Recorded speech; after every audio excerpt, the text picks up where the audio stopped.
India's on the same way. Brazil was at 100,000 on Thursday. They're at 60,000. Anyhow, something like everybody. Juma Mubarak. Everything on the port and everything like that, and everything is so delayed, and the lady was pretty much saying that they can't really see their business lasting too much longer. Not only because of the lumber price of lumber, which is all particle board that they do, that there was a back delay on delivery on those, but like we were saying, because they offer, with the kitchen, the bathroom, not the whole thing, but just like at least the toilet, the installations of the basics and all that shit comes from China, then regardless if they would have the shell built, they still can't give it to you for that. So for all purposes, and they itemized to my dad, they said, like, there's a $500 base that you put to call the engineer and the architect. The $500 is them studying your land and thing, and then like the way that people do is this place is called Champions modular houses, and they don't sell to you the house unless you have the land. And once you have the land, like let's say you go with the model that you like, that it's like 100,000 of the whole house, you gotta put the 100,000 down, and then you authorize every expenditure that they send you. They'll be like, okay, so today the plumber is coming and doing this, and this takes 5,000, this is taken from your account, but you kind of like authorize expenditure, but you have to have that there sitting in your account. Yeah. But my dad was like, I'm fascinated, just like in the whole thing, like he's just feeling like this trip is very informative for them to get an idea, so at least they're not at home and sitting thinking that they'll come here and just buy a module prefabricated house, which the concept is like done, and it's like no such a thing, so he's feeling that the whole thing is very informative. They really like going to Paradise, and they said that on the way down, oh no, somebody had that. My dad was like, we did like you do, we didn't get the highway, we grabbed the back road and connected Paradise to Orville. I was like, oh, did you? I was like, yeah, it was hella cool. I was like, nice. I was like, was it burnt? Because I haven't been there. My dad was like, yeah, the whole side was burnt. And the lady was explaining that in Paradise, the constructor permits are discounted because of the fire. And she said, I don't know if it's the same in Forbstown or Brownsville where you guys are looking at. And yeah, just that. A reality of things. We went and got gas in the Maidu gas station, the one that we always get at. We got gas at 3:33, and then my dad went and got gas again, and it was 3:40, and he's like, what happened? I'm like, what happened? It's called fucking, it's happening, It's like, it's fucking happening. But my mom was telling me that in Argentina, they're paying $7 a gallon. The price of gasoline is double than what it's here. I'm like, dude, the cost of living in Argentina is insanely expensive. Insanely expensive. Just the cost of gas is double. $7 a gallon.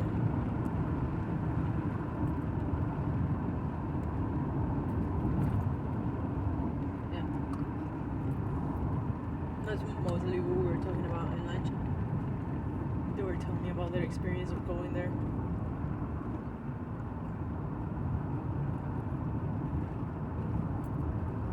Just not a concept that we have in. That house got sold in a heartbeat. When we saw Dish installing the fucking antenna, it was like sold.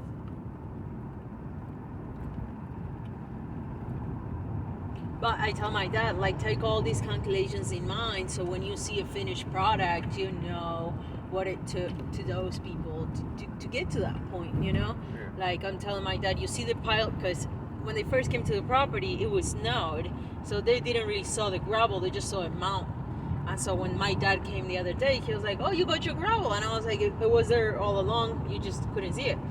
And today in lunch, I was like, okay, so you saw the pile of gravel that we got? My dad's like, yeah. I was like, that was a truckload with a trailer, $1,043, and we had a hell of a good driver, like short of $1,200. I was like, remember the property we went and saw yesterday, the one that is like just a Cornerstone Road, that an acre and a half, all they did was all gravel, you don't see no red dirt. I was like, imagine how. And my dad was like, yeah, you guys don't do shit with that pile, you know, like really, other than fixing here and there, is it really not an amount that you say, oh shit, $1,000, you know, and you're looking at 4 times that. But that's, hold on a second. You have to deviate off of what you just stated and separate out what's gravel and what's transportation. See. Yeah.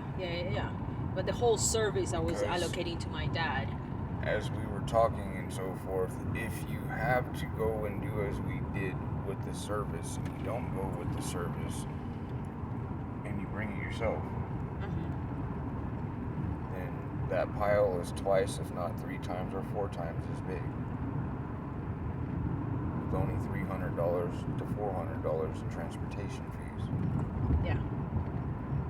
Just that most people, like when they're gonna do a driveway, like we saw the other day that we're commenting on, or we're not, I highly doubt that those people are gonna be doing a truckload at a time. I wasn't saying a truckload at a time. I'm saying, never mind. Yes, you can go. People using their resources. Having a community of people that talk and work with them. Their resources. That's what I'm speaking on. Or if you have to, you do it at a truckload at a time. But still, you're saving money. And you're getting more fucking gravel. That's all I was stating.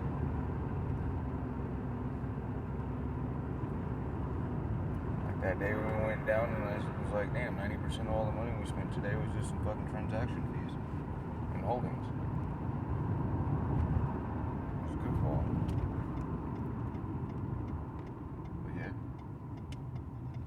Take that away and you actually put it to the product that you get, and you get fucking a whole lot more. We can get away from duty fees and all that other fucking.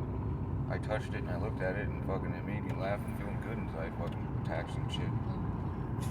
Fucking you get a whole lot. Hand exchange of the product, it gets taxed at least like 50 cents a yard. But when you're getting, you know, it adds up. Of course. We call it pasamanos, like when you exchange hands. In the exchange of hands, it gets.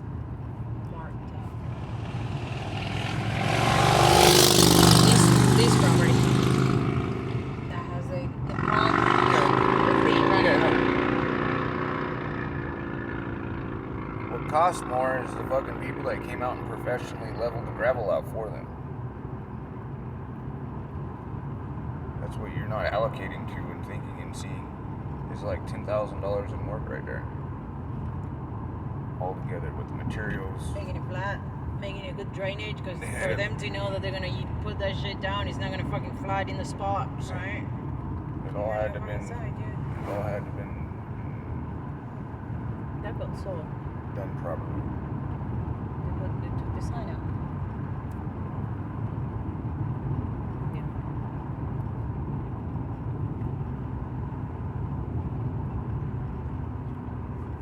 5 to 6 times the amount of gravel that we did. Besides again, we had one of them fucking roller things and other shit like that come out and press that shit into the ground and have it level. It's all work. But it gives them a good idea to deconstruct. What it's like, alright, this was put, you know, on this and this and that and that and that, okay. And I also show them something that it don't happen in Argentina, how you can see on the property history. Look, the modular home that you wish to have, they get the property, right? You know enough people through myself that you've met that in your head you can pull the resources. If they ain't selling their shit and don't mind, they could go solar or they can go AC, right? Get the wood cut. They got enough money where you talk to Mike, so forth. You understand? And you harvest the timber off the property, and the timber in the places that he goes, and you buy the logs as they're going to the mill site for him, and and you actually buy the trees, and you have the industrial mill site log the shit for you. You buy the truck, sold, have it done at the mill site in the same manner as what you're doing with Ted. You have to take what I'm trying to show you and think big. Ted's explained to you, I've built these houses. What's the difference between a house and a modular home? What's the difference of taking a couple of logs as you did and going to a mill? You understand?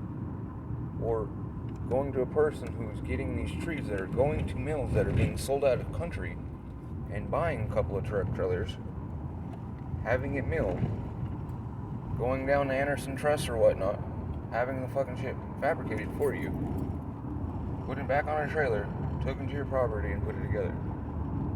If you don't wish to sell it, then it would be to permit, but without permit. Stamped and fucking up to all the grades that you need through the whole fucking process. But shut up, you talk too much and don't sleep on that shit. Blah blah blah.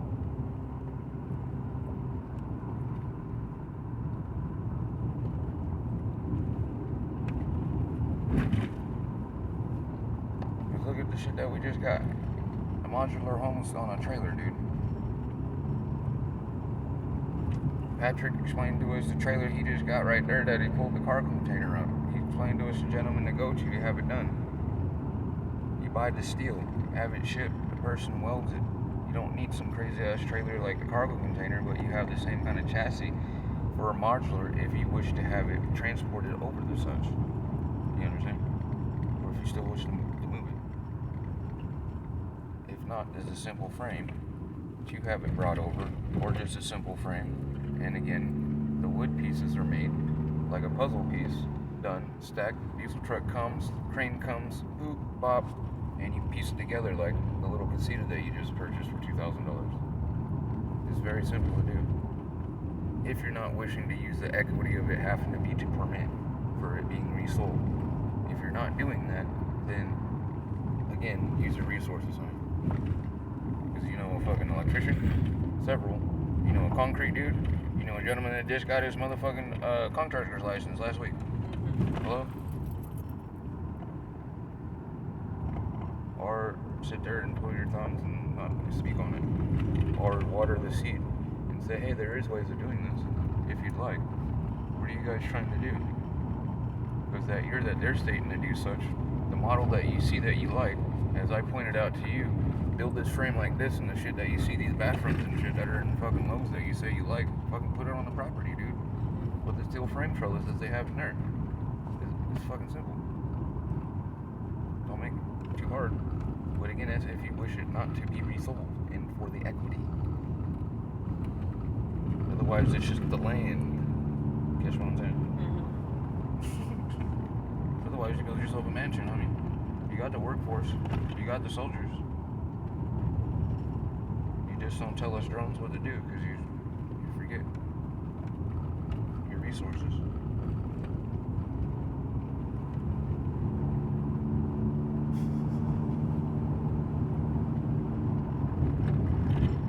I got enough timber to fall. Fucking build several houses that I've already felt. You just gotta get the shit to the mill. And or go to someone that's already having the trucks go. Talk to the trucker like you've been doing. Hey, bro, how much to charge you? What? Like it's by weight. Okay, how much? What's the weight? What does it come to? How much material comes to? Mike, here, I'll buy this tree right here. This, and this from you. Boop. It's on the log. It's gone down. Your friend Nick too. He said he did all the building. Jewish Nick. He said he got all this he stuff did. on people. This is what you feel like doing. It's like here on the property. But you had to explain to us what you want. Otherwise, you get like the front gate that you did with 4 people. When I went away from the situation, you come back and like, huh? No, you motherfuckers is trained in the skills. And you cut this exactly how? Why? Because she told us. I wasn't taking the mushrooms then.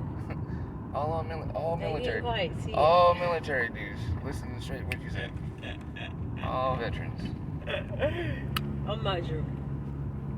I'm You guys say that though. I'm like, oh, it has And I'm not- getting that high off has- them, and I'm like worthless. That has nothing to do with someone looking for orders. I'm worthless. I was worthless. I'm like, dude.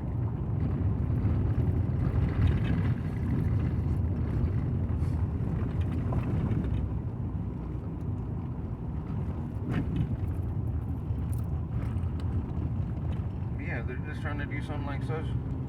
Yeah, just build the suite.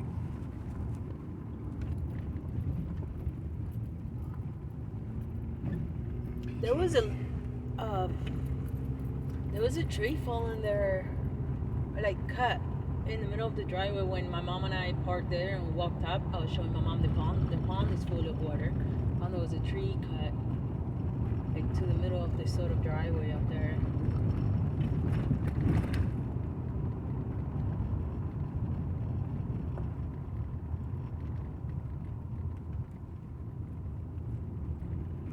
Let me put asphalt on there. That's what I thought I heard the other day. They keep putting a band-aid on a shark bite, man. They don't realize. What are they gonna do when the road washes away? They just keep putting a patch there. They're either like, I don't know. It's super ignorant shit. This guy's gonna pull something. Yeah. That one. That one.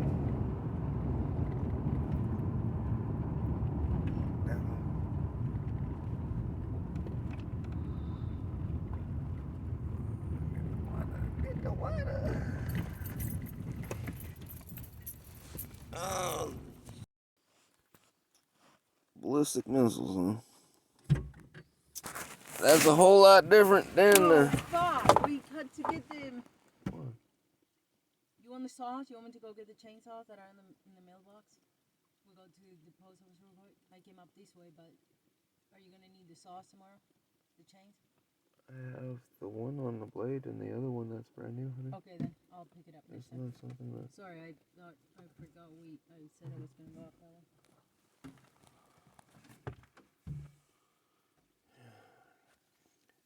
Land-based ballistic missiles are a whole lot different than the nuclear warheads they're shooting from submarines that they are able to figure out how to do underneath Trump. Interesting. They got that variant that can't be found through conventional testing. And they going into more lockdown. And they ain't really talking about it over here in the United States yet.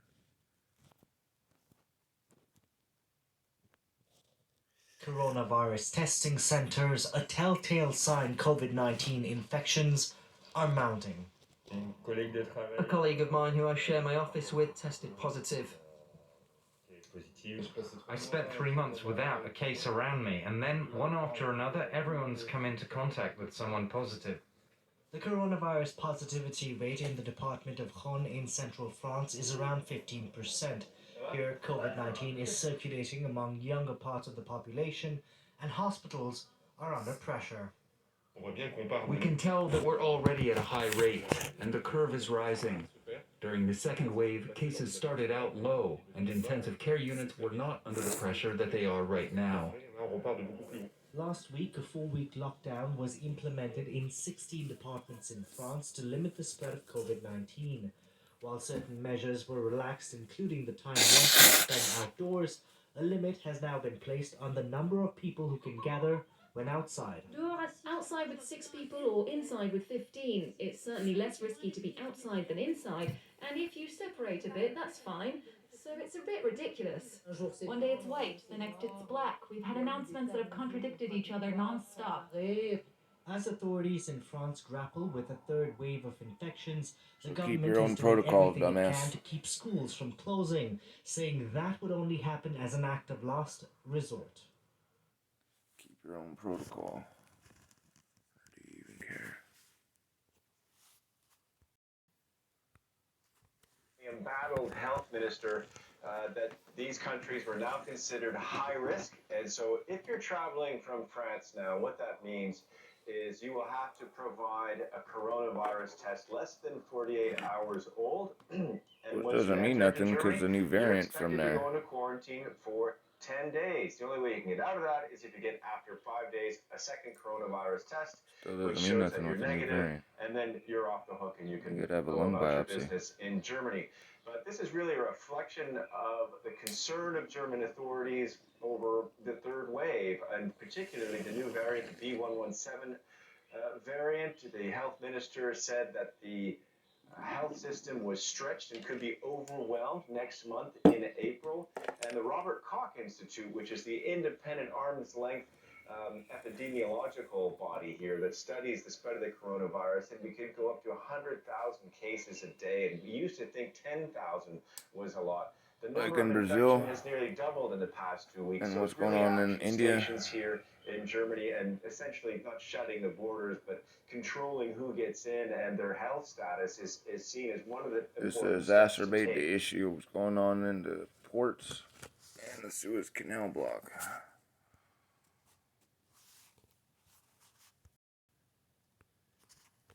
Another record-setting day with COVID-19 running wild and the country's healthcare system collapsing under the weight of the pandemic.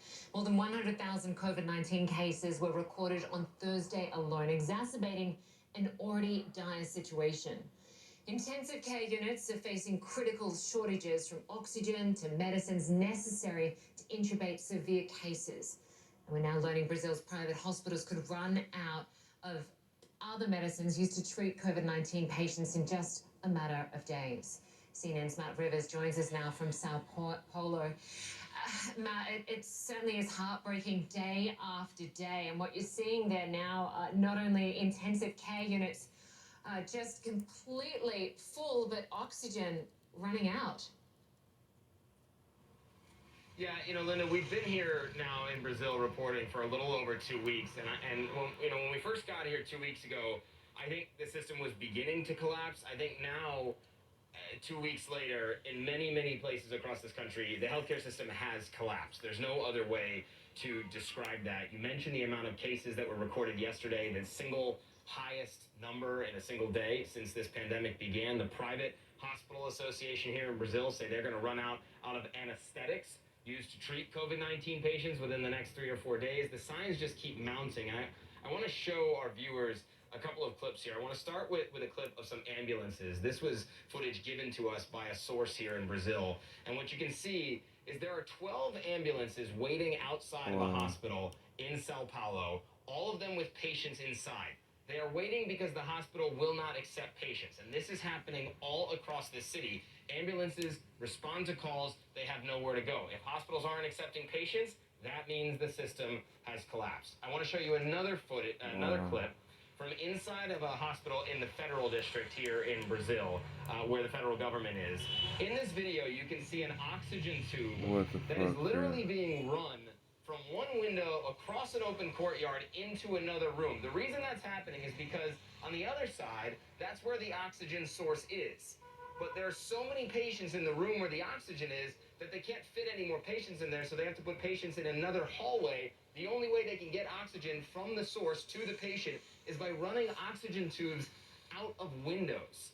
That is the kind of thing that is happening all across this country right now. ICU occupancy rates in nearly every single Brazilian state are Where you at, Keshe?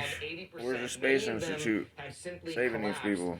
And As this they got has their been big the ass trend group over there the doing their past few shit. weeks, Linda. And unfortunately, What is you Iran talk look to the people same here in way? Brazil, no one really believes we've hit the peak yet in this country. In other words, the worst days of this pandemic Better yet to could be come. yet to come.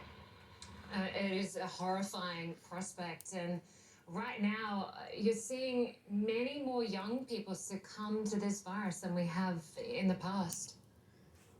Yeah, that's the other trend that we've been hearing. And this goes all the way back to the first reporting trip that we did this year in Brazil back in January when we were in the Amazonian city of Manaus.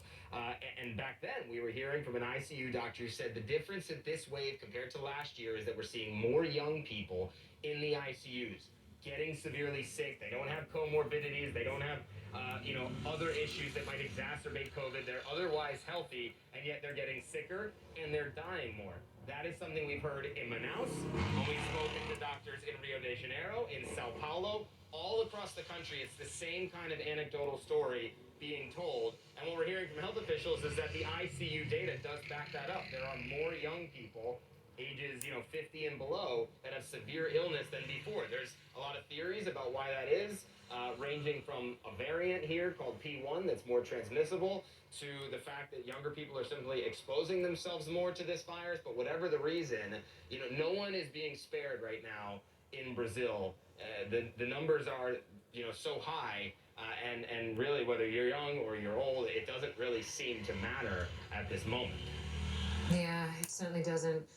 Matt Rivers, always good to get your report and to get that perspective on the ground. Thank you very much. We will be watching out for your report later today. Thank you. We are going to stay on the story in Brazil because there is obviously concern that what's happening in Brazil will spill beyond its borders, becoming more of an international threat. The World Health Organization says the P1 variant, first identified in Brazil, has now spread to at least 41 countries. Hey, you got the P3 variant in the Philippines. Fiegel-Ding warns the world has not awoken to the dire potential reality the P1 variant could represent. It says we must help Brazil contain it or risk suffering the same fate. Well, Dr. Eric Fiegel-Ding joins us now from Washington. Firstly, just give us your take on what we are seeing unfold in Brazil, a country that dismissed this COVID pandemic from the very beginning under its leadership, under the president, who called this the little flu, and we are now seeing it run rampant there. Yeah, it's very worrisome, and I agree with Matt Rivers' reporting there. Brazil is under siege. Its mortality has exceeded 300,000 deaths from COVID. That's been identified so far. And Brazil's current trend is that the current per capita deaths has actually exceeded the highest per capita death that even the U.S. saw during its peak. And the worst is still yet to come. This virus, if it's not contained, poses a national and global security threat. Not just in terms of starting a new pandemic, because this one is not only more transmissible than the old one, also possibly more transmissible than even the British B117 variant as well, because it's 2 to 2.5 times more transmissible.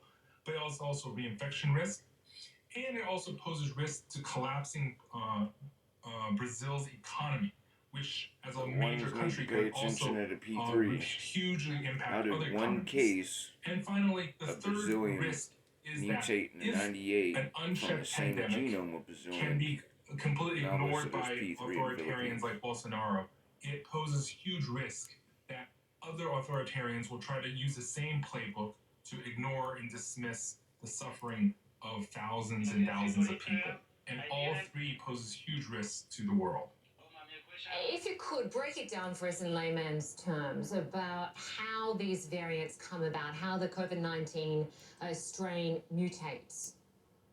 So the mutation is a combination of reasons. Mostly, the more people it can infect, the more playground opportunities it can use to develop a bad mutation. That are able to do. And especially if it finds someone who is elderly or immunocompromised, and the virus can replicate inside of their immunocompromised body for a longer time, it is the perfect storm.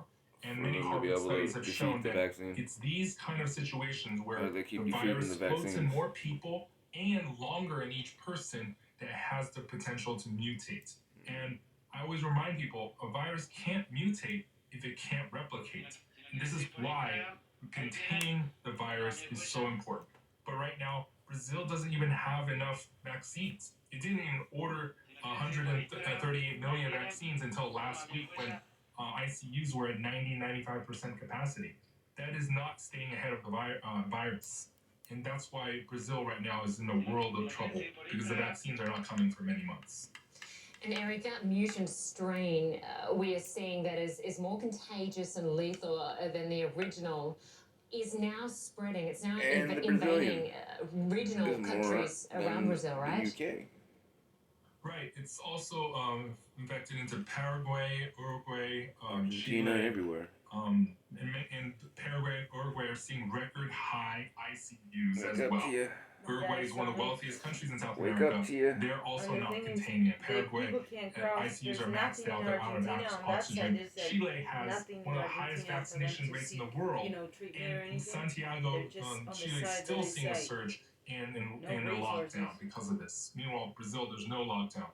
And I want to even point out, in British Columbia, Canada, you think the furthest place there is from Brazil, it has one of the largest outbreaks and pockets of P1. There's more P1 per day in British Columbia, Canada than all of the US combined cumulatively. And that's just really scary. So this P1 variant that's very highly contagious is already parts of the world, and we have also to wake in up Philippines, to bro. this and stop Why don't you talk about that? This is from today. And just quickly, researchers have found that some people infected with COVID-19 are infected with at least 2 strains in Brazil. What sort of challenge does that pose for scientists trying to come up with vaccinations? Well, the vaccinations do work. They work against B117 as well. It does still likely work for the P1. But the problem is, if it's co-infected of 2 strains in the same person, that actually adds opportunities for recombination, which is the other mutation method, in which viruses swap material within each other to survive through fucking vaccines, strains, which you have right now. This is why the more we let this virus circulate, the more the mutations that are out keep defeating the fucking vaccines. Whack-a-mole, yo-yoing situation. We have to unify as a world to stop these pandemics, because if we hoard vaccines in one country and not release enough to help others, it will come back to bite us here in America as well. Dr. Feigl, what you guys call contingent convergence of gene swapping on all of this, as somehow so often, no across the world on safe different variant all fucking continents. Safe. Good to have you somehow on. keep getting the same mutations, but the only similarity is the vaccine trials around the world where you see the same fucking genetic mutations. Finally, someone honestly, openly, partially stated why and what I've been stating. Well, if you guys would have kept back from me giving everybody the vaccine, we would have been left alone. But because you fucks keep doing what you're doing, you're causing gene swapping can force the EK mutation, or the EK variant, EEK, which is the fucking Brazilian mixed with the South African here, off of the fucking Denmark strain, L452R, which is now taking over California. Not the Brazilian.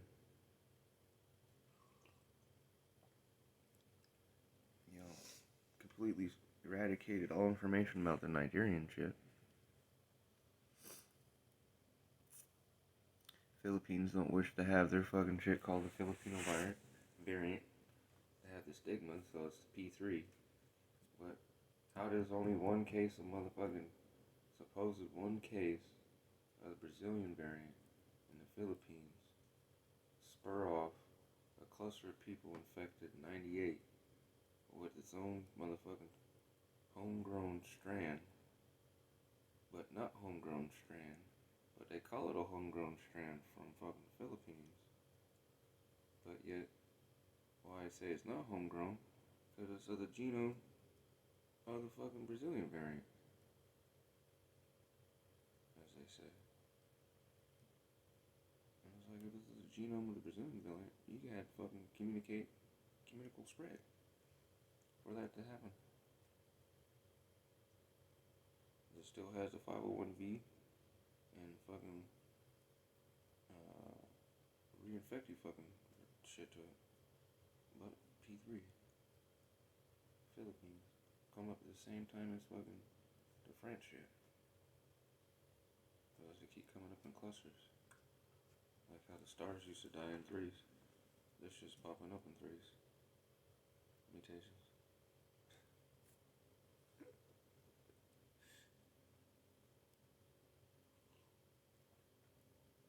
All with the same mutation, but on different continents. as somebody just alluded to, if you're able to get infected and swap and do some things, as I've been saying, and the shit fucking recombines itself and says, hey, we can get past this. We do this. You get this person to do like such. And we can defeat these motherfuckers.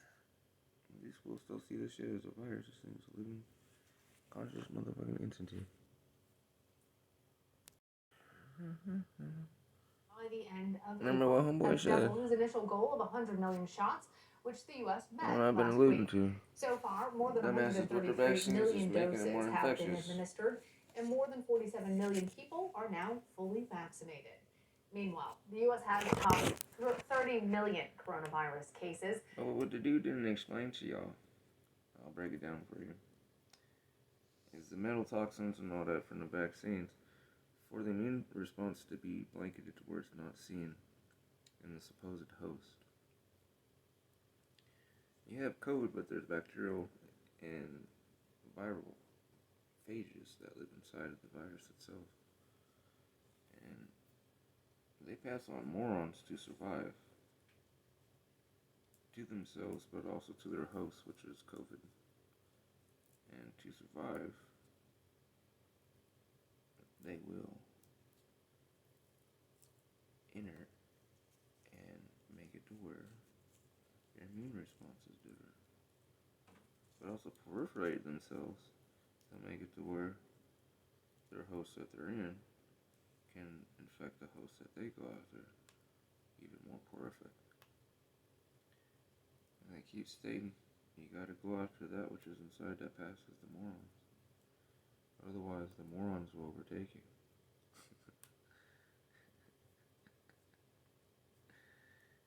And you're too moronic to understand that it's the morons that you must defeat and block from being passed. And you won't get these mutations. You won't get any mutations. Unless you wish to have certain ones for your immune response to kill and eradicate this shit. Or to make it like inert, like air. It's very easy to do with CRISPR, so forth. But y'all just milking the human race. And everything for fucking money. It's sick. I mean, this shit is so easy to get rid of, man. And you can get into VP8A2 and other things like that, which I've been talking about, but within such still the bacterial macrophages, so forth. The morons that are expressed and passed. Well, anyhow. And let's fucking play this dumbass fucking game. Whack-a-mole. Me first. When it's we first. Save the children around the world, man. Show them this is the time of abundance. And give everything out for free.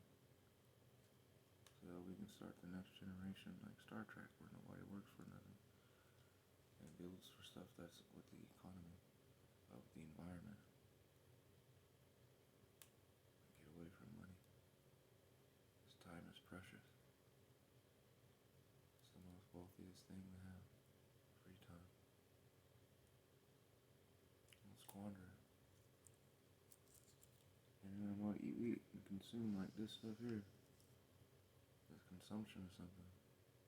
Is it programming, or are you understanding the overlays and the underlays of this sheeple mentality? What they wish you to understand or not understand. The meta talk that they have. Be aware, people. Be aware. It's like listening to Keshe motherfucking speaking on the shit. These people orchestrating everything. Even myself. Cross-check everything.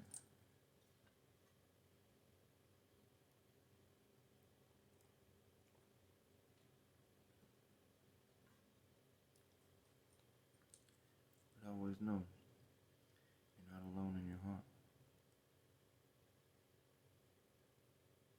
Unless you make yourself that, think that. And that's, or person catching COVID.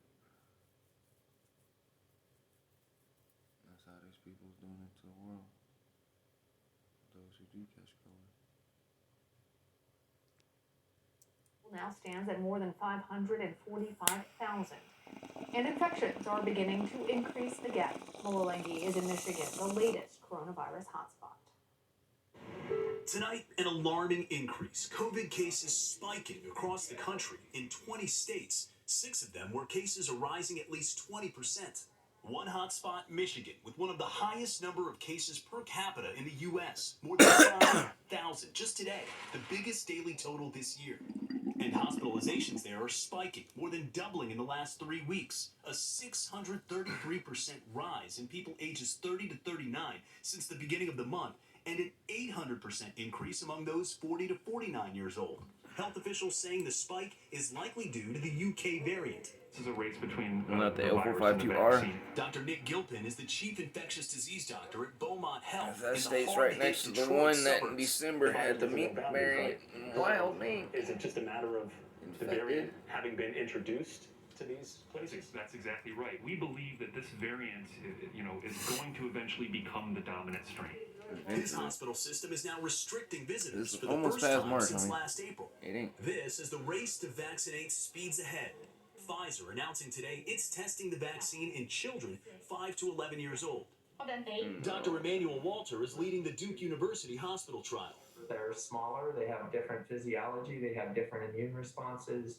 So we really do need to assess and make sure that the vaccine is safe. 9-year-old twins, Marisol and Alejandro Gerardo, are 2 of the participants. We spoke to them at home with their father, Dr. Charles Gerardo. Mom and her brother, rest in peace. They always do the twins like the fucking Nazis, where the Nazis got it from the eugenics program. They're the best candidates to see what truly happens. Very cool.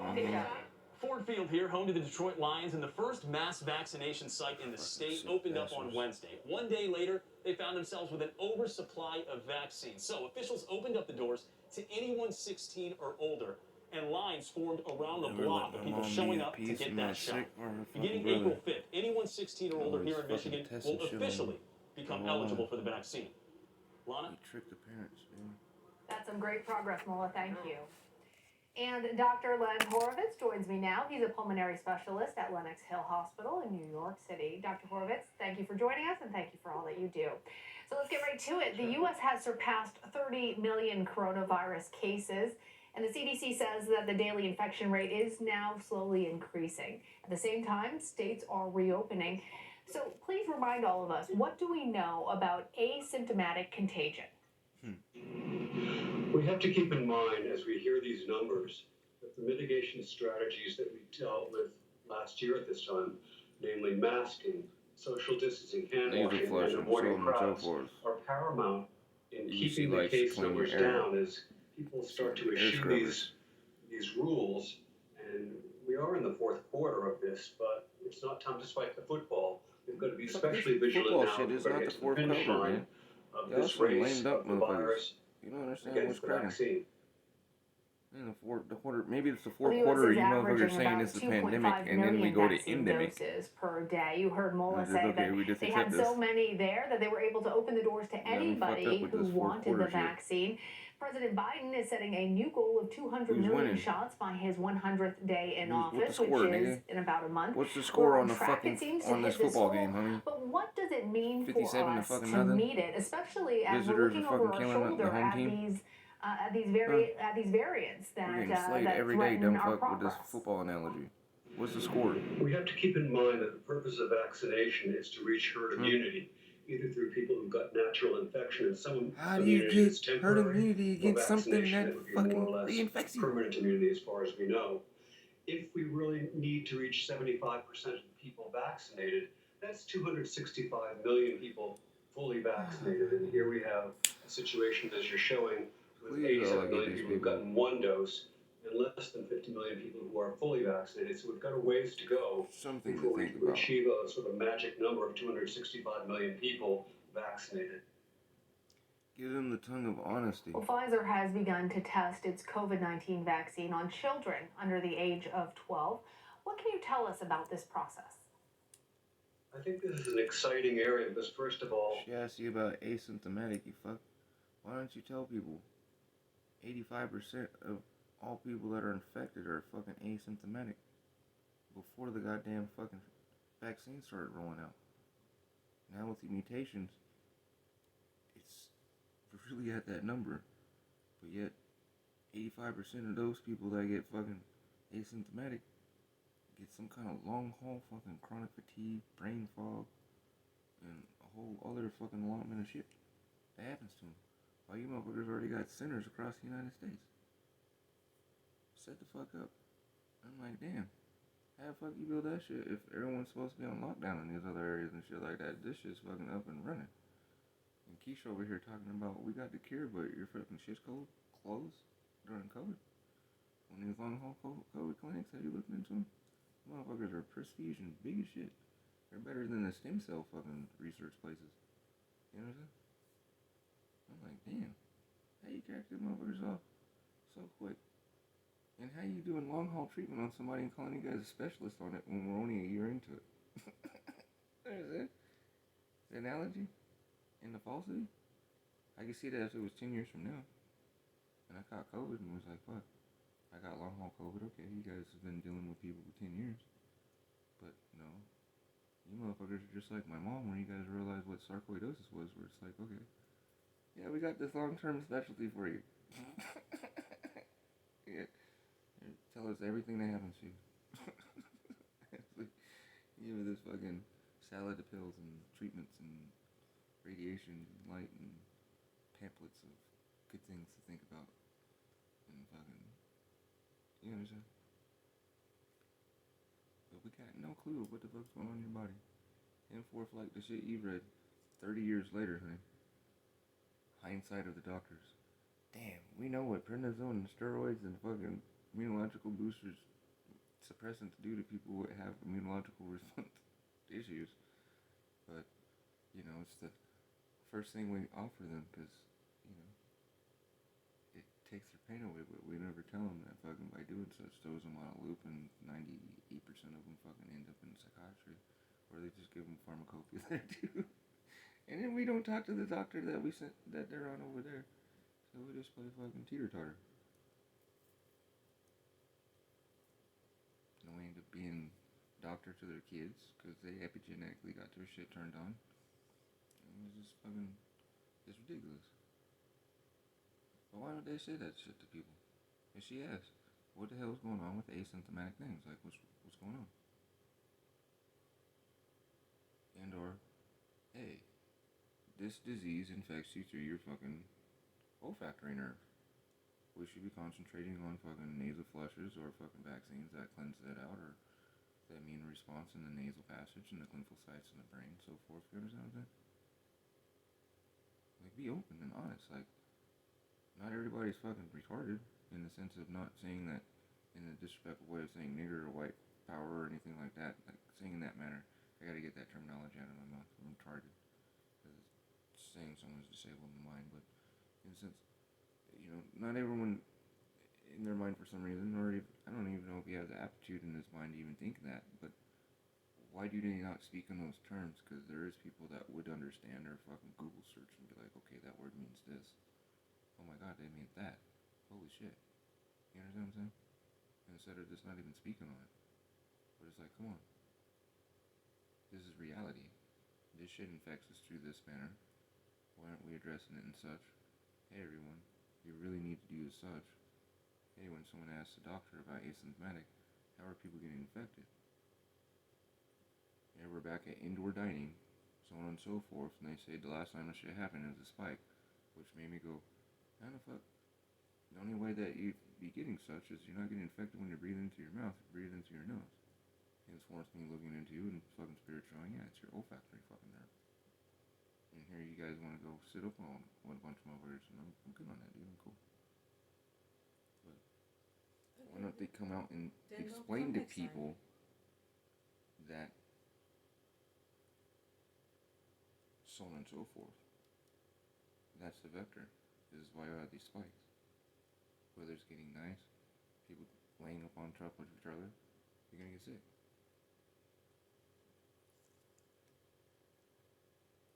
therefore, because people getting vaccinated, being even more relaxed, you are now an asymptomatic spreader and carry it in your sinuses. So, flush your sinuses just as much as if you were fucking doing it, washing your hands. You understand? Because they tell you, unless you get severe fucking issue after the vaccine, you're just asymptomatic. It's cool. We don't give a fuck. Don't tell us nothing. Her question was, what's about the asymptomatic shit? What do we know about this? Well, CDC guidelines is if you're asymptomatic, we don't care. Why the fuck do you stop something? You understand? With that mentality or mindset or binoculars that you're seeing. Or that's the racetrack or lane that you're in. That's what your car, your driver of your car that you're staying that you're in is fucking saying this is our fucking route. I'm like, no, dude, that's insane.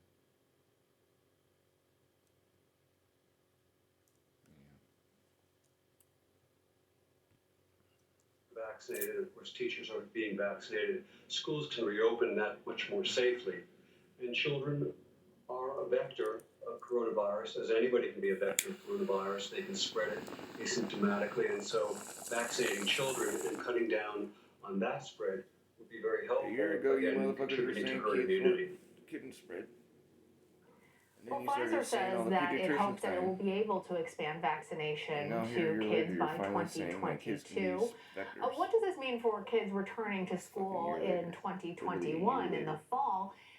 And as a follow-up to that, how important is it for children to be vaccinated? Is it important for children with certain underlying health conditions, or is it important for all children? You certainly want to vaccinate children of underlying conditions, autoimmune problems, malignancies, that sort of thing.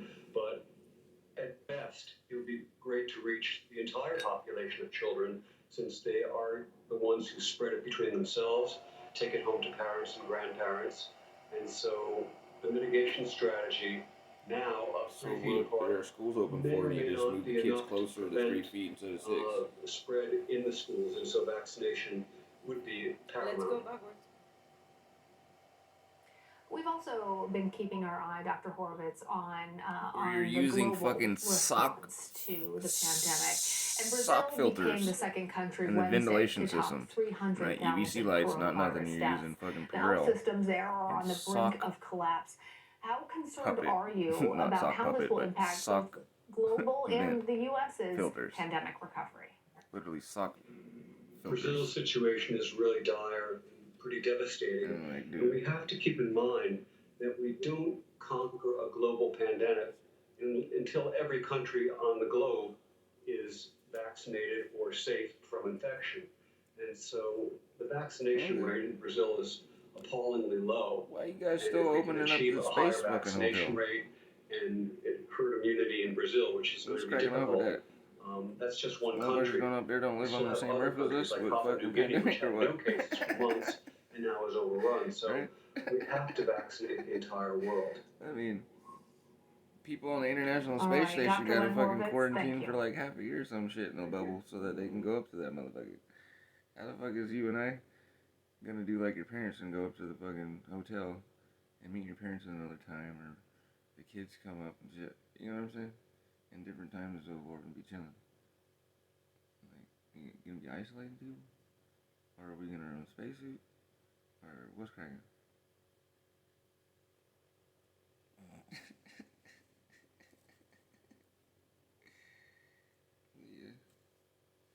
You got a pandemic. Somehow you're still on track for the space hotel to be open.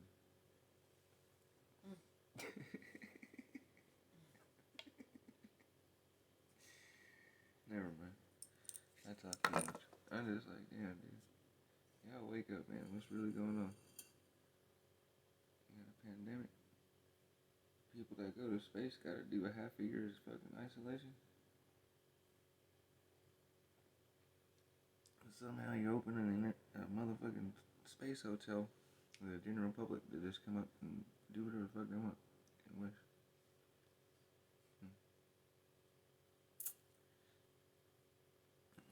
Interesting. And Fukushima's still cracking off. Yeah, let's just look the other.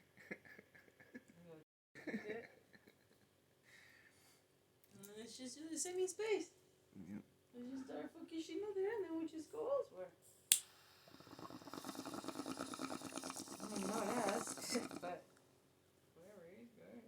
Call it under the guise of... I care not to go anywhere. Call it under the guise of propulsion. So we can keep the bureaucracy and fucking insanity of nuclear power coming with us. You know. It's just a power source. But for weapons yet too. Just in case we do find a place and the motherfucker fucks up and we crash into it, we fucking pollute the fuck out of it too. Man.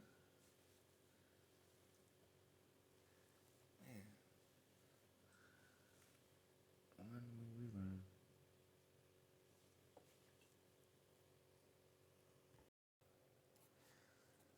And yeah, this, with the dummies knowing about it and messing with the ports more and messing with the mill. Ooh, man. And everything's just gonna compound. So, wind is magnetics. It's interesting. The flux wave that they use to push this thing. They accomplished what they was talking about. Stuck in what's often described as the most important shipping lane in the world, a maritime accident with global implications. The Ever Given container ship became wedged across the Suez Canal on Tuesday when high winds blew her off course. About 12% of global trade passes through the 193-kilometre long canal, which connects the Red Sea with the Mediterranean, providing the shortest link between Asia and Europe. The vessel, carrying around 20,000 containers, is registered in Panama and operated by Taiwanese transport company Evergreen Marine. It was sailing from China to the port city of Rotterdam in the Netherlands when it got stuck. The Japanese owner has apologized but says the situation is extremely difficult.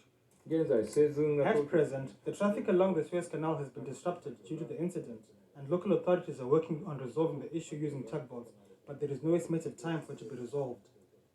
This image, posted on a ship tracking website, shows the backlog of at least 150 vessels stuck in the northern entrance of the canal at Port Said, in the middle in an area called the Bitter Lakes, and at the southern And they're gonna hit that with the motherfucking storm. The vast majority of oil from the Gulf is transported to Europe along the canal. Oil prices rose sharply on Thursday. Industry experts are warning of a flood of insurance claims covering the vast amount of cargo being held up. Egyptian officials say at least 8 tugboats are trying to dislodge the vessel, which experts say could take days, if not weeks. Containers may have to be offloaded in order to lessen the weight. Ships now face the prospect of having to travel thousands of additional kilometres around the southern tip of Africa, a huge cost and potentially delaying delivery of goods by weeks. The ships that are stuck throughout the canal and at the north end are in a precarious position, and they may not be able just to turn around and take another course, as long as and expensive as it is to go from the Mediterranean around Africa and vice versa. The Suez Canal Authority says around 20,000 ships passed through the canal last year, earning Egypt billions of dollars in toll fee revenue. The Ever Given is one of the largest container ships in the world, but for every hour and every day it remains stuck and stationary, there are concerns about the financial fallout and impact on global trade. Charles Stratford, Al Jazeera. Let's take a look at why the Suez shutdown is creating more than a few ripples in the business world. About 30% of global container ship traffic sails through the waterway. An assessment by Lloyd's List shows $9.6 billion worth of daily marine traffic. Switch that route. The canal is a big earner for Egypt's economy, contributing more than $5.5 billion last year.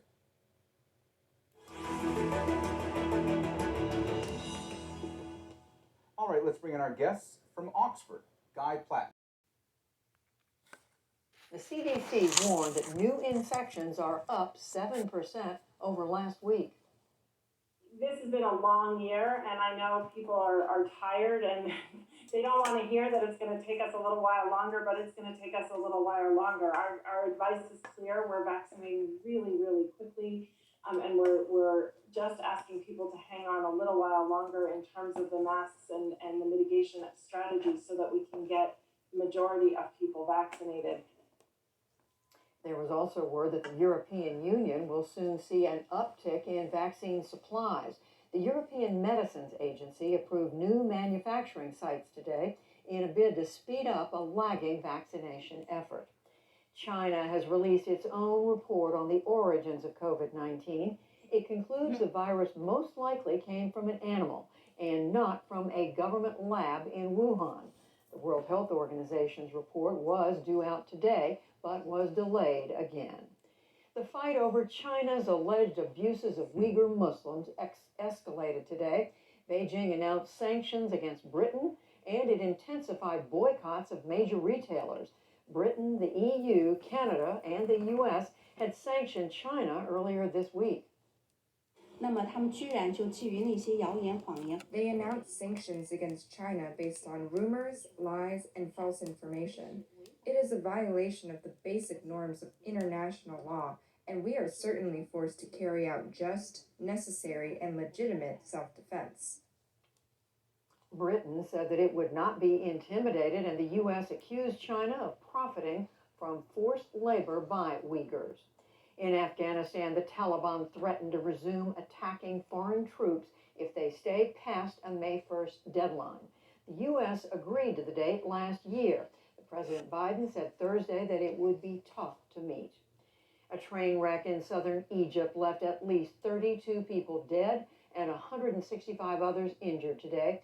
One train rear-ended another, derailing and flipping passenger cars and trapping people in the wreckage. Scores of medical teams and bystanders rushed in to help the victims. Elsewhere in Egypt, congestion outside the blocked Suez Canal grew to more than 200 ships. A giant container ship has been wedged in the waterway since Tuesday. Dredgers and tugboats failed again today to free the vessel. Experts now say that it could take up to a week to pry it loose. Back in this country, it turns out the man who allegedly shot 10 people to death in Boulder, Colorado, had passed a background check before buying the murder weapon. Investigators said today that his previous misdemeanor assault conviction did not prevent the purchase. They also said that the search for a motive continues. I just don't know, and that, like the DA said, that's the focus now of what we're trying to figure out. It'll be something haunting for all of us until we figure that out. And like someone said, sometimes you just don't figure these things out. But I am hoping that we will. But the suspect in Colorado already faces 10 counts of murder. The district attorney said that he will bring attempted murder charges as well. Police in Kenosha, Wisconsin said today that they have charged 55 people to date in connection with violent protests last summer. The charges range from arson to weapons violations. The protests erupted when a black man, Jacob Blake, was shot 7 times by a white police officer. Blake is now paralyzed and is suing the officer for unspecified damages.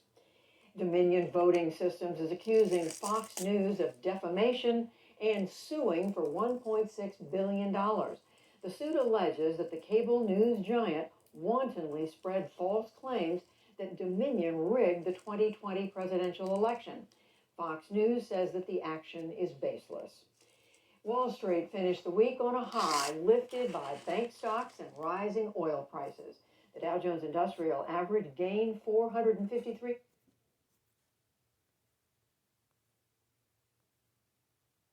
Having tried to impose a stricter lockdown, and we have Macron here in France being urged to apologise for not imposing a stricter lockdown, which he didn't apologise. But a lot of people today were complaining on social media that he should have apologised. So it's a very complex situation, and I wouldn't want to be a government trying to decide how to manage this crisis right now. Well, let's talk about that non-apology. No flights to Mallorca over Easter for citizens of Lyon, France's second city, which after Paris is going into tightened confinement. No travel outside a 10-kilometer radius. many in France wondering if the government should have decreed a national circuit breaker lockdown back in January. On that score, cue the orchestra and Edith Piaf's signature song, No Regrets. I believe that we were right in January not to take lockdown measures, and that we were right afterwards to take other measures to put brakes on the pandemic. And depending on the evolution of the virus, we will take all the necessary measures in due course. I mean, you can't test it. And so in the next few days, we'll have new measures to take, and we'll take them all together in light of the facts, by being transparent. We will do it in real time. You guys are broadcasting. That was not an apology, was it? It was not an apology, and to tell you the truth, I was actually sympathetic with Macron's attempt, to keep the country open, because my preference was really to sort of try to continue living and opening the economy and But the contrast is there, right, between an Angela Merkel who apologizes and a Macron who says we were right. I know, but probably yes, there is a contrast, but everyone is trying, to its own way. It's complicated for everyone. In that particular case, I think there are really two opinions in France. Not all the French people are trying to ask Macron to shut down everything again and asking him some people are quite grateful that he kept the country more or less open. But what is very terrible for him and for all the leaders at the moment is that this sort of going back and forth all the time and trying different recipes and not being very convincing and actually being at fault. I would criticize him much more for, for instance, we were discussing that before the show, the absolutely inexplicable situation with the hospitals, that we are a year after this outbreak started and we still have the same number of beds for people in they have made more capacity by cancelling other non-essential surgery. Yeah, but they haven't increased the capacity for this when they say process, done reanimation that, they say, process. but we got more capacity. Intensive care. Intensive care, yes. And for me, it's still up to now an enigma. Why is it not happening? And it's also a mystery to me, the fact that in most of European Union, the authorities don't try to treat people as soon as they are sick. They let the illness go along and see how it evolves for each person. And in the end, we end up with dramatic situations. Why don't we treat right from the beginning? Of course, we have to mobilize more staff, even maybe people in retirement. We have to spend more money on health, but maybe in the end, we'll spend less money on dole, on unemployment payments, or help to enterprises.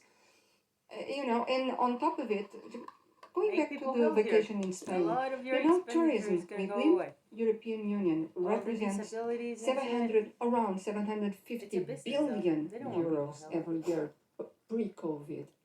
It's a lot of money. It's an industry that's extremely important, and the whole economy is going, in every country is going to suffer, not only Portugal, Spain, and it's Italy, and I don't know, I can only imagine the head of a fucking corporation looking at any fucking channel of any person putting any governments are not brain cell questioning into a thought, the way they are dealing trying to basically with this just pandemic. looking at Nico it Hines, like, before we go to the break, are you surprised that here we are, end of March, and we're still having the same debates as 12 months ago? Is it enough? Is it too much? Should they have locked down more? Should they kept the school open? Should they have shut the schools, etc.?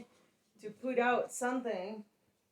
I'm extremely surprised. It seems like we've learned absolutely And if you're like nothing. Jeff Bezos and you're making what makes it even $175 worse in million an comparison hour, error is you're that just looking at if people had being got like, these there's no vaccines out fucking way faster, that it you're going wouldn't to be such a big overturn problem.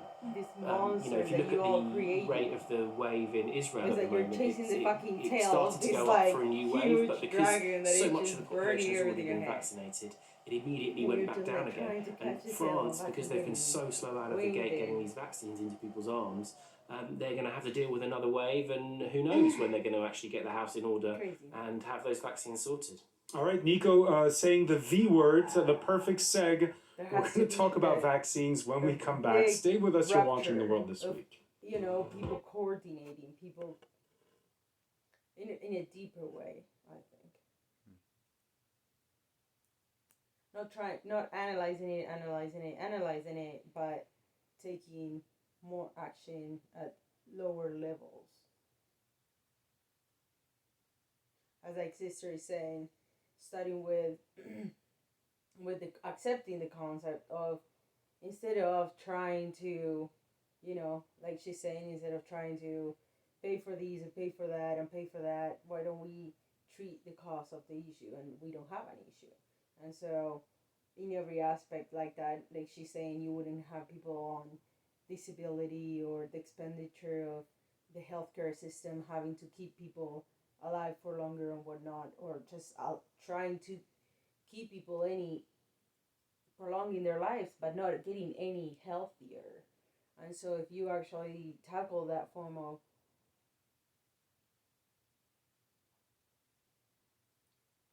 it's not even, that is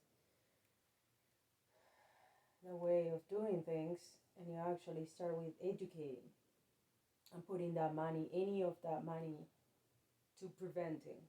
So start educating at little communities and things like that at smaller levels. So then people will realize what's their role in what they're saying, or how can they make a difference, I think.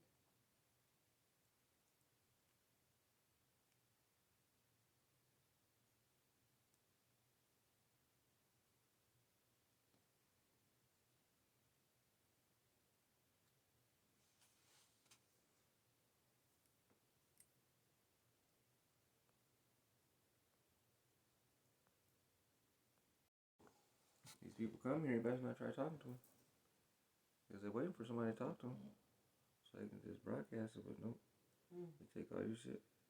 Or fuck you off or send a torpedo in you. Okay. So we've gone from these fools shooting nuclear submarine missiles to ballistic missiles. You understand, right? Now, you know what's crazy about that? Is, remember I explained to you, when you're a year old,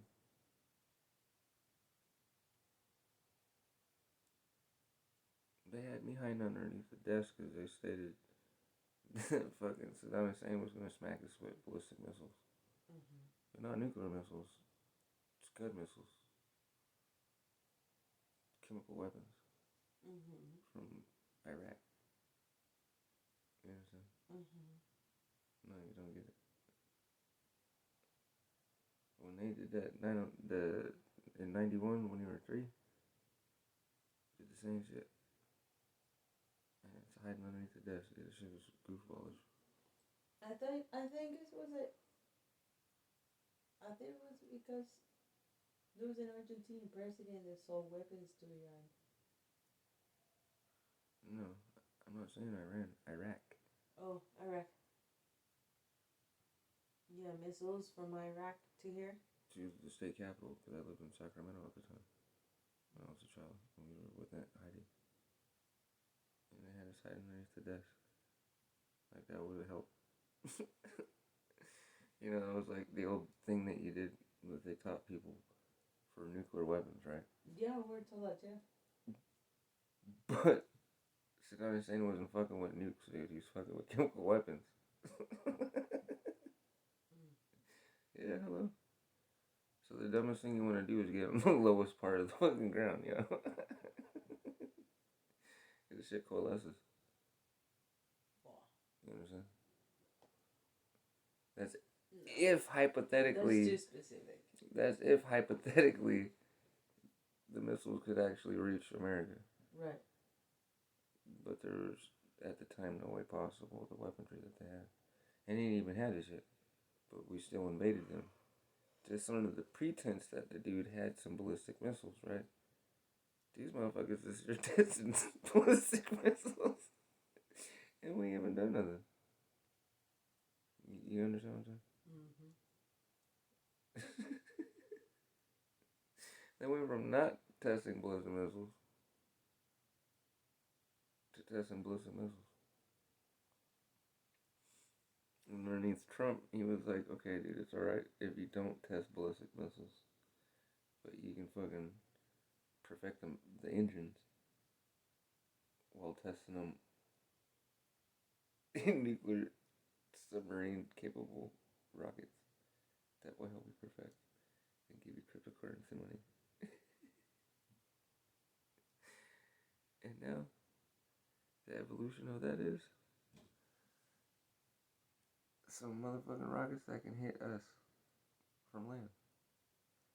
Let alone being in the subs that are hard as shit for us to track because they supposed to be sanctioned, but they're making shit out of materials that we're not used to, and our sensors are all up to everybody else's stuff because we're used to selling them bullshit. It's hella goofballish. Our stuff is so advanced that it can't detect their stuff in time when they launch their things. That's hilarious because they use different type of propellants than us and our adversaries that we're used to. You know what I'm saying?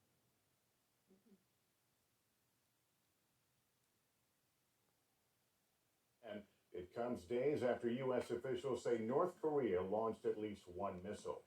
And there are harrowing new images from the U.S. Capitol siege. New video that appears to show the chemical spray attack on the police officer who later died. Pete Williams.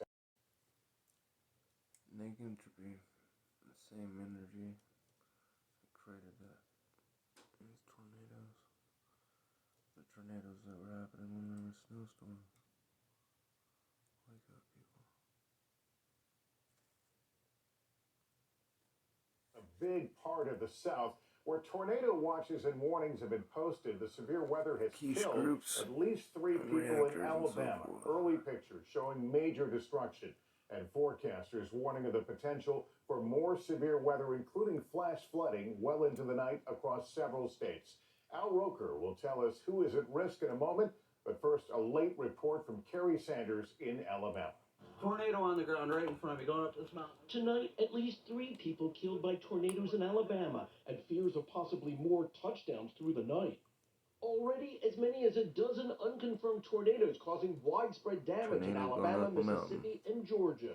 And even though residents were aware of the threat as early as last night, not all moved fast enough to escape. 74-year-old James Dunaway ignored the alert on his cell phone. I was out there watching the president on TV. There was about a minute left. He was just about to finish, and the power flickered off. He survived without serious injury, as did his neighbors. It's Trish Partridge's birthday today. Instead of celebrating, she was hiding downstairs with her husband. In a closet. You got in the closet? And put mixing bowls on her head. Metal mixing bowls, yeah. And we heard it, and I said, oh my God, it's gone. Tonight, conditions remain prime for yet more tornadoes. It was 8 days ago when as many as 49 twisters hammered this region of the country. With the threat tonight of more tornadoes in the darkness, emergency officials are encouraging residents to sleep with their cell phones by their beds in case another alert goes off. So that we can dial in and know. All right, Kerry Sanders tonight. Thank you. And Al Roker is tracking it all for us. Al, how is this shaping up? Lester, this is a volatile situation. Tornado watches up. In fact, one labeled a particularly dangerous situation as this system pushes to the east. High risk today and into tonight for 32 million people for dangerous winds, hail, and tornadoes. We've had 2 high risks in March. The last time that happened, 1991. 102 million people from the Gulf all the way to the upper Midwest and the Northeast up for gusts of 60 miles per hour. Down trees, power outages possible. We have flash flood watches in effect for multiple rounds of rain for the Tennessee and Mississippi River valleys. Anywhere from 2 to 4 inches of rain. We'll continue to track it tonight and have a complete report tomorrow morning on Today. Lester? We'll be watching, Al. Thank you. President Biden held his first formal news conference today, doubling down on how many vaccine shots he now expects in the first week.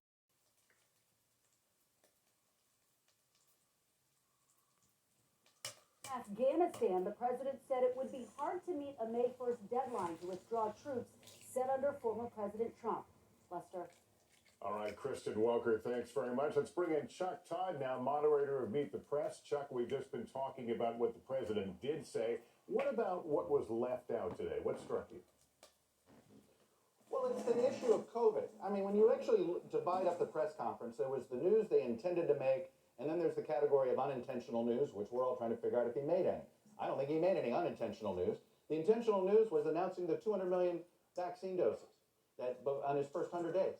And a reporter didn't have a single question about vaccine distribution, international vaccines, the COVID economy, nothing. There were questions about all these other topics. Biden was very careful not to actually advance the ball on any of those. He said new words and phrases, but did he really actually announce anything concrete? No. And the fact that there was no COVID questions, well, in some ways, that's a reflection that maybe COVID's going pretty well for Biden. Interesting observation. Chuck Todd, thank you. In just 60 seconds, we're at the border with the reality check after the president's remarks today, and I speak exclusively to a top Pfizer official about getting kids vaccinated. At today's news conference, the president suggested the migrant surge we're seeing is comparable to those of past years. But there is more to the numbers. Gabe Gutierrez is in Texas and has a reality check. Remember no shit like this. With more unaccompanied migrant children arriving at the U.S. border, President Biden is defending his decision to let them stay. The only people we're not going to let sitting there on the other side of the Rio Grande by themselves with no help are children. He insists there's no crisis and that surges are seasonal. There is a significant increase in the number of people coming to the border in the winter months. This year, between January and February, there was a 28% increase in border apprehensions. In 2019, during the same period, the increase was 31%. But the overall numbers this year are higher. 100,000 in February compared to 76,000 in 2019. The Biden administration says that's partly due to migrants having delayed their trips during the pandemic. What's alarming, though, is the higher number of unaccompanied minors this time around. There's now more than 16,000 in federal custody, some held in facilities like this one. Children are harder to care for. And the Department of Health and Human Services says that it has fewer beds due to COVID. In this HHS facility we toured here in Carrizo Springs, we saw teen boys playing soccer and going to class. Now the rush is on to set up new temporary housing in San Diego, Dallas, Midland, and Pecos, Texas, plus military bases in San Antonio and El Paso. Today we learned from administration officials that migrant children are not being tested for COVID in Border Patrol stations where they're spending days in crowded conditions. They are tested once they're moved to less crowded HHS facilities like this one. More than 100 teenagers have tested positive here, Lester. All right, Gabe Gutierrez tonight, thank you. There is real urgency to getting many more Americans vaccinated and more quickly. More than 87 million have now received at least one shot. But it's those other numbers driving real concern tonight, the number of new infections. With more on that, here's Miguel Almaguer. Tonight, for the first time in months, states in more than half the nation are now reporting a climb in new COVID cases, while Michigan is home to the highest spike, 106% over the last 2 weeks. In Minnesota, authorities confirm 89 breakthrough infections in people after they were fully vaccinated. Meanwhile, a troubling new report shows in 13 states, coronavirus hospitalizations are on the rise. Every day, I see the numbers for our hospital, for the other hospitals in our system. 89 breakthrough infections. What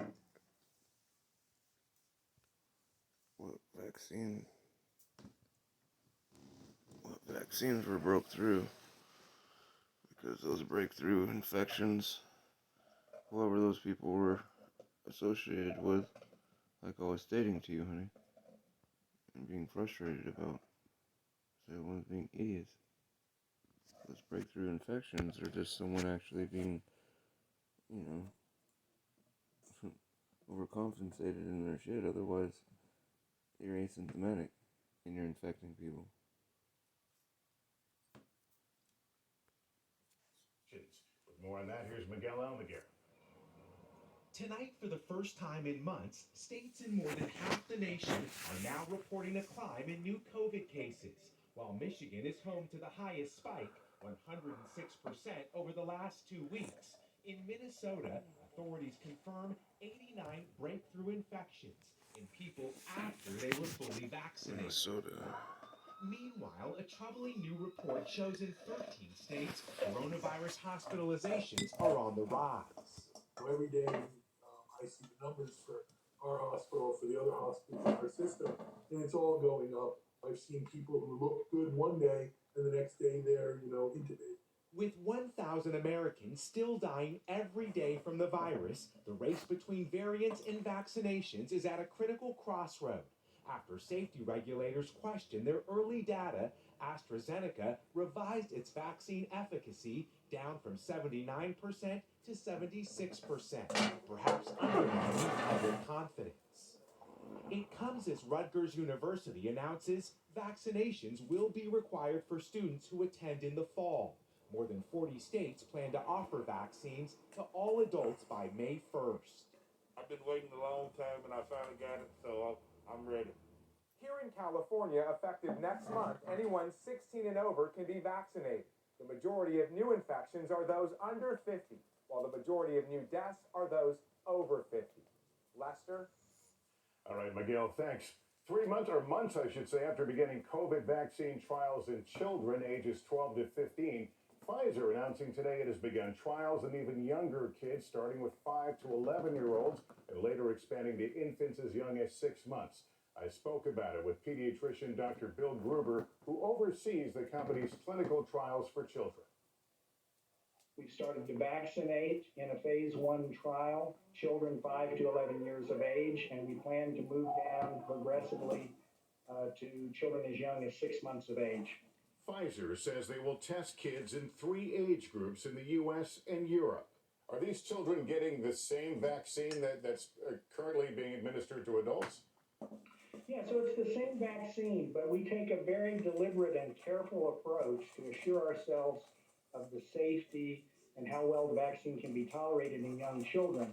So as we move down into the 5 to 11-year-olds, we'll start with a somewhat lower dose. And then we will move forward to a mid-sized dose and then to an adult dose. What's the earliest we could see vaccines being authorized for use in children? Our goal is to get this information submitted to the FDA as soon as possible. If all goes as planned, the vaccine for 12 to 15-year-olds could be ready as soon as the start of the next school year. Can we reach herd immunity if we don't get kids vaccinated? I think adding the school-age population based on recommendations from the FDA and the CDC could go a long way in helping us reach herd protection. And what are kids asking? Will there be side effects just like there is for adults? We know that only a small proportion of adults have fever or chills, and we're working very deliberately to try to make sure that as we move down into children, that they don't have reactions that are greater than those that are seen in adults. Right now you have real-world data, if you will, on the vaccine in terms of the adult population. Does any of that like give an you odd greater sound? confidence that this will be Me too. equally as effective with children? I think we need to see what the immune response in children is, specifically how much antibody they make that can kill the virus. Is it comparable to what we see in adults? If it is, then I think we have reason to have great confidence that the vaccine will likely protect children as well as it does adults. More kids' questions answered on all this on the latest Nightly News Kids edition.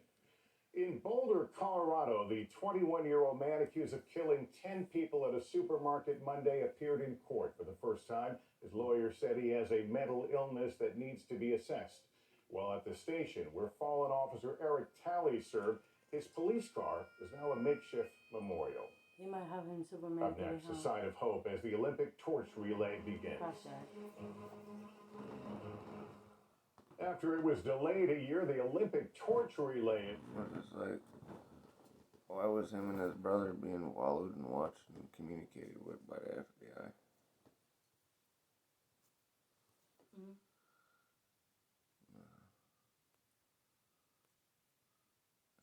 Why him and his brother were being watched by the FBI? Yeah, that's what I said.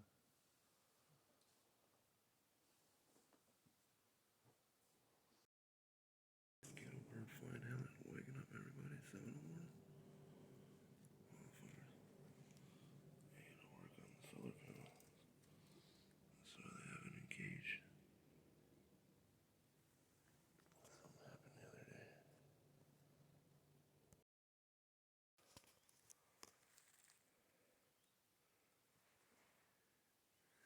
keep that grove of pines as a wind block.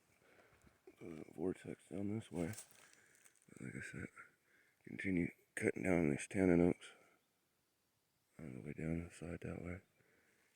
And then these guys out here, I gotta watch out for her structures. Her bathhouse right there.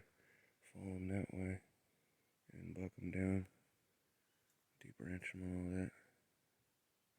Follow them so I can get food going and maximize solar. Get back to bucking this side down. Thin this out.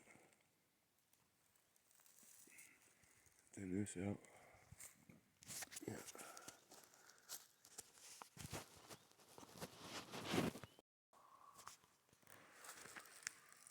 Big freezers on.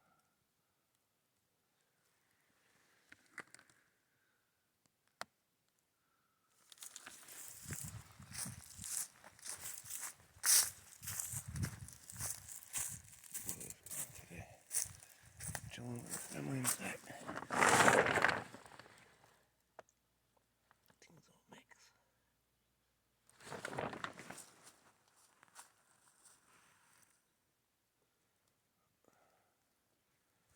Get back to getting this thing set right. And electrifying it.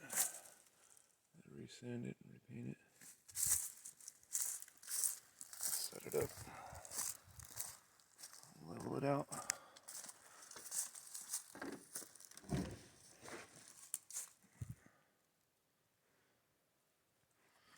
Electrify it, plasmatize it. Build our deck comes off. Matches into this. There's a doorway there. This comes up, so on and so forth. Kitchen. Extend this out. Cover it. Two-story.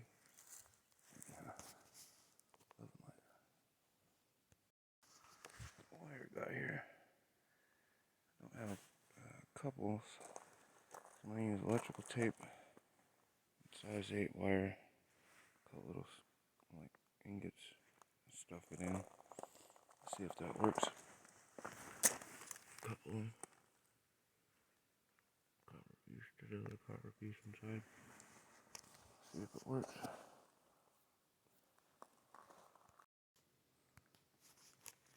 I gotta rock this hill so I get the other road up on top excavated out where we can drive down it and then make the road going up that way off from it.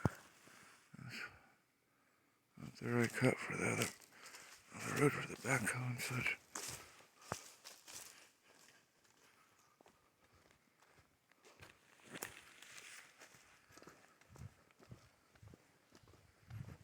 Landing area.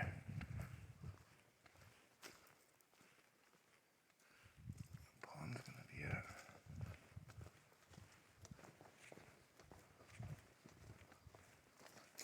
This wire and so forth.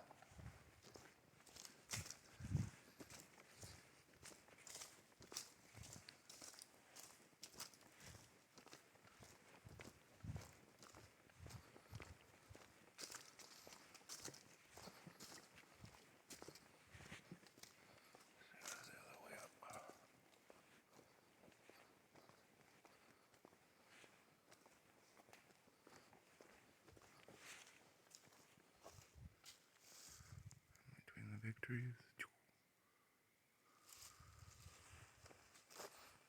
Where the pond was gonna be.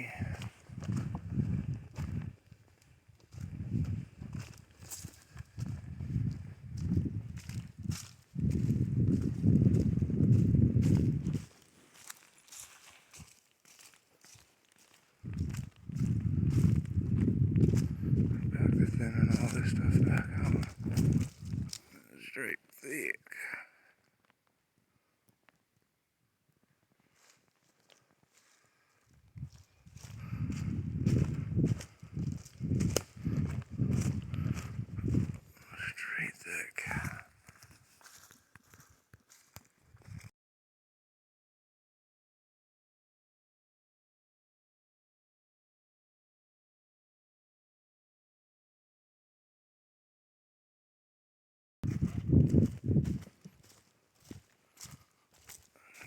roadways and such.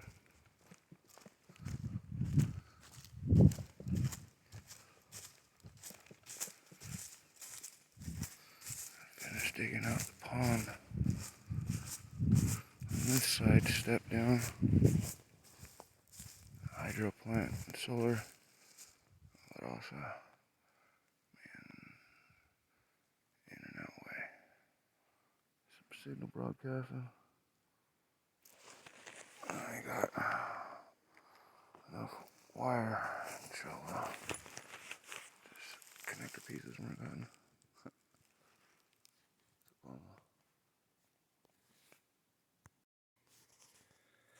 The ghetto connector. It'll work until.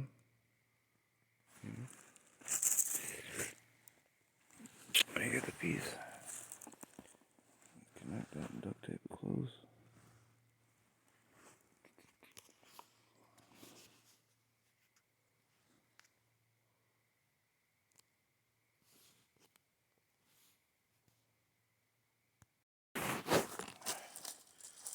End of the cable.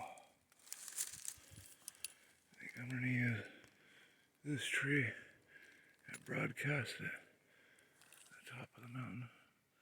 Where we're at, because we're at the very outskirts of the third step, the large steps. So I get to hear. There's going to be smaller steps coming into this valley. Fruit production area. I need to get another one of these guys.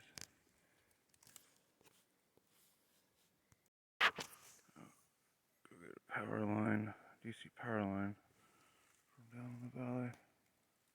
String it over to this guy. Grab a ladder. So you can mount it up in a tree. Shoot the signal that way. Do the same with this auxiliary antenna. Getting closer. A little bit of a solar dance. Now that this is going, I'll leave these here for stuff that doesn't take so much good sunlight. The panels will be on the other side, so I'll spin it in the air.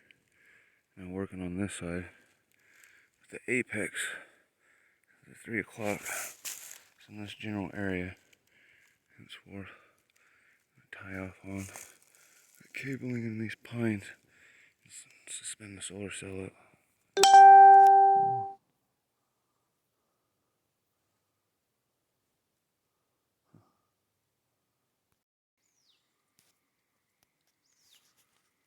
Good flow coming out.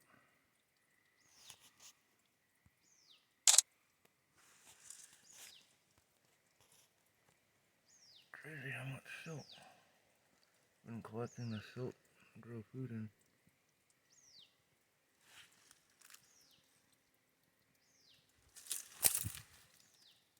Digging it out by hand.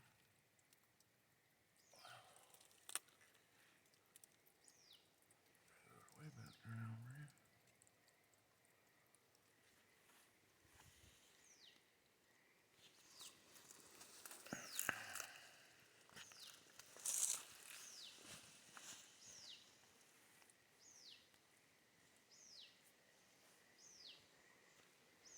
Make this one big pond step down and then a hydro plant. Go down into the other pond.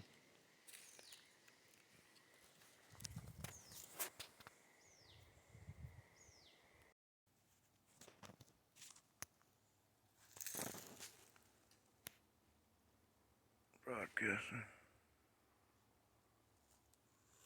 I'm gonna go check and see if I reduced and isolated the noise out of 450 feet of cable. Where I can go where I have it strung. The other valley side and hill.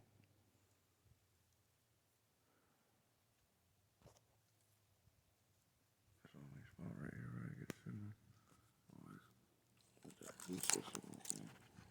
Grabbing this signal. Let's see it.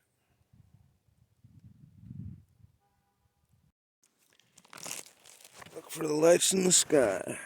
It's about time they'll start using those stings against our military. Our own military using it against our own military.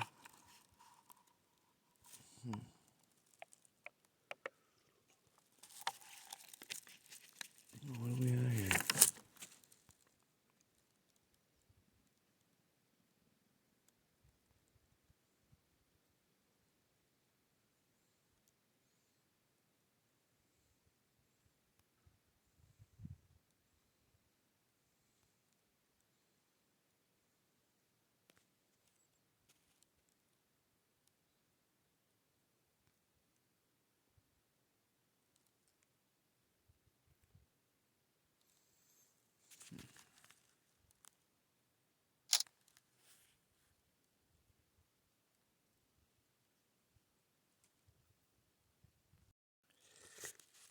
This is it. After Keshe infected him with those women. It's a year later. And what's going on in Iran?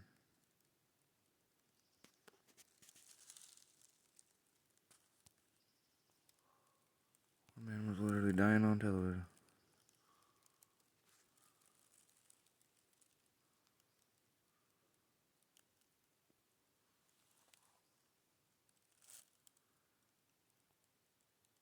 Every 4 minutes. Where's the health eggs? Dude's talking about they got the cure for COVID and they can cure the warship. People sick on the American warships, why don't they kill the people there? I don't get it.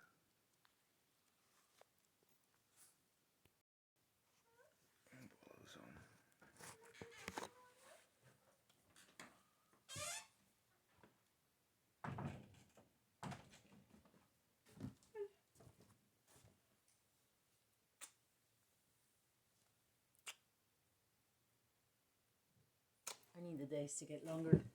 Now it's almost before dark.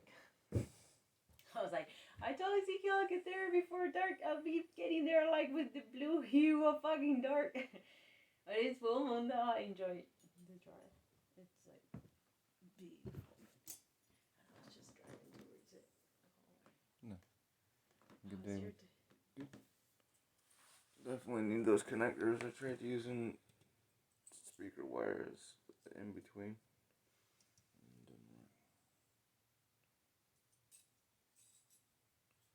I got it all set up waiting for the connectors.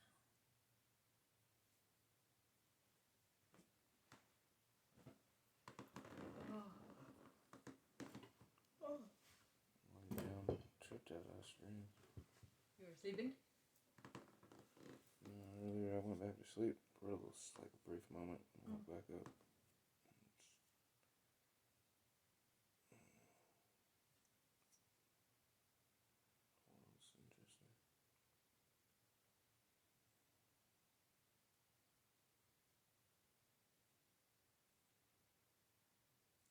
There you go. You guys get done, accomplish what you did?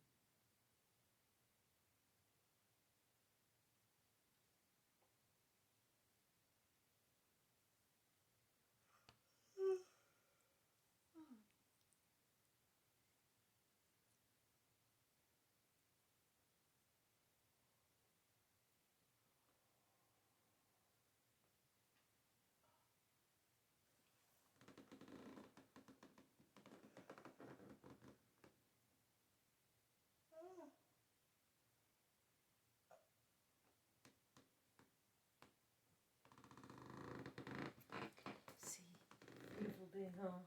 It was like 75 in Sacramento, so it must have been in this high 60s here. It was hot. Walked up and down the hill like 20 times. Just this, yeah? Like from the bottom to here? From the water hole here. Here. Did you got more of the hole? No. I think it goes like way back. Like way back there. And then you could lay down in the hole. It must have washed. Sure. There's a whole lot of it. Like, I was looking at all the silt and I was like, damn, where did that come from? And Washed off. looking and it's like, say from here to the wall. like this, speaking of. Huh. Oh, I can. I start tiling that shit in.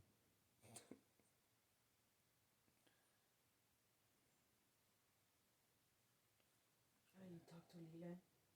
I reached out. He said his birthday was next Friday. He's doing well. He has a truck. He's doing Saturn or something.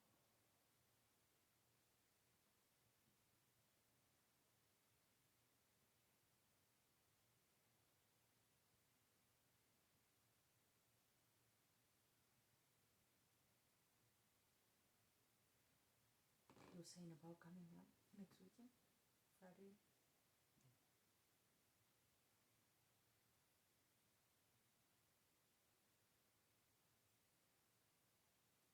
Did you talk to him at all? He has sent you a message, huh? About his birthday? Had you talked to Leland at all? No, I haven't talked to him. He had just sent you about his birthday? Yeah, I guess, yeah.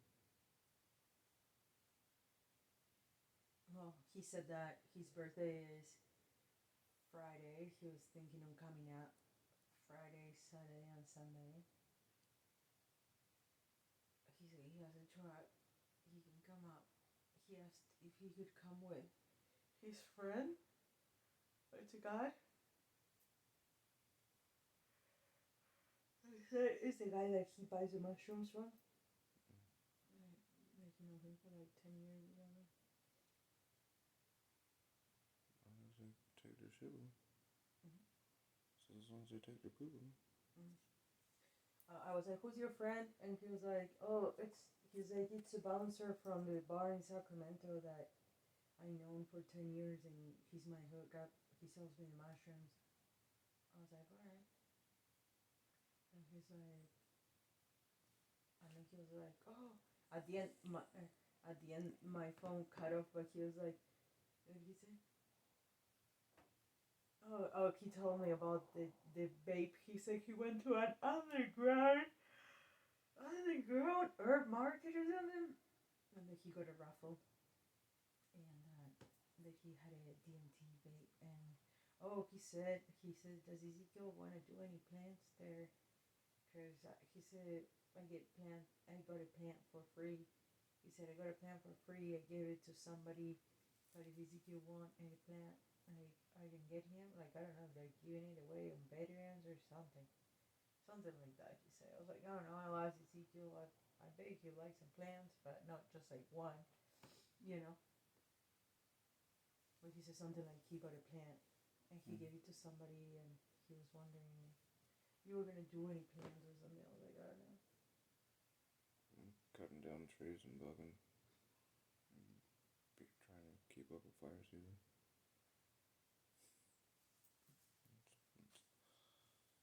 I don't know,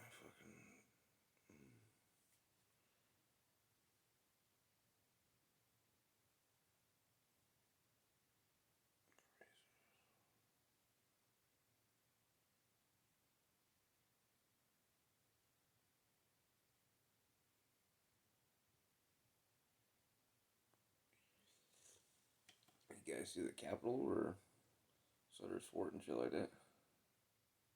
Not Sutter's Fort. Not Sutter's Fort. We went to a river. We sat at the river. That's really nice, like on the water. We sat on the river.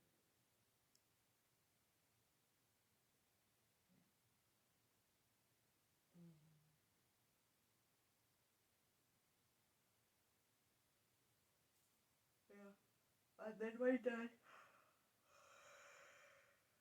not for him, but my cousin that works for him, Martin, had asked him if he could get him an iPhone. And my dad was going to buy it online, but I was like, I don't know, I feel weird, like, buying a fucking iPhone online. And they're just doing by appointment only. So you go to the store when it's like your turn, and that's it.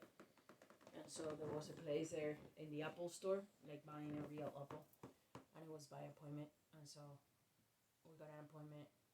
It was at 4:30, and so we just hung out at the river till like 4, and then it was like 20 minutes of commute from where we were at to where that was at, and we did pass through all downtown, the capital city.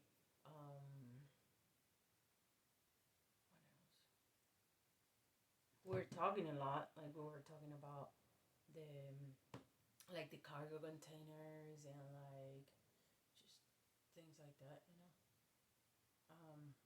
It's dude, you won't see like you won't fucking recognize it. It's criminal. What the fuck they do?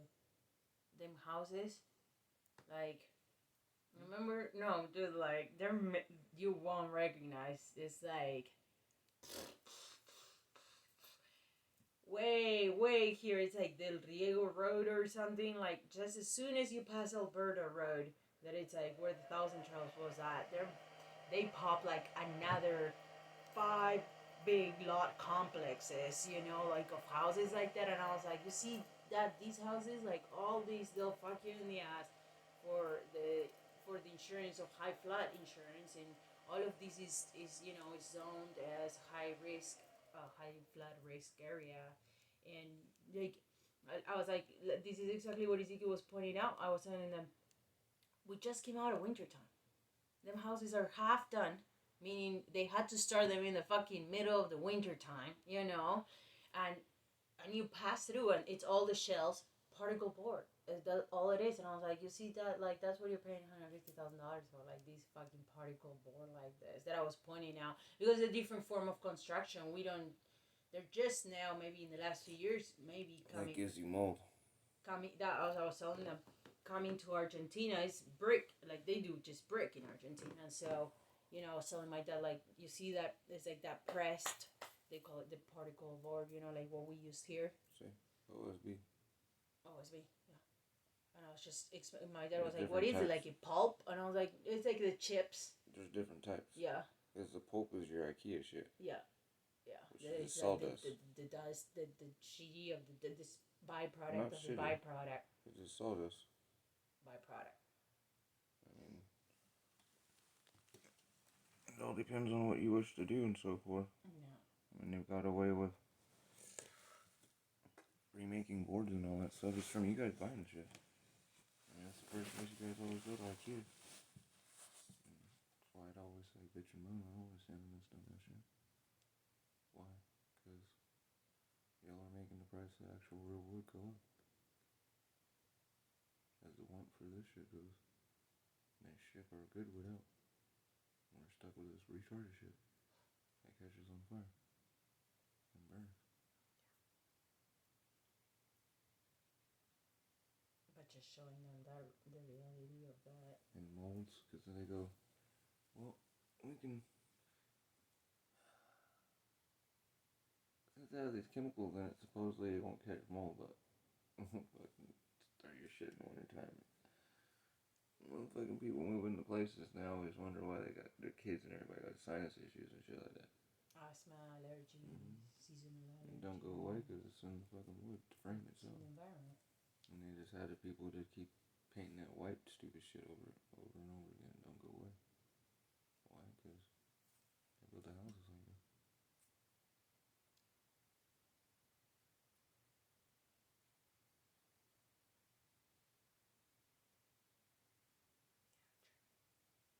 I know. They're all about the containers now. My dad is like, we put 4 of them bitches together. The only issue is motherfucking... Now the containers are stuck. My dad was like, did you see the fucking thing on the Suez Canal? I was like, yeah, dude. Oh, it's crazy. It's crazy. They say it's going to take them a little while. My dad said it was like $200 million a day or some shit like that of merchandise that it's stuck. No. Just that ship alone is $10 billion. Oh, no. My dad was shooting way low. No. How was it costing? No. Right. Billions. Right. One boat. They're fucking cities. You saw that? You're having a conversation with yourself. No. Maria. The evergreen boat that is stuck. Evergreen, yeah, on the canal. is the largest boat in the world. Oh, holy fuck. That shit is cities. Do you comprehend? Yeah. It's not hundreds of millions of dollars. There's 22,500 containers on that thing. How many? 22,000? 1,500 containers. I was telling my parents, like, that shit's empty. It's fucking heavy. You got 4 by... Hear me? Is this in 22,500? It's fully loaded. It's Hear me? loaded? It's fully loaded. Yeah. There's 22,500 containers. Mm-hmm. She just took on her ballast to go to port, from port to change. And she's also fueled up. It's all hella heavy. Do you understand? Yeah. It's 200 tons.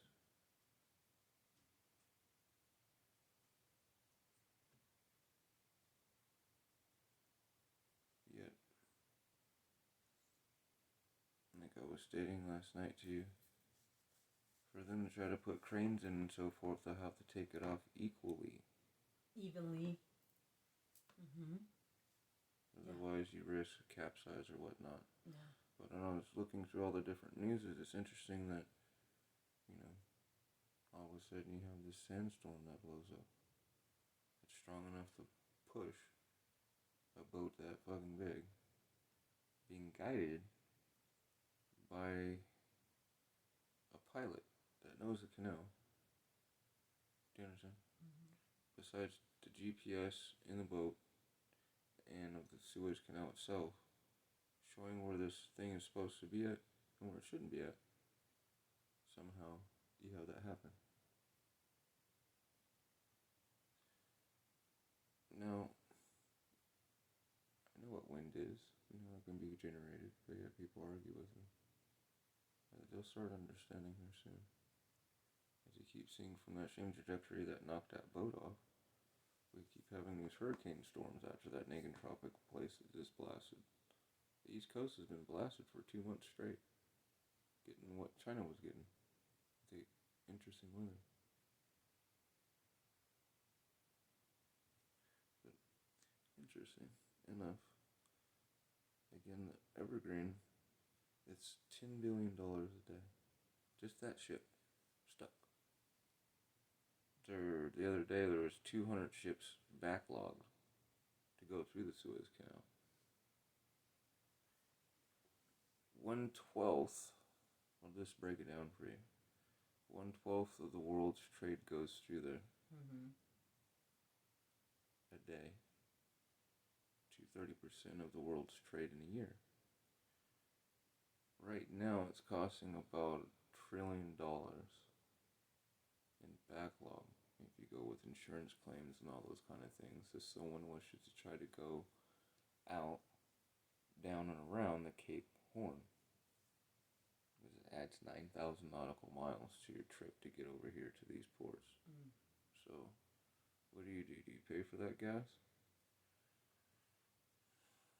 Do you go through the turbulentness that's at the Cape? The pirates, all the things that they complain about?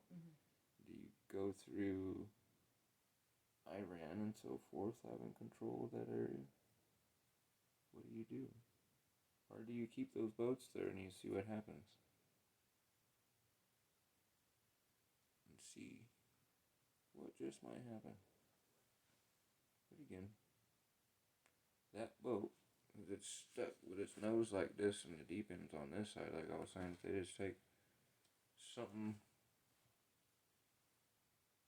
of the same accumulative like weight or so and just tie it on her, and with them tugboats all everybody at the same time, just fucking grab it and nudge it and boop, and then detach and then do another run where it's hooked on her and then boop. You understand what I'm saying? Yeah, just only by the weight of its own. That's the only way. Well, the weight of the other boat being comparatively to try to pop it off. Yeah.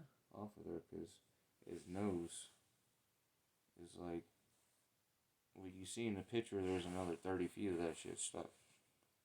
It's like in a canal itself. And for them to dig that thing out, it's going to change the whole canal. Well, yeah. Hydraulics. Uh-huh. And so forth. So that's going to cause a really interesting doo-wop in ordering shit right now. Because it's like, what do? Every day that passes, they're at $40 million now. The owner of the company wrote a letter taking credit just in case investigations show that it was a shipping error. Otherwise, again, the Egyptian pilot was captaining the boat. If it shows that it's an error of the boat itself, then depending on what happens, insurance claims against people not making their deadlines and all that kind of stuff, and so on and so forth, they could bankrupt that company or Japan. If it's shown in that manner, it could cause an offset. So all those companies and all those people, you joint sue. The little guy won't get nothing on it, but there's a back order of insurance claims going up now because they're like, hey, what happens if our shit gets pirated or some funky weather pops up and... But no, not just some boat. What's largest boat? I didn't even know if the motherfucker could go through it. First time I sat through it, like the Titanic, nigga, the bitch stuck.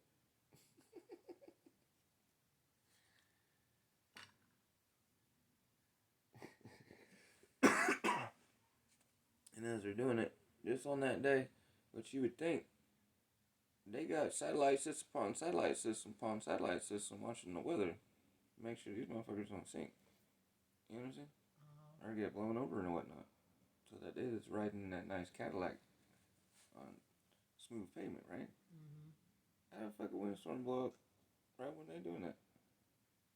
And why would they be moving a boat during that in such a critical position? If they have knowledge that there's a windstorm coming up, it's usually there's indications that this shit's gonna happen. Especially something large enough that would cause an issue with the world's largest boat that's fully fucking loaded with gas and seawater. And fuel. That's a lot of fucking weight.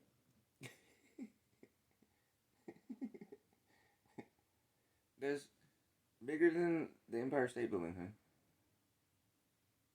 Get blown the fuck over off course. When are they gonna start talking about fucking Geostorm and Geo1? Geo Weapons? War. Geo wars. What? Like geoengineering wars. Geo weapons. Geo weapon. Geo wars has been going on for fucking 75 years. And then different geo weapons. And they openly tell you that, hey, it's smoke over here in Bangladesh and India. I told my dad today, And I we're was like, cloud seeding to make it where the white smoke in the air I told my dad when we did the 2019 in November of India, which was the air somehow, particulates from China were pushed over into India. They started seeding and making it rain to suck that shit away. So you can look it up. Bangladesh did the same shit. When the tropical storm smacked and started, when they had that volcano going at the same time on the island. Anyway. Well, geoweapons started when the Ho Chi Minh Trail with them trying to destroy it. Why don't you look into it? Share that information with you. You friends with several people that were involved with that shit. Their children. Along with several elders that have openly talked with you about it. But anyway, you talking to your dad about it? Oh, it's him. I mentioned today when we did the trimming on the lawyer. And he didn't show up in court. My dad was like, no, you didn't. I was like, I told you I never done it for bad, Dad. We introduced that man to his higher fucking good. And my dad was like, what? he couldn't handle it. That's it. That was the bottom line. It was for him to get in contact with his higher self. That was it. I'm like, it's like, no way. And they were just loving. I'm like, no, you didn't. I was like, yeah. You're tripping. You didn't do what I did. Well, You didn't explain to him what I did. Hey, that motherfucker would have had a sheet acid with my own self. I'm telling my mom, and then every time you walk in the office, the guy is like, "Stay away! Don't touch me! Don't touch me! Don't touch me! Don't touch me!" That's hilarious. Bitch, I ain't gotta touch you. I think your cousin, Cash, might have moved out of your Uncle Clarence house.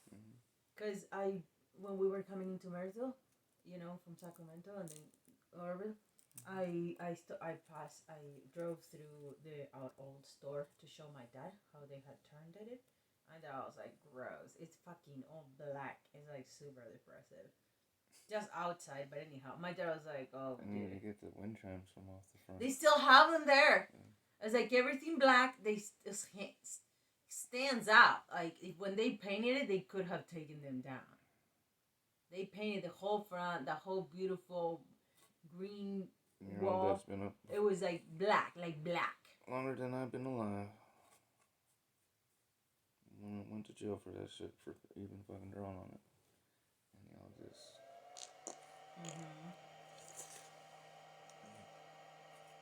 So you seen Cash over there or something? Oh, yeah. So we were driving there, and you know that corner that caught on fire, the apartments. Way back, we had the store. There was a corner that had apartments that caught on fire, and now it's a lot. There was just an empty lot, and there's an elder. How would I say this properly? A complex. It wasn't an apartment. It was like a house with 2 units or something. Yeah, it was old Victorian converted into. Okay, so on that block, there was like that empty lot now. Then there's an elder that has a house there. Next to that house, there's a little door that has like, all I saw was your cousin with the stroller and his baby's mama opening the door as they were the 3 of them going in there. And I just assumed that they be living there.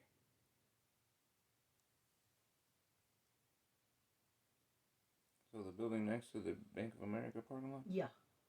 That's the foster thing at the bottom.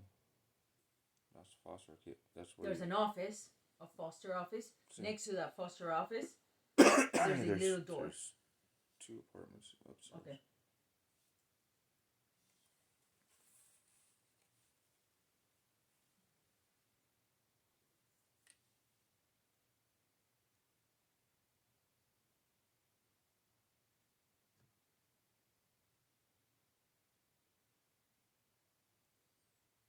All I saw was a blonde girl, and when I looked, it was your cousin with the stroller, and I just assumed that they were living there, but that would be nice though, because they're like a unit home.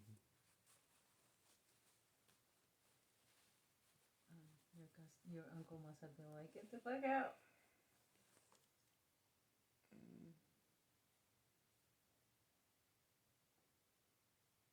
I don't see that happening. No. Unless you're doing something retarded.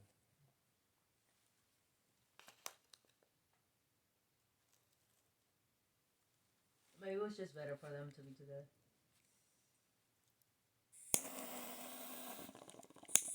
I mean, that girl was living with her parents, right? I have no clue. I think that's what he said, that she lived in Brownsville. Got no clue, right? I just met the young lady today. That we met her together and seeing the baby. Your Uncle Clarence, when you were outside. Oh, because you were outside meeting the baby, and your Uncle Clarence said that she lived in Brownsville, and that she had to drive at night, and whatnot. That she was going home with the baby. So, and that she lived with her parents in Brownsville. That's what I'm saying. Probably not now. That's your statement.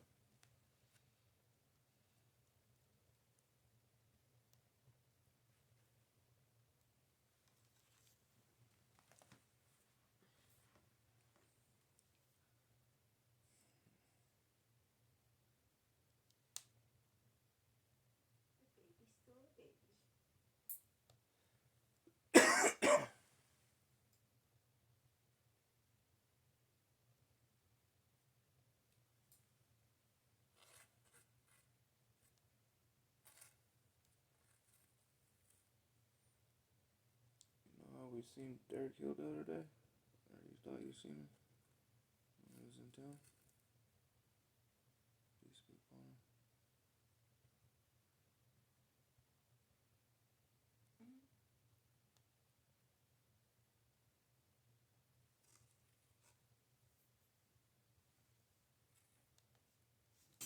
Wait, Derek, the brother. Young man that I compiled the Trusolatus displacement theory with while I was locked up in jail at the police set me on fire. Young man that's all come on the show. Young man that just had a child last year. Young man that every time I get locked up, he locked up.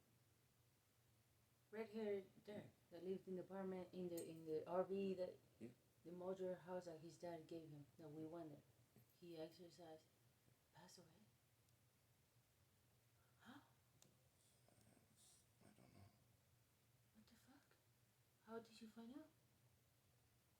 On Facebook? He's like younger, like me. I took him off ICU 2 days ago. Of what? Off ICU 2 days ago. I went to look on Facebook to see why I talked about him a couple of times like I did with Leland. That's why I asked you. Yeah, we were talking about because his dad was the one that did the. Yeah. That's where my paper form landed because I was telling you about in jail and showing you all this stuff. It made me start thinking about Yeah, people. he got out of jail. He came to the store. We talked. We were like, "What the fuck were you doing in jail anyway?" And he said something about his new girlfriend, a baby. Last time I seen him was when he used my telephone to get picked up.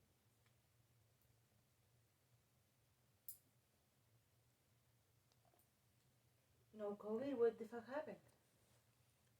I don't know, my love. Mm.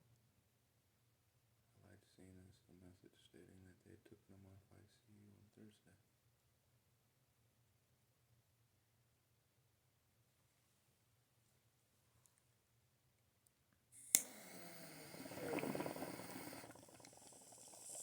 Way too young.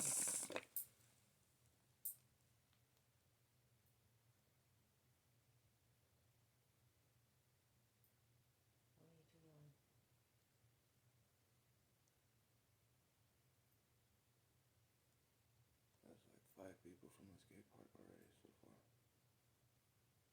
I used to talk with and understand plasma.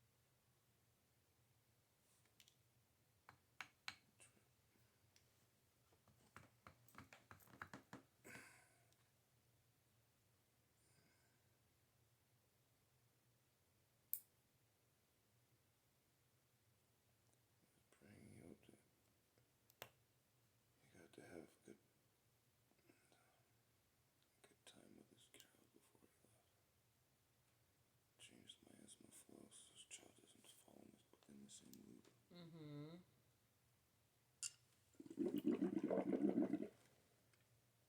Thing we've been talking about.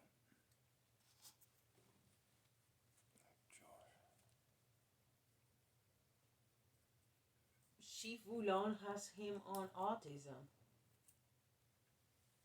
Lizol? Lizol has her son on full-on classification of autism.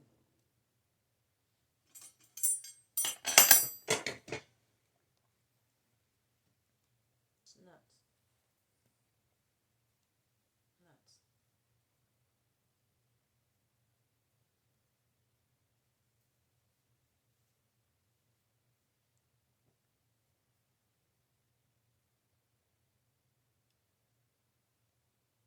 What is he? Yeah, that's crazy.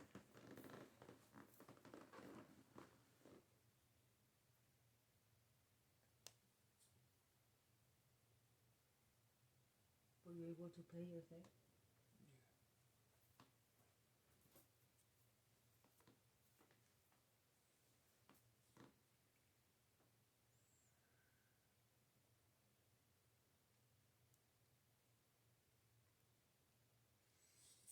So it made me start looking into stuff.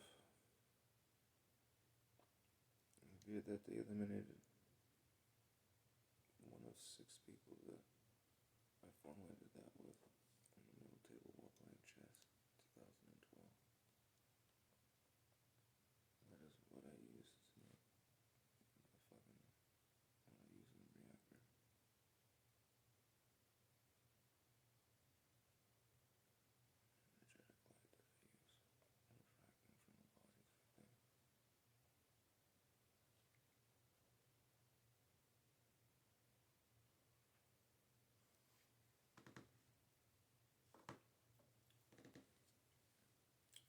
I'm talking about those beacons and understanding how they can infect if not.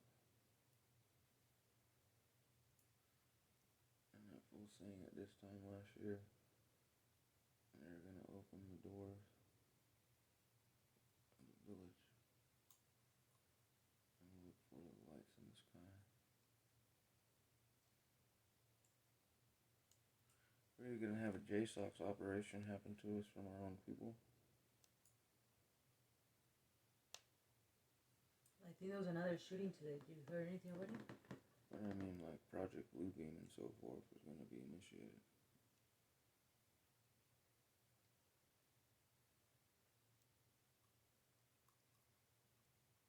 Like a mass universal thing? Yeah. Or to cause people to believe that there is.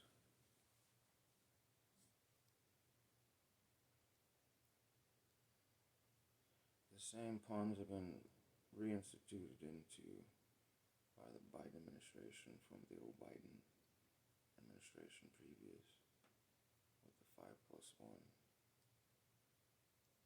And it's coming back again.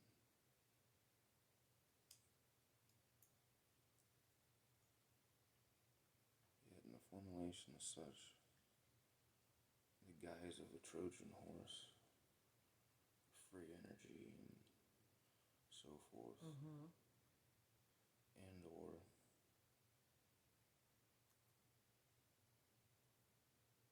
those who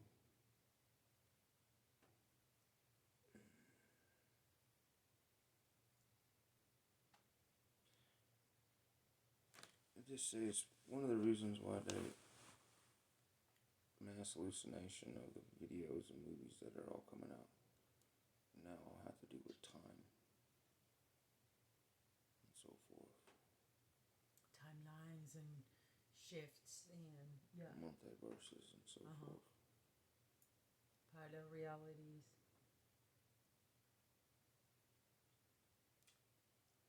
But also timelines, like that songbird that is like.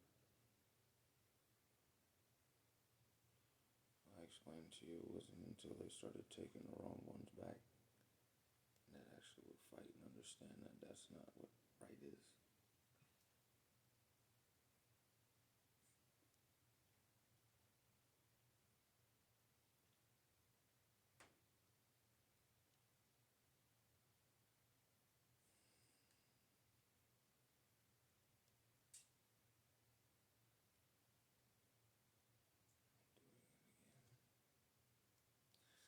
So, the health eggs supposedly many things, but yet, if it is a car or a type of trajectory, and you have a beacon, a non-beacon,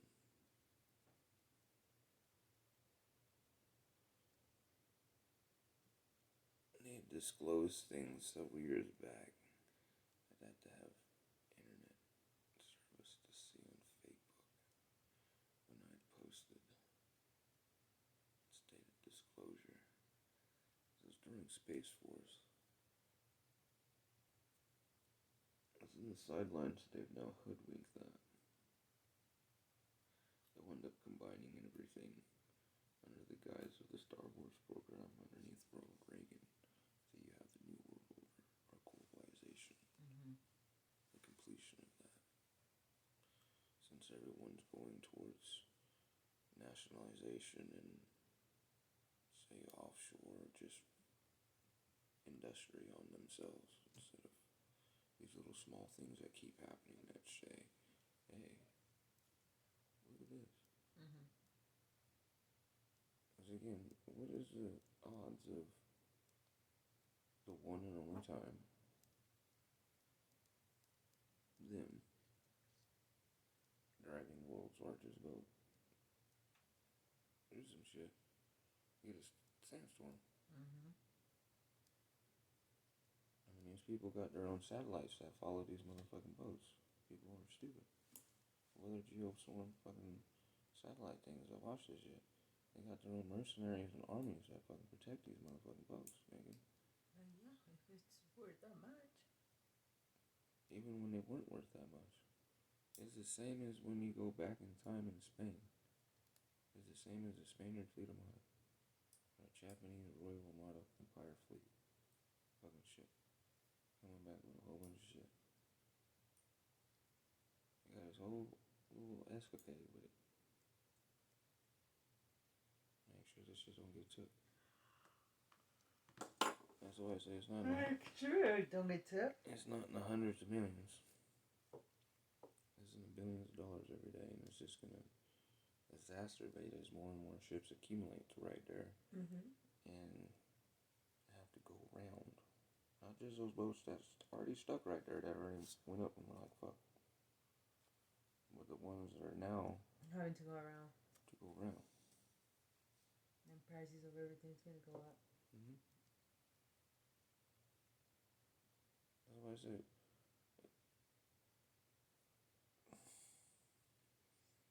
That motherfucker never went that way before. They just got done dredging the shit to make it to where it could go that way. They hypothetically thought. It never went that way before. It was the first time Titanic made the voyage.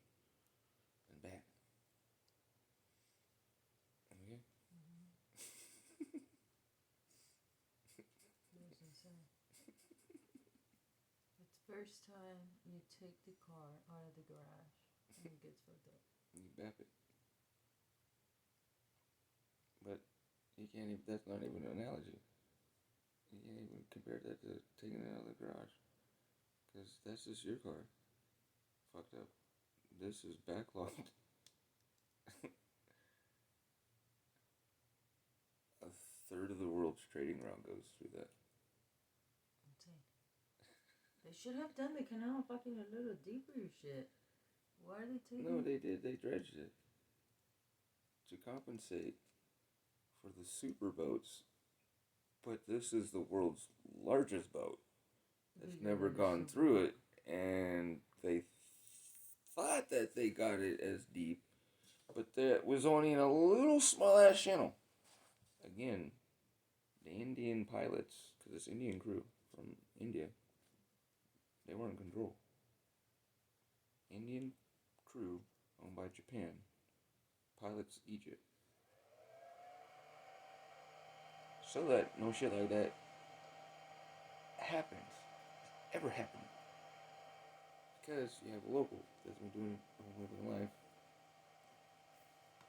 And first time, come on, buddy. You think they use the rookie or do you think they use the best motherfucker? And somehow, again, you have a sandstorm pop up. And the satellites didn't tell you that it was going to happen. The local weather stations didn't tell you, don't do it. People fucking looking, because, you know, it's a whole lot of shit that goes into, like, moving the Empire State Building down the fucking...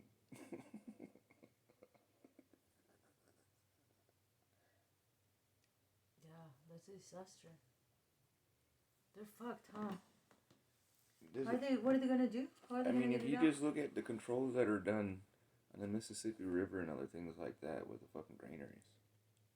And how shit used to be done from Sacramento ports coming from here when it used to fucking flow from here down.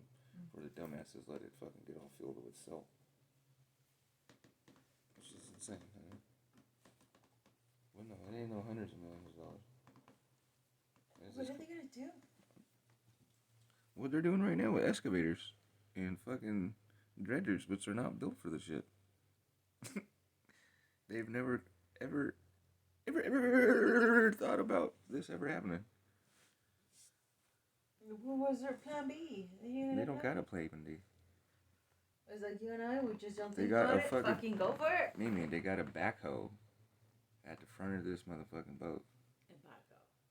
A backhoe is like the fucking size of the window. They have an excavator, honey. They're gonna excavate. No, it is. The thing that picked up the blackberries.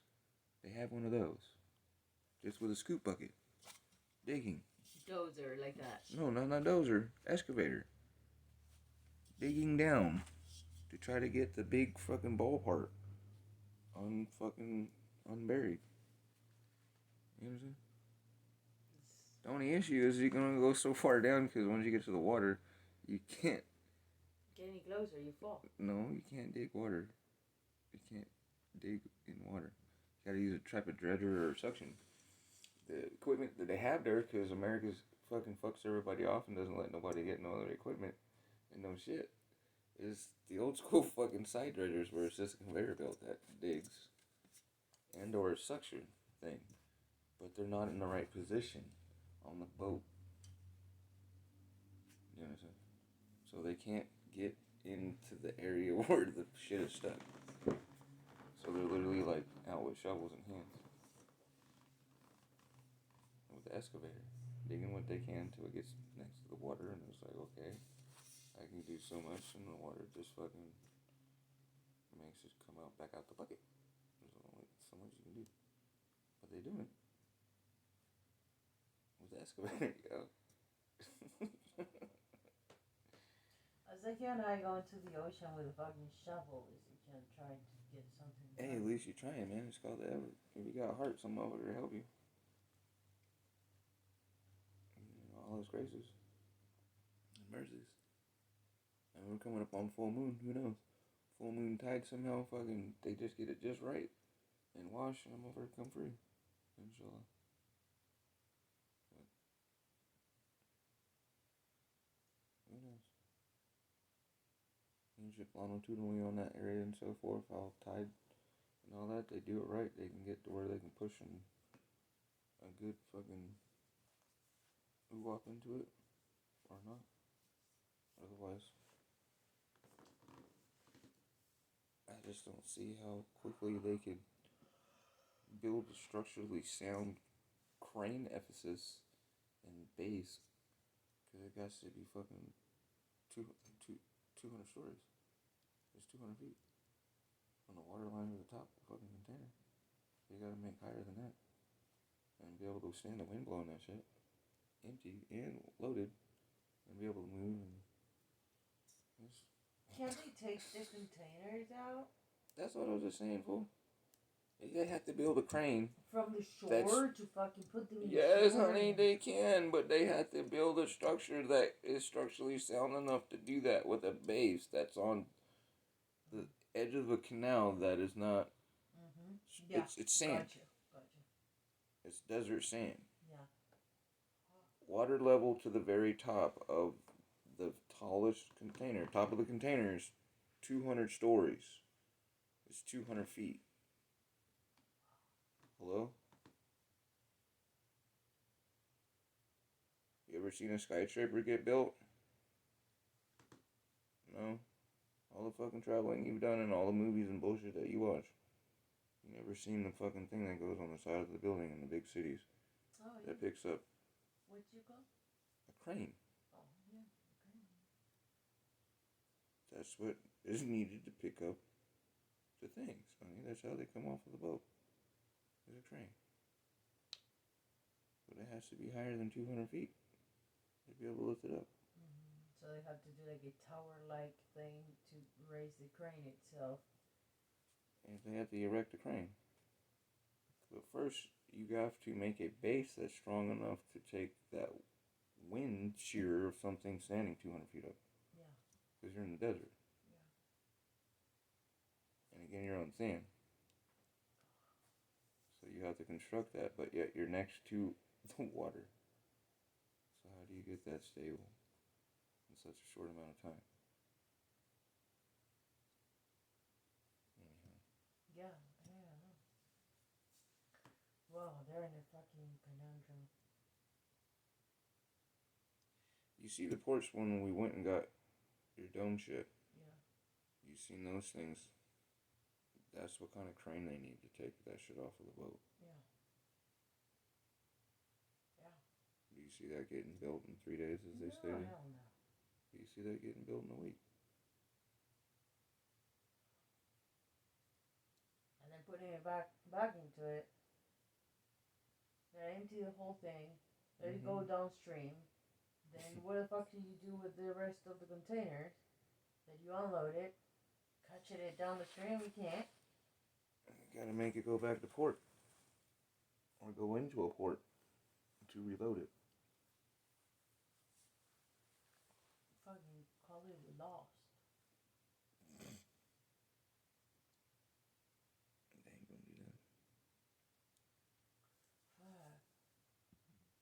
As already things messed up in the port already here. That's what I was saying. This is might give them a little might free up some of the might free the congestion up in the ports. Why is the water being doing this? It's just like spring water, huh? What? See? Yeah, it's like a buildup of energetics there.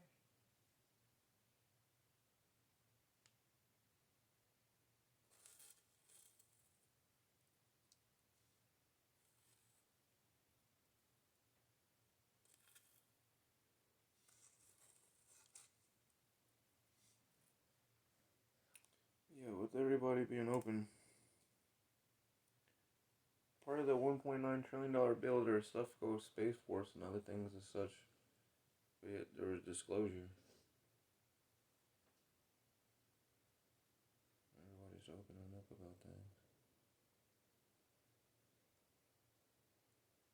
And they more people because the driver of that boat may have taken off, you know, go home or whatever. But all the rest of the captain of that boat, they're just holding on there, and then the rest of all the other boats, all the people, they're all holding there. Yeah, they're stuck on the boat. Yeah, crews and everything.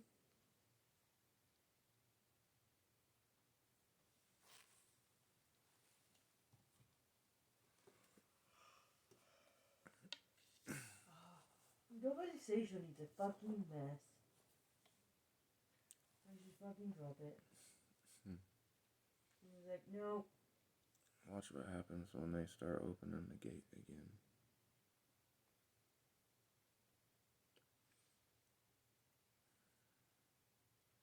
These people are erasing Keith people again.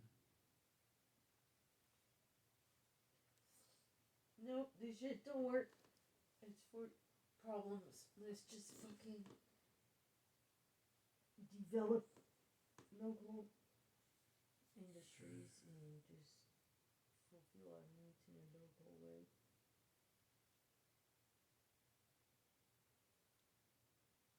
Mm-hmm. That's fucking 11 people so far this year.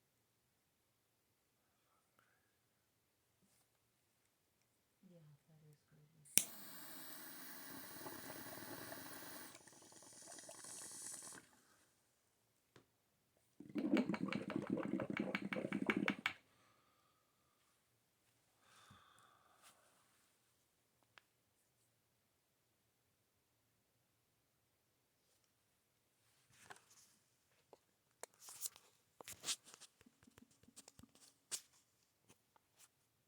Grants broad power to state officials to take control of election management from local and county election boards. It also adds new voter ID requirements, severely limits mail ballot drop boxes, rejects ballots cast in the wrong precinct, and allows conservative activists to challenge the eligibility of an unlimited number of voters. One provision would even make it a felony to hand out food or water, a crime to hand out food or water to voters waiting in line at polling places. The legislation sailed through both chambers of Georgia's legislature Thursday and was approved along party lines. Governor Kemp signed the bill in private, surrounded by 6 white men. As the governor announced he had signed the bill, Democratic State Representative Park Cannon, who's African-American, knocked on Governor Kemp's door, saying the public deserved to witness his statement. She was arrested by several Georgia state troopers, dragged through the Capitol, and pushed into a patrol car even as she shouted she was an elected official. And all I did was Cannon's fucking knock on the arrest door. was witnessed by fellow Democratic State my arrest Representative for? Eric Thomas. But you're gonna tell me that you arrested a sitting state representative for nothing? She didn't do anything but knock on the governor's door. I'm done. I'm so done. I'm so done. Protect and serve who? Georgia State Representative Cannon was booked on 2 felony charges, obstructing law enforcement officers by use of threats or violence, and disrupting a General Assembly session.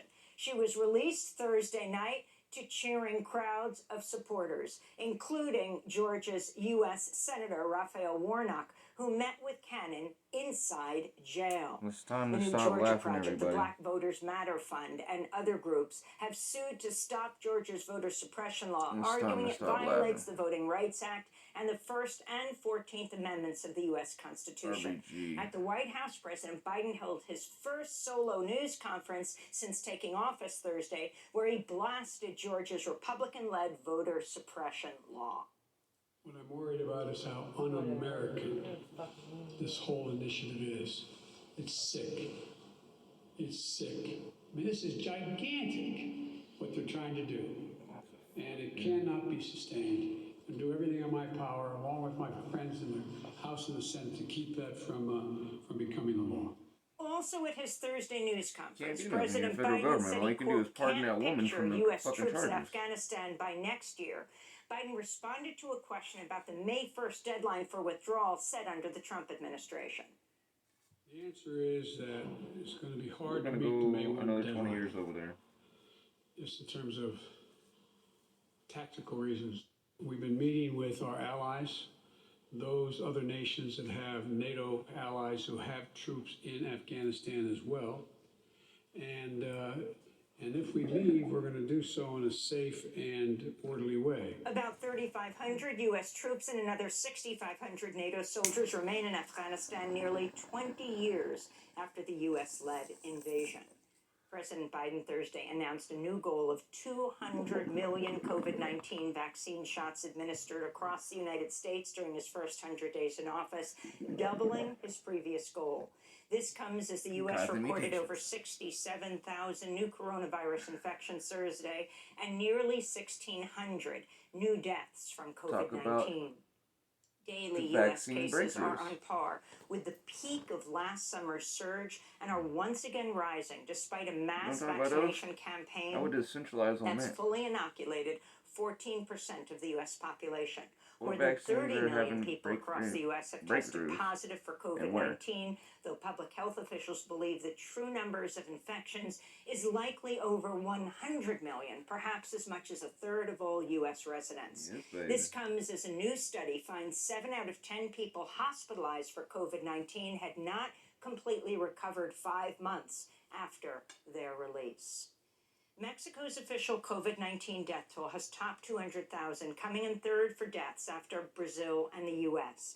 Many public health health officials believe the true numbers of infections is likely over 100 million, perhaps as much as a third of all U.S. residents. This comes as a new study finds 7 out of 10 people hospitalized for COVID-19 had not completely recovered 5 months after their release. Mexico's official COVID-19 death toll has topped 200,000, coming in third for deaths after Brazil and the U.S. Many public health experts believe Mexico's true death toll is likely closer to 300,000 due to a severe lack of testing and poor reporting on COVID-19 cases.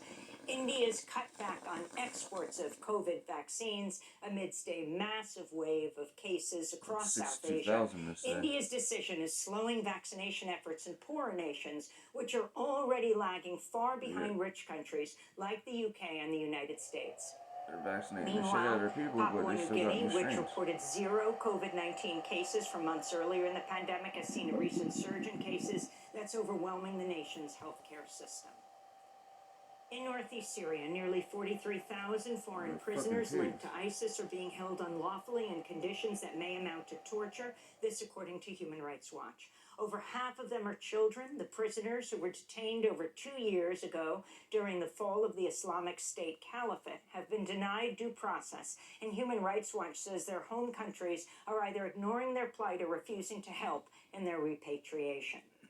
In Israel, the final vote count in Tuesday's parliamentary election confirms Prime Minister Benjamin Netanyahu and his right-wing allies failed to secure a majority with no clear path to victory. If Netanyahu and his Likud party fail to put together a governing coalition, Israel could be headed towards its 5th election to determine Israel's next leader. Meanwhile, the extreme right Religious Zionist Party alliance, which includes openly racist and homophobic political parties, has won 6 parliamentary seats. The number of Knesset seats that will be filled by women dropped to less than a quarter. In Egypt, dozens of ships carrying oil and shipping containers full of goods are idled in the Suez Canal after a massive container vessel ran aground. The ship, which is nearly a quarter-mile long, has cut off access through one of the world's most important waterways connecting the Mediterranean with the Indian Ocean. Salvage crews are working to move the vessel, but warn it could be days or weeks to clear the blockage of the Suez Canal. Dirt that's President saturated with Biden water. said the U.S. would Where you respond make to that any stable. escalation from North Korea after it launched 2 short-range ballistic missiles off its eastern coast Thursday. It was North Korea's first such launch since Biden took office and defies a UN Security Council ban. Biden also said he's open to diplomacy with North Korea, conditioned on denuclearization. Back in the United States, Senator Elizabeth Warren clashed with Treasury Secretary Janet Yellen at a hearing of the Senate Banking Committee on Wednesday over why the $9 trillion money manager company BlackRock doesn't face more oversight from the Treasury Department. Is BlackRock currently designated so that it receives that increased oversight? It isn't designated, but I think it's important to understand. So that means it is not receiving the increased oversight from the Fed. Does potentially a $9 trillion investment company pose some risk to the American economy if it should fail? Well, one needs to analyze what the risk is. An asset management company is very different than What the risk is if you're not actually Come on, doing get up the with the game. investigation through FSOC. Right. BlackRock is the world's largest asset manager. It also has close ties to the Biden administration. New York Governor Andrew Cuomo is facing another scandal after news outlets revealed Cuomo's family, including his brother Chris, who hosts a show on CNN, were given special access to COVID-19 testing last spring. Cuomo's already facing calls to resign for covering up thousands of COVID-19 deaths at nursing homes and for his abusive treatment of women. 8 women, including some of his staff, have accused him of sexual harassment and misconduct. New York lawmakers have reached a deal to legalize recreational marijuana in the state for adults 21 and over. The proposal would invest marijuana tax revenues into Black and brown communities that have been disproportionately targeted by the decades-long war on drugs. A portion of marijuana business licenses would be reserved for business owners of color. The measure would also allow individuals to cultivate up to 6 marijuana plants at home and for marijuana to be delivered to people's homes. The bill could pass the Democrat-controlled state legislature as early as next week. The New York City Council Thursday passed legislation that would make it easier to sue police officers for use of excessive force and other forms of misconduct. The legislation would limit so-called qualified immunity, a decades-old legal protection that's given police officers near immunity from lawsuits. Mayor Bill de Blasio is expected to sign the legislation, making New York City the largest jurisdiction to limit police officers' use of qualified immunity. The bill was among several other measures the council approved Thursday, including a $72 million plan to improve police practices and accountability.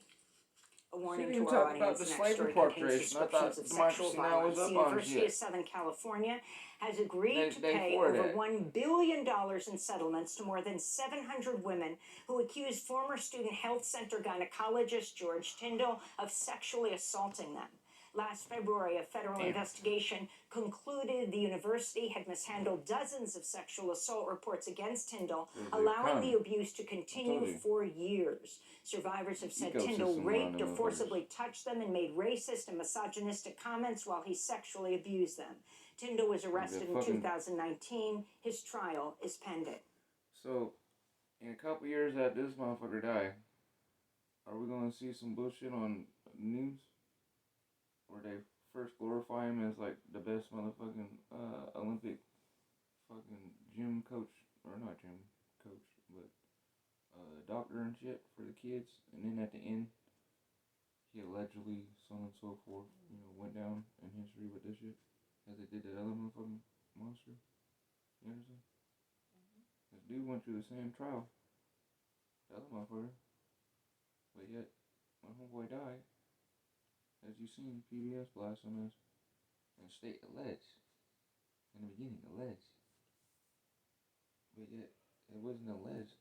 They showed that the dude done it for 40 years molesting a little boy while he was a music instructor. The same as this fuck. You know what I'm saying? They ended with that. But it started with a Liz. How was it a Liz? And the dude actually got charged with this shit. And why are you playing his music and saying in a manner like this was a good person? I mean, if you do that, like I said, we're going to end up seeing some shit with this dude on there going, oh man. He helped kids' spirits be raised. Los Angeles, local media report about a dozen people were arrested Thursday night as protests continued over the violent police eviction of hundreds of unhoused people living in an encampment in the city's Echo Park. A reporter with the LA Times and two reporters with the outlet Knock LA were also detained by police while covering Thursday's protests. The expulsion of unhoused people from Echo Park comes after residents of the gentrified neighborhood complained to city officials and police about the encampment. Unhoused organizers say there's a major shortage of permanent and affordable housing options in LA. 14 Republican state attorneys general are suing the Biden administration over its moratorium on new oil and gas leases on public lands and water. Biden's order was part of a string of executive actions addressing the climate crisis. And in northern Minnesota, witnesses say police arrested more than 24 water protectors Thursday as they took nonviolent direct action to stop construction of Enbridge's Line 3 pipeline. Okay, you guys are all under arrest for unlawful assembly and trespass. Are you going to come out on your own free will? This is our land. It's Anishinaabe territory. Yes or no? This is our land. It's Anishinaabe territory. That's the answer you get to the question that you asked. If completed, Enbridge Line 3 would carry more than 750,000 barrels of tar sands oil a day through fragile ecosystems, endangering lakes, rivers, and wild rice beds. Construction crews were idle Thursday for more than 4 hours. The land defenders locked their arms together as indigenous water protectors sang and prayed. This is indigenous activist and lawyer Tara House addressing the Biden administration. Why can they not? When there's a church on their own land, to do something different, set aside by the federal government, it's not enough under the treaty, to just cancel one project while others go through. One sacred is not more than another.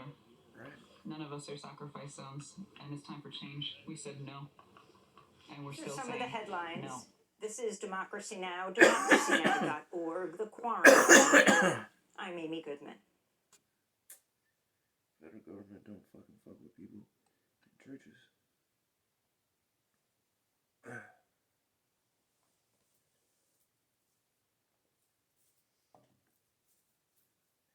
do you claim asylum in that for years? First Nation people can't do such. Erected a church.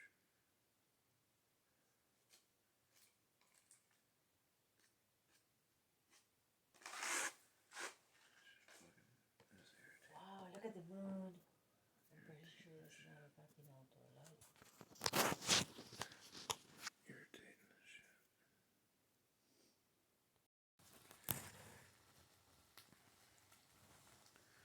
What the heck, dude? That's just right.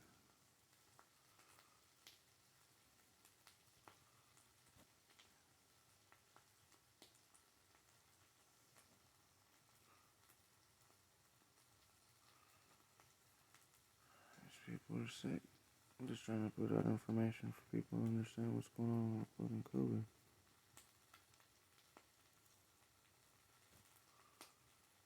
Brother Jimmy, hopefully you're able to see it. And others out there.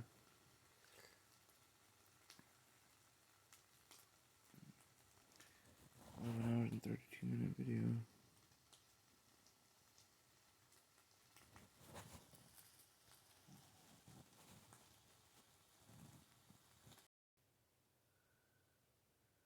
Day, but with very different messages. Here's the bottom line.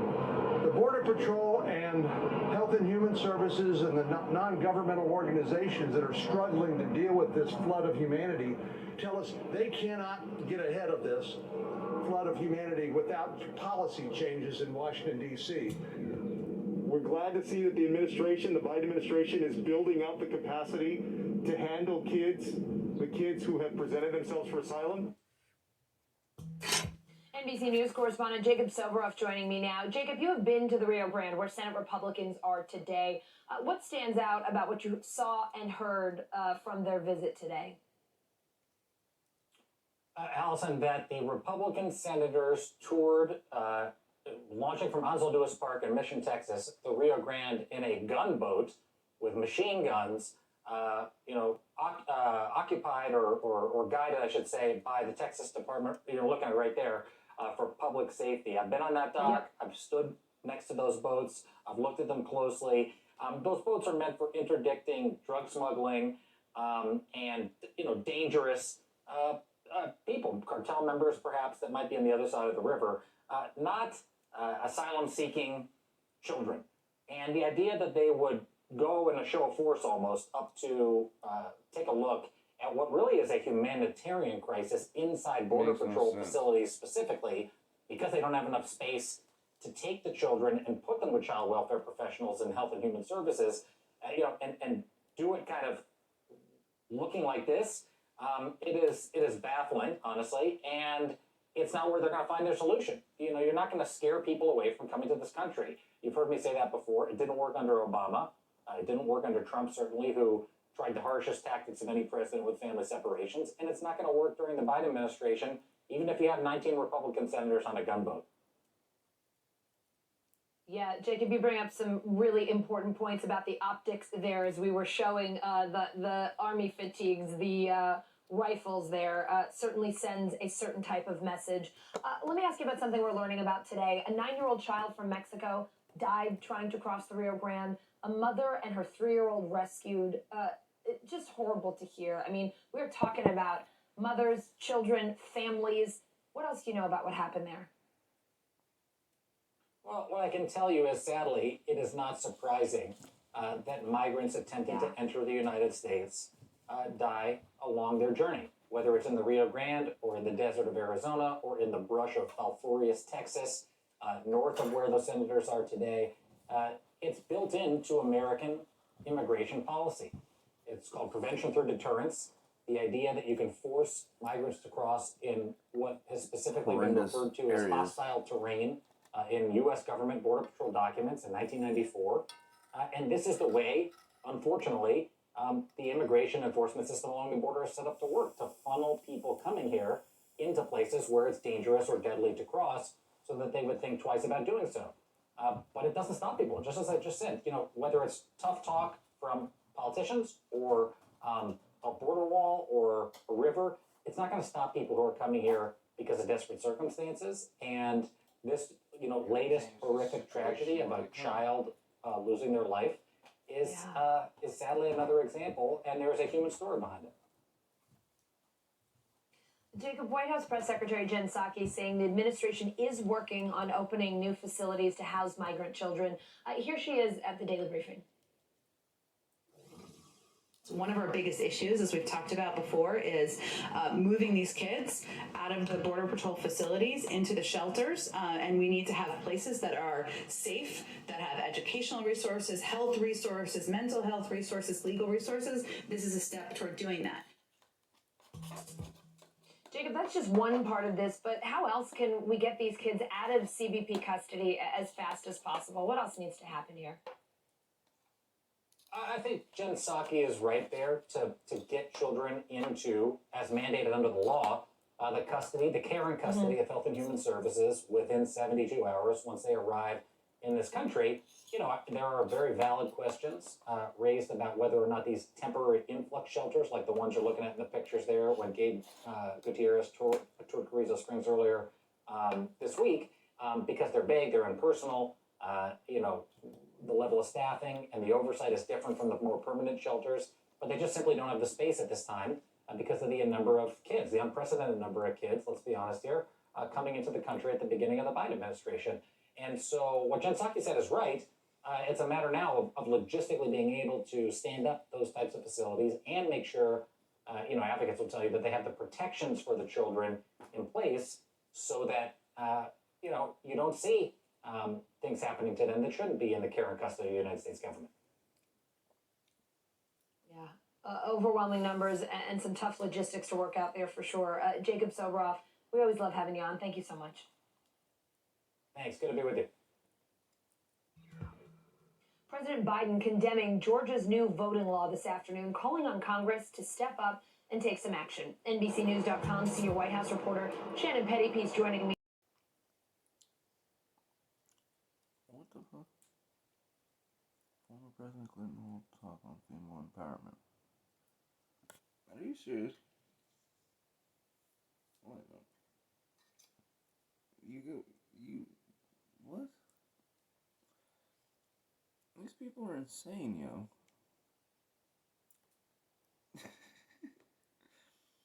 Bill Clinton, you were impeached for cheating on your wife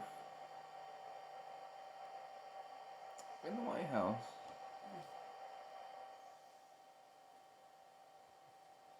What the fuck, dude?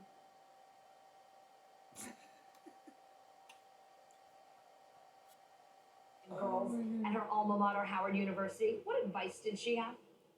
Well, she had some advice that we could all probably use these days when we're so distracted and dealing with so much, and that is essentially to be present. Here's what she had to say at that event. I think the advice I would give is be present. Don't just push through. See what is around you, in particular to the students. Just be hungry for all that you have access to in terms of what you can learn, what you can observe, what you can read, what you can say and speak. Be present. You know, maybe even advice Allison, a vice president, could take. I think we could all use that type of advice. The Yeah, dude next to fantastic you advice for all of us. That is for sure. Shannon, was thank you impeached very much. Have a great weekend. for fucking getting his penis sucked on. Let's go to NBC News now. In the White Correspondent House. Simone Boyce. She has the latest headlines for us from NBCNews.com. Hi, Simone. And the lady saved the dress. Hey, Allison. No We one start would with some believe her. news from the World Health Organization. Serious. They are warning against counterfeit COVID vaccines being sold on the dark web. The WHO is urging people to buy vaccines only from government-run programs, and the organization said they're also monitoring criminal groups tampering with empty vaccine vials. But they emphasize that any damage that comes from these phony doses does not reflect the safety of real vaccines. Well, the IRS announcing today that Americans can get tax breaks this year for masks, hand sanitizer, and other PPE that helped fight the spread of COVID. Taxpayers can deduct money spent on these items as medical expenses if they made up more than 7.5% of their income. So, for example, if you made $50,000 in 2020, you can deduct PPE costs of more than $3,750 from your tax bill. Now, expenses reimbursed by insurance aren't eligible, though. Well, Republican Senator Mitt Romney receiving this year's John F. Kennedy Profile and Courage Award for his historic vote to convict former President Donald Trump during his first impeachment trial last year. Romney, who faced backlash for his vote from colleagues and the public, is the first senator in U.S. history to vote to convict a president in his own party. Now, he told NBC News he does not regret his decision. And Prime Minister Benjamin Netanyahu failing to secure a majority in Israel's latest election. In order to form a government, Netanyahu needed at least 61 seats in parliament. This is the fourth Israeli election in 2 years. So with Israel in a political deadlock, the country could actually be facing a fifth election later this year. Allison? Or the Nazi party back to takes you. over. All right, Simone, thank you. Now to an NBC News exclusive. Swarming Navy destroyers off the coast of California. It happened over several days back in 2019. Some of them flying for over 90 minutes, well beyond the capacity of commercially available drones. It's all according to a new investigation published by The Drive. NBC News correspondent and host of The Overview on Peacock, Gotti Schwartz, joining me now. Gotti, this reportedly sparked a high-level investigation within the military. Now, the Navy hasn't responded to requests for comment. So what else do you know about these mysterious drones?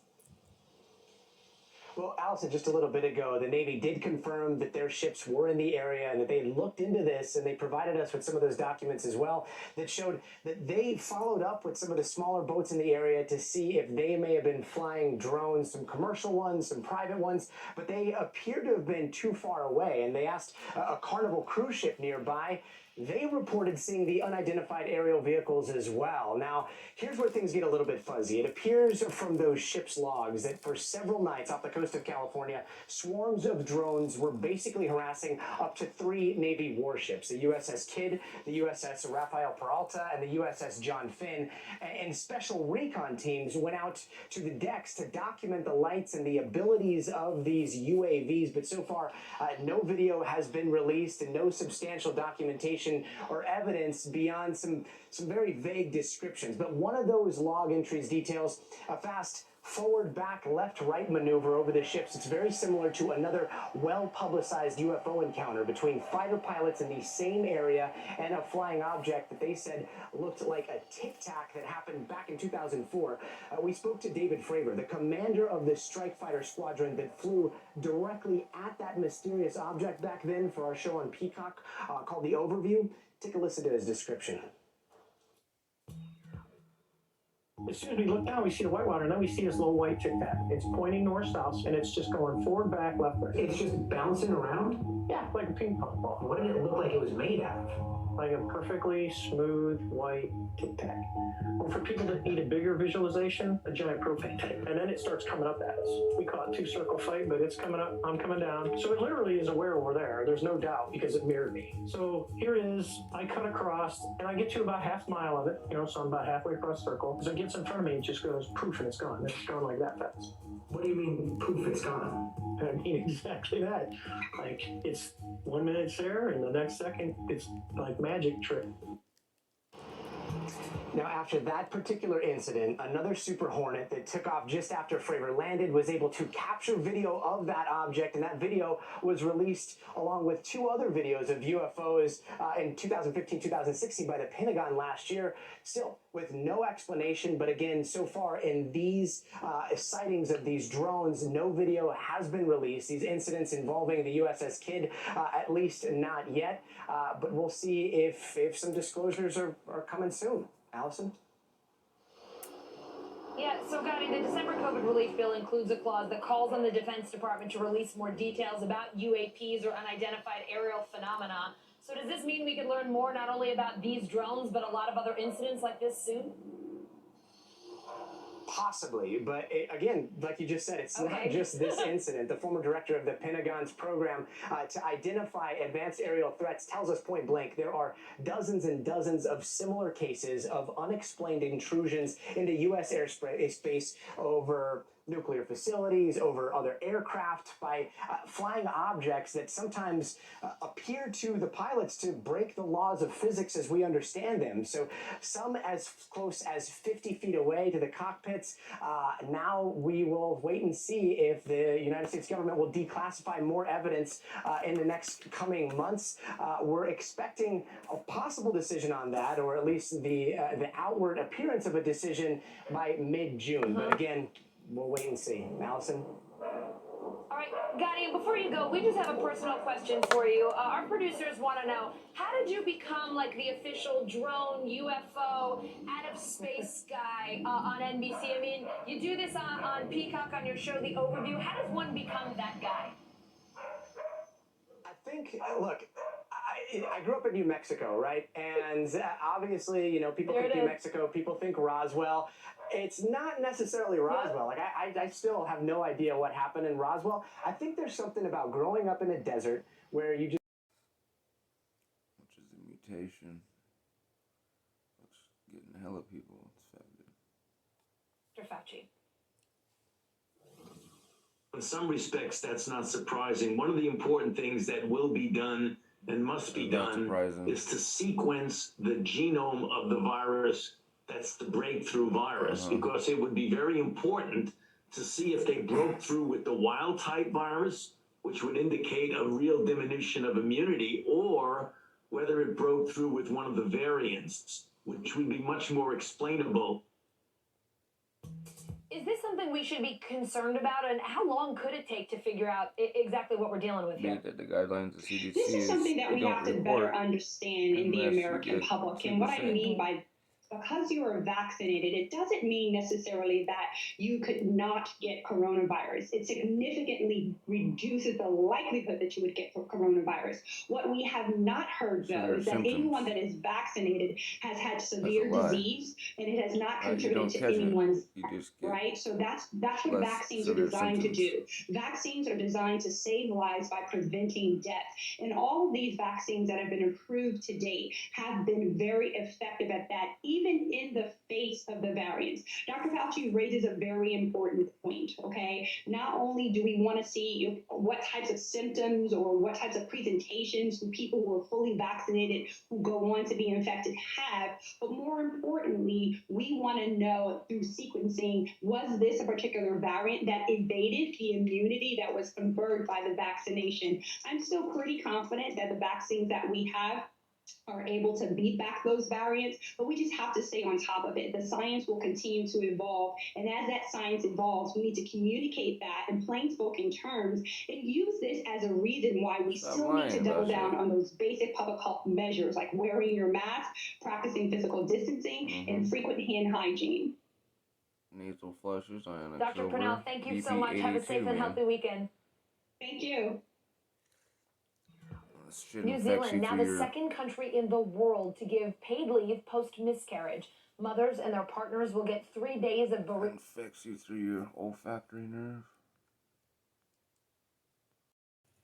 Geoengineering one after the other, people. Traumatizing a parade of tornadoes over the last week, and this time they have proven deadly. At least 6 people killed in a violent outbreak that began yesterday and into overnight.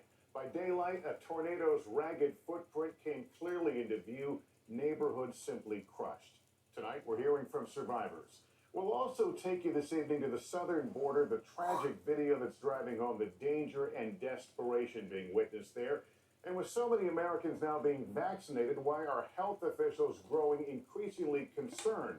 We'll Because of the all mutations. and more, but let's start and they're realizing the vaccines are causing the mutations, as I've been stating. From Calhoun County, Alabama, to Coweta County, Georgia, the damage widespread.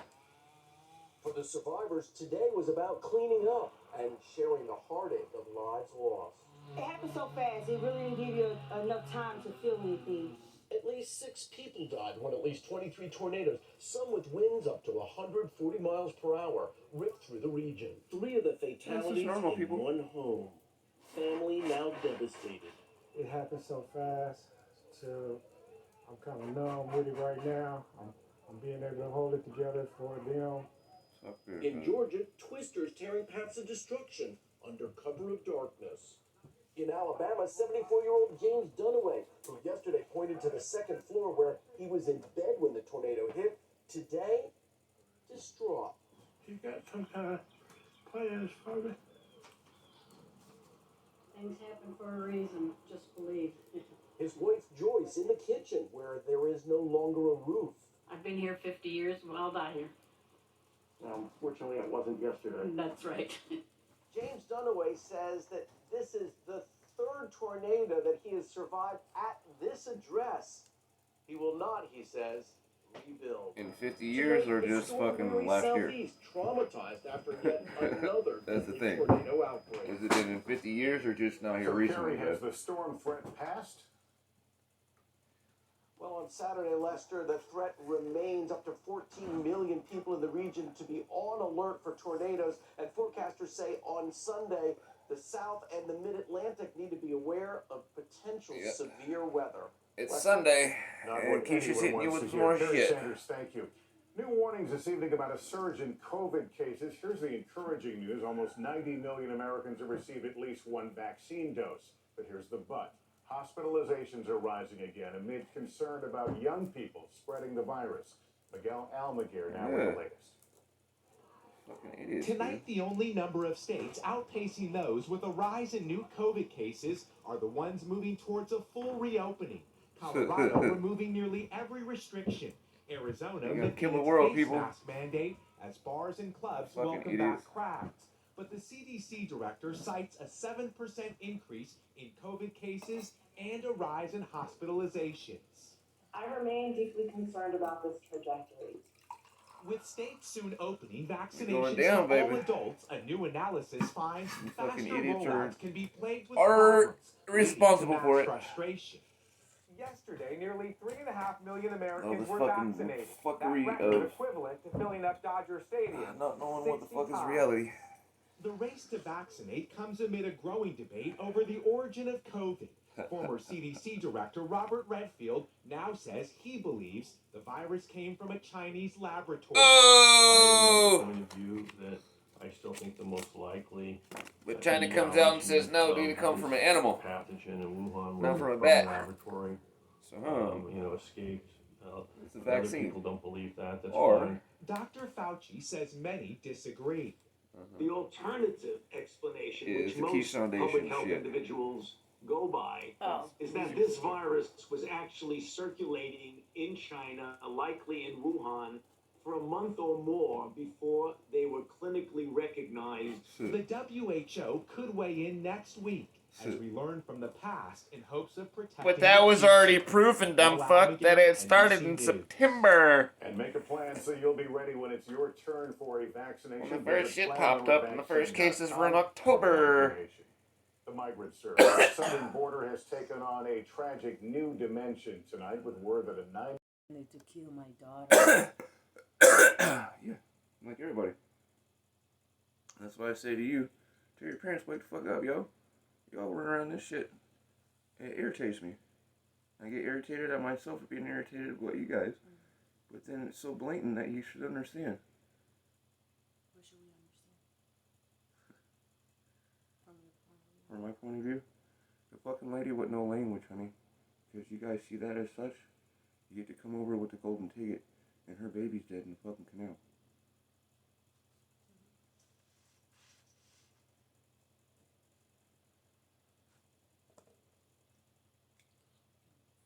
Still be irritated.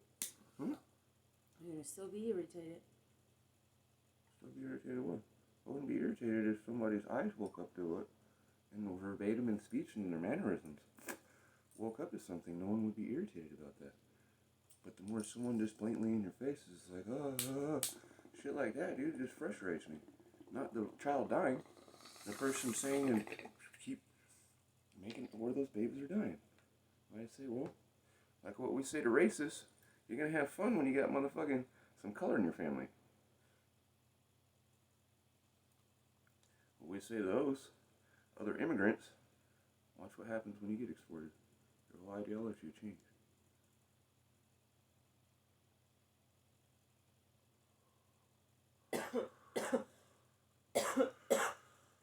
That's what we've always said to folks. Karma will get you. Don't worry. We'll get your family. And your eyes will wake up to reality. She always comes through for us. That's one thing. Is we're good at praying for people. For that to happen. So that they wake up. Lamentations and all the things. The prayer of the blacks of the world. Are to make it where Allah bless us in with the same mercies they blessed us with. So that they get educated and see.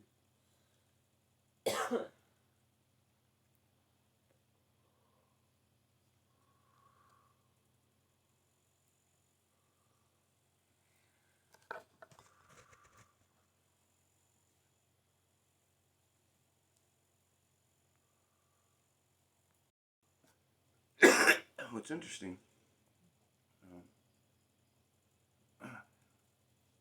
what's going on with the people coming from Honduras and so forth, how we were having year before last with that dengue outbreak, that they weren't calling it the dengue virus, but people were just dying at the border, and during reshuffling and being recycled through the fucking revolving door down there. What the hell was going on with the dengue virus? Because I thought they were saying, oh shit, there's another child that's died during detention from supposed flu virus or whatnot. If you remember, because they had 7 people die before fucking COVID popped up at our border. I've been saying I think it's dengue, but was it dengue or was it fucking this shit? Or a variation of it from Brazil. But at that same time that they were doing those caravans, they were saying we found that weird ass shit in the lake. We don't know what the fuck it is. And people from that area coming up passing, dying, showing flu symptoms, but fucking dying within like 3 days. But it looked very similar to the dengue, like a variant of dengue. It's like, what has happened to that? Because there's more people with dengue in Honduras than there was in fucking Bangladesh when this shit first started. It said, world, watch out, Bangladesh is a fucking epidemic place for dengue virus. And then COVID happened. But yeah, all the people coming from South America gotta come to Honduras. They come up this way. Through the upper part where it was the world's worst dengue outbreak, but for some reason they only talk about Bangladesh. Why? As you guys are stating, maybe COVID was circulating for a round. What the fuck is... It was circulating for a month, then how come we don't have the same kind of shit in our hospitalizations in other places around the world? There's only a couple of spots where they showed they had pneumonia cases that were similar to this shit. I think Germany and a couple other spots. And they said, oh, wait a minute. We got those nodules. This is as such, but they still keep poking it towards fucking China. I'm still trying to say it's a goddamn wet market shit. It's been proven that all the people who got infected didn't come from the goddamn wet market.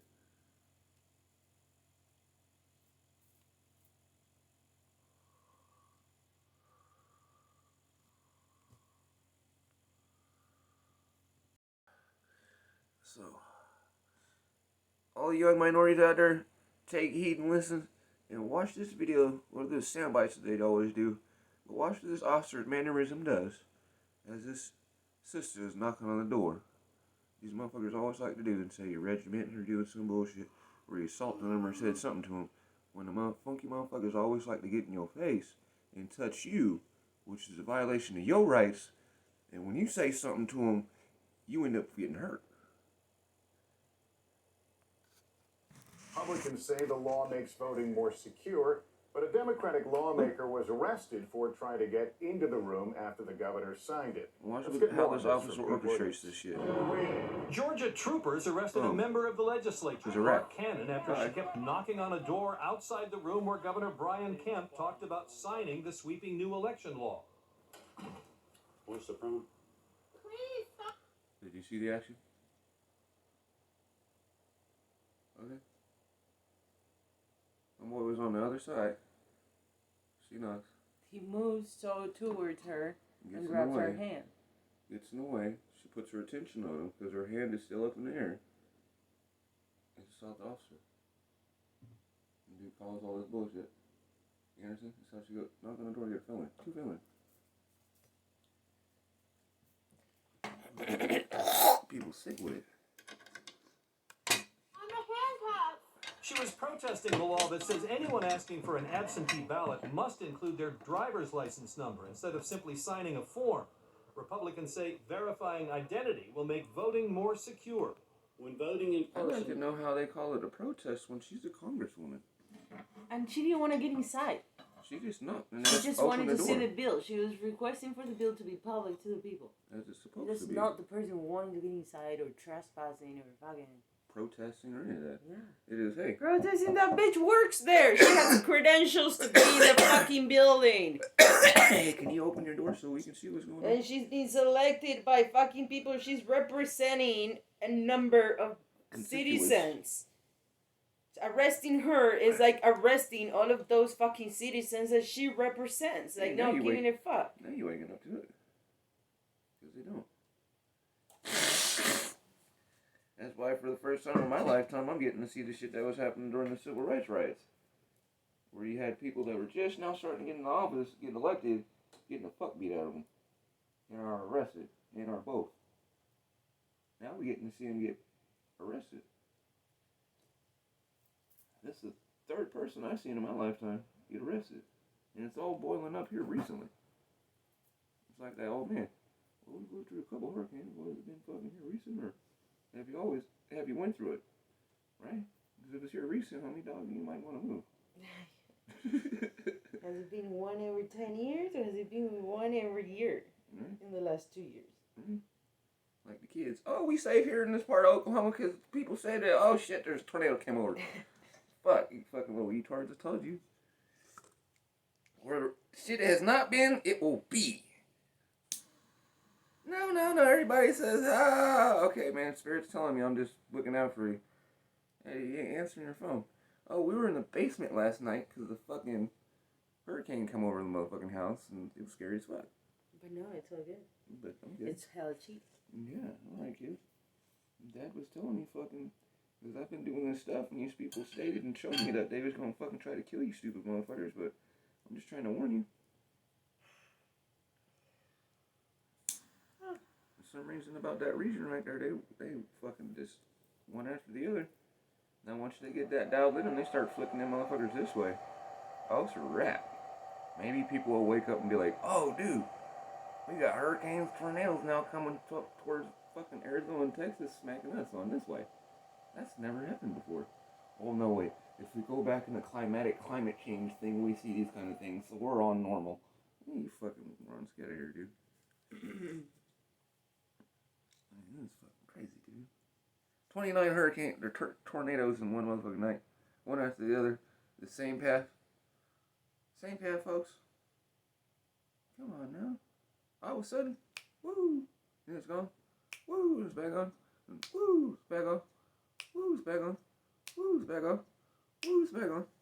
Woo, it's back on. Y'all just went from minus 60 degrees, colder than Mars, to now this shit. For the last fucking 2 months. Huh? Price of gas and all that shit going up. Energy sector's fucked up. Fucking everywhere that shit keeps hitting, it's disrupting our market of being able to shoot shit down our rivers to our ports, to Texas and all that kind of stuff. You understand it? Our granaries, our refineries, all that stuff right there during that main motherfucking hollow. Like what we were doing in fucking China with the Xinjiang River. Fucking our shit up. And these people need to wake up, man. They're gonna cause starvation in the world for no reason. I mean, they already have, but even worse. Now all the food's fucking there. It's just packaged in fucking boxes floating on the water. No one can get to the shit. It's like, fuck, when you start doing like Waterworld and start getting the boats together and you fucking... You want a TV? Okay, we gotta go this way. You know what I'm saying? Shit's crazy. Georgia, you must have a photo ID. It only makes sense for the same standard to apply to absentee ballots as well. But opponents say it will discourage turnout by elderly, poor, and minority voters who tend not to have government IDs. The law also bans the use of ballot drop boxes outdoors or after business hours, cuts down on early voting in runoff elections, allows the state legislature to take over local election boards, and makes it a crime to provide food or water to people standing in line at the polls. No, felony. It's anti-democratic. Felony. It's un-American. They're trying to make it harder for people to vote. You need to clarify it and not just say people standing in the polling line. There's a difference between me standing in the poll line and I can't give out food or water, Maria, to anybody 150 feet away. You understand? Circumference. Now, be it that you've seen how long 150 feet is distance because we had to cut that shit for the cargo truck to come in. Here's the pole line. You can't give nobody no food and water 150 feet circumference. They ain't saying that. They need to illustrate that. It's a fucking... It's a city block. Here's the pole. That way, this way, that way, that way. 150 feet. It's not just if you're in line. It's you're in that motherfucking area. You catch a felony, yo. You need a fucking cigarette. You catch a felony. How do you catch a felony for giving somebody some water or some food?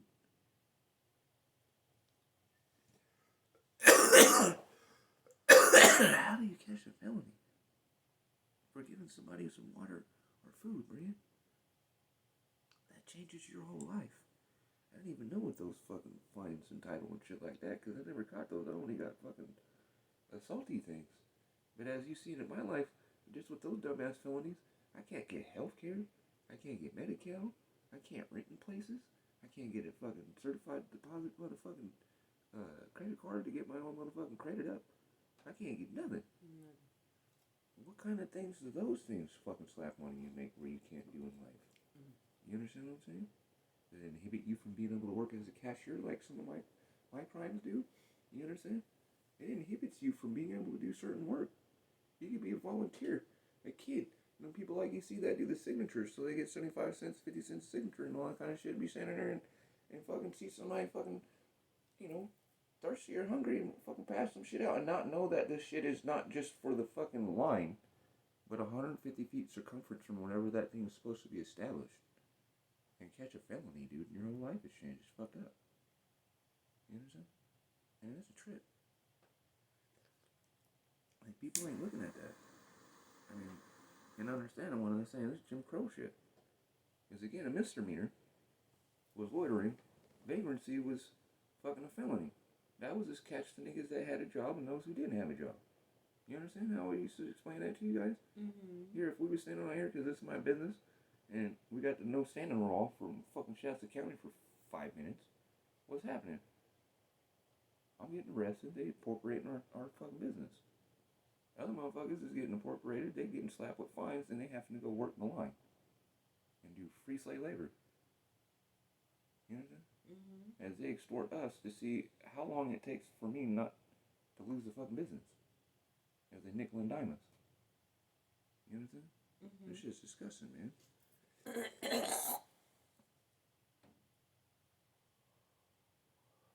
So I flipped out on them FBIC motherfuckers that used to come in. They tricked you to get the $50. Man, get the fuck out of here, fool. Your motherfucking symbology is all over the back of Trump, man. The fuck you doing for minority fucking shop owners? Fuck it. I ain't a minority. Here, what are you doing for this woman right here? She's an immigrant, but she's Caucasian. What you doing for women? What you doing for women? So look here, let's go back to being in this country. What you doing for minority people? You motherfuckers been doing this shit for 75 years. What's up? How come we ain't up in the forefront? Motherfucker, give me my fucking money. What are you advocating for? Oh, we don't do that. What do you mean you don't advocate? Isn't that what you motherfuckers do? I mean, I'm uneducated. I didn't graduate, but I educated myself in prison, motherfucker. What the fuck you over here at? We don't do that. Well, what the fuck you doing, lady? Man? What your partner has out here at you training, because obviously you don't want to realize what you just joined into, but you guys advocate for motherfuckers. What's cracking? That motherfucker, her trainer fucking left. Excuse me, that lady stayed there for another half an hour. Like, fuck, I never even thought of this. This is my first day on the job. I'm actually going to quit this shit after fucking talking to you. And seeing what these people are doing, because I'm seeing what this guy's coming in through. In his mannerism, and I see how they skip over stuff, and the reason why he walked into this place, because it was looked so nice, he didn't realize that it was fucking color owned. Even though the stupid fuck story got $50 from my wife before. She's my employee because she's not a U.S. citizen yet when he fucks walked in here. This shit's proprietary mine, but somehow she has control of it through the bank. I don't know how, fuck. I don't give a fuck, but no, dude. I'm the captain of this ship right now still, and I say, fuck you. What you doing for minorities, nigga? Instead of taking our fucking money and beating our ass. And then taking our money and beating our ass. With these false promises. What's going on right now, bud? What's the real? Oh, we don't do that. Okay, well, what the fuck do you actually do? These slick ass shoes and iPad fucking things you popping out looking like you selling some motherfucking knockoff fucking jewelry and shit out your little fucking trench coat. Homie, what the fuck? That shit cracked me up. What you actually doing for people, man? Look at all the small businesses that close. These motherfuckers are still taking $50 out their goddamn fucking account. I ain't seeing nothing happen.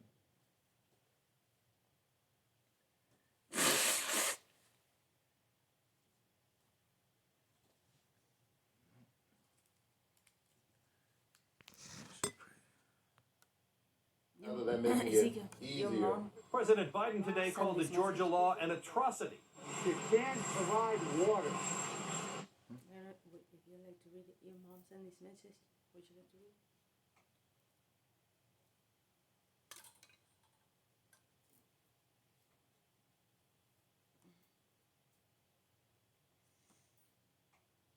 Yesterday I asked her how she was doing.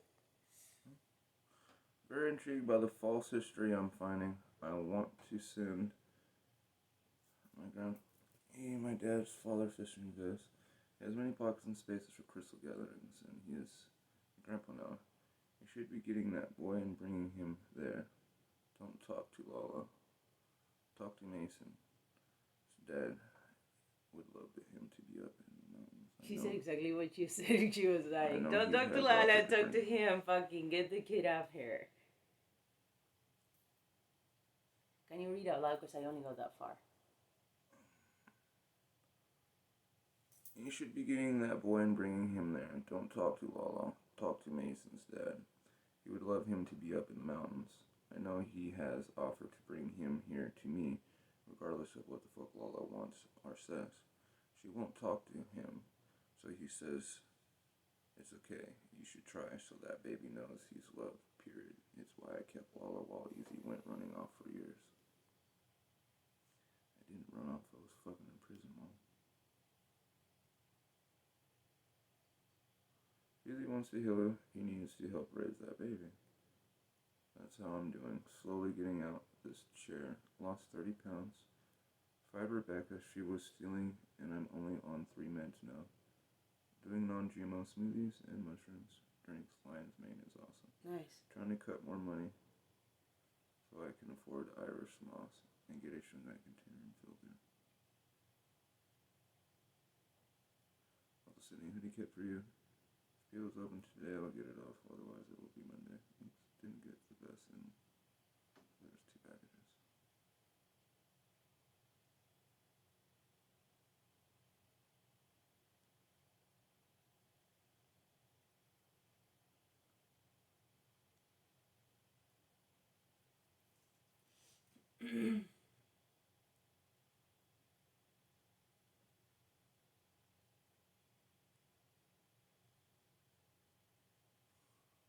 Somebody with an immune deficiency disease recovered from COVID.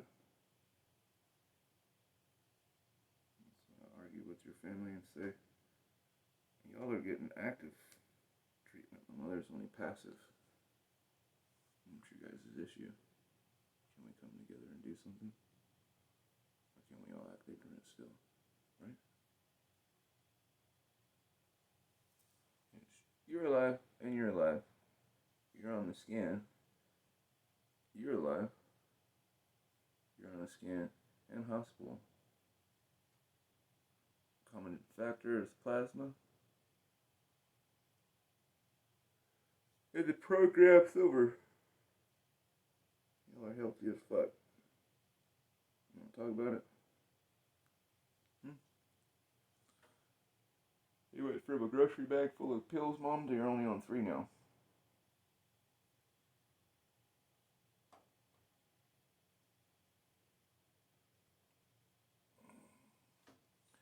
Plasma pendants never offer. It's worth why I made those. I said there's something that's coming and I need to make this shit like this.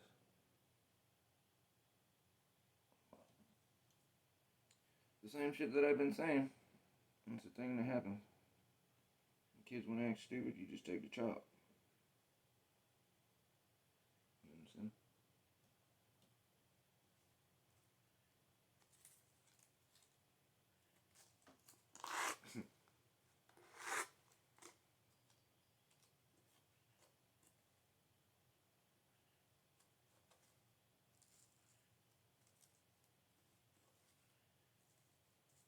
Like I said to you when I started dowsing and figuring out who the baby's father was. I know that baby's father, rest in peace, helped him get his shit together and helped raise that little boy till he was about 3. And things instilled to him because he misses his family. As I explained to you, this young man's gonna bring our grandchild, and our child back into Yeah, our life. he's right. He'll bring him around because otherwise it's like you gotta recognize that it's not. Otherwise, it's gonna be like you were. Motherfuckers don't give a fuck because they going through their own shit, and why would they push? You understand? Henceforth, why I did the work that I did with that family.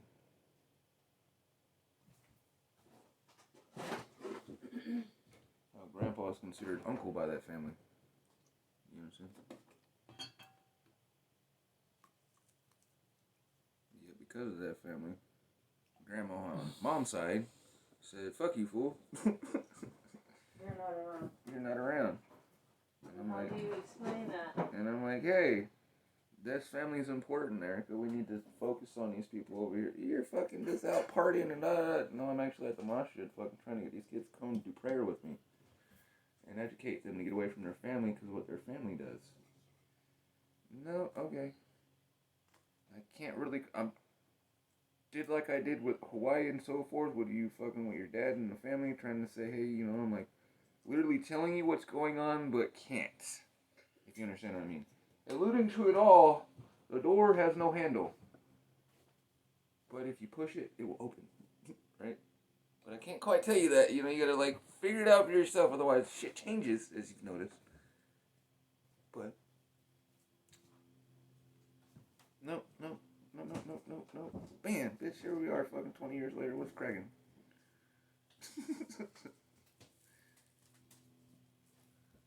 All the little boys and shit like that are running around with fucking white powder and all that kind of shit. How you doing, Zeke?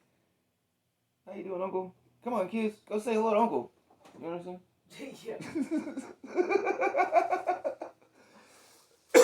I think you talk like about that. You typically cousin people looking like him. And like, are you sure? Okay. Okay, wait, I'm confused though, Dad. You're hugging on this man and crying because you haven't seen him, but we've seen you always act like,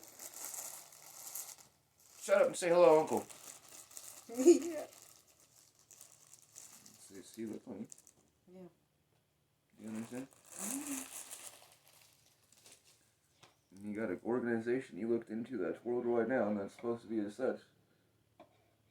And white boys in town won't call me their own, but people up here, yeah. And it sounds like I'm wanting, oh, the only black kid on the hill. Was the first thing out of the fucking people that's underneath the lieutenant of the motherfucking Hells Angels up here. That's the vanguards of this place. Along with fucking a couple other groups that I won't name because I don't want you to fucking try snitch. He said, you Robert's wife, aren't you? And he said, yes. And I was like, where you know Robert from? And he said, I know Robert since he's a kid. He's the only black kid on the hill. And I just looked at him, like, with this face, and I was like, okay. Well, you speaking his language. I don't lie about shit. I ain't got no reason to lie. It spiked my interest because I was like, you speaking his language, you know, you ain't saying nothing different than he is. Like, tell me more. And I just went inside, bought tobacco, rolled a cigarette, and I was like, can I see your lighter? Oh, we just started talking. Like, how do you think my husband's childhood was up here? Was it cool? Exactly. Yeah, well, I'm like, tell me about it. Would he get shot? He said though that the parents around use the Hells Angels for like getting kids straightened. Cause I was like, how was it? Is it, you know? He's there like, was a bounty oh, parents. on my hands, kid. What? There was a bounty on my hands. Literally, a bounty on my hands.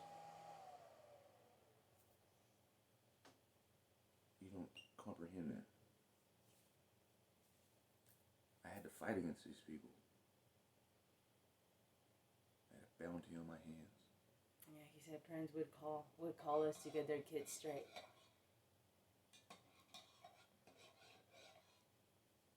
Bounty. The only thing that made it to where they left me alone is because how vicious I got.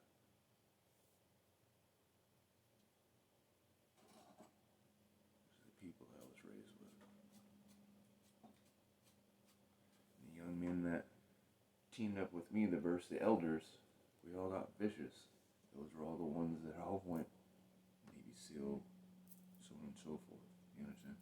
Mm-hmm. that's the funny thing. It's like, hey, we're doing this. Oh.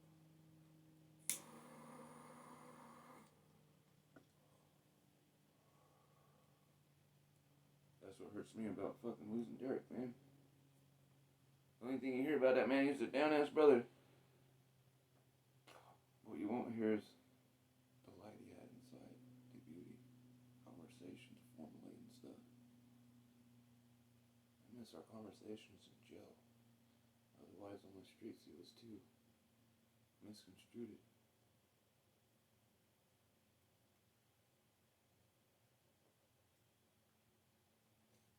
And the other people being around, because he'd always joke, like when he came by with Doug, pressing me for that kratom shit. If Dougie wasn't there, he wouldn't have acted like that, as you see him. Oh, but you know, keep pushing. Like, no, brother, you know that's just not good for you. You got a baby coming. That's why I cried last night. It was hopefully he had to spend some time with his child. But with my husband floating in that, where's this fucking repeat, wash, repeat, wash, repeat. So many kids, just wash, repeat.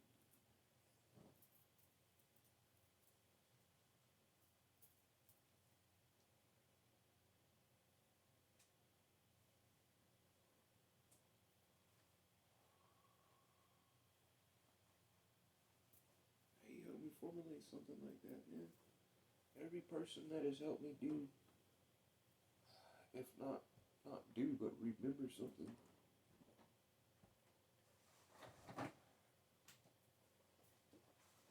It's gone, dude. Just about.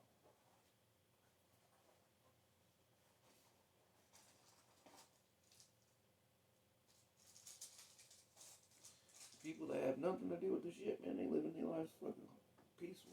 Ain't shit happening to their kids, ain't shit happening, no sicknesses, ain't shit happening to them.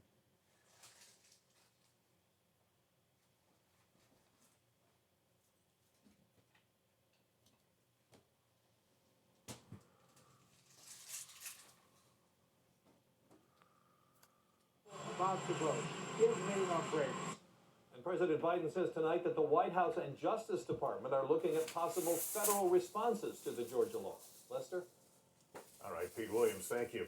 Late today, Can't do nothing. Tennessee's governor signed into law a bill that restricts transgender students from competing in school sports. A similar bill was just signed by the governor of Arkansas, Stephanie Gosk, on the growing controversy. Supporters of the new law in Arkansas say banning transgender athletes from sports levels the playing field. A man's belief or feelings about his gender does not erase his biological and physiological advantages over female athletes. The ban comes just months after President Biden signed an executive order on gender identity, declaring children should be able to learn without worrying about whether they will be denied access to school sports. But 26 states are considering transgender bans in sports, and This shit right here and these sound bites at the border is either going to get Trump back in office, if not Mike Pompeo is going to run for presidency. These people are already fucking gotten their constituents out. They're already lobbying for presidency tickets right now. First time ever in history it openly being shown. But if these motherfuckers push this shit down the American people's throat, they gonna push either Trump or Mike Pompeo, or it's gonna be Trump and Mike Pompeo as vice president,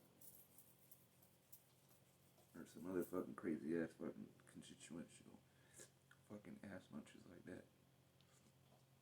This is gonna infuriate hell motherfuckers right here. It infuriates me. I don't mind that the kids wish to do what they wish, but have them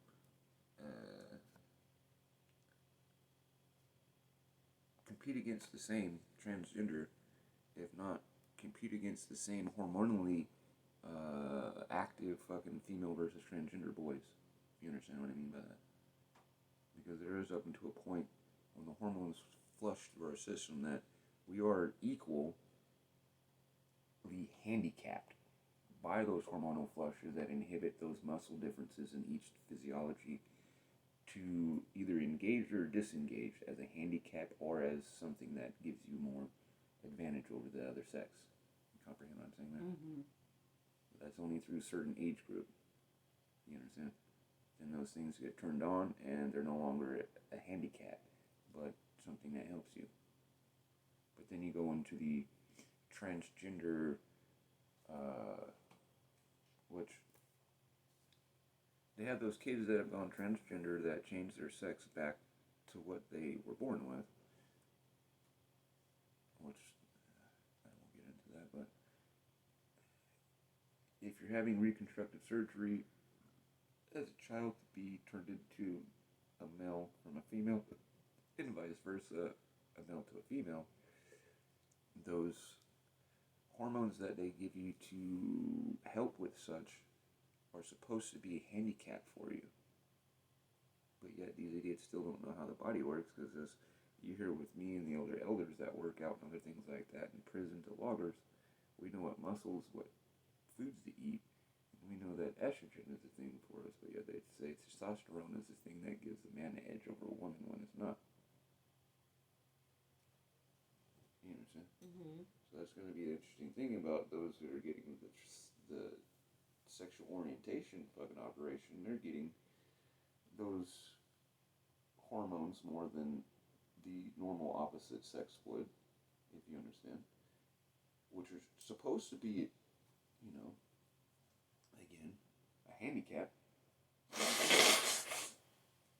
But you look at burpees and you look at all the motherfucking exercises that we do in the military and in prison that work the mammary gland here and these here.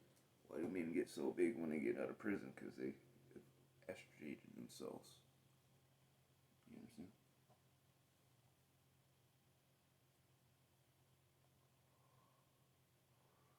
And it's ridiculous for them not to see into that. Especially since they feed us saltpeter. What does saltpeter do? You understand?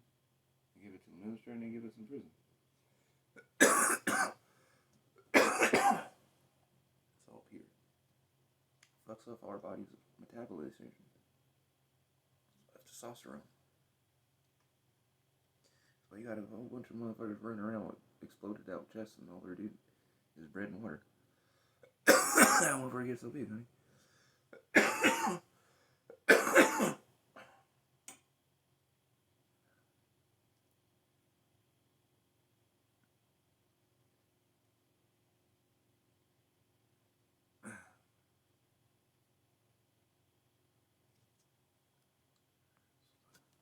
Pass laws. I now have a confident, a smiling, a happy daughter. A Missouri father pleading with his state assembly to let his daughter play sports. I ask you, please don't take that away from my daughter. But in Connecticut, 3 young women are suing the state for allowing transgender athletes to compete. Selena Soule telling me in 2019 she missed out on a regional competition. No matter how hard we try and how hard we train, they will beat us. That's what worries Arkansas State Senator Missy Irvin, You're just who already wrote the new failing. law. If we allow How, lady? How? How? How? What you gonna see is all Caucasian people fucking complaining. Stop for love. Yeah. All Caucasian people complaining. Take the competition, nigga. And better yourself. Like we've had to. Motherfuckers. Use your epigenetics and run faster, bitch. Stop drinking them sports drinks and shit that inhibit your body from doing such. That's what you fucking idiots don't understand. Come on, now. If that's a transgender person, they should be on hormones. But then, I understand that it don't work like these people say. Because as you're starting to see is, I explained to you what's going on to the men and female fucking bodybuilders that drink that shit. From having done it myself. And got away from it back 28 years ago when shit first really started coming out of creatine shit.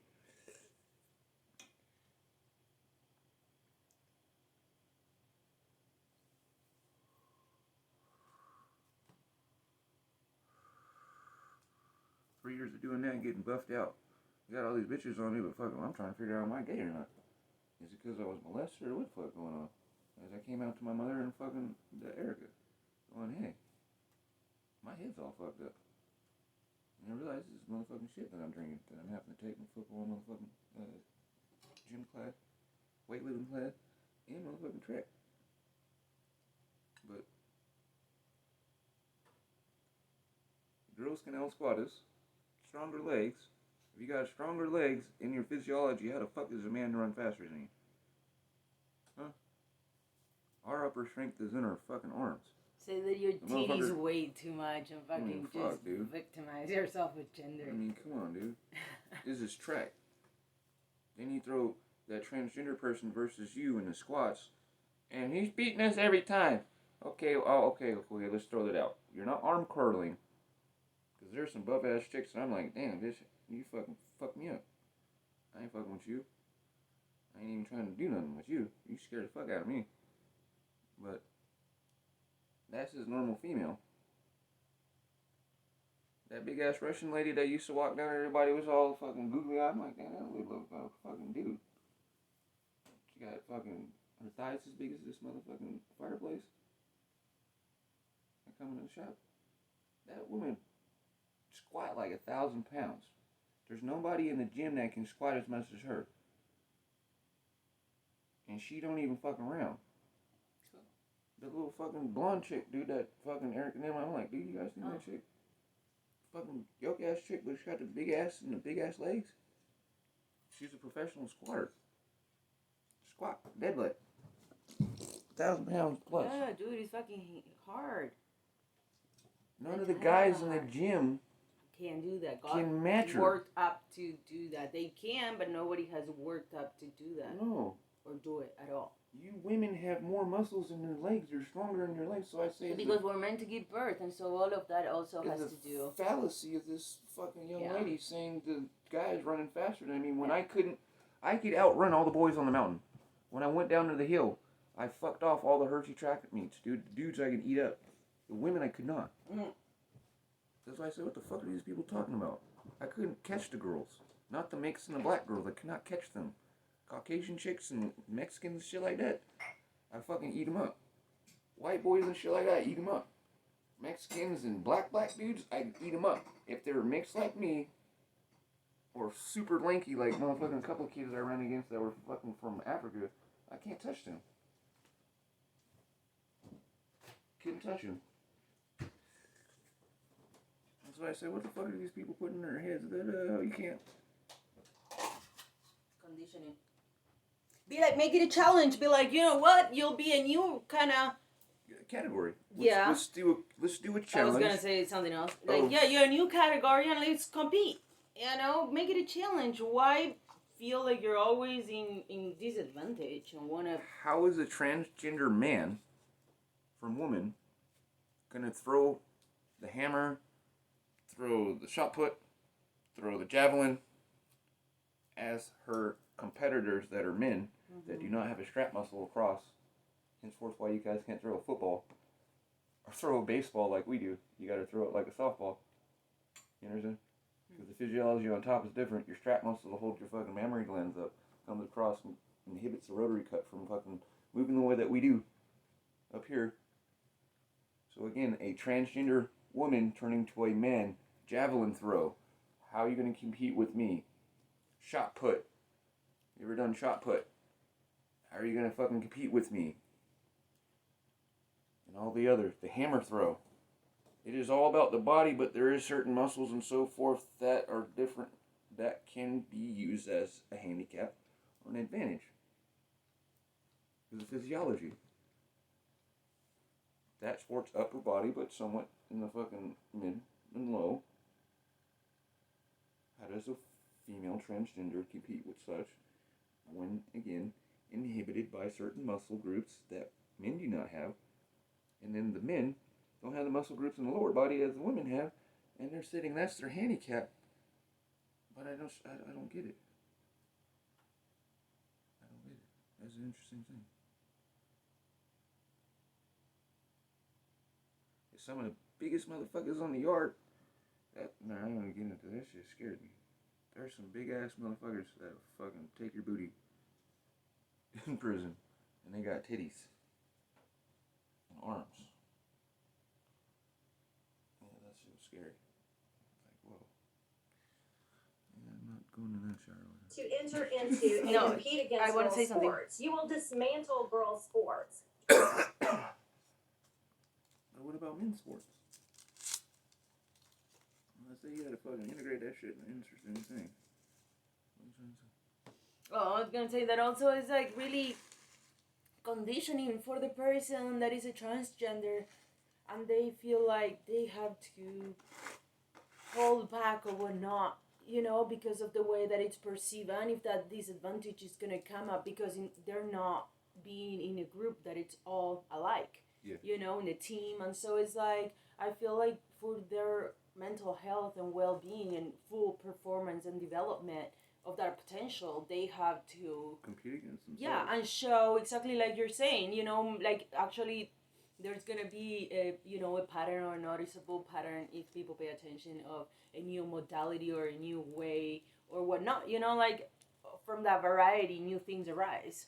Like giving the vaccine like giving the virus vaccine information, and it's like new varieties gonna arise, and so it's like easiest thing is fucking diversity, you know. Easiest thing to look at.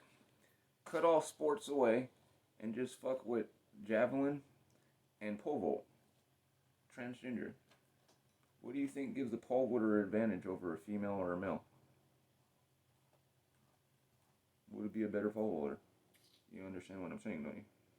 Pole vaulter. People with the pole, they run, they gotta put the stick down, jump over the fucking shit. Male or female? Who has the advantage? I've seen mostly females doing it. I guess females, I'm gonna guess, but... Why is that? Even though there's male pole vaulters. Yeah, but I have mostly seen women. That's only on your own selection. I'm asking on a personal aspect. I don't know. You never had... My guess is woman. You never pole vaulted before in fucking school? No, we don't. You never high jump? Long jump? No. We do all that shit here. That's how you get the sports with the people going to the Olympics, because you get introduced to it in elementary school and you get into high school and it's like, hey, I might like this. Oh, I just did the shoulder run in fucking 0.3 seconds. Whoa. You're the fastest in the fucking nation right now, kid.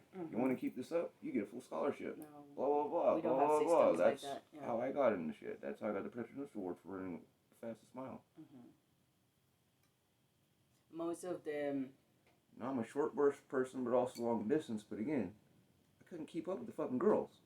Yeah. When it really came down to it. I blow dudes away. And they're saying this.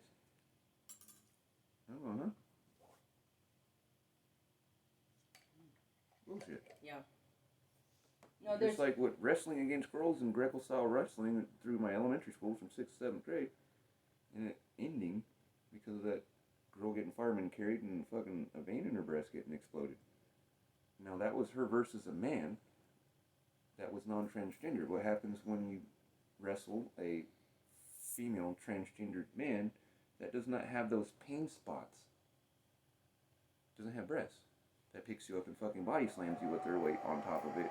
And yeah, the sensitivity is super different too. And like you said, we're not aware. We have no idea. It's not or what the girls were doing to us, if you haven't had your sex fucking operation, you still got your testicles and shit. The girls would do what they grab the motherfucking strap and make your cup fucking fuck off your nutsack and your fucking pelvic groin right here. This shit would hurt like shit. And slam you. You understand? How does that gonna work? Or I've had my reconstructive surgery and he just fucking boo-bop me and now I'm fucked off. Because a lot of the moves and so forth where you hit people are fucking in those areas. You understand? And so forth. Or in the crouch position when you're down like this, the mount, honey. See. Say, I'm being mounted. I'm a female. Our coach used to always show the girls this because it's legal to do. The mounter sets to the side like this, hand like this, and you have this arm around the waist. So I'm like this. You're set just like this. The type of wrestling fucking shit I was into when I was a kid. I always for the underdog, I had to get away from folks. I was always a smaller person. And just like the weight class, we used to have to drop like 20, 30 pounds to get into lower light weight class to wrestle bigger persons or smaller persons. Mm-hmm. You know what I'm saying? And you're like such, and the other person has you like such. So I'm holding you. There's a move that we do where it showed where you grab the back leg. Mm-hmm. But as you do it in the same force, as I'm grabbing your leg here, because you're trying to get away from me, if not grab, and twist to flip me over on my back, because when your shoulders touch the ground, match shoulders. You understand? Or if I can push you out of the ring like fucking, whatchamacallit, sumo wrestling, match is over. I can pick you up, fuck you off, break your arms, break your legs, wherever the fuck, as long as you don't tap out. And it's within the fucking, say, chessboard moves. You know what I'm saying? Yep. It's legal. What we were shown is grab this leg right here, on the back, on the waist, you take this arm, and you take your forearm, and on purpose, you just, bow! You hit, make sure you hit the nose like this so the person's face comes across. And you grab as you're doing such, you hit. As you've done such, a lot of people from the pain, they either fucking flinch if they're dumb, if they ain't fought enough, they'll flinch from the pain. And their elbows will go weak. You grab this like such, and their face ends up in the ground. Because again, you're like this. And if you go, oh, my face, and you have someone on you, so on and so forth, as such, pushing, so you have them like such. You understand? Yep. You push, have them like such, you roll them, you do what is called a bob wire. You end up with their arms like such, like bob wire, twisted, like such, with their own weight compressed. You just can't. You can't do that. It's one of my favorite things I used to like to do. Bob wire into, after picking a person up, fireman carry. Or, just like a fireman, look at me, get your face out of the fucking TV. You come like a swoop, and you pick a person up. It's very easy. You just pick up, bam, bam. I've seen girls do it to other girls. What happens when you do it? The transgender does it. I probably won't say that when a transgender woman does it to a man, but if a transgender man does it to a woman, oh my god! And again, he just picked up this chick and just fucking bam! But that's why if it's gonna be considered, and that's why if it's gonna be considered, if it's not fair, and the transgender person has to be self-conscious of how much of its potential it puts out because of how it's going to be perceived. But they whined and cried when the Russians and so forth were doing it because they said those chicks were too manly in the 80s through the 90s, and now you have transgender men and women. What's going to be excuse now? You hear what I just said? The bull-like chicks they were saying from Russia and Ukraine and so forth that were over here fucking eating our chicks up, they stopped doing sports against them because of such. And they were women.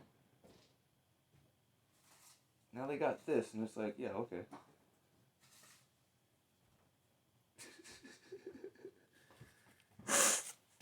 Okay. Y'all are too thin to skin and snowflakes in this motherfucker to fuck around with them people. You couldn't mess with the actual women back in the day, now you got like, men. You don't want to integrate anybody because you feel like you're not going to win. So it's all about winning. Not giving other people a chance. Instead of learning and giving a chance. Not giving other Let's see people a what chance we can learn to develop, together. to integrate, to be part. Learn together. Who the fuck cares who wins? And make a new modality. What the fuck are you winning? Make a new modality. What the fuck are you winning anyways? Ego stroke. Ego stroke. Instead of integrating, giving you a chance. You give Romeo a chance? Romeo the fighter? I told my mom I told Romeo the fighter. Romeo the lover and Romeo the fighter. But how do you integrate and do proper handicaps? It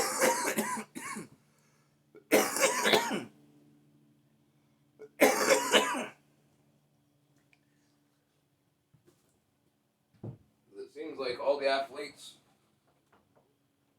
that are non-transgender have already handicapped themselves.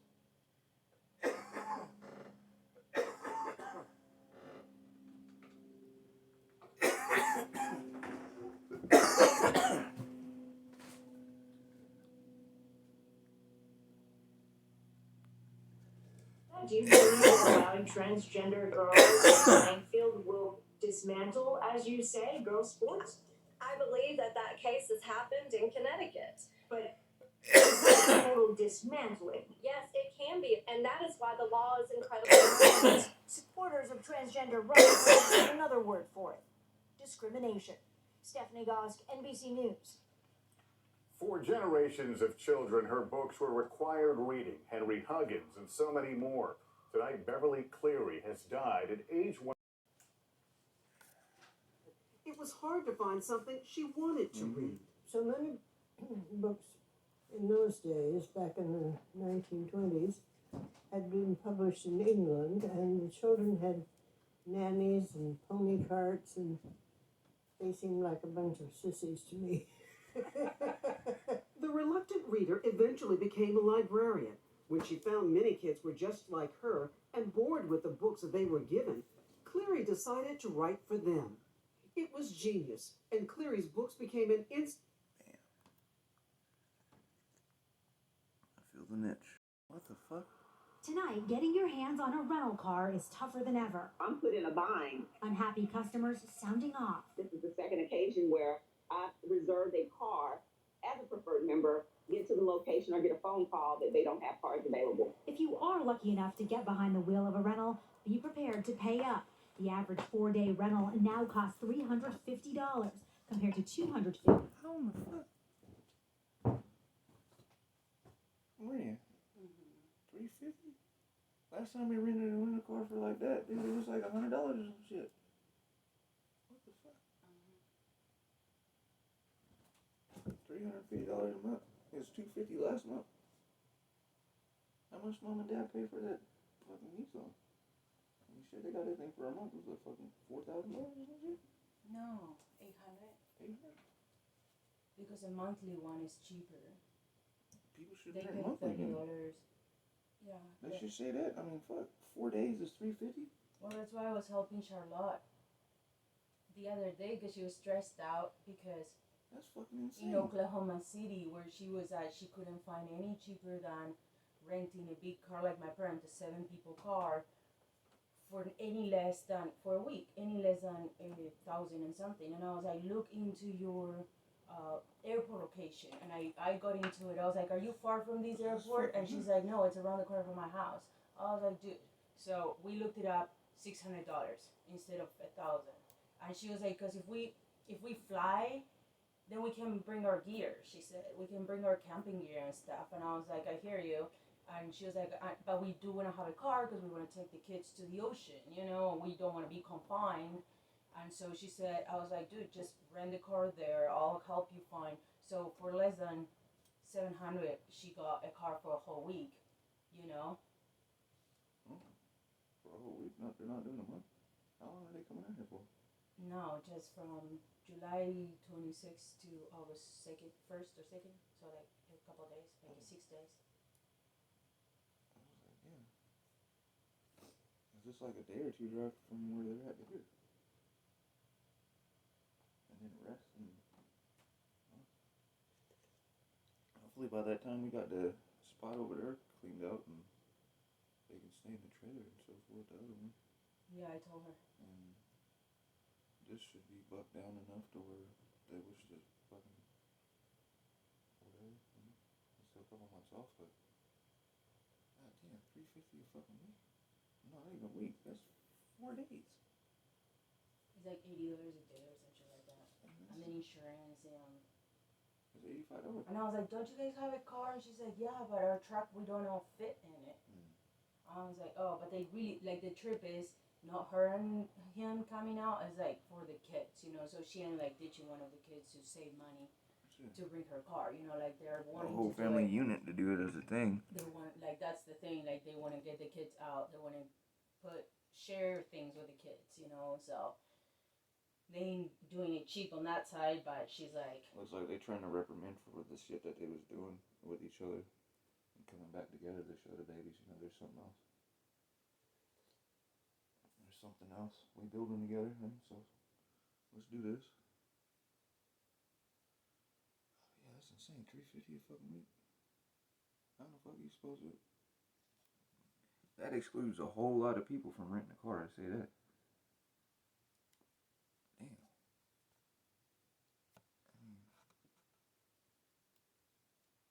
We was renting shit for fucking $100 and shit. You know what I'm saying? They close all the car rental places in our area. Fuck, you gotta go to Sacramento, so you gotta drive fucking 60 miles from where we live at. You go get a goddamn car. Actually, no, if you go from where we live at, we gotta drive over 100 miles to go get a rental car, but in town itself, there used to be fucking 5 rental places. They all closed.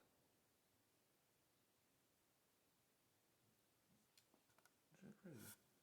Month. All this driven by rental car companies dropping rates and selling off vehicles to survive the pandemic last year. Now, as demand soars again, adding cars back is tough, with automakers struggling with a semiconductor shortage. Without semiconductors to run the systems in those cars, you literally can't produce those cars. And prices for new cars are at a historic high. How long do you think this is going to last? It's going to get worse before it gets better. We're predicting that things will normalize in the fall. Not only are rental cars getting more expensive, the price of gas keeps going up, making vacation budgets even tighter. To avoid coming up empty-handed, experts recommend book a car rental before your flights and hotels, months or weeks in advance, and consider making a backup reservation just in case. Jolene Kent, NBC News, Los Angeles. Now a Dateline NBC exclusive on Lori and Chad Daybell, the Idaho couple who made headlines when Lori's 2 children disappeared, only for their bodies to be found months later on Chad's property.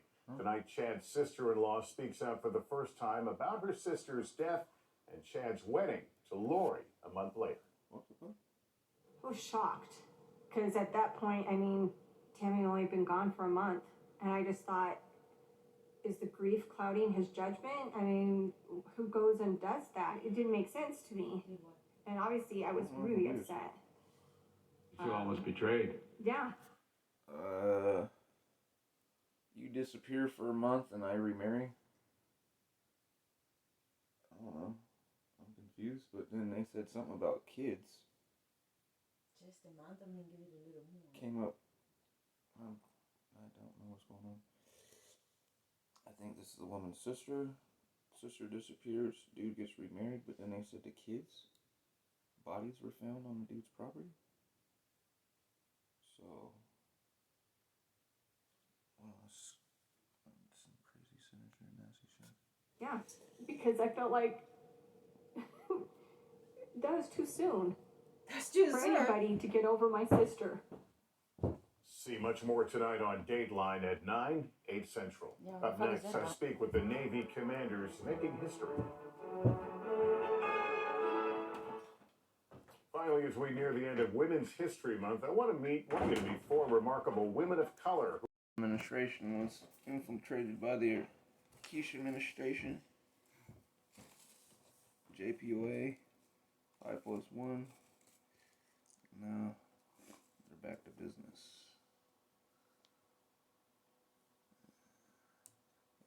Keshe space virus had the cure for COVID. Do you think it would be broadcasted around the world that there's no more COVID in fucking Iran? Since he said Iran's my beloved. So on and so forth. Former President Trump's so-called maximum pressure campaign aimed at crippling Tehran's economy. Now, President Biden is signaling a return to a nuclear deal, but also demanding an end to expanded nuclear work. Special correspondent Reza Saya tells us how this is playing out in Iran. 5+1. When spring arrives in Iran, so does Nowruz, the Iranian New Year. Tehran's Tajri Square bustles with shoppers, haggling for traditional symbols of Nowruz: fish for life, eggs for fertility, flowers for rebirth and renewal. But what's hidden beneath the holiday festivities here is stress and hardship. U.S. sanctions are still choking an Iranian economy already hampered by corruption and mismanagement. Fruit stand owner Behzad Mousavi says celebrating the new year is harder than ever. This was the worst year, in my opinion. Not just for me, but for most people. This was the worst year. Samira and her husband Vahid say the cost of living and raising 2 girls has never been so high. During the past 1 or 2 years, prices have tripled and quadrupled. We're doing our best to get by, but we're not happy. Despite the celebration that comes with the Persian New Year, there's little question that U.S. sanctions and the maximum pressure campaign of former President Donald Trump has made millions of Iranians suffer. There's soaring inflation, almost everything costs more. The value of the Iranian currency has plummeted, and some statistics show more than 1.5 million Iranians have fallen into poverty. But beyond causing pain for ordinary Iranians, many here say the maximum pressure campaign has done little else. It put a lot of pressure on people, but in my view, the U.S. didn't get any results. The United States will withdraw.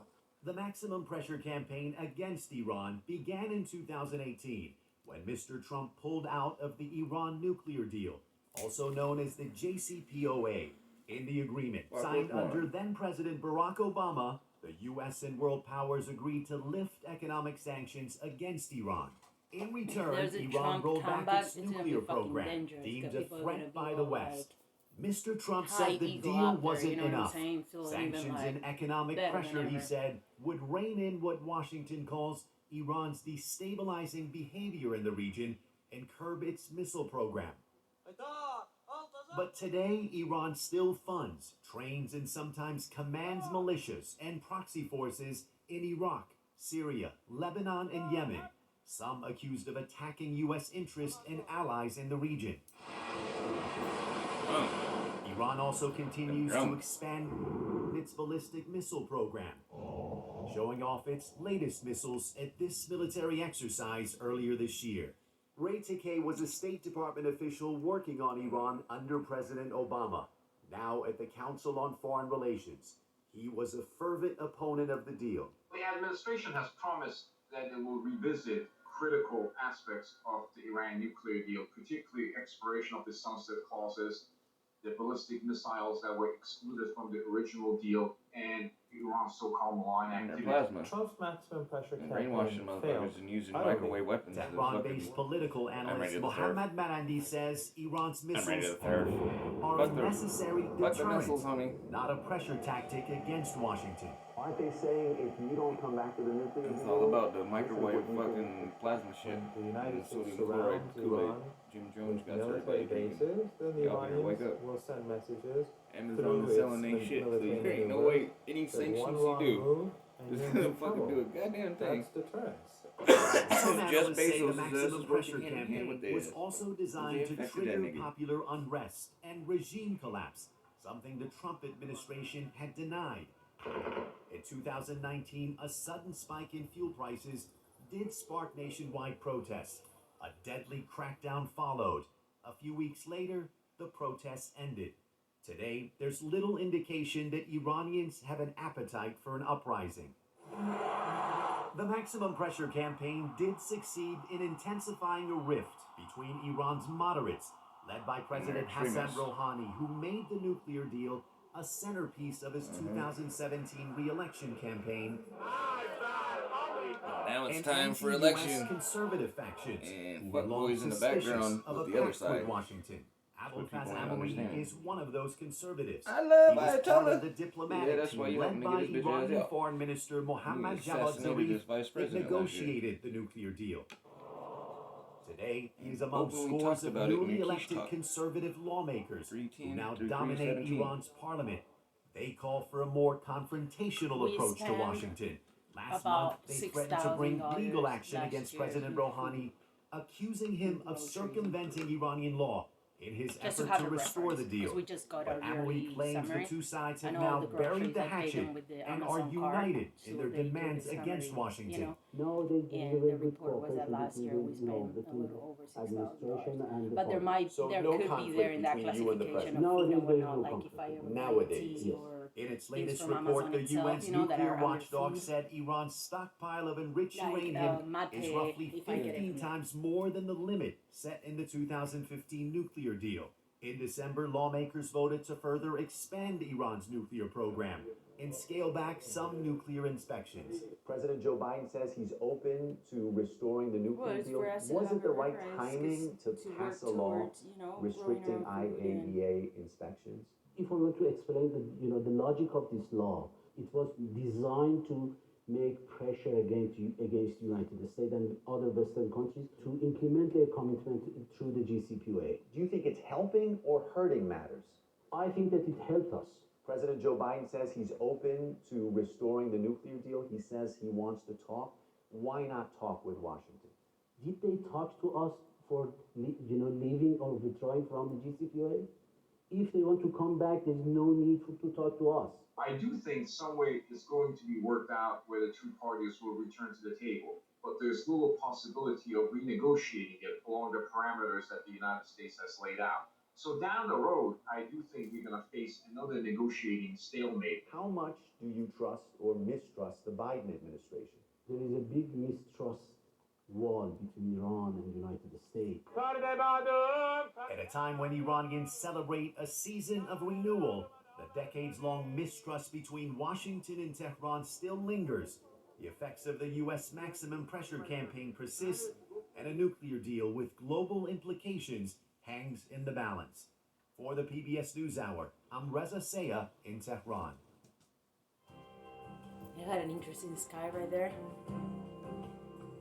I haven't seen many chemtrails lately here. Today's the 26th. Keshe talked about this 3 weeks ago on the 4th.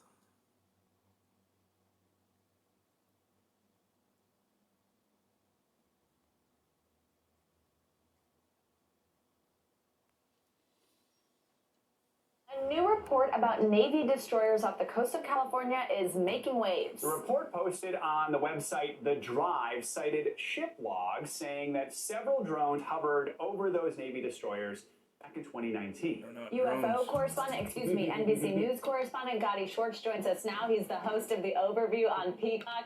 Gotti, I know that this is something you are personally passionate about, so we're so happy to have you this morning. According to this report, which was based on Navy ship logs obtained through Freedom of Information Act requests, what did crews see while they were on these Navy destroyers?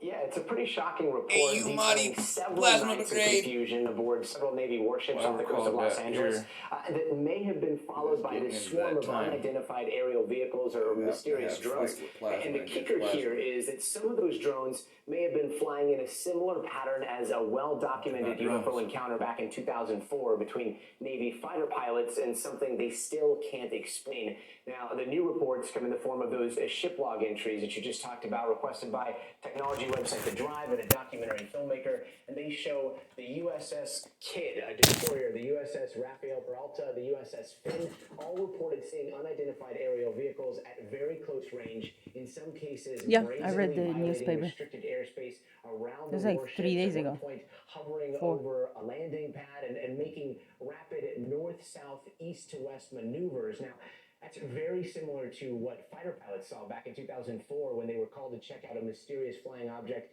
in this same general area. At that time, the commander of the Strike Fighter Squadron, David Fravor, was flying in an F-18 Super Hornet, and he described... Where all drones are supposed to be registered. It's not a drone, honey. That's what your brain's not comprehending. Flying object that was breaking the laws of physics. And here's a little bit of a conversation that we had for our show, The Overview on Peacock. Take a listen. Pause it again. As soon as we look. Flying object.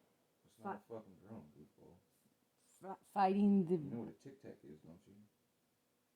It's a breath mint. It's white. A little tic-tac. A little square box. You had tic-tac. People have offered you tic-tacs before. In the shop. They're a breath mint. Oh, yeah. Tic-tac. That's what they're saying. Tic-tac. Or do you not understand? As this goes through your ears now without comprehension. So you stated you heard this several days ago. How can you even say something to me? I didn't hear it. I read the news article. Did you digest it? In the news feds. Well, Read it. what you read is being orally said to you of a tic-tac. Which is white. A little fucking candy. Tic-tac. Breath mint. TikTok. Tic-tac, not tick-tock. The Tic Tac, the ones that were in the little box. Yes. That were the white thing that you pop. And you go like yeah, this and then they came orange too. Yeah. Tic Tac. Those are like fucking oval. That's not. That's what they're saying. It's shaped like a Tic Tac. What drone is shaped like a Tic Tac? With no motors, no blades, no nothing making it fucking float. Let alone a drone keeping up with a F-18 Super Hornet, a jet fighter. Because they sent something to go after it, and yeah, I'm gonna play it again. Area. At that time, the commander of the Strike Fighter Squadron, David Fravor, was flying in an F-18 Super Hornet, and he described seeing this flying object that was breaking the laws of physics. And here's a little bit of a conversation that we had for our show, the overview on Peacock. Take a listen. As soon as we look down, we see the whitewater. Now we see this little white Tic Tac. It's pointing north-south, and it's just going forward, back, left, right. It's just bouncing around? Yeah, like a ping pong ball. What did it look like it was made out of? Like a perfectly smooth white Tic Tac. Well, for people that need a bigger visualization, a giant propane tank. Fravor says the F-18s began circling, Fravor at 20,000 feet, and the so-called Tic Tac only about 50 feet above the surface of the water. And I say, hey, I'm going to go check this thing out. And the other pilot stays and says, hey, I'm going to stay up high. And then it starts coming up at us. We call it two-circle fight, but it's coming up, I'm coming down. So it literally is aware we're there. There's no doubt because it mirrored me. So here it is. I come across, and I get to about half. Guys, he's not making fucking news. It is. It has.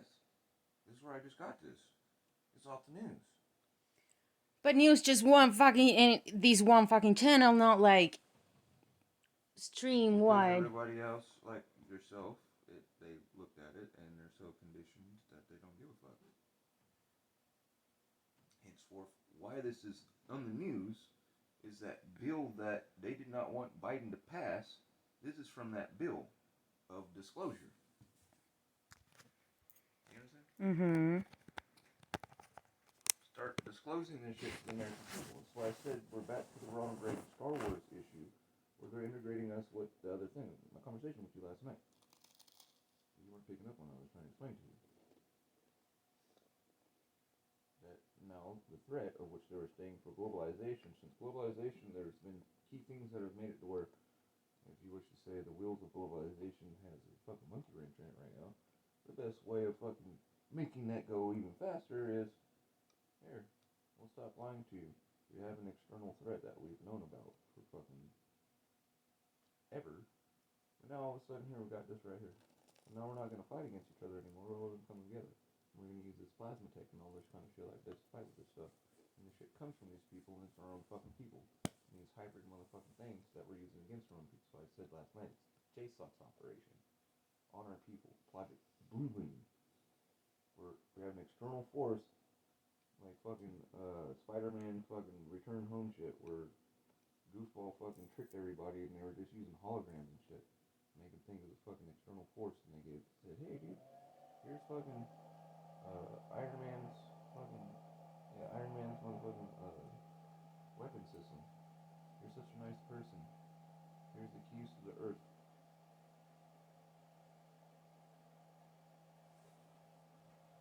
So, Mysterio. Keshe's Mysterio. this is now. This is fucking now, fool. This guy was, that's crazy. It has no wings, no motors, nothing. It's like a fucking self-contained fucking egg like that. Like a Tic Tac. It's like an elongated egg.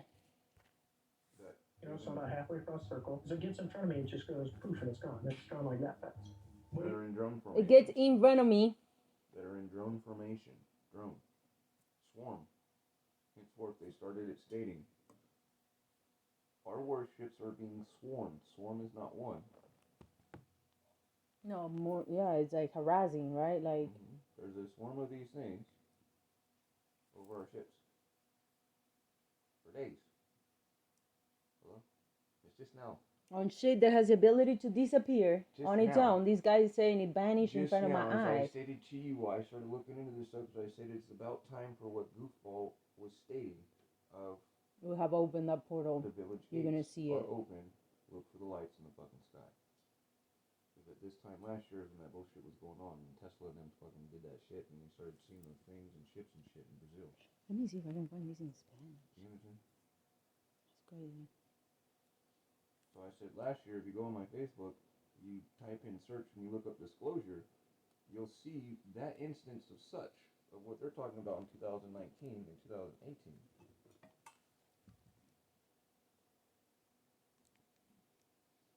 And this guy, Conscient, says that shit vanished in front of my eyes, like disappeared. It was a fucking pilot. Yeah, the pilot that intercepted. So the guy were doing like following each other, right? And then all of a sudden the guy decides to cut through. That's what the graphic shows. He decides to cut through, and the object, he says clearly that thing is aware that I'm there, you know, as they're following each other, like conscious. And then I come around and like this doing like this, intercept, and vanishes right before we like collapse, like collide. You know, so it's like it had like and disappear. We're talking about fucking shit disappearing. How can that not be like? And you see the officer. I mean, you've seen it so many times that you're not surprised. Like, you know what I'm saying? The gentleman is not active anymore because it seems like the gentleman said, "I'm good. I'm turning my papers for retirement." Yeah, this shit is nuts. But it's like, have you seen it many times and you're not that surprised? Or like, what's going on? Because it's the man's first time, and it's worth why the apparel he's wearing. It seems like gentleman's retired now. It's gone. I mean, exactly that.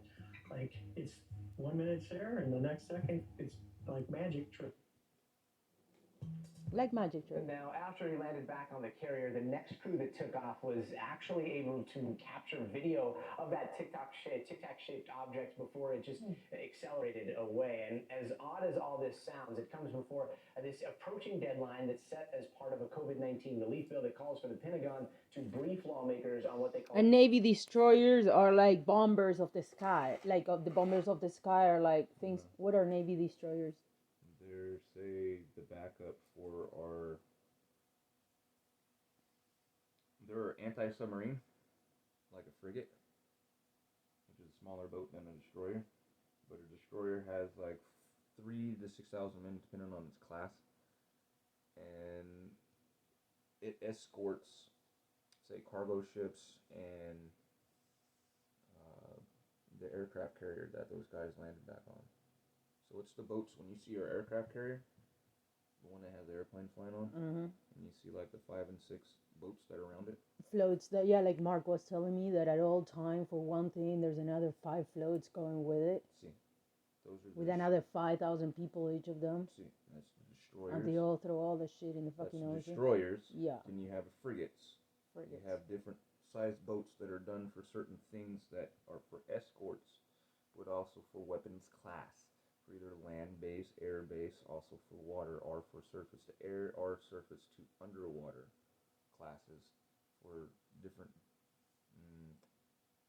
things that they might have to do, operations or whatnot. Adversarial methods of trying to take out what they are trying to defend. So something for submarines, that's a frigate. If you have that escalation thought, you're not going to have a destroyer that has rail guns and shit on it that are for fucking stuff on land.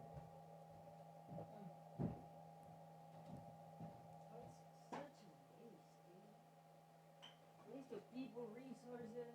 Yeah.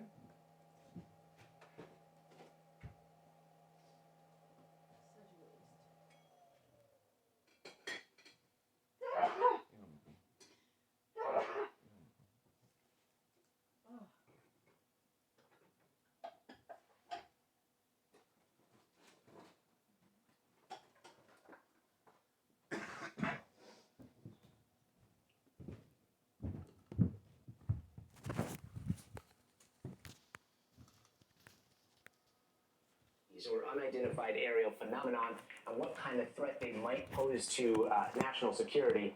Lou Elizondo, the former director of the government's program to track advanced aerial threats, say that fucking there are mind thought on scores of trailers similar and doing all that sightings that have been stupid shit you happening talk for with me about. I'm decades, like, including those 3 videos that were officially released by the Pentagon with no explanation on what they were. But most of those... Fucking thinking of building trailers and fucking wasting brain power on fucking an economy of doing such. Again, the world is, anyhow, the world's never going to be the same to that shit. So the point of doing those kind of thoughts, when someone's like, yo, man, put some of that brain power into looking into the fucking stuff that I'm trying to get you to do that you just ignore every day. Well, I listen to most of this shit myself when you're asleep.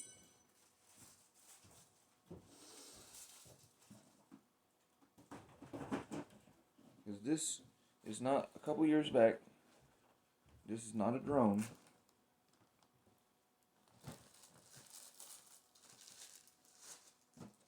Or if it is a drone, it is a person or a group of people that have figured out a weapon system that surpasses everything that is on Earth. What is its intentions? Is it peaceful or not? If it's the keshe stuff, then you know that by any means necessary, they'll force peace on anybody. Which is war. Henceforth, why the lady asked him, what do you mean by force? Because that's not peaceful, and it's not peace. Imposed peace. Because you've been saying that for a decade and a half, bud. That you're going to enforce peace. So now your constituents are starting to ask you, you really mean that? And what do you mean by that? Well, you have to impose it anyway. If this shit is so good, it should just be like, damn, it's Jesus Christ right there, and why are we going to shoot Jesus Christ? And not accept his bread he's breaking for us, right? Yeah, why don't you let it speak for itself and be accepted instead of having to impose it?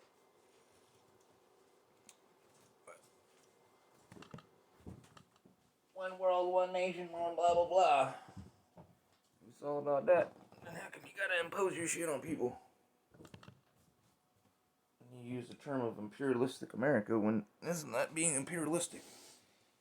And the people that you say that you want to have take over America's in a spot, which is Iran, Russia, and China, it's all imperialistic motherfucking intact.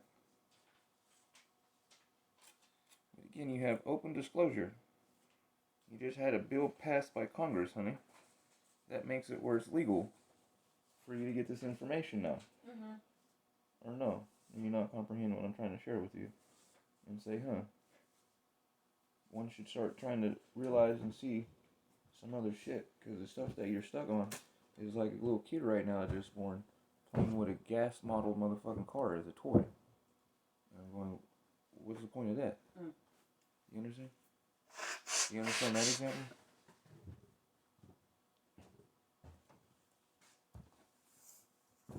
Well, I hear me in your beautiful mind, but I go, fuck, that's a waste of fucking thought. That's a waste of energy.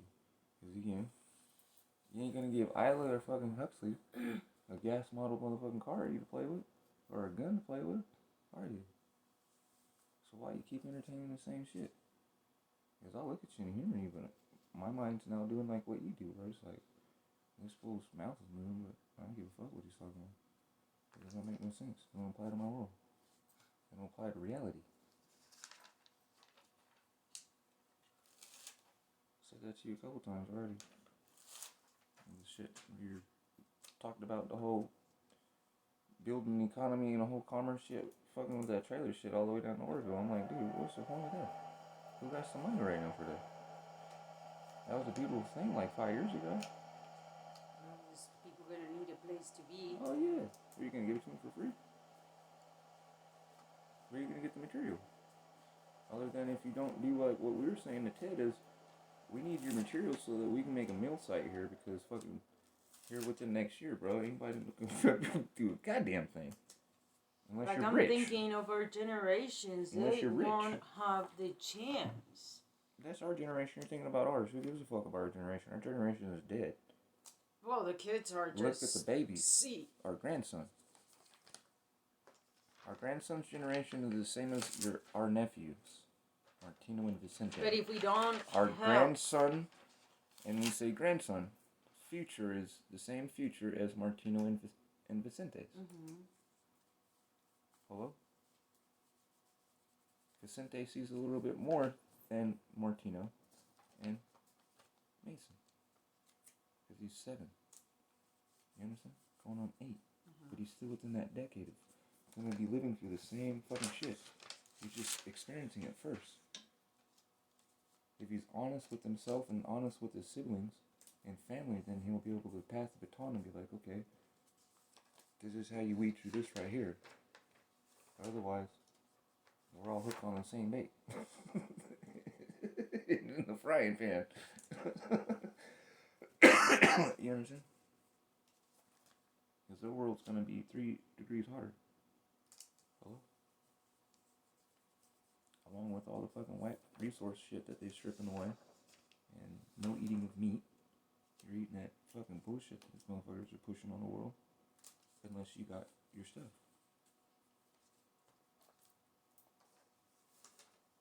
That's why the route that your brother went with us, being able to help him with the sponsorship lure to get more bees. It's like being a fucking cannabis grower back in World War I and World War II, as I explained to you. If they keep that and make it grow, well, I was asking your dad, I know you know motherfuckers are going to help your son and other people in that area, make it where melons went from what they were to what they are going to be now, and are looked at as a fucking necessity instead of fucking consumer. You understand?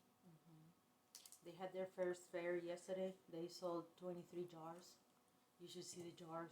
Like, their labels came out beautiful. Like, beautiful. I was like, dude, I'm so proud. Like, beautiful. They're like waterproof, everything.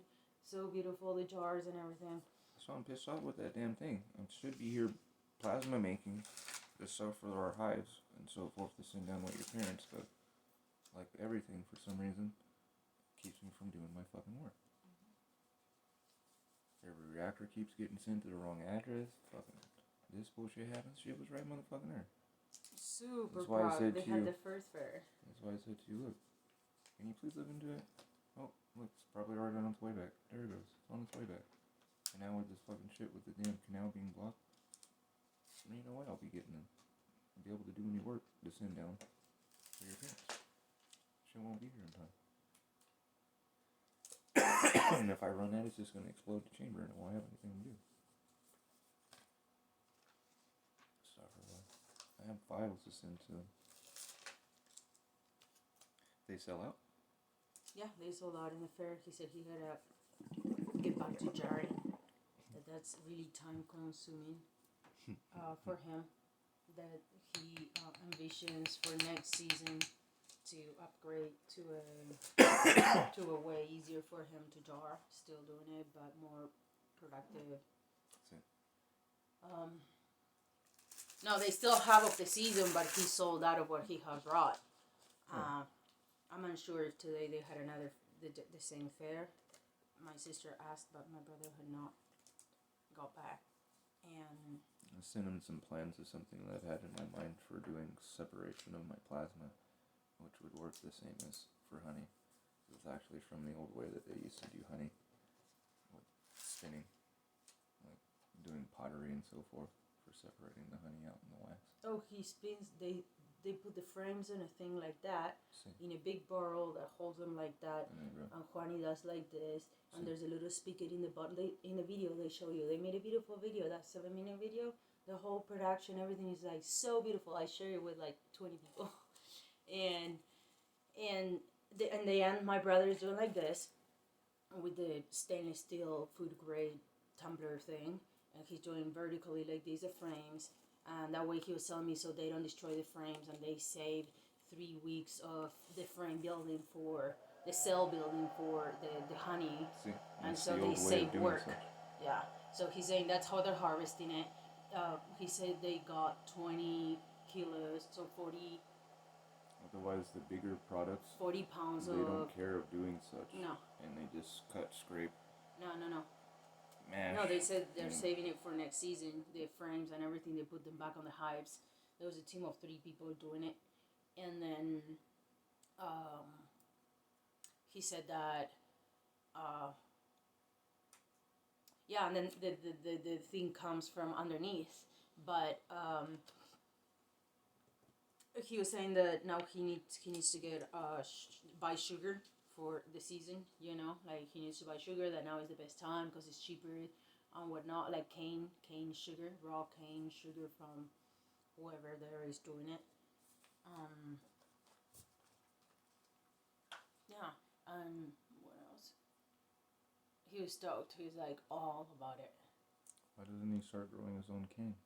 Yeah, hopefully he'll get to it. I don't know why he's not doing it yet. We can ask him. In a sense where you have a symbiosis with the bees if you're using it for feeding the bees, but I don't know.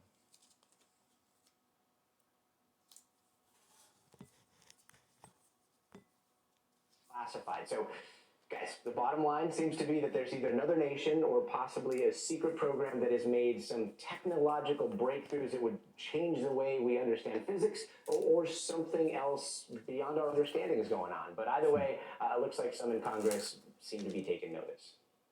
Hey, NBC News viewers, thanks for checking out our YouTube channel. Subscribe. What did he say? No?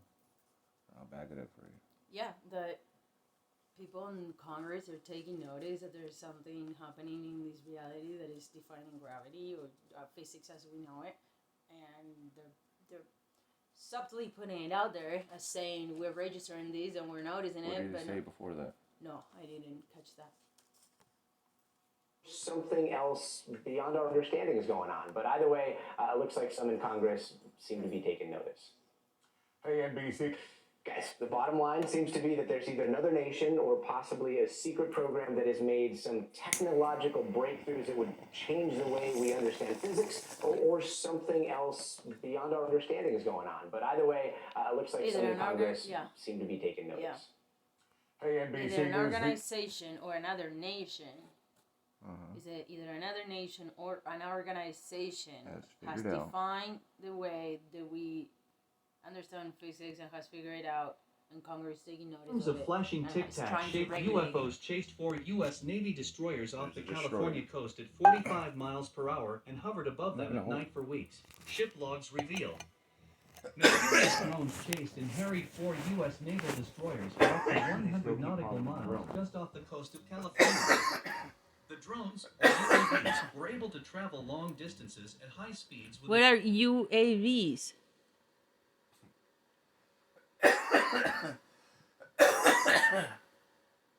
Unexplained aerial vehicle. UAP is unexplained aerial phenomenon. That's unexplained aerial vehicle. With extreme maneuverability. And speed. Maneuverability. Seamen on board the destroyers reported seeing multiple drones with flashing red and white lights. A UFO spotter said the drones were tic-tac shaped. U.S. warships have state-of-the-art detection systems, but were unable to discover the origin of these drones. The head of the Navy and the FBI were involved in investigation. Basically, before, like a year ago, this was deemed that or as underground information, like, oh, look at this conspiracy, trying to, and now it's like in your face, because it's like, get ready, fucking this shit is happening, we can't hide it no more, it's gonna be in your neighborhood really fucking soon, and we don't have an explanation for it. Yep, so be ready. They have already put it out in every movie that you could. In concurrence with fucking Keshe for the last fucking 7 days. The head of the Navy and the FBI were involved in the investigation. Broadcasting in the people's homes. Bullshit.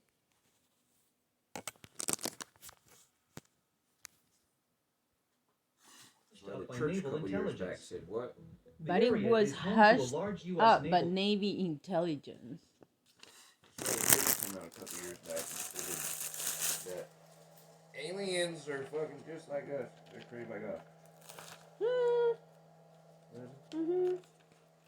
Well, finding the correlation of over why in the last decade and a half, if you're actually paying attention to shit and got some brain cells left and have memory, these motherfuckers have slowly been throwing it out there to you. Laws have been passed. There's no more blocking of shit. They've been openly telling you about shit. But if you openly say something about it, you're conspiracy. fucking whack job. But the lights are fucking there, and everybody that is in their losing mind seen it, but still nobody wants to like be open about it. Mm-hmm. Why are they so scared? It's a reality of what it is. Because it shows that all the stuff and the yokes that people have on their mind, and like I was just saying to you. I was saying that you're greater than great and what fucking. What the fuck is the point of the dumb shit that you keep putting your mind to? Yeah. If this is the reality and it's coming out toward that, you know that the world paradigm shift that you're stuck in is in. Yeah, how do you tell people keep going to school and working for the man when fucking there's a whole fucking world out there of shit appearing and disappearing in front of your eyes? Like, again, if that is either some other nation or some secret top shit. What's the point of keep fucking doing the way we were doing? Another civilization coming and seeing us. At some point, we'll have to fucking restructure. Gotta get that knowledge of how that thing works. Cause that right there is fucking, that grass is greener. That grass is greener. Obviously, it ain't polluting. San Clemente Island, and in the same area as another infamous UFO sighting in 2004. What do you think about all this? Is it aliens or advanced secret tech? 2004. That's quite a bit of time. 18 years? 2004 is when they first sent up their reactor, honey. Keshe.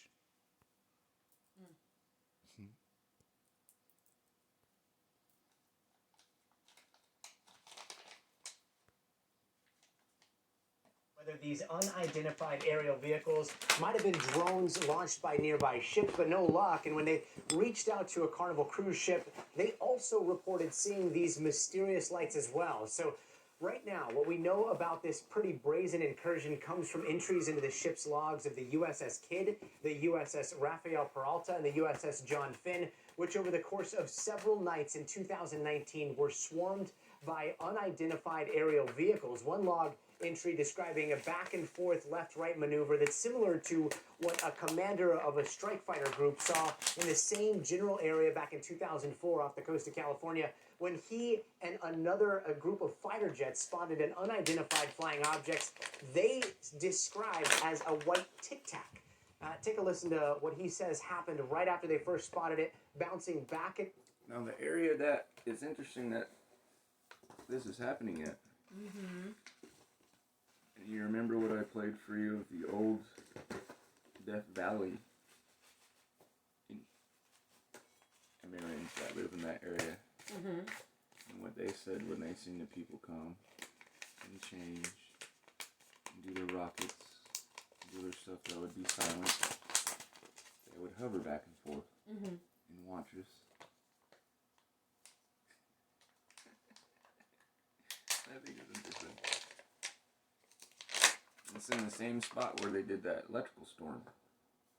Where the people, they just now got the fucking boat captain. For fucking negligence, because everybody was asleep on the boat. We had that crazy thunderstorm down there. They had all them lightning strikes. Over and over and over again. And they go caught on fire. That's where that shit's happening. Where these tic-tac things just pop up,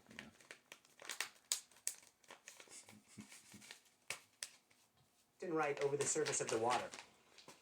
And it starts coming up at us. We call it two-circle fight, but it's coming up, I'm coming down. So it literally is aware we're there. There's no doubt because it mirrored me. So here it is. I cut across, and I get to about half mile of it, so I'm about halfway across the circle. So it gets in front of me, it just goes poof, and it's gone. It's gone like that. Now, in these latest incidents, we know...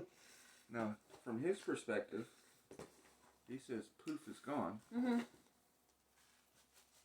Remember in the other video, gentleman states, well, they sent out two other The aircraft. other guy says, and they got to see before it vanished, but if it vanished, but they said it accelerated off. Yeah. His perspective. It disappears. Boom. I picked up on that, Their and then the guy after that says it accelerates the off. other people got to see the video, got to capture something. The other crew after, so this guy came down. They sent another crew out, but that shit had already appeared back again and then accelerated off. But for the first guy, it vanished. Yeah, I understand what you're saying. I picked up on that. Because I was like, wait a minute, if it was already gone, how are they sending another crew and capturing an image when, yeah, it was gone to the observation of the guy. When, again, the only way for them to see it is through eye observation because they stated their ship, the boat, and their aircraft weapon systems were not able to fucking see it. Pick them up. See. So they're sensitive to the infrared. What? So they're sensitive. They're. They use way more than infrared, honey. Infrared just heats up fucking heat from a body. No, well, I'm saying somehow these tic-tac things have the ability to neutralize themselves, like they making themselves not visible to the detection radars or whatever. Yeah, because most of the shit that we use has to be refracted off of the surface. On that plastic surface, resonance. But if you're like the TikTok thing is not even metal or whatnot, right? It won't get that reflectory to pick it up. I'm not sure. If it's metal, it would refract back. It depends on what type of metal. And substrate. And or energetic form, because if it's made something that's entropic, anything that we shoot towards it won't be perceived. Again, radar is fucking something bouncing off of something back to it and it being able to perceive it. Same with infrared, honey. How does your camera work? The light bouncing off of you is perceived by the sensor. Hello?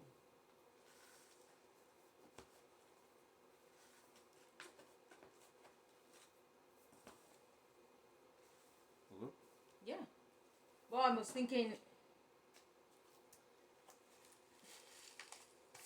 I don't know, somehow, so if you're saying, as you're saying, they don't, the sensors that the FLIR. Navy or... FLIR. F-L-I-R. FLIR. Uses tantalum. Vibrated. Same as in the temperature gauge to be able to tell your temperature, since it said infrared.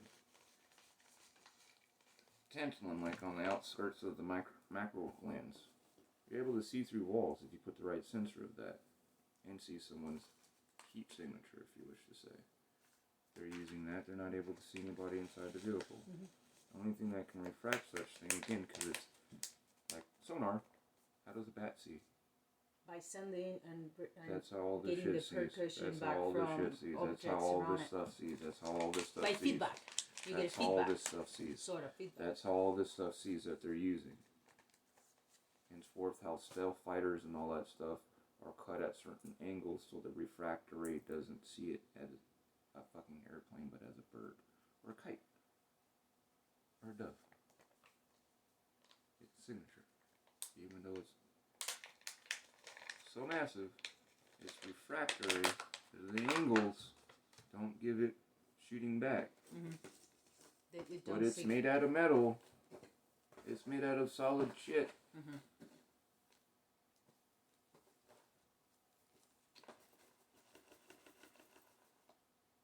In the video, a couple of them I showed you, I was showing you bending light fucking almost by a foot. If you shoot power into something or had something that was waiting for something to refract from that type of entropic, would you ever get it? No. When I turned on my machine, the butterfly, you don't get no. when you fucking realized that brother wasn't tweaking out, Robert, he was trying to explain to you sisters that were trying to tell him what he was not seeing, and he was explaining to you, no, motherfucker, the light's over that way. Got it on video. On you and sister and fucking Robin. Or Robert. Hello? How was that light bent? I'd have you guys like the brother on the cover of that came. Black dude. And hit the fucking bulb. Spinning quartz. With the light. Explain that to me. You understand? What's going on with the light? How was the light grab? You understand? As I explained what I can do with my shit. And what it can be used for.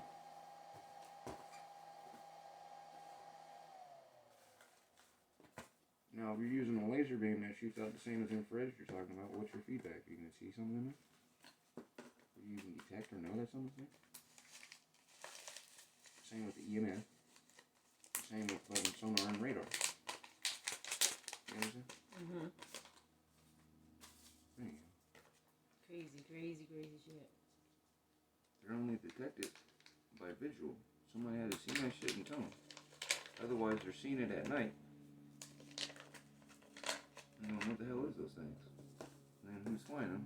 And they keep calling them drones in the sense of something made by man, if you wish to say, that would have a battery life or a fucking HHO life or lithium or gas exchange and so forth. So the military knows it's out there. We're supposed to have the best shit. So if this thing's following us around at this speed for 90 fucking minutes. We can't catch up with it. For 90 minutes. No, our boats. For 90 minutes. And now we just sent jet fighters that are flying at this speed, and this thing's keeping with them. We don't have drones that do that. What is this shit? Go take it, because we need it. Team. Is this somebody's secret space program that keeps fucking with somebody? Another nation. Because we ain't got it. Something that ain't ours. We ain't got it.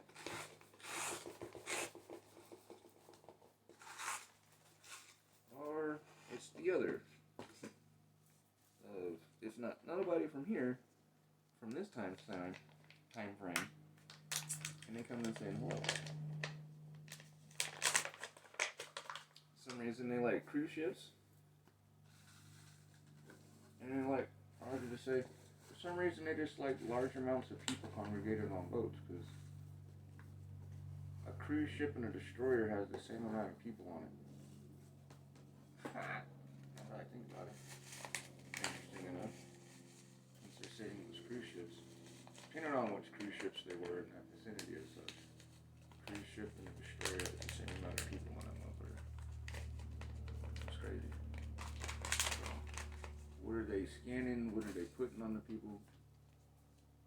Or what are they protecting the people? Because it's almost like that one movie where they're like, almost caused interplanetary fucking war because they didn't realize that those things that were popping up everywhere were saving the planet from fucking getting blown the fuck up.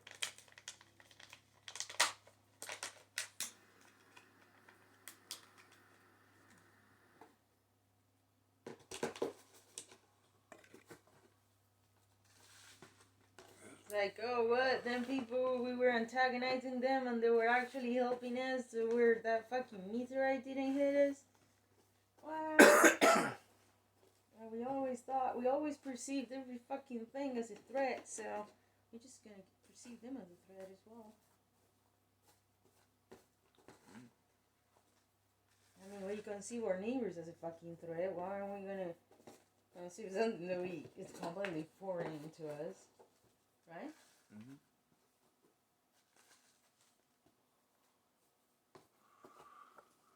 That's the thing, is them fools say we are terraforming the earth to bring shit here.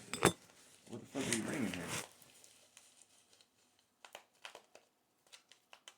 You're openly telling people you're terraforming the earth to bring shit here, along with making it to where COVID fucking is able to live. And its buddies. Because it's a fucking entity.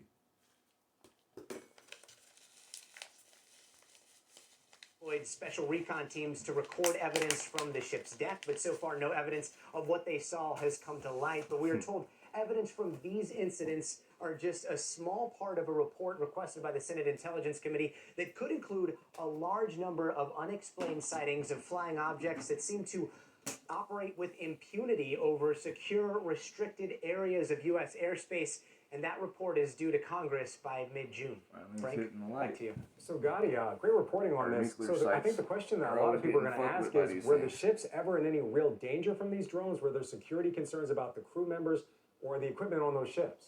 And now you got 30,000 people that have witnessed. And right now, a lot of it seems to be classified. But the big question today is, do we have drones? Do we have another country or another technology on Earth that is able to act with impunity when it comes to U.S. restricted airspace? But not only that, it's like you had 30,000 people that each on those things, on those boats, witnessing it. Then people had to share with fucking their family members. It's not just the boats. No, because they monitor your fucking communication. And talk about things that are classified in something. Oh yeah, it's part of your gag order for being part of the fucking military. It's not even a gag order. It's something that as soon as you give oath, you're fucking. It's beyond a gag order. Gag order is you speak on something, fucking, you get fined or whatnot. You die for this shit, man. Your family is. It's called the blacklist type shit. How you get stuck on there. Mm-hmm. You understand? Yeah. Yep. But listen to what he said. Able to act with impunity when it comes to U.S. restricted airspace. Airspace. Do you know what impunity means? Yeah, impunity has no punitive charges. No, it's like they're Superman. Yeah, impunity has nothing is a free. Nothing applies to it above the law. Impunity. But yet nothing can stop it. So what they're saying is in Impunity. airspace, they're not talking about just the fucking boats. All of our nuclear silos. You understand? Airspace. These things pop up in with impunity is what they're saying. These things in our airspace with impunity. We got guns, we got all this stuff that's supposed to be able to blast this shit the fuck down. And nothing's getting. With impunity, Mm-hmm. we didn't even make a shot, because we're like, what the fuck's it gonna do? That's why in the movies they always show the dummies, the one guy shoots a gun and it's like, the shit got a kinetic fucking energy fucking shield, and it's like, yeah. It doesn't happen in real life, because it's like, dude, you got some shit that it's like, I don't even want to cause you to fucking shoot me. I don't want to get you mad, because I know that what I get in the backlash of that is that you blast my fucking station off, like in one fucking look at. Okay. Yeah. That's why they say with impunity. Impunity, yeah, it's impune. Like it don't Nothing, get. It's Superman flying over and shitting on you and peeing on your head. And you're going, nothing you can do. Thank you, bro. You missed a spot. Yeah. I hear you. Do you understand? Yeah. Now do you hear what they're saying? Because you say you hear it, but I don't think you're digesting it in your brain. And then actually fully digest it and make it part of your body that, hey, all the stuff that they used to try to lie about and all the things I've been trying to educate you on and talk with you about and so forth, and why fucking Josh went to prison and shit that he used to try to talk with you about, and all the people that are around here that are next to this motherfucking Space Force base that they've been taking us and doing shit. So on and so forth, you understand? Missile Titan defenses over here. There's people, man, there's so much UFO, UAV, all that kind of shit that happens over this way. Like I told you when I was in high school, we used to think that we'd see shit. Now, with these people who's striving this shit like this, I'm thinking I seen some of that stuff along with the Predator drones and shit that I was seeing when I was a teenager flying around before they came out in the world that said that we had fucking that technology. They were flying and testing it here, son. We are Space Force. UT spy plane, all of our fucking crazy shit flies out of this motherfucker. Aberdeen Kruger during this with the mechanized AI fucking shit flies and or DARPA shit.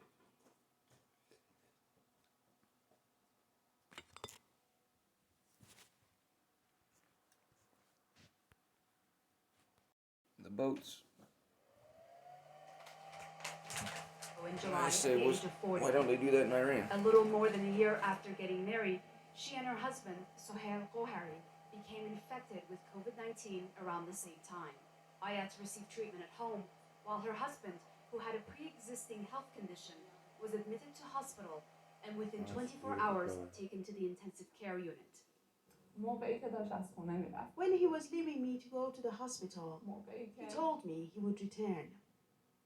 Even though I was sick myself, I went to the hospital and begged them to let me see him in the ICU. But I wasn't allowed because he was on a ventilator. Less than a week after he was admitted into hospital, I woke up with a feeling that I had lost something. I knew something bad had happened, but I didn't want to accept it.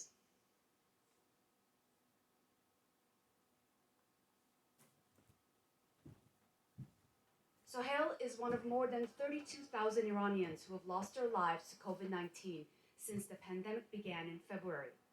And on Saturday, for the first time since then, the country's supreme leader, Ayatollah Ali Khamenei, met in person with the people in charge of dealing with the virus.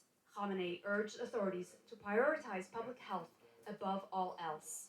ما باید سعی کنیم بهترین مدیریت را اعمال کنیم When the Ministry of Health determines what these restrictions are, other organizations should observe and impose them without taking any other considerations into account.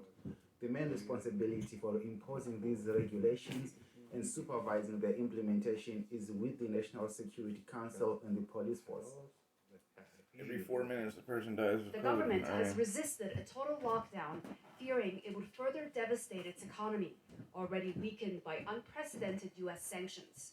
Tehran has been under restrictions for more than 3 weeks now, but most people still go about their daily routines. Both President Hassan Rouhani and the health minister have urged the public to help in fighting this virus, saying that they can't do it on their own. The government has set up kiosks like this one across the city where items like masks and hand sanitizers are Where's the sold at plasma? a lower price. Keith so says that you see everyone the plasma can afford to follow at the those health kiosks. ministry's guidelines. Why But aren't what you the guys talking government about has failed to do is to provide any financial support to those who have lost their livelihoods because of the pandemic. Health officials have warned that the worst is yet to come as the winter cold and flu season is fast approaching. But despite the bleak warnings and the devastating loss Ayat has suffered, she says she's hopeful about the future. We don't know if we will see the new year or not, but what saves us is sympathy and solidarity with each other and love. It was my husband's characteristics. Let's be with each other, love each other, and build hope. And hope is all there is now during this crisis. The entire country, much like the rest of the world, is waiting for some positive news in the fight against the coronavirus. Dorsa Jabari, Al Jazeera, Tehran. They're using the Sputnik vaccine in their hand.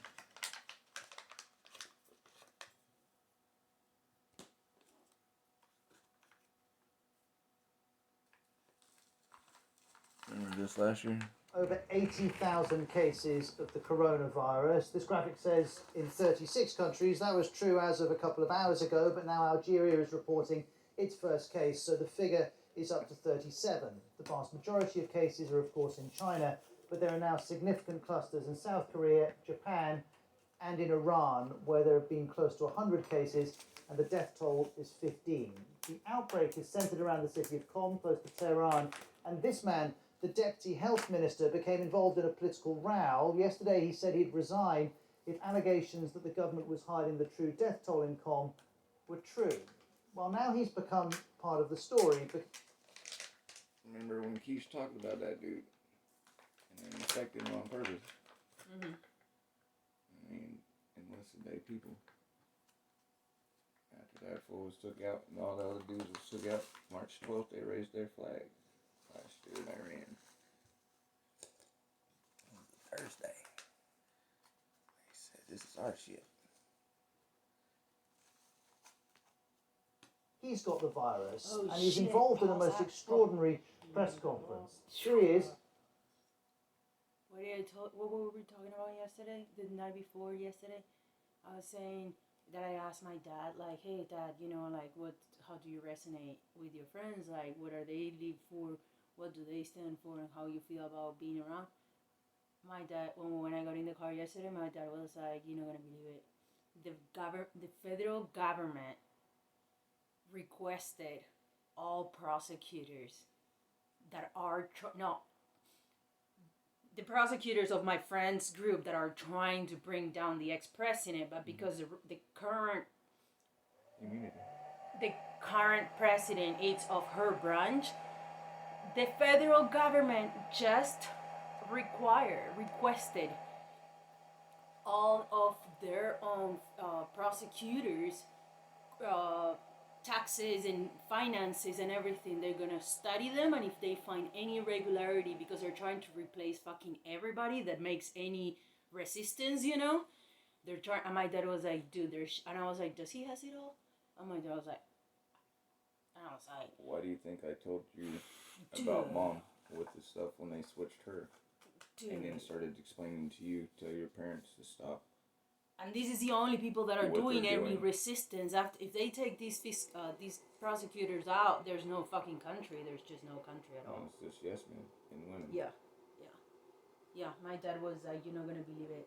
I just talked to El Negro, and he shared with me that they've been just requested all of their fucking paperwork for the last 10 years and shit, and if they find any of it, the because they're all case. about the Nisman thing and they're standing for They're that. off the case, and they're used as showing. No, they're off the Hear what roll. I'm saying? They're out. No, yeah. hear what I'm saying. You're off the case, but you're on the case of making the case go away because we can show and see you took briberies and other things. Therefore, you're a tainted prosecutor. And if this case is tainted, then it's everything. It's negated. Yeah, and any other case of anybody that you could have probably ever prosecuted of our party, it's free, and you're destituted of your shit, and now you got charges against you. Mm-hmm. Yeah. So who you want to squeal on? Oh, they're not even giving them that chance now. It's like that's it. You'll get that. Watch, you'll get that. That's what you don't understand. Here's a microphone. Yeah. In every show that you're at, in every radio show where you're at, now you're given the choice of speaking on our side or just not speaking at all. What do you want to do?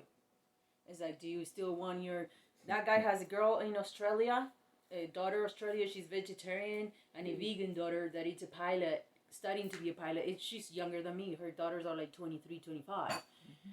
It's like, do you still want to keep your kids' lifestyle, or are you going to not have no fucking job? So, do you want to use your voice with us or against us? I don't know. Yeah, just like that. Told you.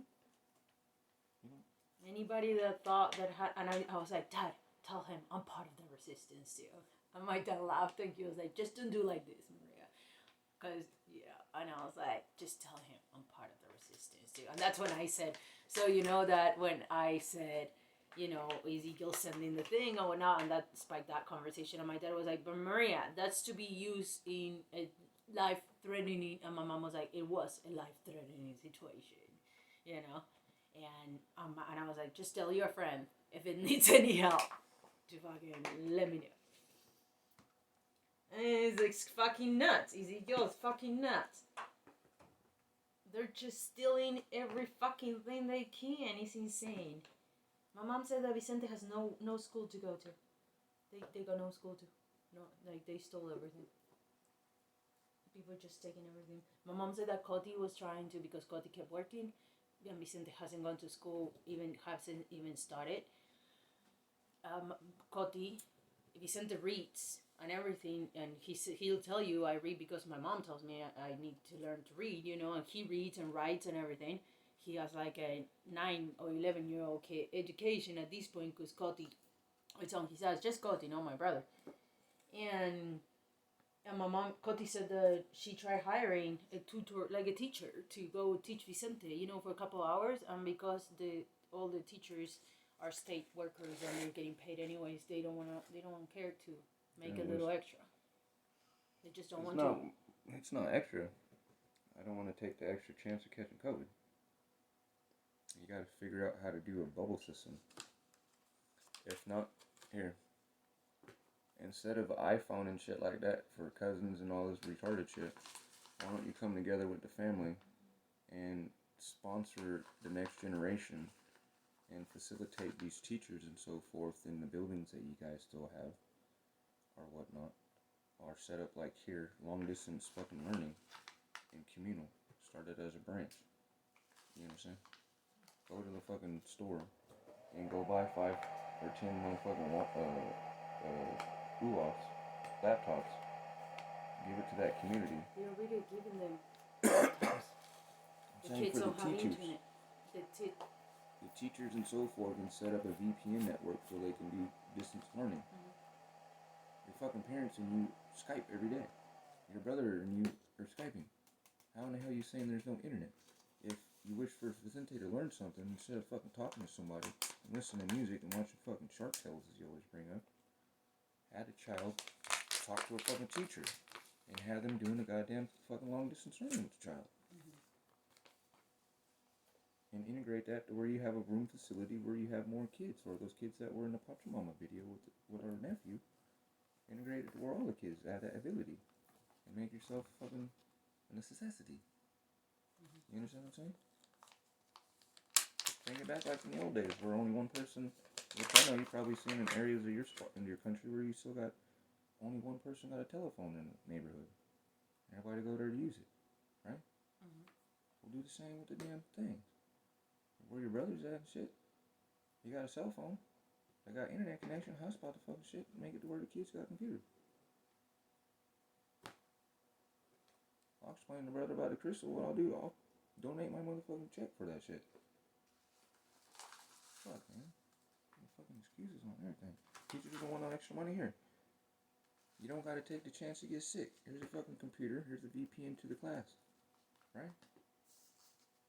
Otherwise you keep saying there's no internet, but goddamn, everybody got a cell phone that I've seen that you communicate with in Argentina. Hello? So how is there no internet? Well, the rest of the kids, as I was saying, that's why we buy 5 or 10 motherfucking of those. The 5 to the stupid ass iPhone that people want like that. Appropriate that money from that man and say, here, look, man, the future's better. Right? And go down there with 15 laptops.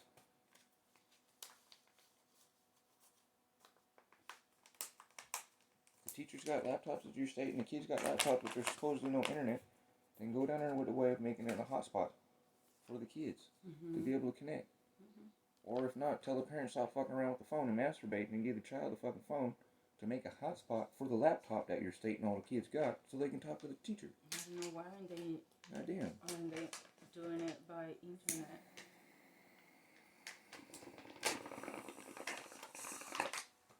That right there is stupid as shit, what you're saying.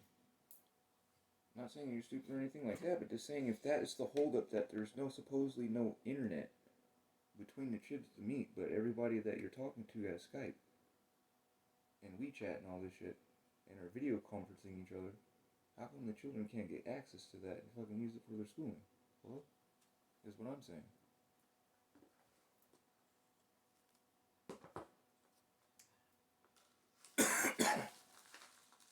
Because wouldn't that be easier and safer? Be it all that's going on down there? I mean, granted, it's not as good as in person, but unless you set up a bubble system or some shit, or you find someone like yourself, maybe, where you were hired to live with the fucking people. You understand what I'm saying?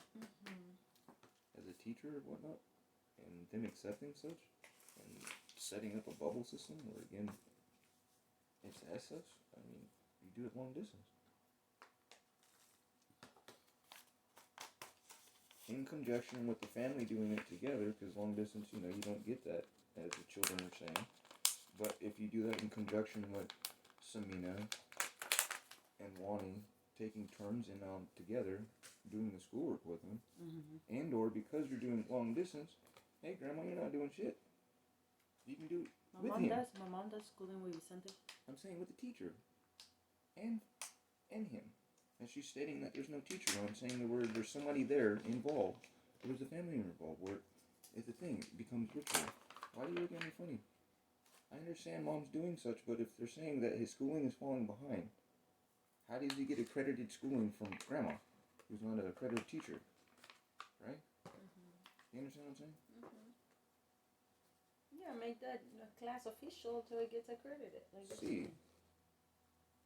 But also make it where the family's involved. And or if Samina or Wani can't be involved, as you just stated, your mom's doing it with them, won't be involved on that class Zoom or Skype, wherever the fuck you guys set it up to where he's doing it long distance. But there's someone involved in that to where there is that similarity to where he's not trying to make that connection that these kids now are saying they don't have, but yet how is he connected with your mom and you? Right? He's only seen you one time in real life. You understand? But the whole time's been over video. Okay?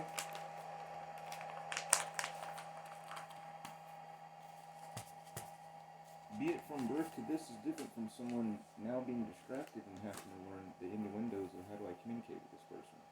You understand what I'm saying? That's what people are having issues with. And like we're having a conversation the other day about the kids not having that attention. It's like me having this conversation with them, there's never eye contact unless someone like, hey, can you look at me? So when the kids get that, like I'm saying, unless there's someone involved with doing such,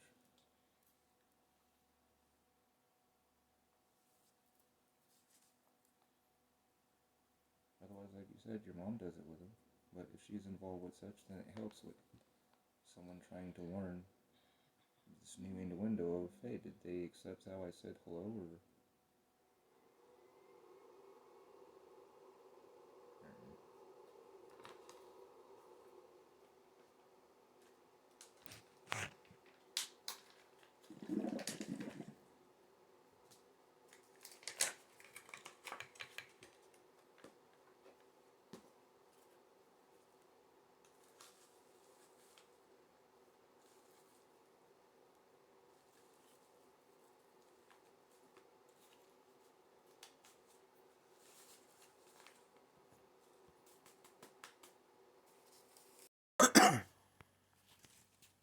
Species of fish are no longer available. We see new species of fish that I've never seen in my life. What is that? I tell people all the time, the ocean I fish in right now is not my grandfather's ocean. That's what I You said know, to much you. like there's Wake no up. Atheists in foxholes. You know, there are no climate change deniers in the commercial fishing industry. Back in New Bedford, Mayor John Mitchell sees part of his role Ain't no as atheists in the foxhole. Meaning that there's no people that can't be, and you offshore cannot wind not believe developers. in it. We've tried to do our job here. In Foxhole New is something Bedford you to dig in have a this war, level of keep expertise from around dying, right? Commercial fishing to get the And offshore atheists wind don't believe in industry God, so they'll be out there running understand, around, the needs believing of they're the fishing Superman, right? industry and how they can be readily Say a scared accommodated person by be in a offshore hole, wind. praying. Opponents argue that Vineyard Wind has not done Not enough atheists, to right? mitigate the potential impacts, No atheists in and the that there fossil. haven't been enough independent studies to show that the promised benefits outweigh the potential harm to fishermen and ocean habitat and navigation. So what is your response to that? Yeah, I don't agree with phrasing it in that way. I don't think there are many energy projects or projects for that sake in the US that have undergone the review that this project has gone. We have had 400 plus. Equate these two, but I'm not trying to equate these two. But here. we have a lot of drunk drivers Okay. in America that kill a lot of people. Yeah. We ought to try to combat that too. But I think what many folks on my side of the aisle are saying is that the answer is not to get rid of all sober drivers. Great idea, Sen. What the fuck does that mean? Because the drunk drivers are killing sober drivers when they wreck their car. How does that have correlation with gun reform? You understand what I'm saying? And in the way that they put it, that's what I was saying, that shit baffled me. I'm still lost on what do you mean by that? Our side is thinking you don't have to get rid of all the sober drivers. What?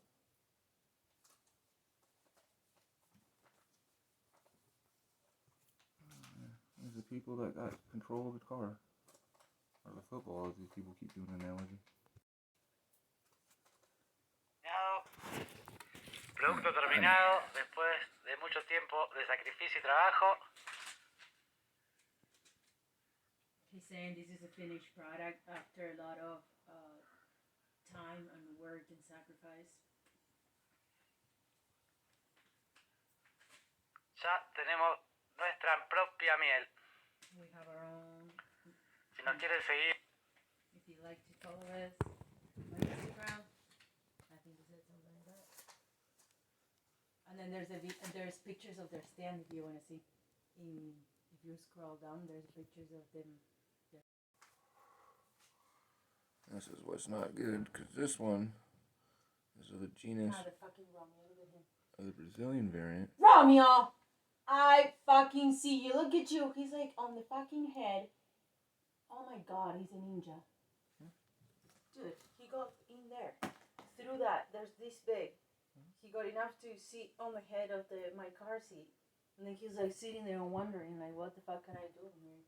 I don't know how. He might have sliding from the roof. He's a ninja. There's this much open. Fucking Romeo. He knows. So, supposedly there was only one case of the P1 variant from Brazil and Philippines.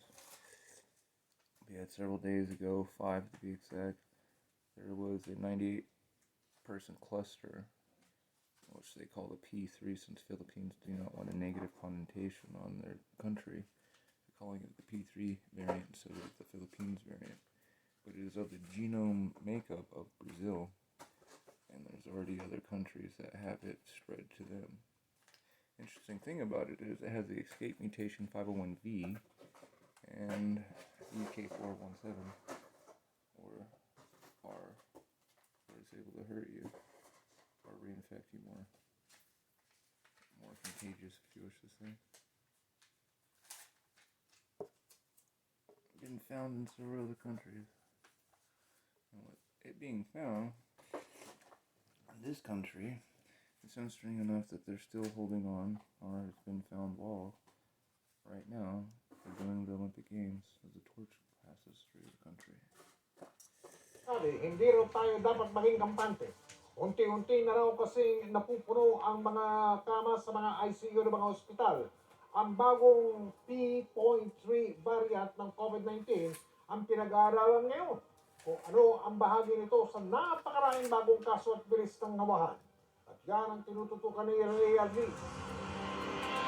Has been found in Japan. Masasabi na ba ng DOH na ang bagong variants ang nagtutulak sa mabilis na pagdami ngayon ng mga kaso? It's possible, but siguro the way I would answer your question is time and pathway ng variants, no? So the passport of the variant is actually breaches in minimum public health standards, no? So anything that allows the virus to move from one person to another, and that virus now has renewed strength, bigger muscles to move around. So that's going to be the issue. It's What I mean by that is the mutation of a whole of society approach, no? So meron tayong nakikitang MPHS violation. I think even in your workplace, even in your family, no? Lahat naman tayo we have to acknowledge na medyo pandemic fatigue na yung mga tao. Maliban kasi sa mas kilalang new variants ng UK at South Africa, nitong weekend, inanunsyo ng Department of Health na kumpirmadong isang bagong variant ng SARS-CoV-2 ang nakitang virus sa Central Visayas at may opisyal na itong pangalan, ang P.3 variant. Nakumpirma ito base sa datos na isinumite ng UP Philippine Genome Center sa Global Initiative for Sharing All Influenza Data o GSAID. Unang nakita ang P.3 variant sa mga samples mula Region 7 Central Visayas noong unang linggo ng Pebrero, kasabay ng biglang pagtaas ng mga kaso sa rehiyon ayon sa Philippine Genome Center. Nakita sa P.3 variant ang E484K, N501Y at P681H mutations na iniuugnay sa increased transmissibility o mas mabilis makapanghawa at immune escape o mas resistant sa antibodies sa ilang pag-aaral. Ilan sa mga mutations na The answer so how? Brazilian variant mutations is found in the Philippines variant. But they ain't got no cases of Brazilian variant in the Philippines. And it's the same as South Africa. But then they talk about convergence of variants or genomes, but yet that gentleman the other day finally said the truth like I've been saying, is these fucking mutations coming from the vaccinations from someone being partially infected and going into and coming into the genome population immune response to someone with a vaccination and going back out and adapting to it. But here we are. P.3 variant, meron din sa UK, South Africa at Brazil variants. Ang P.3 variant, kapareho raw ng ninuno ng P.1 variant o Brazil variant. Ayon sa Philippine Genome Center, kailangan pa ng karagdagang pag-aaral para matukoy kung ang P.3 variant ay mas nakakahawa ba, nagdudulot ba ng mas malubhang sakit, o nakakabawas ba sa bisa ng bakuna. Dahil sa potensyal na epekto ng P.3 So what you need to do, honey, if you would hear me, is you speak their language, not this one partially. You have to look into the provinces that have fucking Spaniard Castilian as you. I've heard from several living persons that had married people from the Philippines that do not speak Tagalog but speak Castilian. However you say, how you say your language properly, they speak it. You understand? You have that over me. Otherwise, I listen and decipher.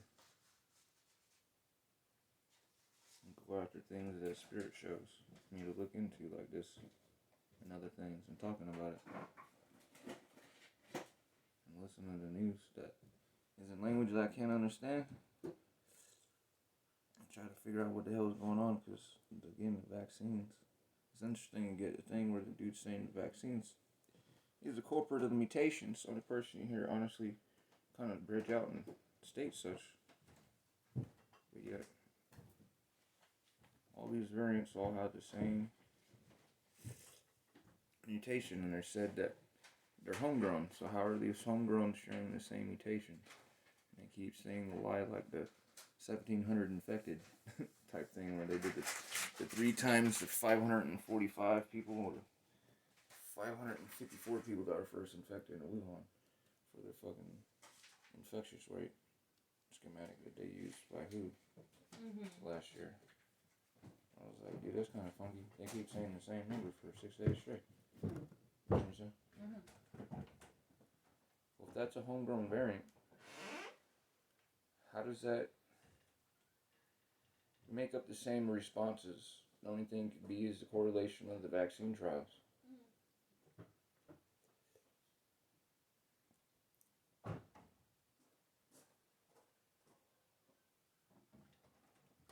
That's all I was saying with that gentleman the other day, alluding to such, but then still saying, we gotta vaccinate everybody. That's the whole reason why we gotta vaccinate everybody. Otherwise, you have that chance of the gene pool mixing of the vaccine breakthroughs, reinfecting those that don't have a vaccine, and it spiraling back into those who have a vaccine and making the vaccines non-operable, because you have, like Fauci, trying to figure out and stating the other day, are these breakthroughs wild breaking through and we gotta just change the thing a little bit, or is this a variant that broke through and went back in and changed itself? how much it has still of its original information compared. Yeah. If it is To coming actually from it. attack those that are vaccinated. You understand what I'm saying? Mm-hmm. But yeah, these keep seeing genealogical convergence, and I'm like, dude, how does this shit do it as such? It's either doing Qumran sensing, or it's the vaccine trials around the world causing these same mutations to be happening in all 10 variants. Because we now have, we have 13, but they talk about 10. They still haven't found 2 more.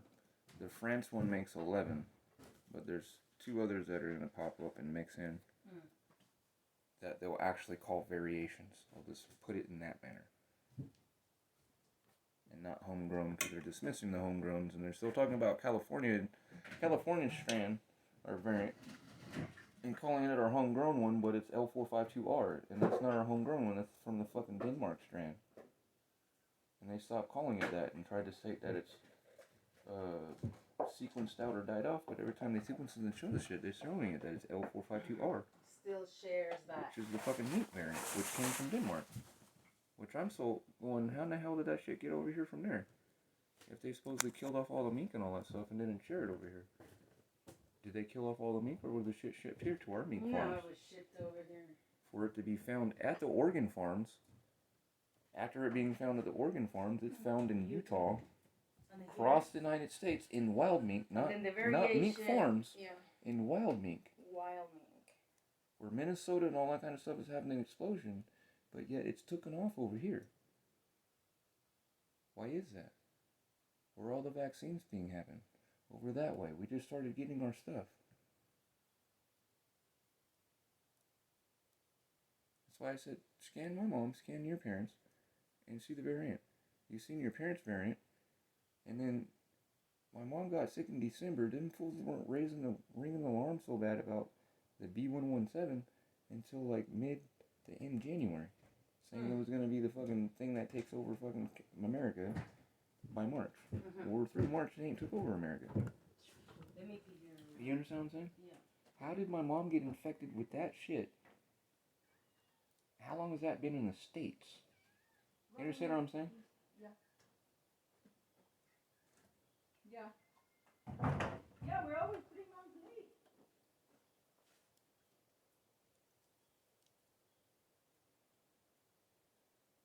How did my mother get infected with the fucking UK virus? You understand what I'm saying? Yeah. How did my mother get infected with the UK variant and it has not taken over California?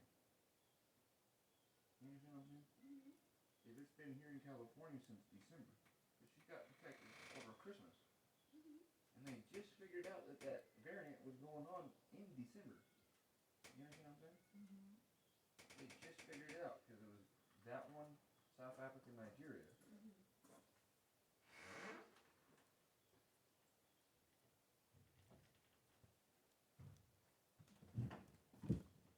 That is something that is just found in the pond away, over on that side, that they're just now, was just at that time saying the counts in their country was at 1,000 or 2, and they're like, okay, we're kind of worried about this.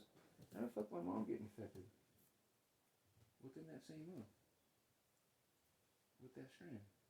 And it not take over. Well, other than she lives in a place where still people coming from abroad. But it not take over everything as they've been stating. It's supposed to.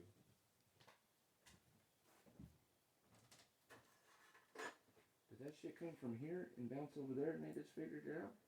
You understand what I'm saying? Mm-hmm.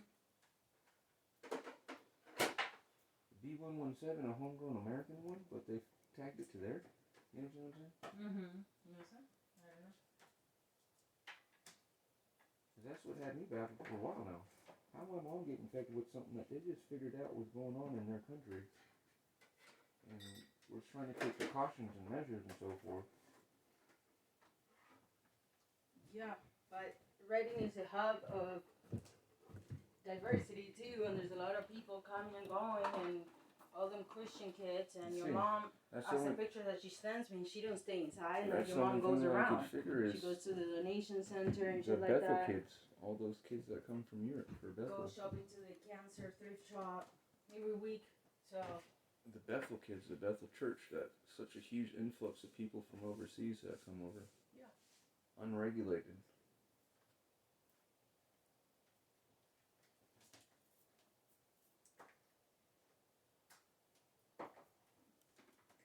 You got those congregations of people. That's the only thing I've been seeing mostly of people like negating other than beer drinkers in the bar. You know, on top of each other, those people in those churches and restaurant things and shit like that. Mm-hmm.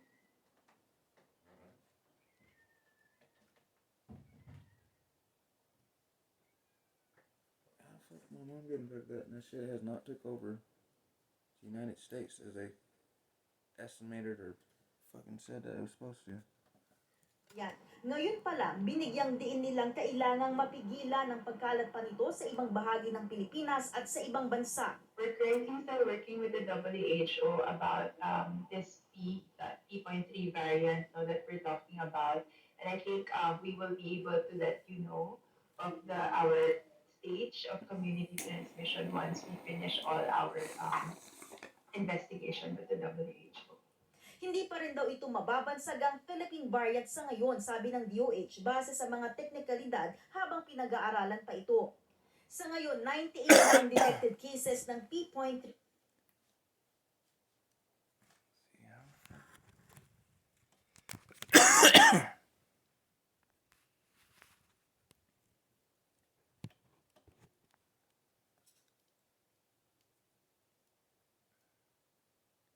How do you get only one count of the Brazilian variant, but the P3 variant 98, and the P3 variant is not the genome of UK or South Africa, but strictly lineage of Brazilian?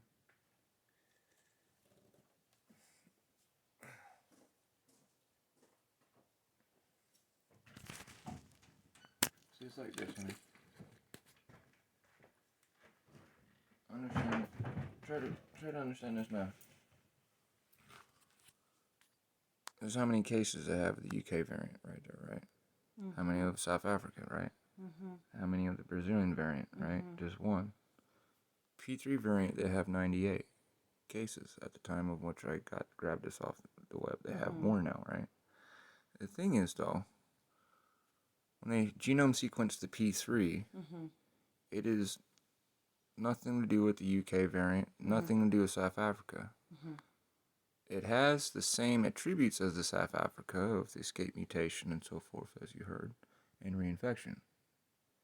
Yet, its genomic lineage is a Brazilian only.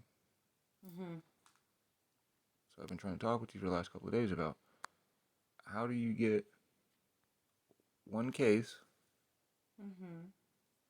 but yet the thing that's doing the cluster now and why the Philippines is shit and it's locking down is they have 98 people infected with something that is the lineage of nothing other than Brazilian variant. So what information has it taken? How did it get it? Because they're calling it a homegrown variant. Again, they're calling it P3. Brazil's is P1. You comprehending now? And where's the P2?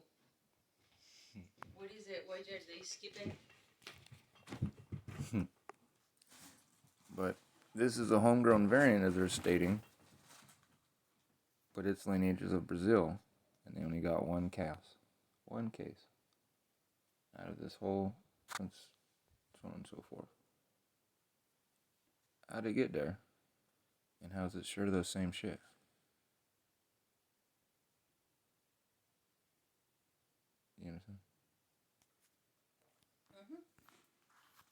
177 ang detected cases ng UK variant, 90 ang detected cases ng South Africa variant, at may isa na rin detected case ng Brazil variant na isang returning overseas Filipino. Ang ating mga variants of concern ay nagko-compose lamang ng halos 7% ng lahat ng nasi-sequence nating samples, no?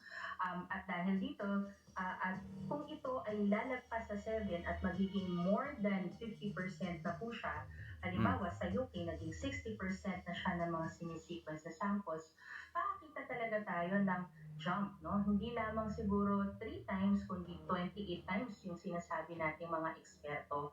Kaya nga ngayon na maliit na porsyento pa lang ng mga nasisequence na samples natin ang nagpo-positibo sa mga variants of concern, napakahalaga, no? Na makontain, no? Makat natin yung transmission na to para hindi na po siya lalo pang kumalat. Habang tumataas naman ang bilang ng mga kaso, unti-unting napupuno ang mga intensive care units sa mga ospital sa Metro Manila, Region 7, Region 11 at Cordillera Administrative Region ayon sa DOH. We cannot just be complacent about the numbers now because the ICU beds are slowly being filled up. Habang tumataas yung total cases, kahit mababa pa rin yung nagiging serious, no, it's always a percentage of the cases. So habang malaki yung total number of cases natin, inevitably malaki yung number ng mapupunta po sa ICU. Lee Alves, nakatutok, 24 oras. 24 horas. So I said if you look into their stuff, you can find stuff in Castellano. Otherwise, why I always pose the question, how come the Philippines ain't part of Latin America? I can play retarded. Ethnicity, they just put Latin. How come they're seen as Latinos and Latinos?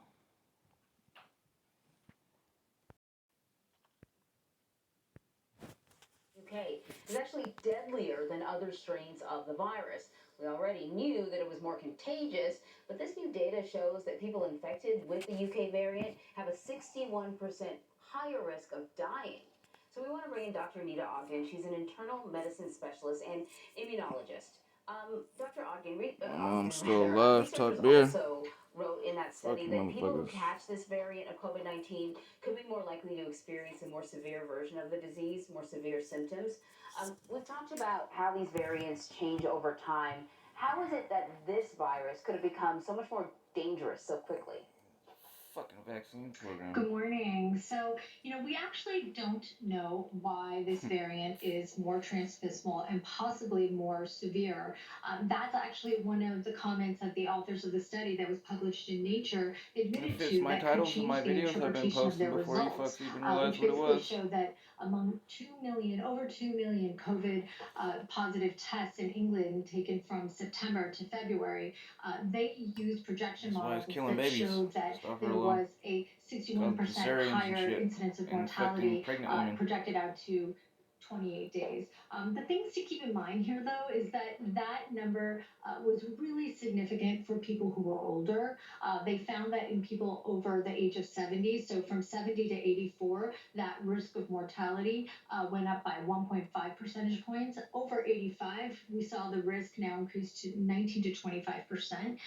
So it is important to keep those kinds of things in mind because they did say as well that the risk of mortality is still very, very low when you're looking at an entire population. So I think there's still more information to be had here, but we do know from this evidence that there is likely a higher chance of mortality, especially in older age groups. Yeah, and it's really concerning that you're seeing sort of this third wave in Europe, and some have suggested that we could be facing something similar, and that this UK variant or this variant that originated in the UK could prove problematic for us here in the US, even as more and more Americans are getting vaccinated. Doctor, let me also ask you about this vaccinated woman in Florida who gave birth to the first baby known to have COVID-19 antibodies from a mother who has gotten her vaccination shot. That new mom's a healthcare worker. She got her first dose when she was 36 weeks pregnant.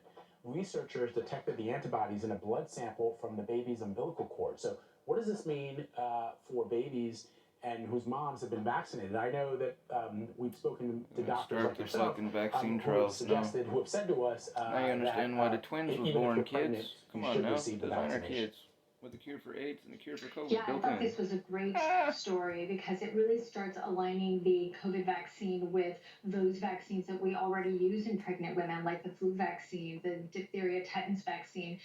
We really need, and it's clear that we need significant data on how safe it is in pregnant women. And this also is hopeful because it offers a level of protection to one of the most vulnerable populations, the newborn.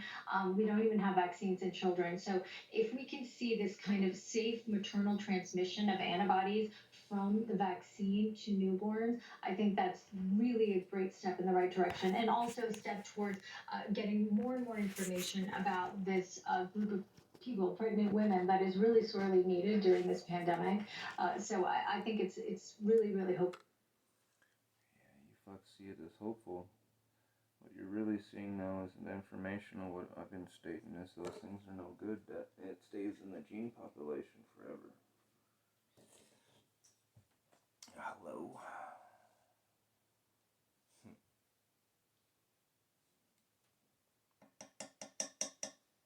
Your immune response from the mother shouldn't be an immune response from the child because the placenta changes and keeps those things separate. Otherwise, they don't understand how the placenta barrier works. Hello? Am I saying wrong information or right information? From your understanding. Because you just studied on the placenta. Which will have its own immune system like the brain does. Hear what I just said. They've always stated that the shit's not passing, it's just to the person. Mm-hmm. How does a child get antibodies from something?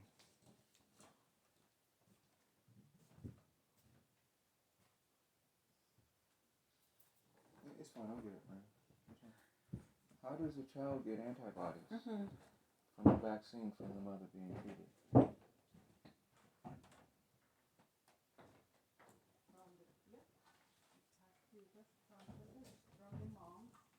To the placenta. Through the placenta to the child.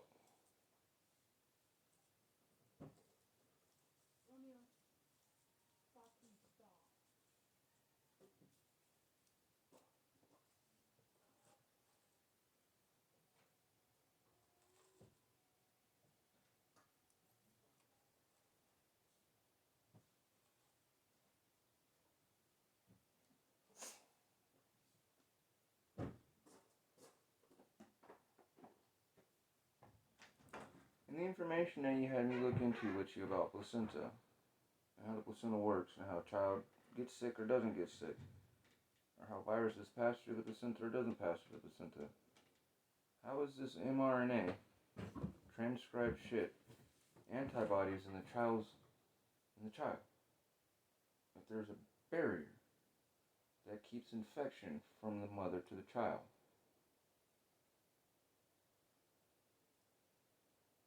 With its own immune response, besides the child having its own immune system. But it's directly correlated, it's not independent, it's directly correlated to the mom's immune system. To the vaccine, not the mom's immune system, the vaccine. She was hit with the mRNA vaccine. So how, you're saying, how is that? Not what I'm saying. Which is normal. I'm going by what I studied with you about the placenta shit, which, come on, brain fart, turn your head on. It was just like last week or so when you were showing me about placenta shit and learning about it.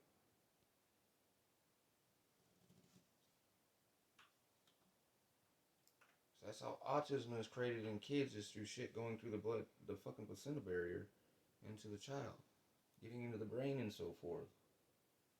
Well, the information that you just learned on what allopathic medicine states how the placenta works or doesn't work, as you were reading into, and they said we still don't know how the shit works. Mm-hmm. How does a fucking vaccine, which is a different vaccine than any other type, because it's messenger RNA, and me stating they got to get away from that because it switches to the sex organs, so on and so forth, its genome. It's now something that is now in our fucking genome. Here's the first fucking show of such. Again, because they say, how does placenta work? And what does it do? Its job. So how did the child get antibodies from the information that you provided me to read? What I'm just trying to have a conversation with you about. And I'm just giving funny faces. So, how'd that happen, huh?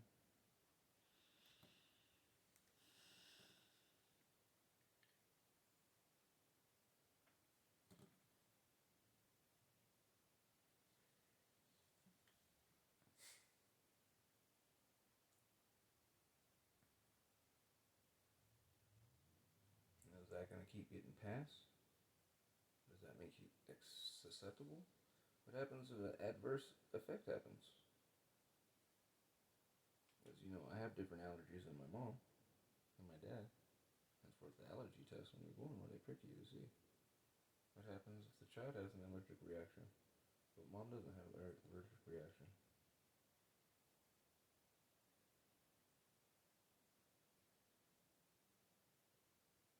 Yeah, they don't know what it does.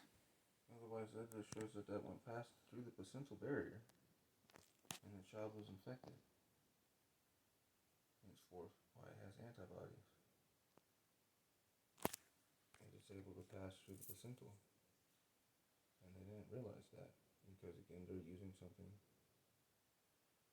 that is a self-adapted virus that goes to the blood in your sperm, so it already has adaptation to do such, fucking bypassing that stuff besides going into your brain. And for how those things that cause autism. But the immune response is such. How does that immune response triggered in the baby on the other side of the placenta, which has a barrier separating such, and its own immune response, have antibodies in the child on the other side of the door?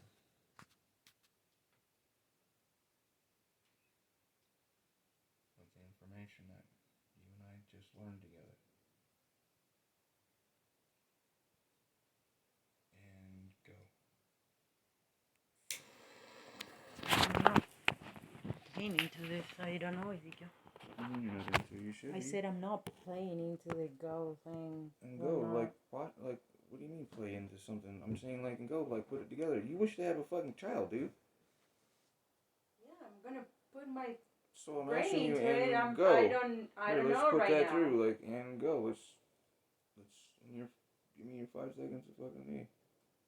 How do you think about this? Because I wouldn't be speaking on it if here recently we didn't study on the fucking cinema stuff, and it wasn't my idea to look into the shit. You sparked my attention and shared with me information, so I started studying the stuff.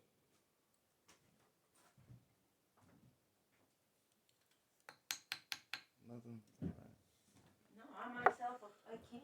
And that it was after the first dose of the Moderna vaccine in this healthcare worker. Look stupid or something, no matter that. How the fuck are you making yourself look stupid or anything like such? I'm not that in-depth informed on the placenta itself. I need to start Neither are they in the information that you had us look into. Their own words where we don't know how this shit works. That's why let me put my head in. But I was asking you from your own exchange and the shit that you know and the stuff that you've been scanning and as a fucking woman that got the uterus. Along with the information that you had me look into, I'm trying to have a fucking plateau step on. It's called the information you shared with me. How do you put that with the other stuff? How do you make the square blocks go in a circle, honey? We got the same information, dude. I'm trying to have a conversation with you. That's why I stated they got the same information as you. Henceforth, that's what the information came from. Why they're so fucking exhilarated and exacerbated and like, oh my god, holy shit, this actually happened, because of our understanding, it shouldn't have. And they tell us that this stuff is only in the fucking person that gets the shot. It's not passed. Because they've been lying to people.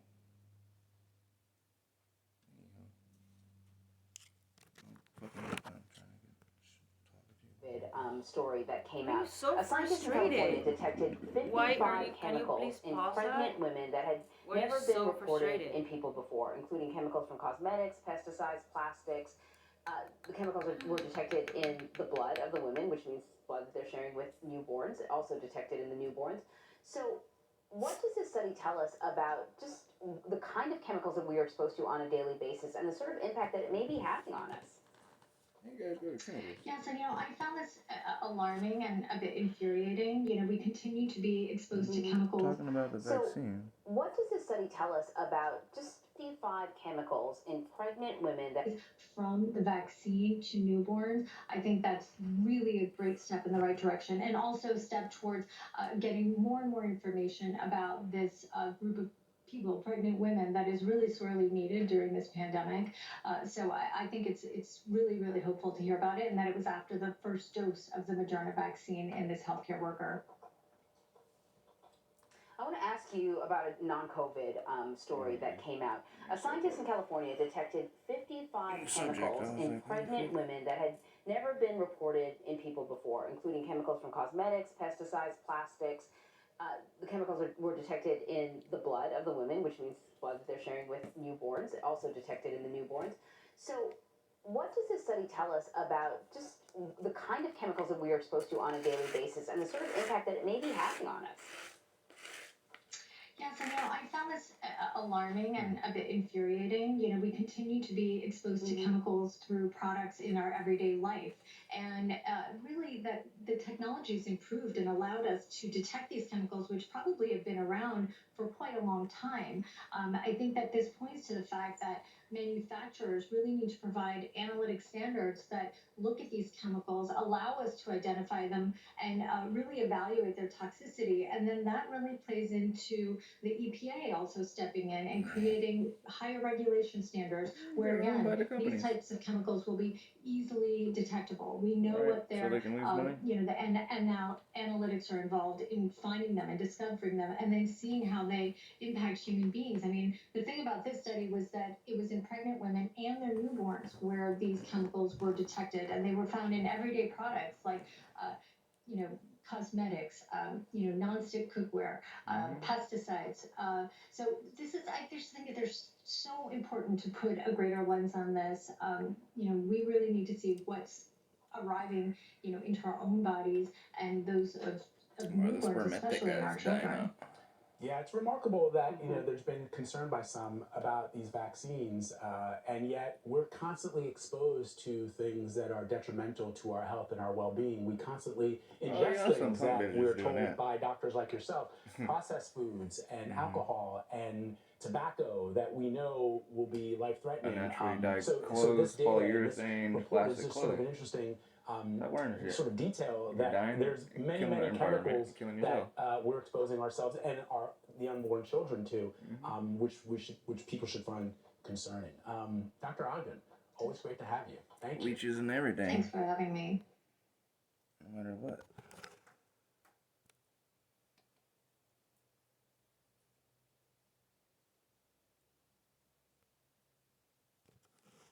Now is Dr. Beverly Lorraine Ho. She's the director of the Philippine Health Department's Disease Prevention and Control Bureau. Good morning, doctor, and thank you for joining us on the program. Good morning. Thank you for having us. So basically, what's driving this latest surge that we are seeing? Well, as you can see, it's here.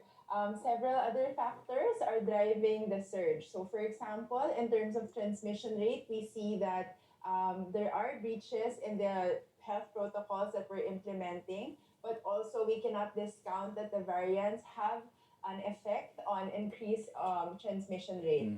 Also, you'll see that because of the gradual opening up that we have been undertaking, we have seen that there have been more interactions, more mobility among the population, and that will inevitably drive increased contact rates. No?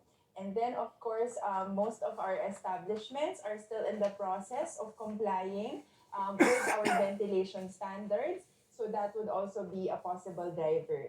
And finally, in terms of duration of infectiousness, we note that people will have to start seeking care earlier when they do have symptoms and really try to isolate themselves. So these are just some of the drivers that are causing the increase in cases. So it's a combination or cocktail of factors driving higher this virulent surge. load coming out of those but that how are big sick a factor and not really are the realizing they're new sick? variants that have been found here in the Philippines, specifically the locally developed variant that was detected? So currently, it's still labeled as not a variant of concern, and that's something that is not within our authority to do so. We have submitted it to the global authorities, to WHO, and they're investigating this type of fucking variant, idiots. That's and why they we're in should trouble be is able the to let WHO. us know whether this should be a variant of concern. But the other variants that we already have found in the Philippines, which have started in other countries, there are already evidence of increased transmissibility. When are the results expected to come in as far as the locally developed or discovered variant is concerned? Currently, we still don't have a concrete date when we will find out, but we're in touch with WHO on a daily basis, and so we should be able to announce it to the public as soon as we have it. And so far, how many cases have been found linked to this new variant, which was locally developed? So far, I think I'll get back to you. I'll just make sure that our numbers are most updated. Okay, but there have been several so far. Is it safe to say that? Yes. And help us understand when you mean variant of concern. What exactly do we mean? So when we say it's variant of concern, it means it has clinical significance, no? So mutations are quite common among viruses, and because they move from one person to another because they needed to have a host, this is part of their reproduction process, right? However, there are mutations that have no clinical significance. It means they have no implications on, say, transmission rates, on how infectious the virus is, but there are mutations which we know about, the named mutation, the named variants. They do have clinical significance. So as of this time, the advice to us is that the variant in the Philippines is still not a variant of concern. Okay, as far as you know, we don't know yet whether that is more transmissible, basically. Yes, Now, it is. the latest surge that we have been seeing, can this be considered as a second wave, as some people have been describing it? So for WHO's Dr. Rabi, he has already answered this, and categorically he has said that this is still part of the last wave because we haven't really gone towards a sustained downward trend, and so this is still part of our second wave. And how, but how different is this latest surge that we are seeing now compared to the increased infections that we saw last year? Because it's quite bothersome today that I think, let's say in 2 or 3 days, we're seeing at least 4,000 cases. So basically, you can talk about in the vicinity of 10,000 in 2 days. That's quite alarming to a lot of people. But how different is the surge compared to those that we saw last year? I think what we need to understand is that the viruses also adapt, right?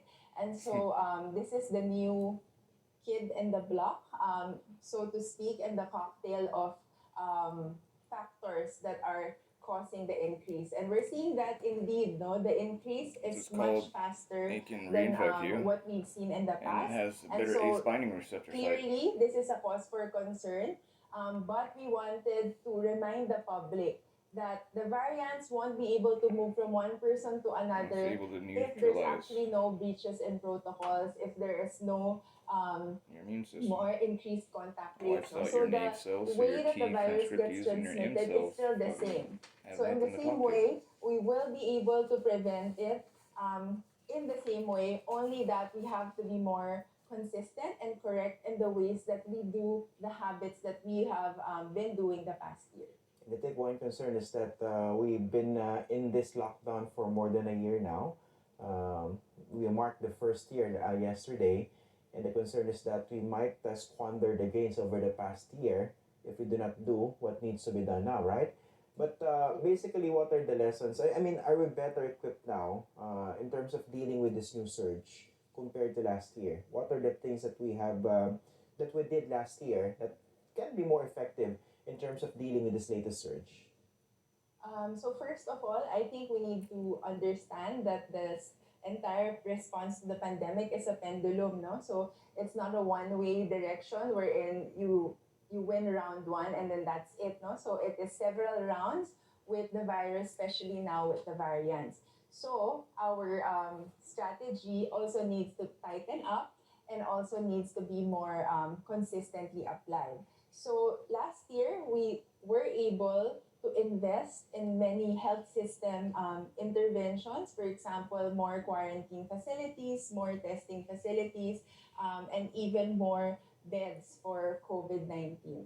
I think moving into this new phase, wherein variants are really more predominant in the scene, we need to make sure that active surveillance is continuously going to be done by local health authorities. And by this, we mean that the interventions at the barangay level or even at household level, if they detect cases, will have to be done faster. No? So yung delays natin into testing, into isolation, and to contact tracing will have to be significantly reduced. So very, very efficient ways for our health authorities to do it.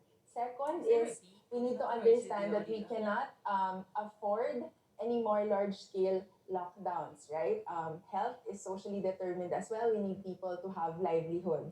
As such, we need to find a really good balance between opening up and opening safely. And for that, we need the cooperation of many of our establishments, largely because making our workplaces safe is not as easy as just behavior changes. There are engineering controls that need to be done, and they will require some costs. No? For example, making sure that the ventilation in workplaces are going to be compliant with the recently issued DOLE standards. So may mga adjustments na ganon that we have to really work on together because they would cost money, they would entail effort, and not simply just actions. But of course, all these measures can also be seen as just a way of holding the fort, so to speak, because we are still waiting for this vaccination to actually be more effective. That was already begun by the national government. But at the rate things are going in terms of vaccination, how soon do you think would be able to catch up or somehow deal more effectively with this surge in cases? I think a lot of the pace of the vaccination for the general population will be contingent upon the swift arrival of the vaccines in our country. And I think it's been repeatedly stated that 80% of global supply of vaccines have already been taken up, no? And our government is working very, very hard to make sure that the vaccines arrive the soonest possible time. At this point, we do have rollout limited to healthcare workers, and that provides practice, so to speak, but also that the pace will be different than it will be for the general population. And that's primarily because we recognize that based on statistics, there will be a number of healthcare workers who will likely fall ill, no? And that's based on normal adverse events, minor adverse events that may happen after vaccination. So we can't rush it, no? So we can't say a hospital, you have to finish everyone in 2 days because they might not have enough workforce the next day to come in, diba? So it is a different pace compared to the pace for the general population. But based on Secretary Galvez's pronouncements, we are on track, the negotiations are on track, and the deliveries will be on track. But when is the vaccination for the general population expected to finally take place, realistically? So as soon as we finish our healthcare workers, last night they announced that 2.3 million vaccines from COVID will still be arriving. And with that, we're almost going to be able to complete our healthcare workers, 1.8 million of them. So with that, we will start already with senior citizens who are part of the general public. Okay. Now, speaking of adverse events, there were reports regarding side effects linked to, for instance, AstraZeneca. But here in the Philippines, what's the advice coming from the Department of Health? We have already issued a statement about this 3 days ago. We echo what our WHO has already mentioned and several other national regulatory agencies. There's no reason for us to halt our vaccination with AstraZeneca, and it is very important to note that the rates of thromboembolism that have been found are actually within or lower than the regular rates in the general population. We have to remind everyone that certain conditions like this happen even in the general population. So we are comparing it with the rates for which it happens with the vaccinated individuals. But since it's lower, it's within regular rates, then it's something that we strongly feel that is still not a cause for concern. Okay, Dr. Beverly Ho, thank you for joining us this morning. Thank you. But by that rhetoric that you just stated in an analogy, it means that the shit actually caused the thrombosis. Be it that it's lower than the general population. Everybody that caught thrombosis, the only thing they had in common was the damn shot. And if the general population unvaccinated is lower than that number, then it shows that it's correlation that they got the shit from the shot, man. But you justify the ends. It's lower than in the general population, so if you get thrombosis, sorry about your luck. You ain't gonna get extreme COVID. Interesting. Some funny shit, huh, squirrel?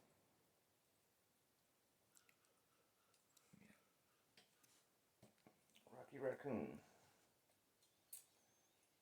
Bullwinkle the Moose.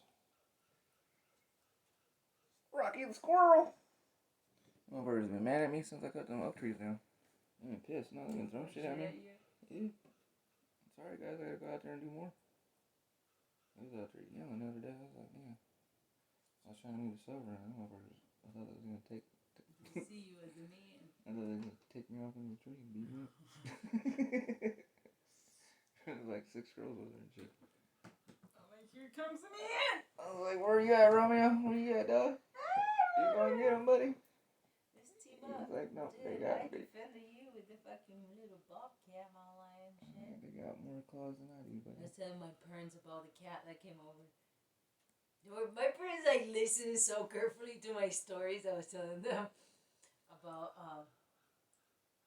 about this cat, like super weird looking, interesting, like gray, bigger than normal.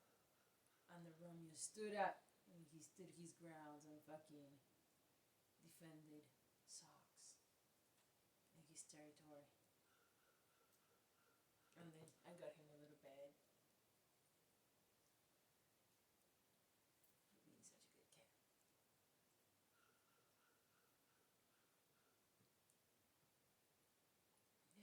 there's a whole ecosystem here. You can't just come and fucking fuck it up because you want some sun rays. A little extra. Yeah, that's why they're yellow. They're like, come out! Where are you at? Come out! We're gonna start getting fucking acorns thrown at us, and I'll send you out. I'll push you out the door.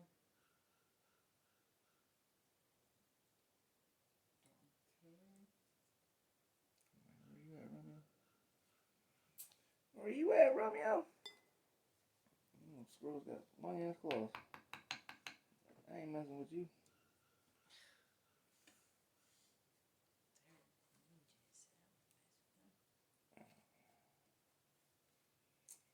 Sorry guys, I gotta go cut my damn window. Look like it's blown now. Get those rest of them oaks right there cut. Make my way to the opposite side of that pine grove. And thin out those small ones down.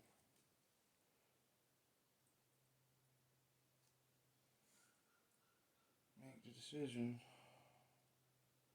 Clear cut or not clear cut. I wish they had shade and so forth for the structures and everything, but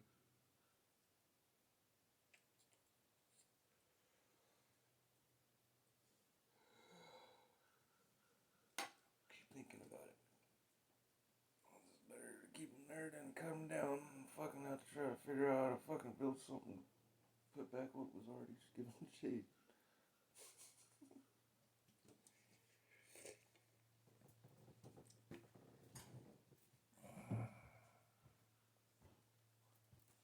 Figure out the utilization. What exactly is gonna go there? I guess I won't really be known until that shit's all bucked down on this side, so I can stand on the ground properly and see how it's gonna be ledged out. The backhoe running that could be fucking flattened, and that top part stared out. But without that option, the only thing I've seen in my head is just flop. Unfortunately. Don't want to do that.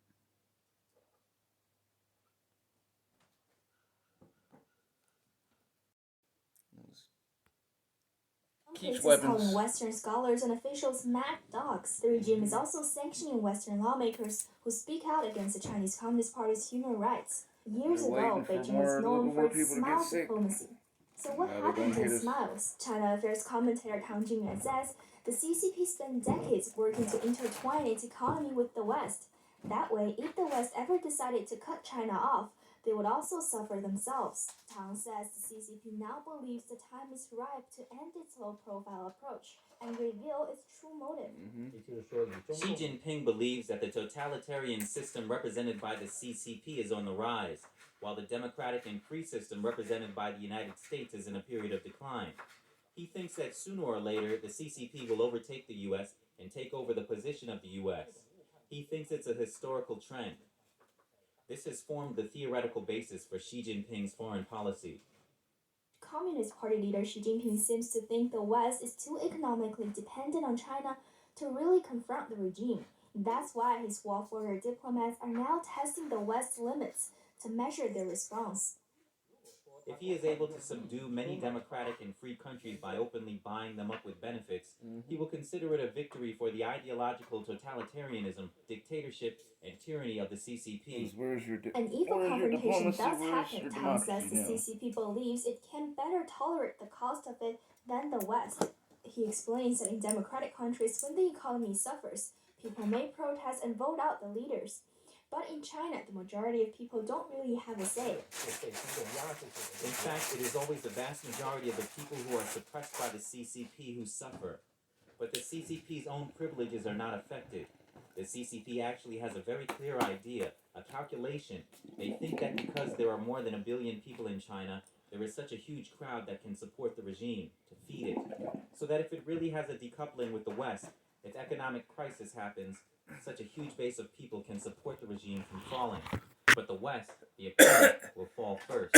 He noted that once the CCP is able to endure the full consequences of U.S. conflict, it will be able to gain control of the world order, and mold it to its liking. Tao advises the West to cut dependence on the regime, even if it causes suffering in the short term. This is like cancer. The earlier you go to remove the tumor, although it's painful, you will suffer losses, but you will avoid life-threatening danger. However, if you continue to delay and be weak, if you continue to let the CCP infiltrate, it will be like cancer cells constantly spreading that eventually may threaten your life. Penny Joel, NTD News. In his first press conference since taking office, President Biden said the U.S. seeks competition with China, not confrontation, but added the White House will hold China accountable. That we're not looking for confrontation, although we know there will be steep competition. President Biden on Thursday likened CCP leader Xi Jinping to Russian President Vladimir Putin. Doesn't have a Democratic with a small d bone in his body, but he's a smart guy. And a killer. He's one of the guys like Putin who thinks that autocracy is the way to the future. Democracy can't function in an ever complex world. Biden said he spoke with Xi for 2 hours after taking office. I pointed out to him, no leader can be sustained in his position or her position unless they represent the values of the country. And I said, Mr. President, as I've told you before, Americans value the notion of freedom. America values human rights. We don't always live up to our expectations, but it's a value system. They're founded on that principle. And as long as you and your country continues to so blatantly violate human rights, we're going to continue in an unrelenting way. Spread that notion to you.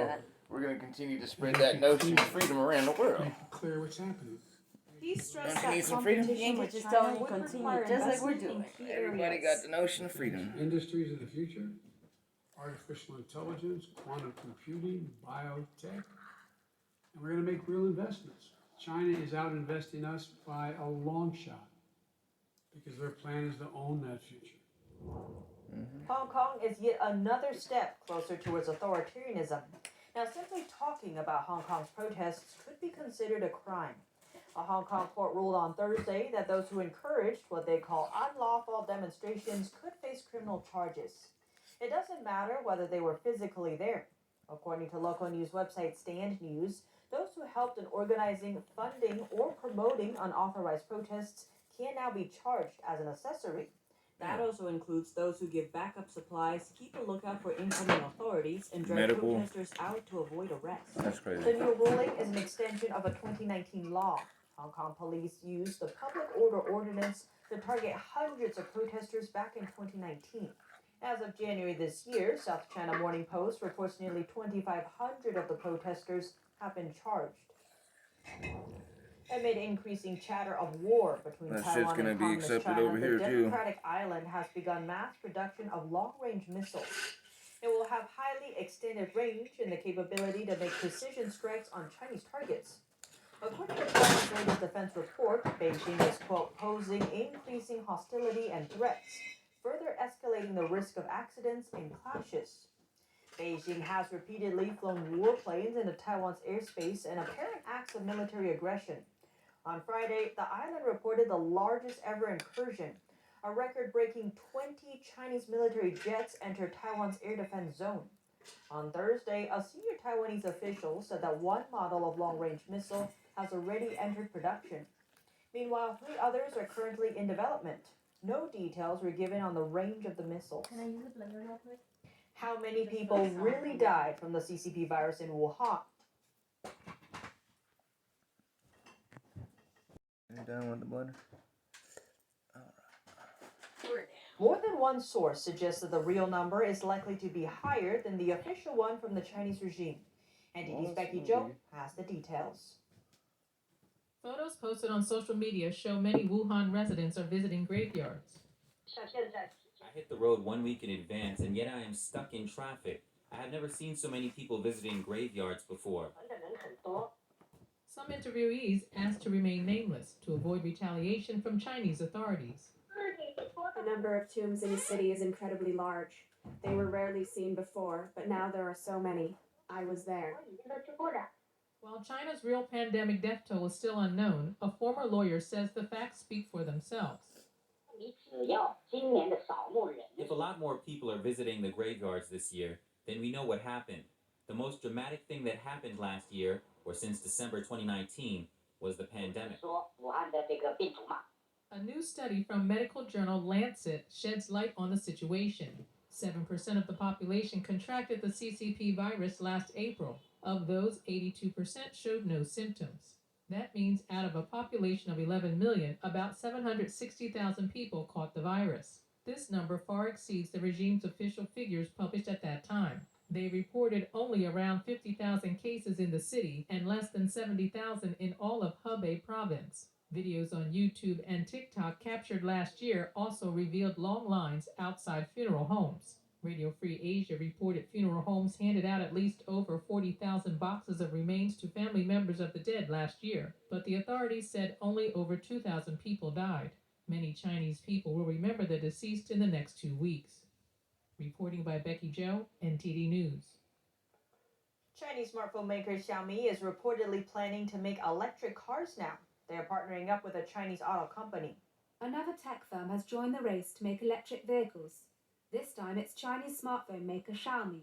Sources told Reuters that Xiaomi plans to make the cars using Great Wall's factory in China. Great Wall is also said to be providing engineering consultancy to speed up the project, with Xiaomi aiming to launch its first EV by 2023.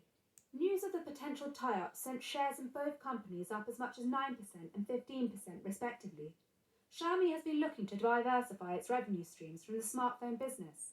It accounts for the bulk of its income, but carries razor-thin profit margins. The company has also been hampered by the global chip shortage. Xiaomi joins a number of tech companies trying to leap into the car industry. Both Huawei and Apple are reported to be planning electric vehicles, with Apple potentially launching its offering as soon as 2024. They're doing them cars, them drone The Trump cars. administration banned U.S. investors from Now your owning dad the can have an company's Apple car, honey. shares. It cited Xiaomi's ties to the Chinese military as the reason.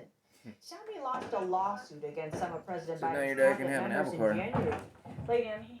Yeah. Car. Where it slows it down and everything like they do the Apple phone when the next shit comes out. It's a hoopty now.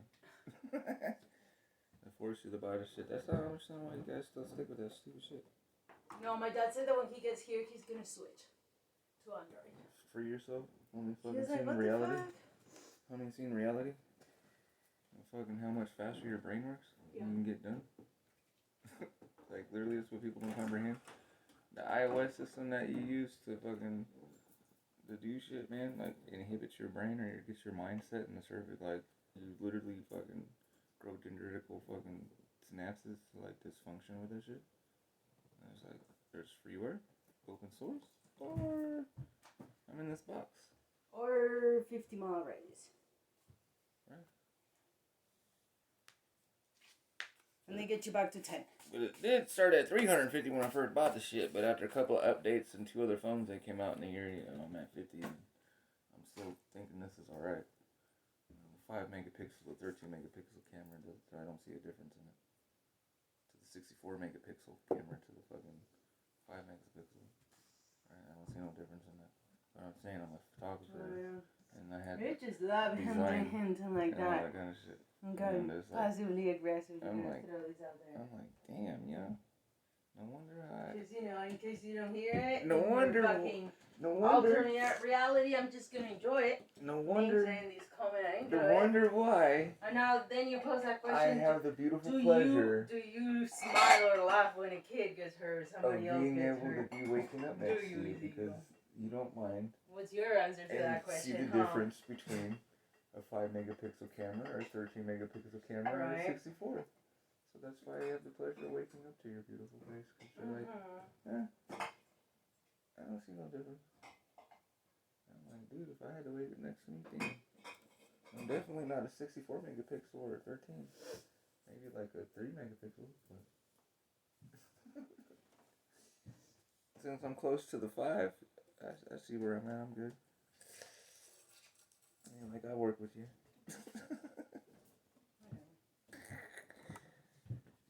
I'm not talking shit to you. I'm talking shit on myself. I was trying to give you a compliment, yo. Fucking.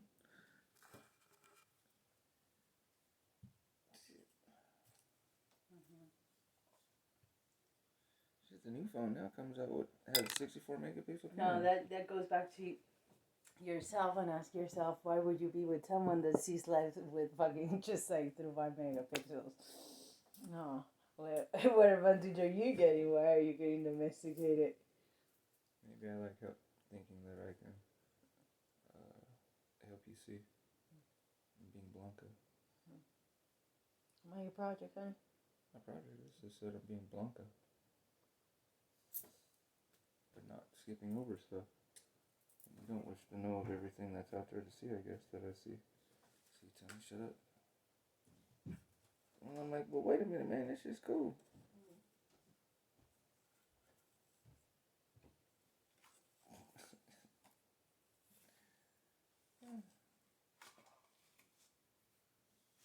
But no, yeah, the new cameras, phones out. They got fucking... Everybody's like jumping into other people's stuff, like it's interesting. Phone people are now making cars. They've been doing it all along. When you were buying the phones, you were fucking subtly financing the side business that was cars. Yeah, because the whole interface of your car was to connect to your phone. Mm-hmm. So now that we got the phone, you're gonna need the car. Mm-hmm. If they would just like sell you the car, you may not, you know. And I was like, what is an extension of myself, you know? I can keep all this shit that I got in my phone everywhere I go. Yeah. You mean that I don't need to leave, you know, be driving and leave whatever I'm doing on the phone? I can do it all together? Drive and be on the phone? The car's gonna drive itself. Mm-hmm. All the algorithms are doing everything, but we just think that we're in control. Well, you're being highly suggested to stop here and here and there because you're getting, you know, 50% off. Yeah, after tax. That's what I'm saying. It's like... People think that this is just such an Let me see your phone. world. Let me see your phone, but not the phone that you use, but the other phone, because I can't stand using that phone. It's just too fucking slow for my head. I use the other phone for about like 6 months to get your search engine fucking undomesticated from the shit that you look into for the years. But to actually get to see what's out there, because with my tax score, man, I do not get to see the same thing as you and your father and so forth.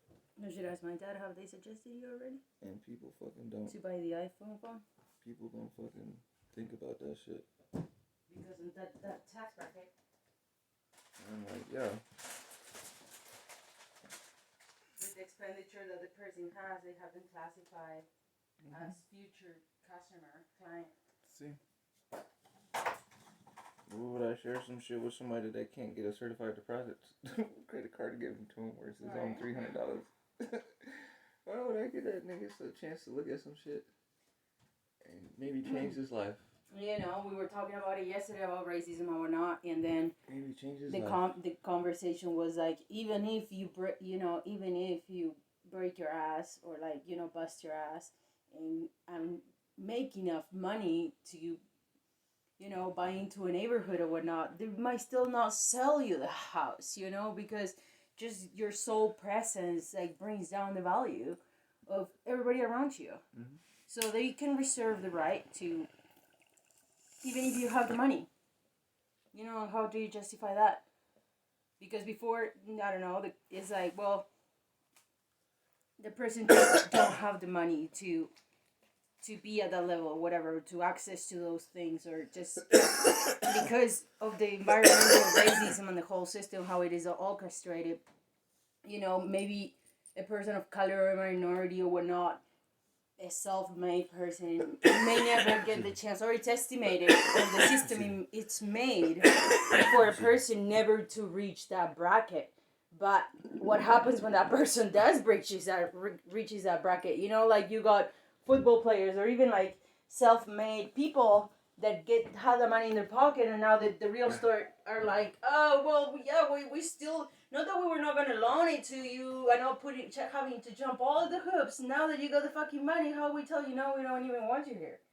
You know what I'm saying? To that point, that is like, It no matter, it no matter because I don't know. My mom talks about how it's like self progress, like wanting to better oneself regardless of the circumstances or whatnot. And I explained to my mom like how the whole system it's orchestrated. Like I was hearing on the radio how black people are just meant to. This said by a tax lady that she's of color and she come to make so much money as a certain tax bracket, and she ended up making her parents taxes, and she realized comparing to the couple of the same age of her parents with the same form of income, black color people of color are meant to pay more tax than the people of not color. So we have less. Except so it's like so. Already there's the whole system orchestrated for keeping you low. We start the race with a parachute on our back. Yeah. Henceforth, why we state and why I say it to motherfuckers, if I can do what I can do with a parachute on my back. What's your issue? Slowing you down like that, yeah. What's your issue? What's your issue? That's been my issue with being raised with more Caucasian friends and so forth, of anything of going, dude, like I said to you, with your golden ticket. Pull yourself up on your fucking ass, dude. Let's fucking get some shit done. Otherwise, what the fuck is the point? Kill yourself because you're just part of the issue. Wasting space. For those that actually do something. You know what I'm saying? It's prison mentality. I'd rather have somebody right there that is going to be with me next to something moving forward instead of somebody just sitting there on their rack waiting for us to make a spread and eating their motherfucking canteen to themselves. Contributing nothing. Other than a fucking sack of shit.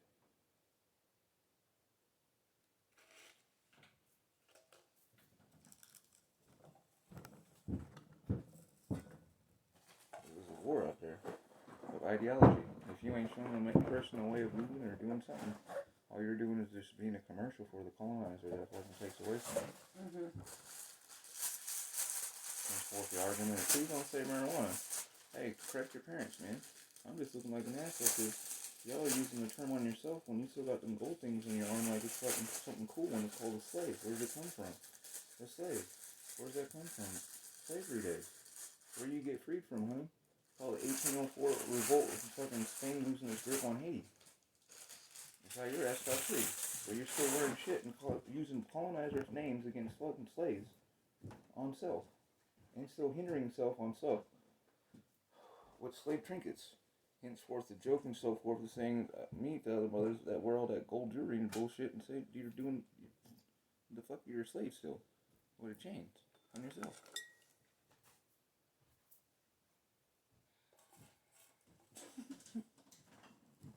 It's fucking retarded. To me, it's my own personal opinion.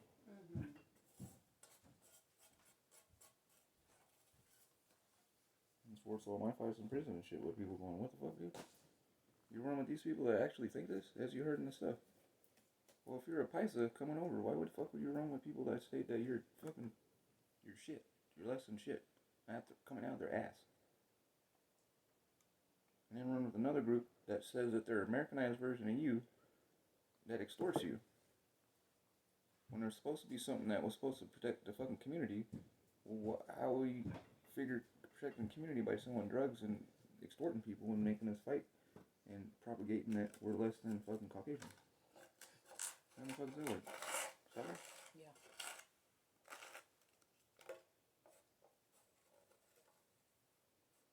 I was trying to say to you, wake up, dude. We just came to a big ass open prison like I've been saying to you for a decade. That we've known each other. You gotta wake up, otherwise I'm not trying to go in, I'm not getting put in a coma again. You got me fucked up. They ain't putting handcuffs on me. I ain't resisting. I ain't resisting. I ain't get myself in that predicament no more. Because of someone being blind to that shit.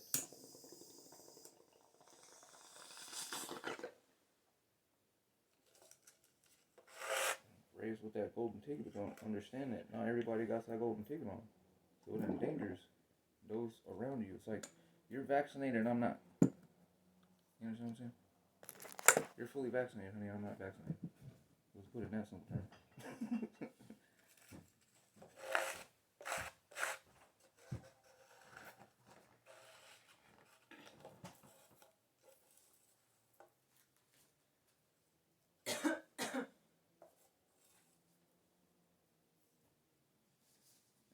insane what these people are doing.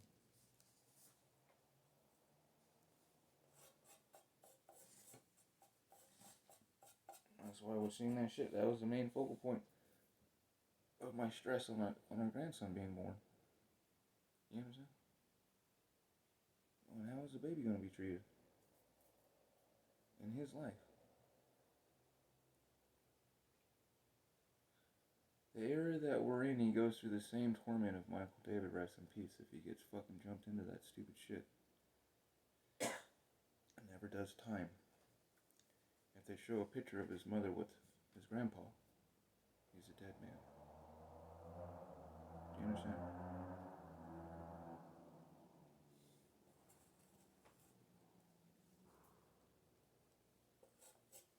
That was the issue with Michael David, rest in peace.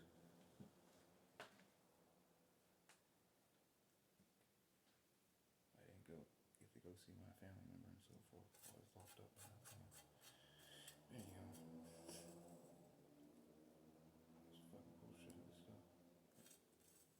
I would say wake up to it. You don't have to live it. You're living it. But just wake up to it so that one understands when one, for some reason, acts completely different when a cop gets behind you when you're in front of your own house. Like, please don't do that, because you ain't doing nothing wrong. But you know how it goes.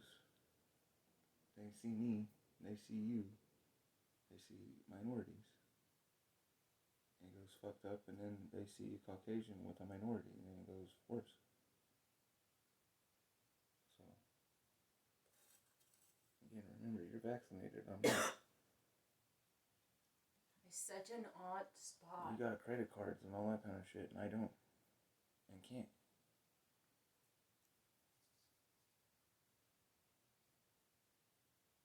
It's such an odd spot, too. Right. These are all the things that you should explain to your family. I just might be driving those people that protest in your country about that pillow talk. Because you're listed at this, you might not know those people's backstory. It may not just be in your country. Because you live over in this tax bracket, there is minorities in your country's population. And it just might be those motherfuckers that are being told your pillow talking is me. You know what I'm saying? Yeah, it's as you're pointing fingers at me, point at you.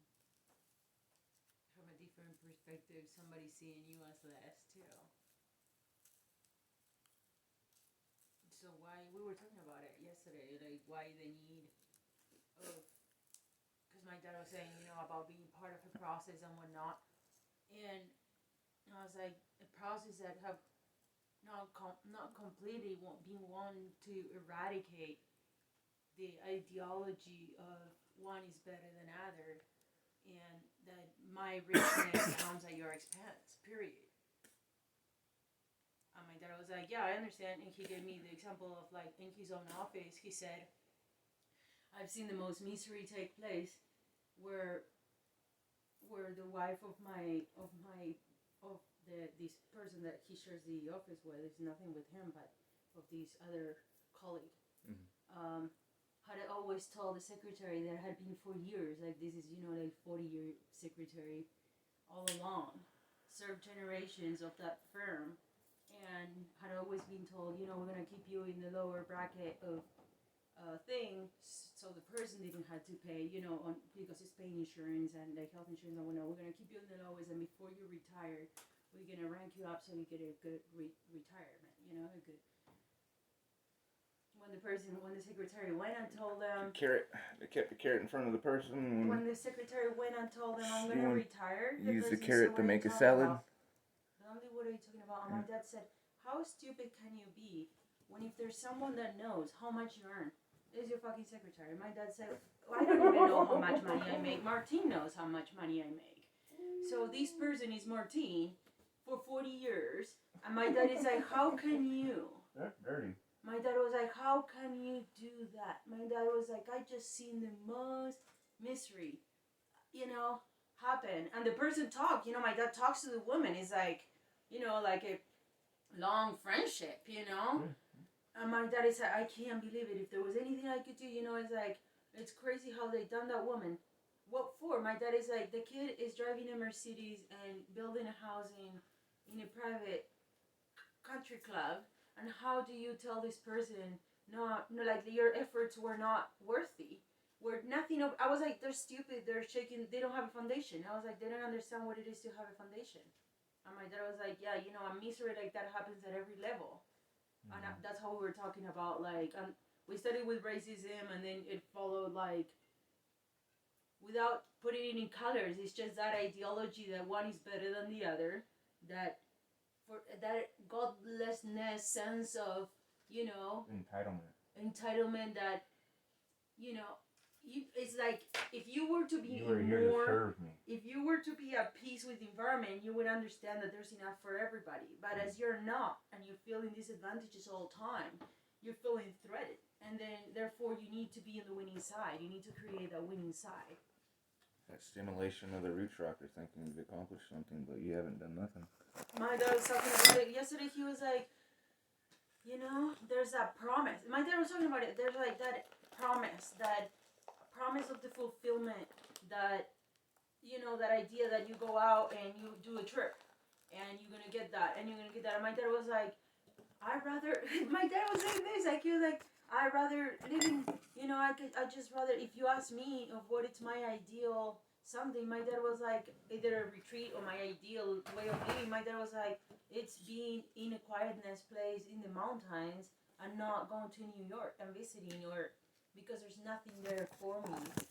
As one realizes that one's needs are less, or like yesterday we went to the Apple store, and we walked out of, other than with the phone, like we didn't buy anything else, and in the whole place or anything. And my dad was like, you guys didn't get anything? And my mom was like, no. And I was like, no, like there's no really need. I didn't have a need there, I didn't have a need that place could fulfill, or that promise that place had. I'll just take it back a couple of years ago and fucking there's Exactly. $6,000-7,000 spent in Exactly, and so it's like beautiful. And to your see. husband going, what the fuck are you guys doing, dude? Do you understand what you're doing? Yeah. All right, dude. How long is this shit gonna take? Because like you guys are not understanding what you're doing. So it just To your own self and it country. It has followed growth on that side, but it still has to be some recognition of the role that one played to accelerate and whatnot. And that would come full circle, because then future action can be more consciously applied, and not just like, okay, I'm doing this for me, but not really understanding it as a wholeness. Because as my mom, now I understand.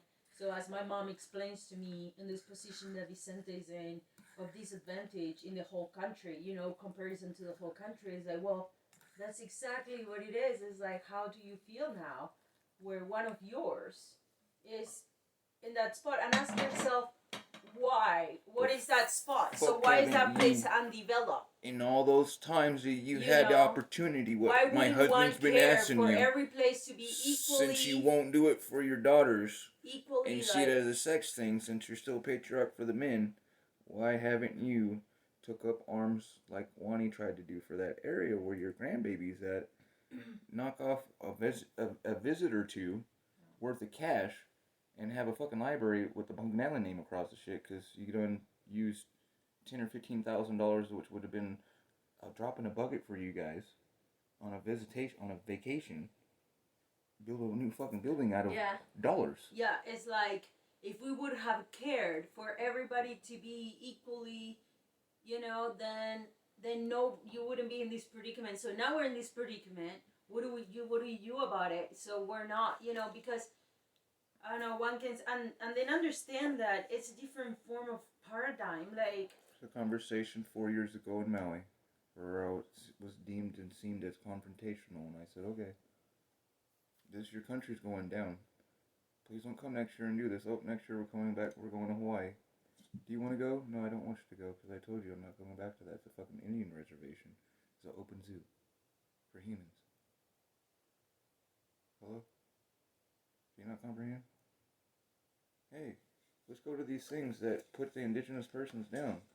What tourism is. That's why tourism started up. That's how all the diseases and shit went around. That's why they Yeah, will not stop it. Lucky you, Mom. Like your grandson has indigenous in him, and now you get to see what indigenous is, because your grandson is the only non-fully indigenous kid right there. And he's getting fucking... Because the other kids that had come, they are fully non-indigenous, but not mixed, you know? Like you and I from a different city, we decided that we like the lifestyle and we can move there with our kids. Or kids, you and I can have kids there, but not mixed from somebody like Coti coming along with my brother. So those genetics. And it's like, okay, so you believe your grandson should have more, but all of those kids should have had more of that opportunity. So if you see that disparity, why not raise it for all the kids? Because you see what subsidies do. My mom says it's a huge issue. All the moms do. My brother said in the last birthday party, he ain't ever doing Vicente's birthday party ever again, because all moms did was 30 moms. They showed up with the kids. They sat down and expected to be served beer and pizza. And my brother, all he did was, cooked pizzas, handmade, did the dough and everything. And he was like, I could not step away for a fucking second. All the women wanted to be served. And my brother's like, ain't ever doing that shit again. It's not that you don't do it ever again. It's called Change the dynamics. Show them to get up. Domesticate the people that are around you. Otherwise, your son is still picking that up because he's going to their house. And those kids are raising our nephew. The same paradigm that I was explaining about what goes on at home. Your parents do not raise you. The teachers and those externally raise you more. If one sees outside the external parentalship as, say, something they wish to emulate more, or they see more, say, FaceTime than screen time in the face. You know what I'm saying?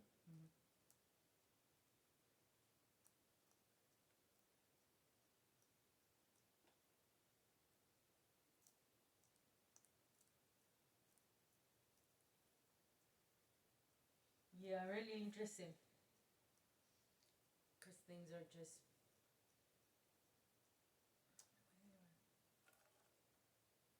So that's the thought of, hey, again, all the years and all the things that you heard.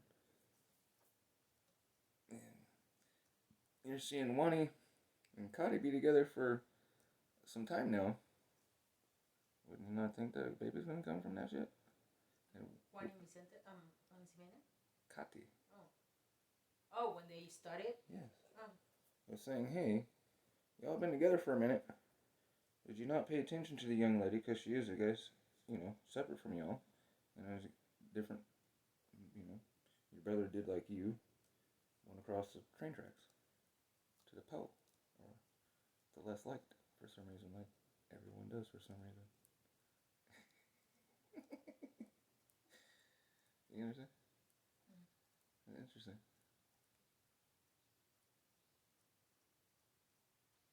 But yet, be it. Again, you stayed there together for like a decade, and then Vicente come along. How do you not get incorporated in the scene from that side of the family? You understand? Especially if she isn't someone that is sitting on her ass or whatnot. She's a fucking doctor. So why aren't you listening to a woman that has a prestigious job? And understanding. Because you have to understand, Kati had to go through a whole bunch of stereotypes against that woman in your country. Besides just being a woman, but being an indigenous person and having a work ethic. That's why I said, why do you not praise the women that are in your fucking, that have given you grandchildren? Coming from the country that you do. You motherfuckers fight me on that. And I said, take that patriarchal goddamn fucking filter off your eyes and see. Yeah, my mom speaks very highly of Coti. But you understand? But then we come to Samina, who's not a doctor. ¿Sabe?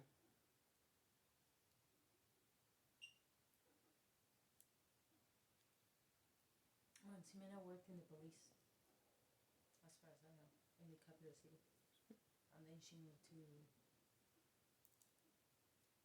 Tilcara. But for first sister, in the decade that they're together, You're seeing stuff. You see your son's falling in love. He's giving you dreams and aspirations. He's wishing to go somewhere to change the society of those indigenous people that your fucking friends and everybody fucking rubber stamp shit and take their shit and fucking sell it back. And now you got the hostels and the chaos for the Europeans and Chinese and fucking rich motherfuckers. Part of the European Union to just come and shit in their toilets and take off. There was no thought of changing that? You understand what I'm saying? Because of that time of having someone that you speak highly of, so on and so forth. There's speaking highly of, but how do you think of a person? It's two different things.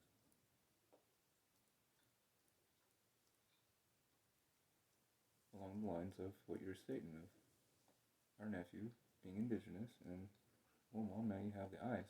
Like I was asking, what the hell words do you guys got in your fucking court system that are fucking racist, but are used as fucking context and college colloquial fucking words as law to degrade a person openly in the front? You know what I'm saying?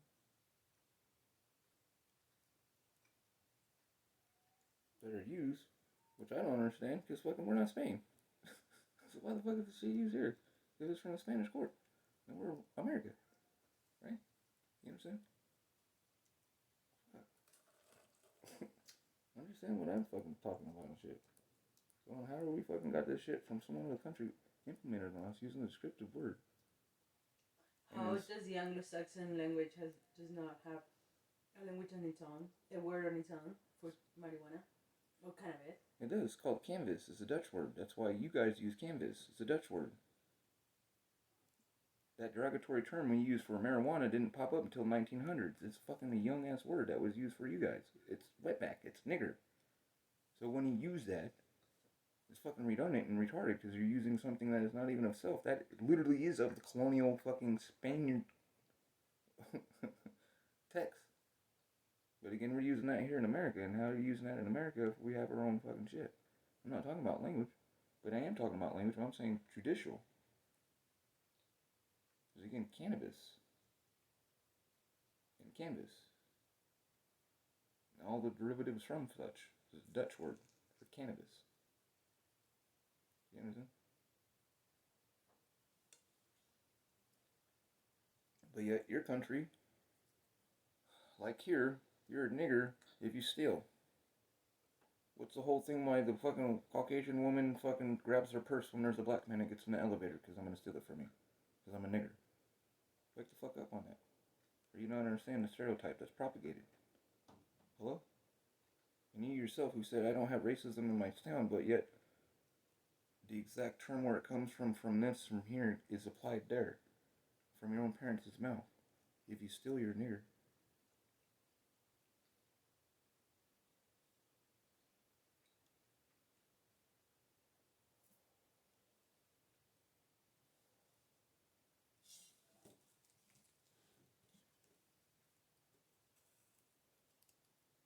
Goes back to the fucking meme with Kilpatrick. Sticking a stick in his fucking front wheel and a little kid. I had no issue with that. I asked, why the fuck is the little boy saying, hey, that's my bike? Because we're always supposed to be stealing shit. Right? Everybody laughed about that, but I broke it down for him on a meme, asking, that mixed person that you stating, well, if the black part of him so fucked up on how it is, but the white part's the one that's been ruling the world, and look how the world is. Everybody commented, oh, that's fucked up to your comment. How's my comment fucked up? If all the shit that you guys are insinuating and other things like that, you motherfuckers have been in control of the world. And the world's dying because you stupid fucks. So I guess I see who fucking, what side of them stuck the stick in the front wheel. Oh man, that's fucked up. Really? Remember that? Or you forget? Coming from a white guy with dreadlocks. Why I say you're a fucking joke, fool? How am I a joke? Because everything about you is a fucking joke. Think about it. You're a racist white dude with dreads. It's a fucking laugh to me. It's a joke. The people that I hang out with fucking eat you alive.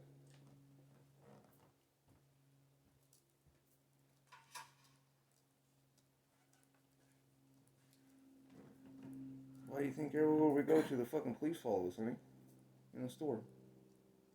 By yourself, you don't get that. When you're with me, Motherfucker hand you a fork. No, you forgot this. Huh? Fuck out of here, man.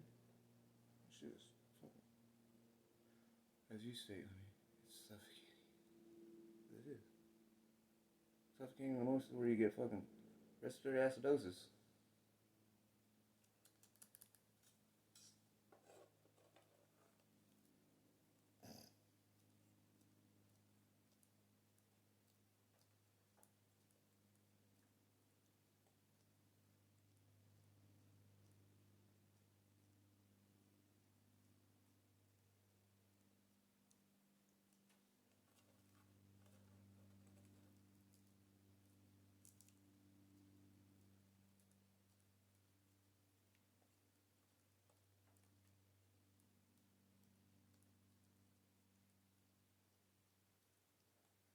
Everything will be different soon.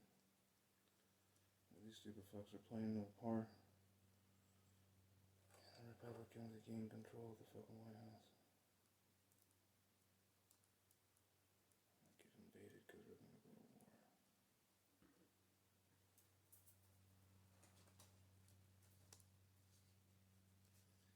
One big family living up here in July.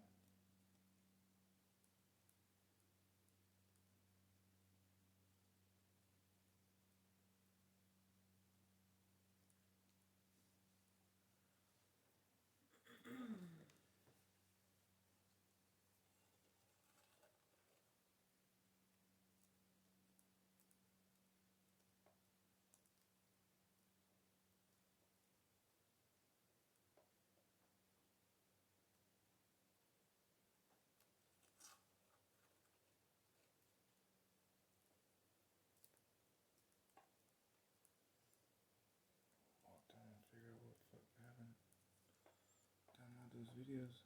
Let's see what's going on. They said suicide bomber wouldn't show up in Philadelphia? No, in the Philippines. Because I only had read feed, and then I clicked on it, and it was in the Philippines. There's like 30 dead people.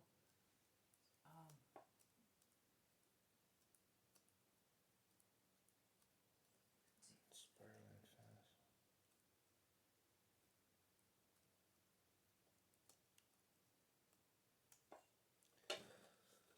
Poor people around the world. Super upgrading the mail truck. So now the driver gets the airbag. The door locks and opens by itself. And automatic brakes. Shit got Wi-Fi. A fucking face tracking shit on the back camera. It's tracked by a satellite. What is? And it got its air conditioner in the motherfucker now. What is? In the fucking the new mail truck. Oh, mail. Oh, wow. My kids only found it that Ezekiel last year. I paid for part of that. And they got, I'm not sure what that other thing says. Oh, it must be a 360 camera thing like on that car. Yeah. Where it scans everything around them. That's a trip.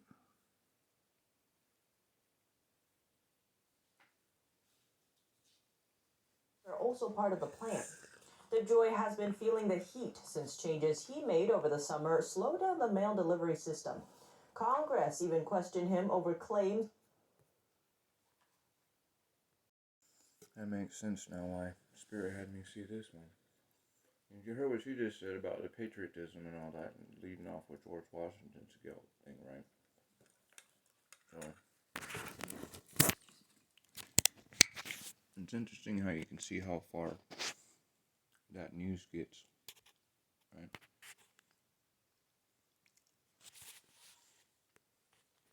This country when I was 18.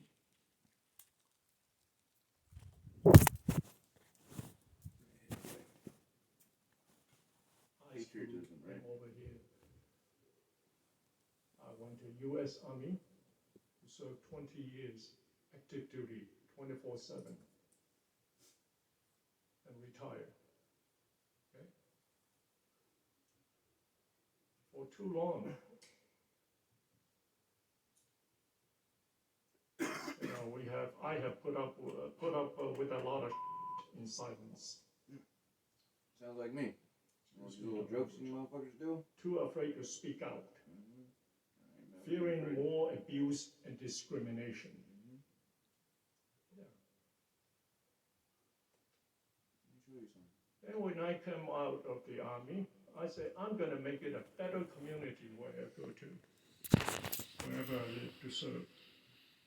And I do my best, do what is right. And then, you know, in the last few years, things are just getting worse and worse. But there are some ignorant people that will come up to me and say that I don't look American or patriotic enough. People question my patriotism, that I don't look American enough. They could not get over this face. I want to show you something. I want to tell you, because I'm not afraid. I don't have to live in fear, intimidation, or insults. So I'm at peace, and I keep motherfuckers in trouble. So I've already been through shit. I'm 69 years old, Minded bastards will never fucking. and I'm going to show you what patriotism, the questions about patriotism looks like.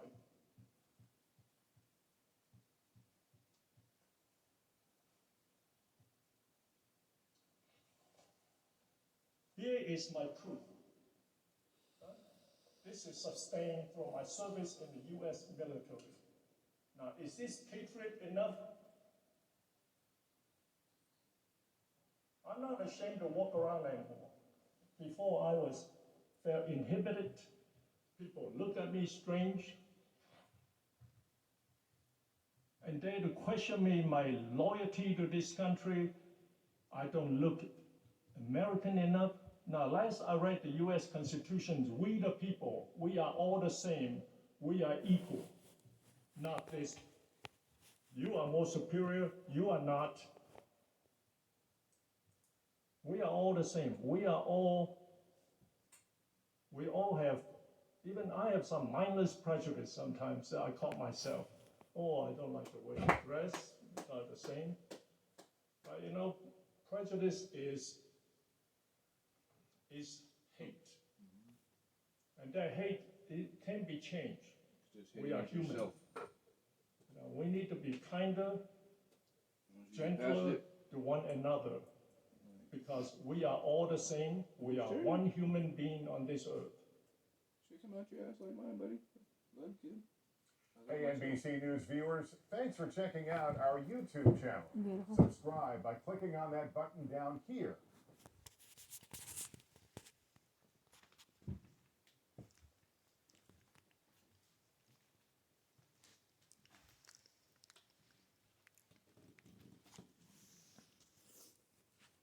Man right there. The young baby that came in the shop. The last. He come explain to us how we had a job. That would be his grandfather.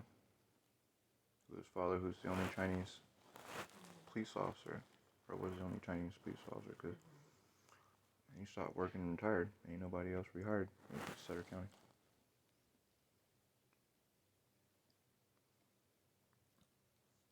They have grandkids, as such, that don't know.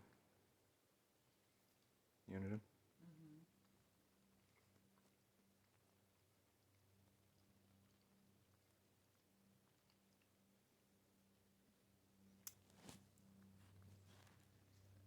I'm gonna take somebody else to say, hey, I know with all this bullshit that's going on in the media, please love yourself.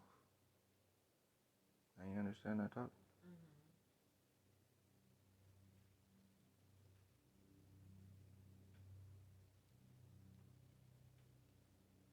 I see you as my son. He's the same age. I'll talk to you as if I was able to talk with him. Love yourself.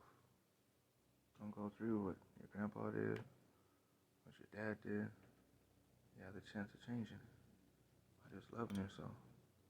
And then talk and share with them, because they'll see the change in you. ripple up.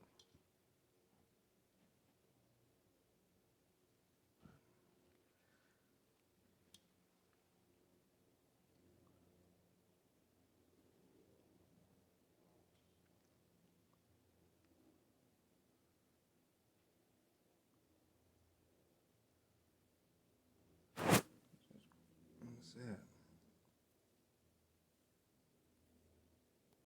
Mom was a dominatrix and so forth, so it's like, and freed, you know, her man from being a fucking a moolie for the goddamn Mexican mafia with BDs and shit. Why the hell would we give what we started?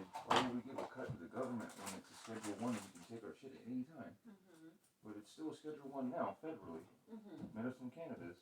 Same as heroin, but there's a tax on it. That's why we're like, hold on, we're non-profit. You're not taxing something. We give this back to the people. Why would you tax something from someone that's dying? You know what I'm saying? And when they opened those first co-ops, they were getting those people, they were being extorted. It was like a shakedown for $250,000. And the people know that they cannot pay their money. They had to pay $250,000 a month to stay open.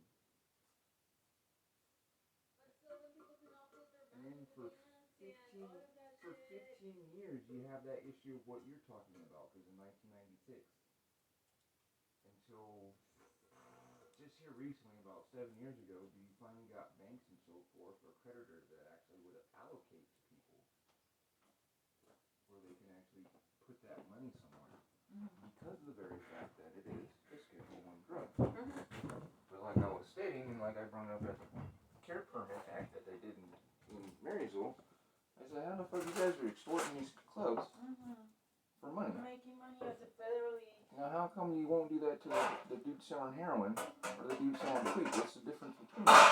You know what I'm saying? Yeah. There's no difference. Underneath the guise of the state of law, if we go by law, like what Stephanie did when she violated me. Oh, I'm sorry, I have to go by the court stuff.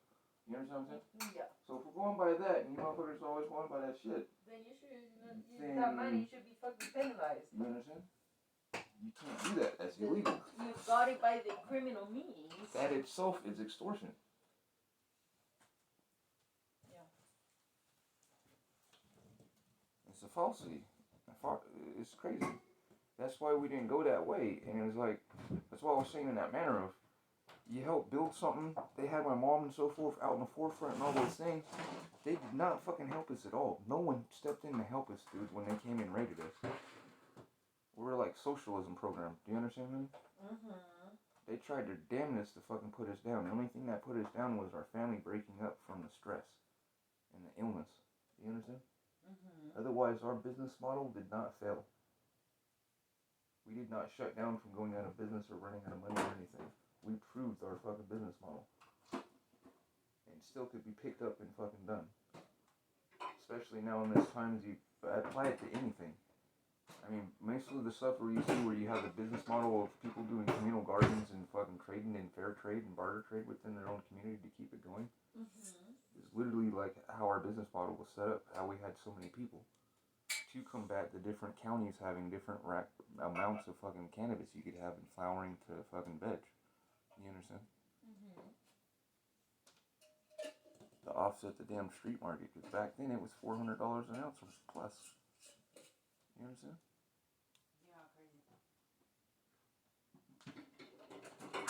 So now they see the prices as they are, but the only difference is just the price in the herb. There still is the same thing on a sick patient that's coming in. Do I fucking eat or do I get rid of my pain? For those that are truly sick. Yeah. Do you understand? I'm not saying they have to have an ailment or anything like that. A person using something to alleviate their mind or where they can actually be them function themselves. If you understand what I'm saying, because that's how the California State Constitution and the United States Constitution illustrates. So you can pursue happiness and so forth, and self-regulate and doctor yourself.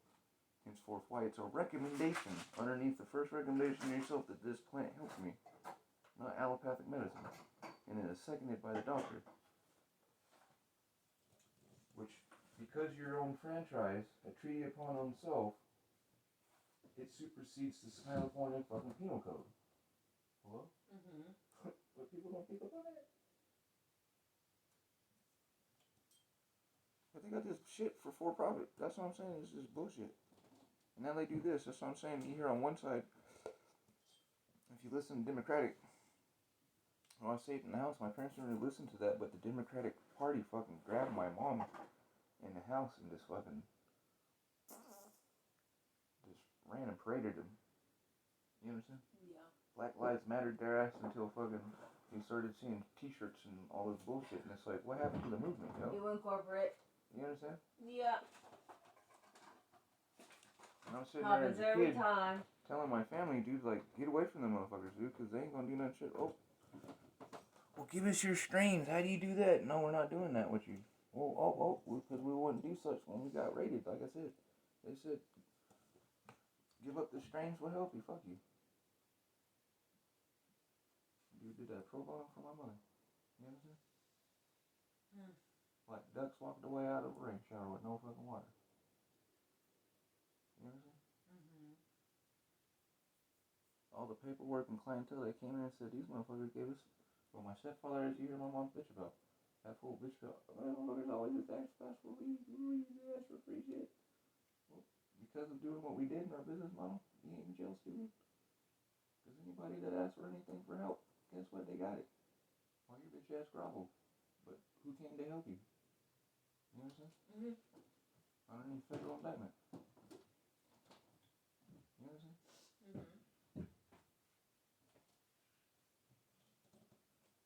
Stupid motherfuckers put in the fucking front page news that we had like $500,000 worth of fucking street value earth.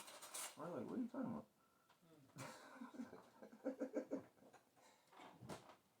The clones like this big. How you get that? What kind of math you got, bro? What are you selling this shit for?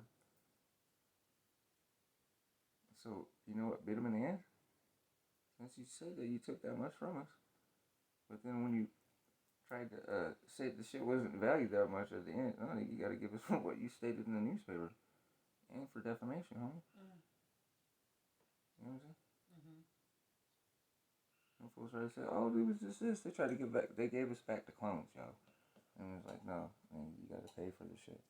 You stole our shit. And be it that the law states we used it against themselves of that book. Because remember, Chris Conrad, who wrote the law that so forth, we good friends with, know the man personally. Hey, you guys use his equation. It goes to this, that says this will yield this. So if we go by that, he owes. And you can't get out of it. It's the same thing that's used against people that steal from fucking medicinal patients. You know what I'm saying? For insurance and all that. People don't understand the whole ecosystem that evolved out of that shit. And now we're here fucking 25 years later. It's like, damn. And they're still just sucking people dry for it. And now they want to give back slavery reparations by taxing the shit out of the herb and say we're giving it back to the fucking blighted communities where most of the people locked in jail, like myself, that got locked up and everything, my violation that sent me to prison was for fucking having medicinal cannabis on the recommendation of my wallet. They gave me a DUI for weed when there's no way of testing for it. And they didn't do nothing wrong. Other than play Bob Marley too loud. The cop couldn't find no drugs in my car, as they would say, and no paraphernalia. Just recommendation of my wallet.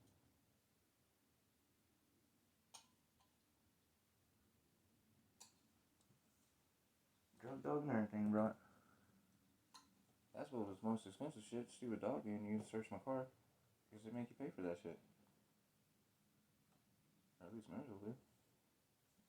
I had to pay for every cop coming out. Like the cop drive when I got my DUI. Because you have to pay for that. They charged me for every cop writing up his motherfucking report on my ass, man. Like the other one did the CHP when I got my DUI. Or it was the ride from Brownsville there. But the most lump of the CHP wants is for the dude's report.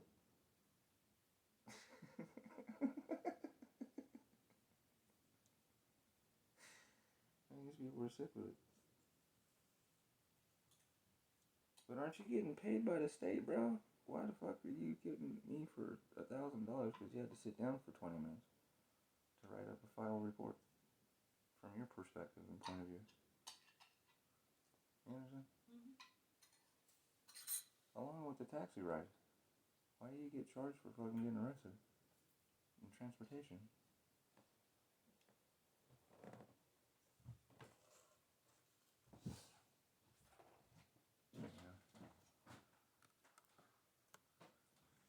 Democrats tout it as pro-democratic and anti-corruption, and have dubbed it For the People Act.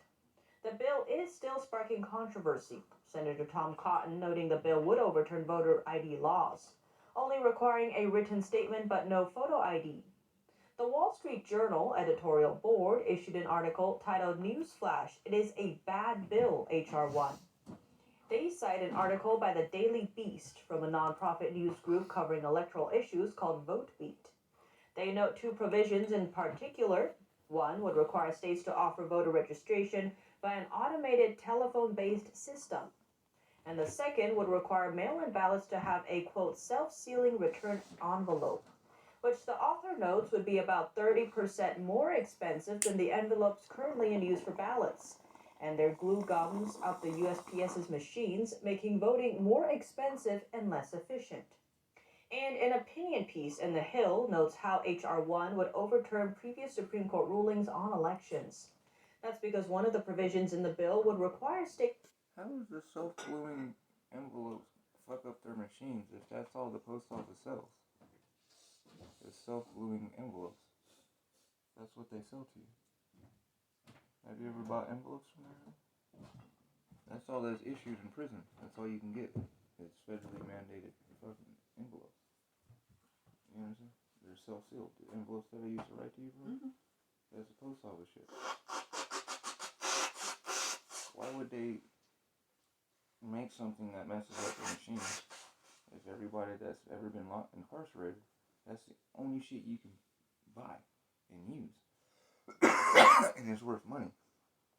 Real money. Like real money. Because it's from the federal mail thing. So far it's regulated. Because guess which uses chips as real money in jail when you play games? Post office shit. Or Stamps. Stamps. And envelopes. And the stamp envelopes. The pre-glued ones that I was getting. That they're saying gum up Until their they stop shit. holding value. That their shit, they don't stop holding value. They started going up. The stamp wouldn't be 59 cents no more. It was like... That's why, as I was trying to explain to you, in prison they started capping how much stamps you can have. You understand? Not how many you can buy, you can have actually. Like here on the streets, if they catch you with this amount of money and you have no way of proving it, they say you're a drug dealer or take the shit from you. They would do that in prison. I like to write. I would find things I could trade and always have envelopes. You understand? Like the stack that I got up that I still use when we got out. If you don't hide those or whatnot, or fucking separate yourself out of something where they don't think you're doing something, they take that shit from you because it's money. It's just like gold. It does not devalue, it goes up. When you go to DDI, you can only take a certain amount of envelopes with you. A certain amount of paper you can go with. A certain amount of yellow envelopes like that and so forth, because you can get those. But that's all cash.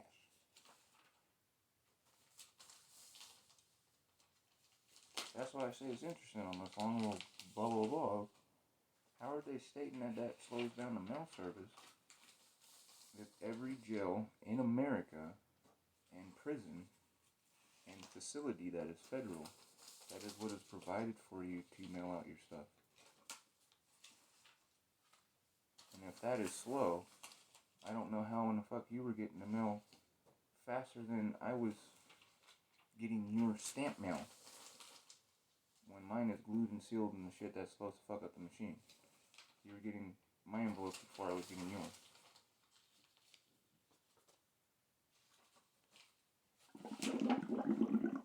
And I'm not talking about holding, I'm saying it being processed and in the building. You understand? Because they read the shit before you get it, but you can see the pre-stamped date. And cross-checking my letter when mine was sent out to the ones when yours were sent out, so forth, looking at it. I'm going, how is that? If this is supposed to be slower. It's like with my ex. She would get mail from me in Maryland faster than I would get shit from her here. And I'm going, how the fuck are you getting stuff in 2 and 3 days and it's taking 7 days to 9 for me to get a postmark of it reaching California? Hub. You understand? And I'm using those envelopes that they're saying they're slow. Like writing to my mom. She'd write back to me, when I was in Tahoe. I'm getting stuff. I'm going, like, writing Michelle in Michigan or North Carolina. I'm going, how the hell is the postmarks on this stuff? Or are you getting a letter? I'm talking to you, but yet this stuff over here, which we're supposed to be better, and they're always, never mind. I'm just stating, for some reason, them stating that wording of that, I'm just confused, because from being in prison, you keep track of when mail comes and other things like that, because sometimes you got weirdos that do stuff, and you see guards get beat up for not passing the mail out on time, so on and so forth.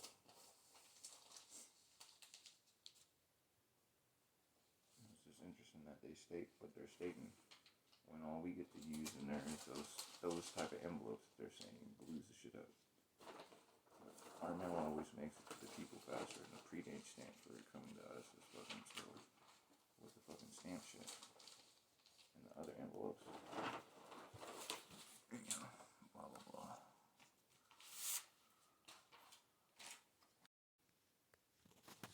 60,000 new cases of the coronavirus disease in the last 24 hours. That's the highest single-day rise in more than 5 months, which takes the country's infection tally to over 1,19 lakhs. Overall, India recorded 62,258 new cases in the last 24 hours. Nearly 300 more lives were lost to the viral disease during this period, with 291 related fatalities, taking the total death toll to 1,61,240. Just take a look at that graph and how sharply the cases have been rising. As many experts have said, India is into its second wave of the coronavirus pandemic. The SBI in its forecast has said that it expects the wave to peak in mid-April. So cases are rising steadily. This even as COVID protocols aren't being observed in many parts of the country, where you have elections taking place. It's a pre-festival season as well. Holi is on Monday, so massive crowds being seen everywhere. COVID protocols not being followed, masks being not being worn properly, if being worn at all, that is, and massive crowds being seen in all the markets, and festivities, as we said, also taking place even as India is observing this massive spike in COVID numbers. Many experts pointing out how the cases are rising more sharply than the first time around. As we said, the SBI has forecast that the peak may be sometime in mid-April. This even as the vaccination drive is continuing steadily from the 1st of April. Everyone above 45 years of age can go ahead and get vaccinated.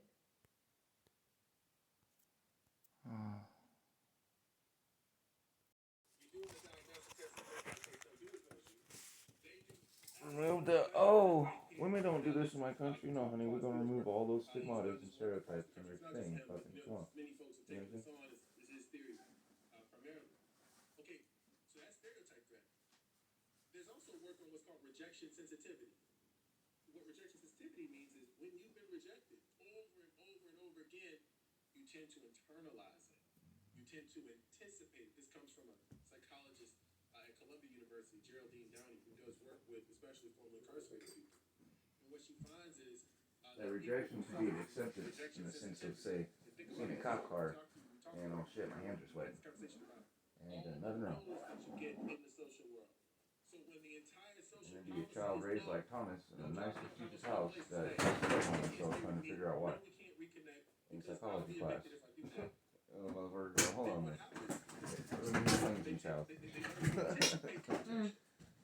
This is called, we're like the Jews, but they only say it happened for the Jews with fucking past inherent PTSD. Yeah. So the social policies that we enact exert problems, they exert harm. They harm the mental health of the people that are targeted by these social policies. Yeah, you talked about a state of freedom rather than a state of control. What do you mean, people with felonies? And now they're making it to where, you know, in that state where they're making it to where if you hand out food or water to somebody who catch a felony, now you understand why. Now you understand the Jim Crow, where that comes from at the other side of the bird. You understand what the H1 on the Democratic side, why they're pointing what they're doing, but then people that don't understand that come from your demographic, they don't have no people incarcerated and shit. They don't understand what it's like. You know what I'm saying? And so they get busted some color and they like shit. You know what I'm saying? Yeah, no, it's such a great question. The idea, so I was reading, there's a scholar Karma comes around, the next thing you know, they're advocating for us because they're like, damn, I'm tired of seeing my grandson or my granddaughter get fucked up. life of a slave girl who You know what I'm confronted her saying? in a moment of freedom. This is an essay called Venus in Two Acts for people who experience kind of Scrooge finally has a heart. And she asked, like, what would we make of her life? How would we understand it? How might we comprehend it? And then in later work, I think she forces us to see the kinds of freedoms that people, the kinds of lives that people are able to find for themselves in the midst even of all kinds of problems. So what if we started the calculus from that place? What if we started, instead of starting from a question of how do I get safety, to a question of how do I allow you to be actually a free moral agent? How do I, what will happen? What will happen if I ask, dare I dream? What do you need to thrive? You know? If we start criminal justice policy from the place that asks, what does the person who caused harm need to thrive? And what does the person who experienced harm need to thrive? Then we'll enact safety. And we'll produce an environment in which both of these folks are safe.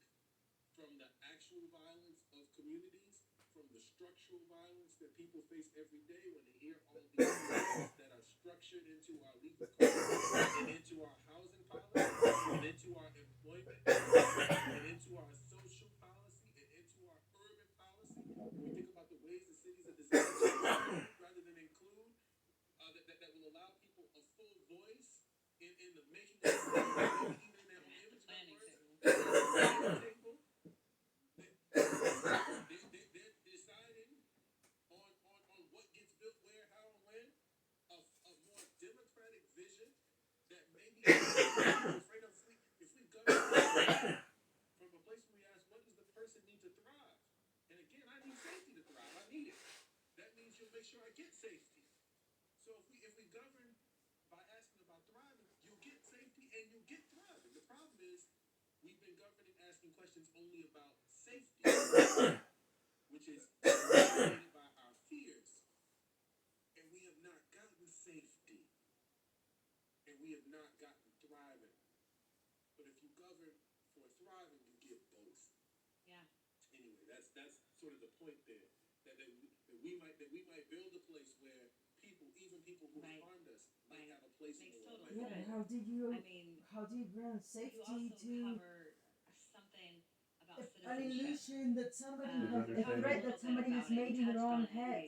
I'm saying on the person that has to, like we were talking today, and the person that has to create a winning side, you know, it's never enough. Every day, in everyday life. They never reach safety because it's an illusion. Everyday exchanges and people at So every the threat level. is constantly Because going. citizenship is about belonging. This is a perfect segue into what you just said. How is a person's citizenship affected by their criminal record? We're second-class citizens. Yeah, so But, in my hold on, brother. You ain't even fucking talk about it. ways in the book, and We're not also even just citizens. in my other writing, I actually never read it. I take on this question of citizenship. Well, why did it make the world would get locked up? It's about We ain't even a citizen at that point. rights. And then you're second-class citizen at that. If you were second-class citizen or a third-class citizen, only just felony. Okay, we pointed something around here. I'm over here writing notes. And Well, fight that done against immigrants, but once you motherfuckers Afro-Americans, color crayons, nigga, wake up and see that Congress has to vote on us still to be three-fifths of human being and not be seen as fucking sheriff. And immigrants coming into this country, they don't even have fucking citizenship, if you wish to say, neutrality or nationalization or neutralization, have more rights than us. And it's like I told the guy Jack Bustillo the other day, I was like, you're telling me you come from immigrants, don't you? And he was like, yeah. I was like, don't you think we're gonna give these people a chance? Don't you think your ancestors have been given a chance for you to be here? Because he doesn't realize that his dumb fucking ass wouldn't exist if the fucking didn't happen. And he was like, you understand? I'm not for Trump. I was like, I don't care what you're for. I'm just asking you. Don't you think we're gonna give them a chance? Because that's why you and I are here, having this conversation. Say that we're whiter than white. You know? Some vision of what the country is. Okay. So people with criminal records have different sets of rights, restrictions, and responsibilities. Transferred away from a worldwide recognized language. Speaking of motherfucking Ebonic, fucking not even recognized. Not older than 500-year-old language. Domesticating yourself. Not even 500 years. This shit that we speak in fucking less than 3. The bedrock of democracy, you understand? as far as I'm concerned, is the right to associate. It's our ability to get together as groups of people and bring about the change that we believe. Yet if you really break it down, the lexicon actually that's being used now since the 1900s, since we really broke off in the music cabinet, it's less than 100 years old. Need them to do, want them to do, whether that be through lobbying our government. The music of the tribes of America. Groups is the bedrock of the democratic project. In fact, the nation is a group. The idea of citizenship, the idea of a nation, it's about groups. Those that one given a language they say we're too stupid to understand it. And you sat there and progressive founder. Association clause in every condition of release that get handed to people who walk out of jail with a criminal record. We say you may not associate with people who have criminal records. No. So they don't have the same freedoms of association. All right, probation trial biometric. What the fuck am I supposed to ask people now? The political economy and Are you getting my car? I go over so your you house. don't have the same rights of free participation. And then we make If you wish to stay free. just for people with criminal records and no one else. We say to you, if you have a criminal record, you may not do like, hold on a minute. 45,000 categories I'm of gonna things, assault and the no one else has my that. homeboy. You have a different kind of Now it's a check. a different And responsibility. you violate me, dude. So whereas most U.S. citizens pay taxes, all Cause I felt great at that shit, man. taxes, that's our When that shit happened to me when I got beaten to death with a baseball bat. The formerly Like I incarcerated said, person has responsibility to convince others. I didn't know Pickle's fucking street name. And they kept calling Pickle by his street name. I was like, the fuck? Just so they can meet And they their said, basic AJ. the Who the fuck is that? I said, Albert. I said, oh. You talking about the homie? I was like, yeah. And I was like, I thought I couldn't be around other motherfuckers that did dangerous crimes like me. He said, no. Okay, so here's the point. Crime period, nigga. Citizenship looks different, feels different because it is different. Tell me, man. When I got beat to death on that shit, it's not second class they citizenship. fucking. It's not diminished citizenship because that would be a constitutional contradiction. If you discriminate against me as a black man because I'm black, which happens. We have to go down there and go to victim witness and get a copy of the police report for you to read. You see the part where the cops said that they beat my head in so much. Because I was saying to you, the fucking probation tried to fucking violate me for alcohol. There are ways around my rights as a No, citizen that no. people take all the time because of how we misunderstand race, gender discrimination, discrimination based on ability, status, etc. However, if I catch We're violating you for being a around black man, I can sue you. fucking AJ. I gotta catch you red-handed. It's very hard. You just got the fuck beat out of me. You're fucking telling me I'm going to prison for fucking being my friend who almost lost his life of exerting your because own he got beat to death too. as a formerly incarcerated person is enough to debilitate you and just become and remain subordinate to society's whims. Didn't get to see fucking Smurf until we got off probation. It's such a powerful point. And we're both from fucking BRC class together. And I tell him, fucking dude like this, niggas, you get off. Because I'm getting at this shit, fuck these motherfuckers. That's right. My chick done said she'll wait, so I'm either going to prison, or they're fucking gonna let me go. But cousin, you got this kind of crime, I got this kind of crime. They'll let you go to prison, or they'll pay for your college. For some reason, they won't give me the same opportunity. I run my own business. Take this information and run with it, cousin, they'll pay for you. What do you do? How does shit? Put everybody everybody in the fucking classroom to do the same thing. There's millions of dollars sitting waiting for people. That's what they ain't talking about with this. That's the only thing that aggravates me about the democracy side is they say the one side, but they don't give the other if you know about it. There is money there set aside. It's like what they did with Josh. There is vouchers and shit. Unless they did away with that, and if they did away with that, where the fuck does that money get allocated to? You know what I'm saying? Don't make any waves, whatever you do, and convince other people to like you so that you can get the help that you need. This is the world that we've produced, not just for the 19.6 million people with the criminal record, but for all the people who love them, who try to go and support them. Just to give you a story, and just Get extorted by the politicians who own all the goddamn telecommunication fucking services that charge you 20 fucking cents plus a minute to fucking talk to motherfucker. And $3 a connection fee. One of these series of times getting out. And I'm trying to help. Henceforth, why they allow zero text visits and shit, because they just want to say, we want more money. Putting my name up, saying I'm covered. They use the COVID as an excuse, but they put that shit in full force before COVID hit. Ridiculous behavior from landlords, from probation officers who talk to me crazy while he's meeting with me when we're trying to get his probation placement approved so that my brother can move into this apartment. The probation officer is cracking all these crazy jokes, talking to me about he's just gonna come back. He's just completely rude out of pocket with me. I don't know why he's taking all that time, because this motherfucker's just gonna be back. I put up with it because I need that probation officer to approve my brother's placement. If I mouth off at him, he's saying inappropriate things to me. What do you think he's saying to your brother? Funny, you gotta take it. me, in fact, That motherfucker telling you to fuck your wife or some other shit, or fucking entertaining, trying to fuck your fucking sister-in-law. Motherfucker's fucking people, I dude. could have stood up for myself and he could have told me the probation Violated. and my brother would have no place to live. That's what could have happened. That's what happened to my grandpa. Rest in peace, my Uncle Dave. Rest in peace when I stood up. Motherfucker came to his house with a pistol for no reason. He said, what the fuck are you doing? That's my family member. You can't do that. We got U.S. Marshals and shit. You know they get down. We ain't just criminals on this side. We do both sides of the coin, nigga. You can't do what you just did. Oh. You got 24 hours to get out of your grandpa's house, motherfucker. You're violated. What the fuck? Why? Because he got written up. My grandpa went over there, rest in peace, and fucking went to the supervisor and said it's just illegal what he did. We know my grandson and my nephew's fucking regular. The way that you came to that house, you can't do it. It was unjustifiable. Fucking no knock with a gun out type shit. You can't do that. Fuck you.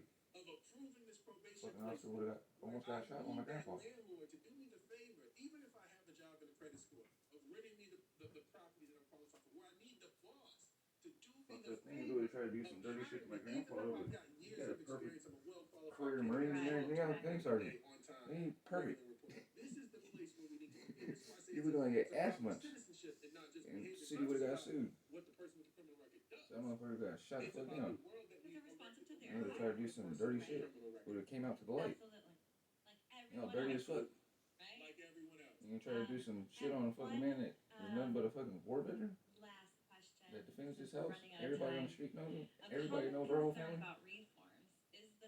And he came to the door like he did, because the neighbors even came and was like, who the fuck was that with a gun to the fucking your door, Walter? What would make a difference to the Oh my God, I realized it was a cop. criminal justice system? Because he didn't get shot. Yeah. The last couple times somebody started seeking his house, fucking, if the dog, when the dog bit their ass, he fucking shot. But I think it's not always the That's right also just question. what Avery did. The benchmark to measure the success of something. I mean, so recidivism says, did you get My grandpa never got none of his weapons X took. amount of time? Well, the When he guys fucking who did that, I because followed, justifiable. started getting The arrested motherfucking when police they were department 10, respects my 12, family. 13, 14 years old, and they were arrested 10, Nope. 15 times on average. Grandson on the back, So then by the fucking time high on they fucking showed shit. up in prison, there's this Not long trained by you, record, not this none of your long fucking, pattern of arrested none of your kids' against kids. them. My guys got arrested for You gotta take these, because for shooting people, you're getting old, Pop. and also for And this nothing. boy don't know no better. They got arrested for standing on the corner. He's fucking around with gang members and They shit, got and his arrested guns for are gonna be used trespassing fucking with some stupid shit. One brother, You gotta take this. Ronald Simpson Bay, who was arrested for shooting at a cop, and he wasn't even on the scene of the crime. Like they're trying to act big like fucking stupid, the music. The stop and frisk data tells us that the people who are most likely to be arrested Still wanna put hands on the child for that shit, man. where 80% of the arrests in New York City, for example, in having those stop and frisk studies, 50%. Some of the last of the beautiful tools my grandpa had made himself, casket and engraved and shit. Those were Gone. stop sign, and so It was carrying fucking over to drug. arrest. We know that black Killed, people to arrest pharmacopoeia. likely And the child acting stupid because he was fighting with fucking his baby's mom at the time. we know indigenous Frustrated. Americans have Trying it to worse than fucking everybody. amuse We some don't pay friends. attention to them because we decided to ignore their Stupid. plight as a group. And so recidivism, because you can be arrested for That's lots why I of get on things, his grandpa and go, nothing, why didn't you teach your is boys known how as to the fucking use best weapons? of Because my grandfather, my inheritance for is example, gone the because of your success of fucking intervention. So fallacy, we your have to start laziness. asking ourselves, well, what are we really You know what I'm saying? looking for? What do we really want to know?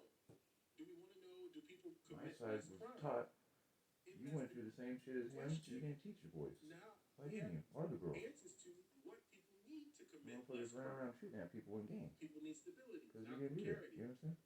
You can expect more crimes to occur for people who have no place to stay, no Fucking place stupid. to work, no ability to lay their head down. And so what I'm trying to do with this is change the conversation from one that focuses on public safety, which I think is motivated by fear, the fear of other people harming us, to questions of belonging. How do we make a society in which people have the things that they need So to get rid of the fully police function and so in forth society? and then thinking To that questions of somebody's going to freedom, do something to them. to questions of belonging, to questions of citizenship. And shit And that, I don't think, jump off is when it's the like that. intervention. I think that's the I way think to go. that's an incredible suggestion, recommendation. Any last comments before we conclude tonight? Yeah, I think if we, I want to return to this point about human thriving. I think if we start from a calculus of human thriving, a framework of human thriving, a framework of belonging, then you'll get safety and you'll get thriving. But it's in our efforts to be safe, to cut off the people that we're most afraid of, that we've made the world, in fact, less safe. So we got neither. Let's go for thriving. Let's go for belonging. I appreciate it. Thank you all, listeners, tonight. Thank you again, Dr. Rubin. Salute, Ezekiel. Brother, I felt as if that happened so long ago. How did brother comment and see that? I think people blocked it. Uh-huh. You know what I'm saying? Uh-huh. Had something had planned on the those quiche folk had something had planned on the approach. I wish I knew only what. You were never wasting your time. What you do is vital. Shall it resound in echoes forever? Please do not feel down. I heard you talk to me, and I still do. Perhaps I still need considerable direction. You have instilled a facet in me that was never there, allowing light bend at my will as it passes through me or even store it up. Do you understand that? Because it has a condition that I can hardly call describable. It is a condition that I can hardly call describable. I will be back to hear the rest. Wifey is nearly home. I love you guys. Do not ever forget that, my friend. Much cheers and many blessings. Yes, many blessings to you and wife, Christy.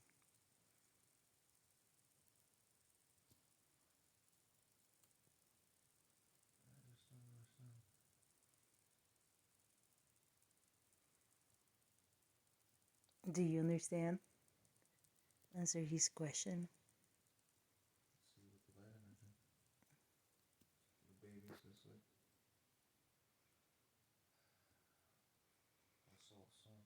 And he says, you have installed in me a facet that was never there. Actually, he's helping you remember that, which was always there.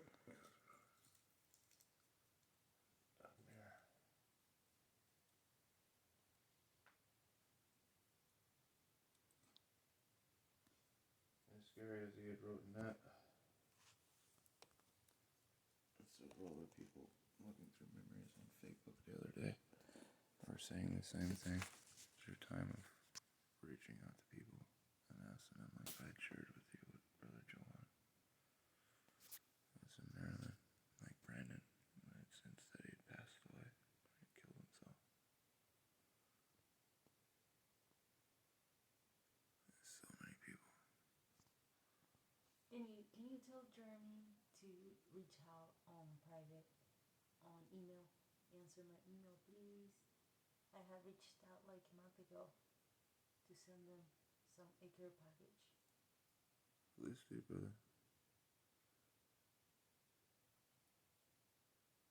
Your decisions, you are grown adults. But I will tell you this, I'm obsessed with the COVID. And there's not a chance that personally I will inject mRNA into my body. That's me, you do your thing. Right. One day we can talk all about it goes into the blood and shit. And the scientific It's being passed to kids. Why I would say no to that. Speaking of the COVID, in San Antonio, Texas, you're on the Rush Limbaugh program. It's Todd Herman, your guide host this week. Crystal, welcome. Hi, Todd. Thanks. I am a registered nurse here in San Antonio, Texas, and I have a son in high school, and the local school board is going to be hearing parents come and before they make their decision if they should make masks mandatory or optional. I plan to go and speak, coming from the mental health perspective, and I hope to get them to be optional, but I was wondering what some important points you would suggest that I include when trying to persuade them to make that decision. Well, Optional? Instead of wearing a mask? We're going to delve way into masks. I'm obsessed with this topic, and you need to know that. Use a respirator, man.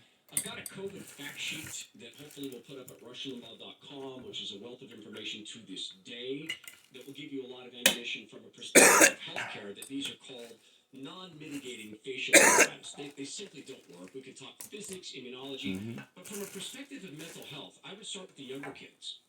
And I would talk to the council and the school board about mirrored synapses. And clearly, being a nurse, you know that a mirrored synapse is a portion of our brain that allows us to learn how to deal with other people in society.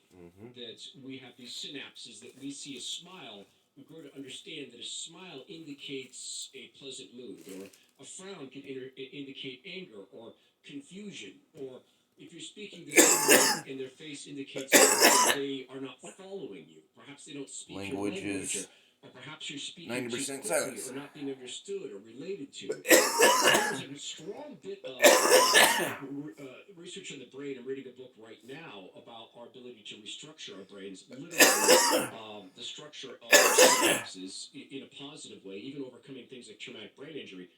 There's a good reason to believe that mirrored synapses are in fact what creates empathy in kids, and that's how we have empathy. And that people who are absent those portions of their brain, they can sometimes lack empathy all the way up into sort of being psychotic or schizophrenic or narcissistic. So I know that's a whole lot, but I would really focus on that. And then from the younger kids, I would work up into the older kids in terms of making rational decisions. We don't want a nation of robots. So you probably don't vape because you're a nurse, but there's videos of people, this is a simple way to show the mask. There's videos of people vaping with 1, 2, 3 masks on, and then 1 N95, and then 2 N95s, and they're vaping in really cold weather at night, and you can see the steam of their breath escaping these masks. So I would present that to them and say, we can watch this video. Some of you can think that the viral particles are stuck. Others of us can look at this and make our own judgment. So I would do that. That's how I would present that. And it's a great phone call. Listen tomorrow, but we're going to spend more time on this, Crystal. I appreciate you. Why don't you talk about the shit going to your olfactory nerve, dude? It's important that we learn how to communicate these things. It really, really is. And education was always goes straight into your brain. We know this, right? Rush had an affinity for Hillsdale College, and maybe it was because the professors on that campus had the same kind of passion for learning that Rush always inspired us to have.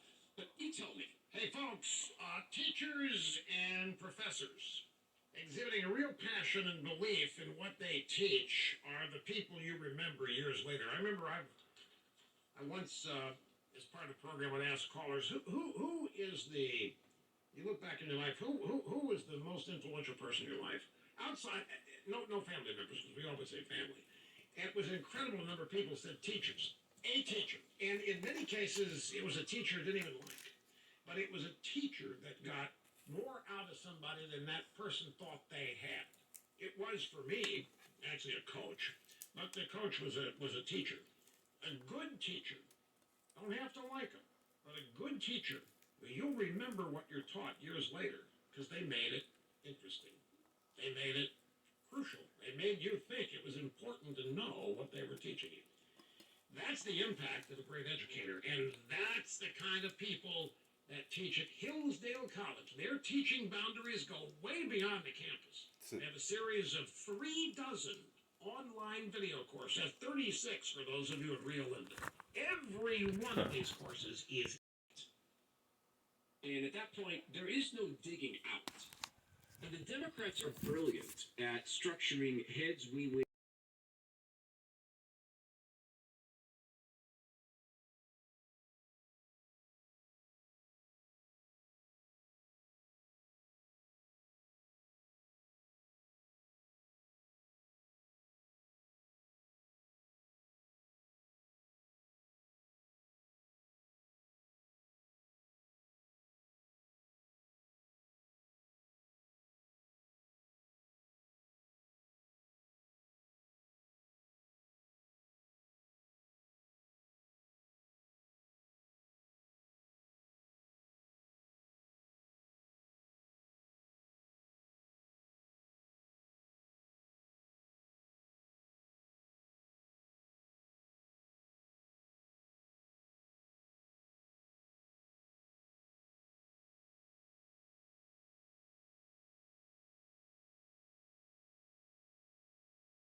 down these guys.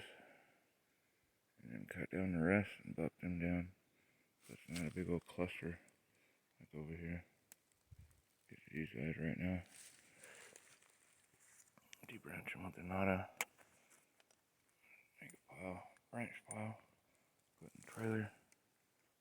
Get the chipper going and so forth. Yeah.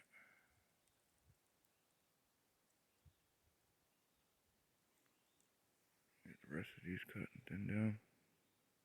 Get these ones in the back. That'll be my 4 and 5 o'clock time. That one right there. That one. Clean those out on the horizon.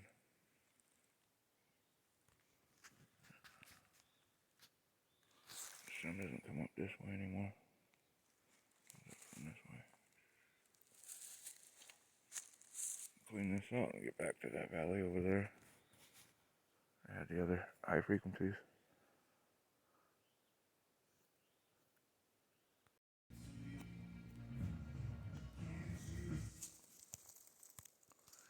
Coven. So, take all this out, debranch it, and buck it down. Get in where I can see better. Just barely missed her bypass on that side. Clean this out.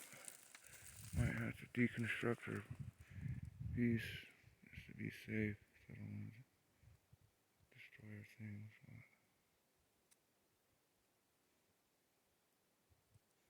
Make it where a treetop part don't have it. Clean out around it and so forth. Those branches right there. Alright. Let's do this. Let them light everywhere. Getting it in. Carpentry.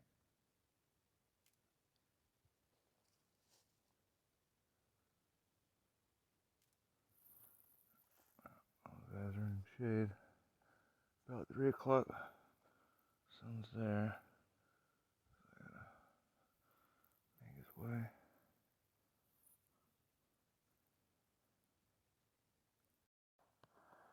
Getting there. Almost got it all processed. Debranch. Moved over. And then to these guys here, as I was saying earlier.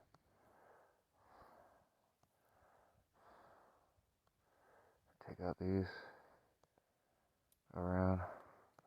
I dip. And I'm gonna thin all this out. And then on the back side of the house area, I'm making steps down into the valley. And steps on this side. And on the other side of the valley coming into this one. Inshallah. Call that a day. Go eat something. Some rib. Good night, everybody. Concerns about the methodology and process that went into the report. He also says that the Chinese government apparently helped write it. The top Republican of the House Foreign Affairs Committee, Congressman Michael McCall, says a report censored by China's government represents a cover-up. The WHO report also says it is extremely unlikely that the virus leaked from a lab. At the State Department, Rich Edson, Fox News. Now we'll take a look at weather. It will be brief. For hope, but now is not the time for Americans to let down their guard. I'm asking you to just hold on a little longer, to get vaccinated when you can, so that all of those people that we all love will still be here when this pandemic ends. Cases were up about 10% this past week, with an increase in hospitalizations and deaths as well. Jared Halper, Fox News. And President Biden had a message for states and local governments who let mask mandates expire. Please, this is not politics. Reinstate the mandate if you let it down. And business should require masks as well. A failure to take this virus seriously. Precisely what got us this mess in the first place. On vaccines, the president said 3 weeks from now, 90% of adults will be eligible for one and will have a vaccination site within 5 miles of their home. The World Health Organization has completed its investigation into where it says COVID-19 came from. A long-anticipated World Health Organization report says the coronavirus that's killed millions worldwide most likely developed in bats, jumped to another animal, and then to humans.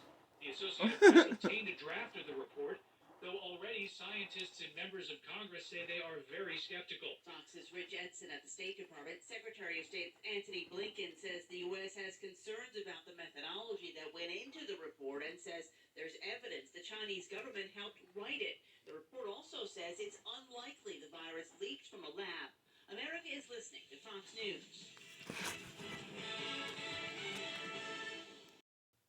Hi, Ari. To start with, tell us Listen about to the who bullshit they did don't this give. investigation and how they looked into the origins of this disease. And then China itself released its own thing, and they stated it came from an But animal. also scientists inside China and Chinese And the officials. words And they had Not about a bat. mirror each other.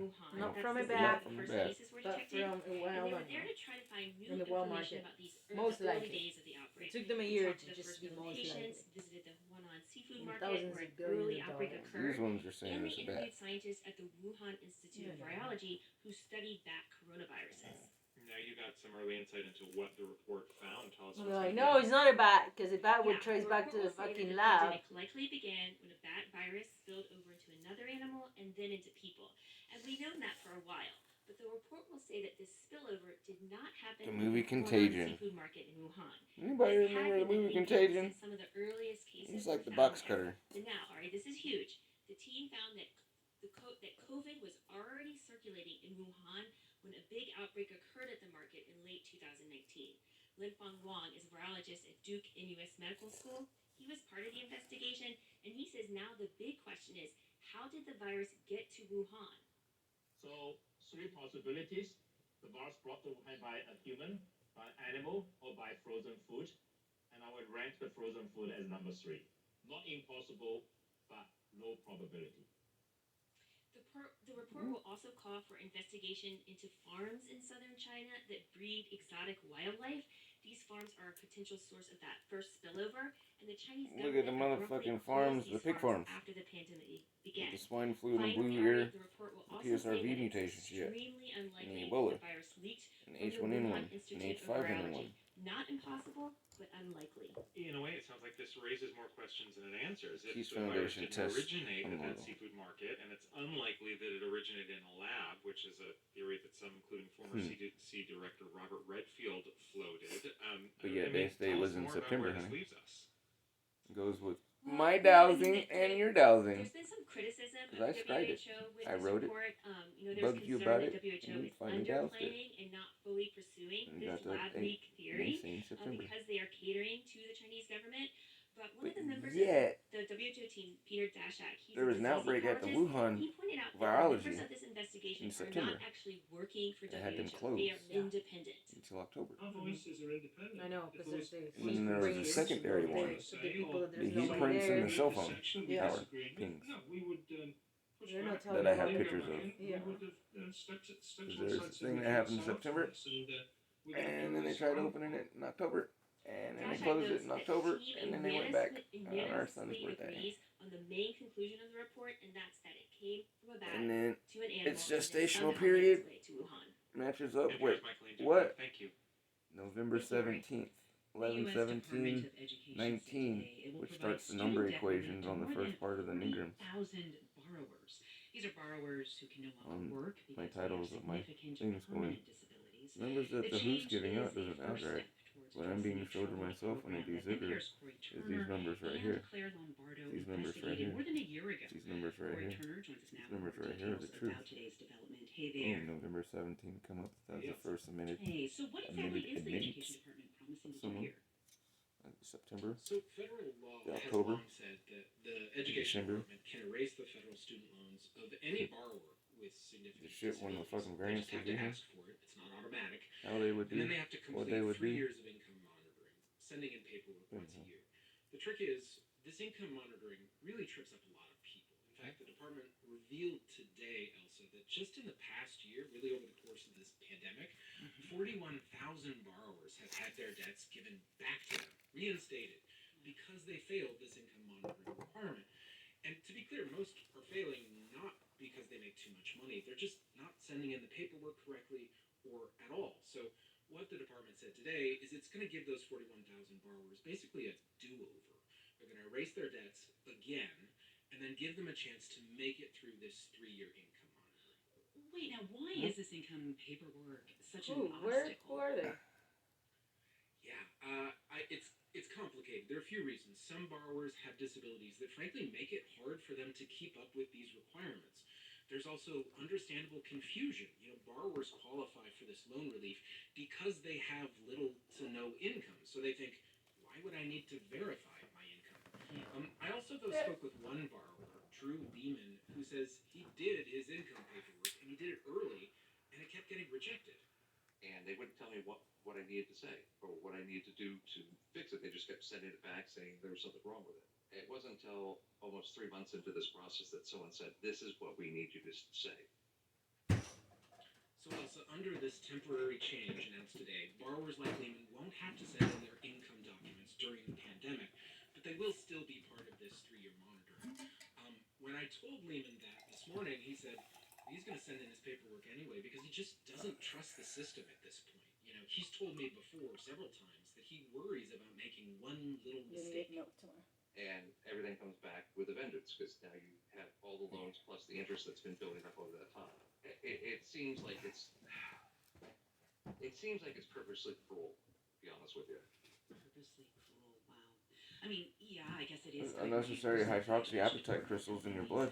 And serotonin stresses and shit. Borrowers, but did the department say what they're actually going to do to make the process easier to navigate?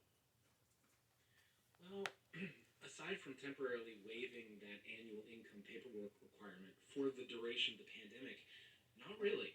And for context, Elsa, there are a lot of people right now who could be getting help but aren't. So according to the department, about 350,000 borrowers with disabilities were flagged as recently as December as potentially eligible for this loan relief. And of those, this is key, more than half of them were already in default on their loans. I spoke with Persis Yu, she's director of the Student Loan Borrower Assistance Project at the National Consumer Law Center. This is really about a tragedy. This is about the fact that during the pandemic, they've been called the Ever Given today, which means this shortcut connecting Europe and Asia is back in business. We're going to talk now about how this 120-mile man-made ditch became such an essential part of global trade. Zachary Carabel wrote the book Parting the Desert, the creation of the Suez Canal, and he joins us from Wyoming. Welcome. Thank you, Ari. The canal opened in Derek Chauvin, who killed George Floyd last May by kneeling on his neck for over 9 minutes. Floyd's death set off a worldwide protest movement. Chauvin's charged with second and third degree murder as well as manslaughter. National Guard troops have been deployed to the courthouse, which is also surrounded by concrete barriers, fencing, barbed and razor wire in anticipation of peaceful protests. George Floyd's family and friends came together yesterday for a vigil at a Minneapolis church. This is one of Floyd's brothers, Terrence Floyd. We're asking the system for the justice, but this gathering we're doing right now is what's needed. We're going to take not one knee, but both knees. Get down, and we're going to ask God for the justice, because our justice can't compare to his. In international news, in Burma, human rights groups say at least 114 people, including children, were killed Saturday as soldiers opened fire on civilians protesting against military rule in dozens of cities and towns across the country. It was the deadliest crackdown yet on protests demanding a reversal of the February 1st coup, which toppled Burma's democratically elected civilian government. On Sunday, Burmese troops fired on a funeral service for a 20-year-old student protester killed a day earlier near the commercial capital Rangoon. The attacks drew condemnation from the European Union, United States, UK, and Germany, with the UN Special Rapporteur for Burma accusing the military regime of mass murder. Meanwhile, an estimated 3,000 Anybody people gonna have step in? fled southeastern Burma into Thailand after the Burmese military bombed areas controlled by the Karen ethnic minority group. At least 459 people, All being including backed at by the least 35 CPP. children, have been killed since the start of the protests against the coup. 6 more states are opening up COVID-19 vaccine eligibility to The Belt anyone Road 16 or opens up over today their in the little United spaceship. States. Kansas, spread all over. Louisiana, North Dakota, Ohio, Oklahoma, and Texas.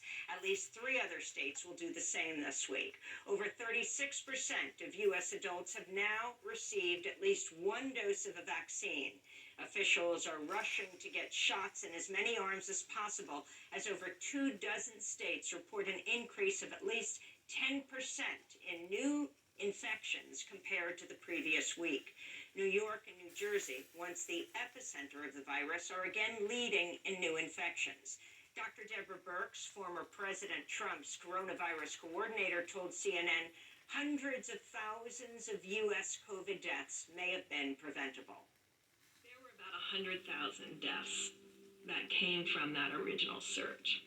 All of the rest of them, in my mind, could have been mitigated or decreased substantially.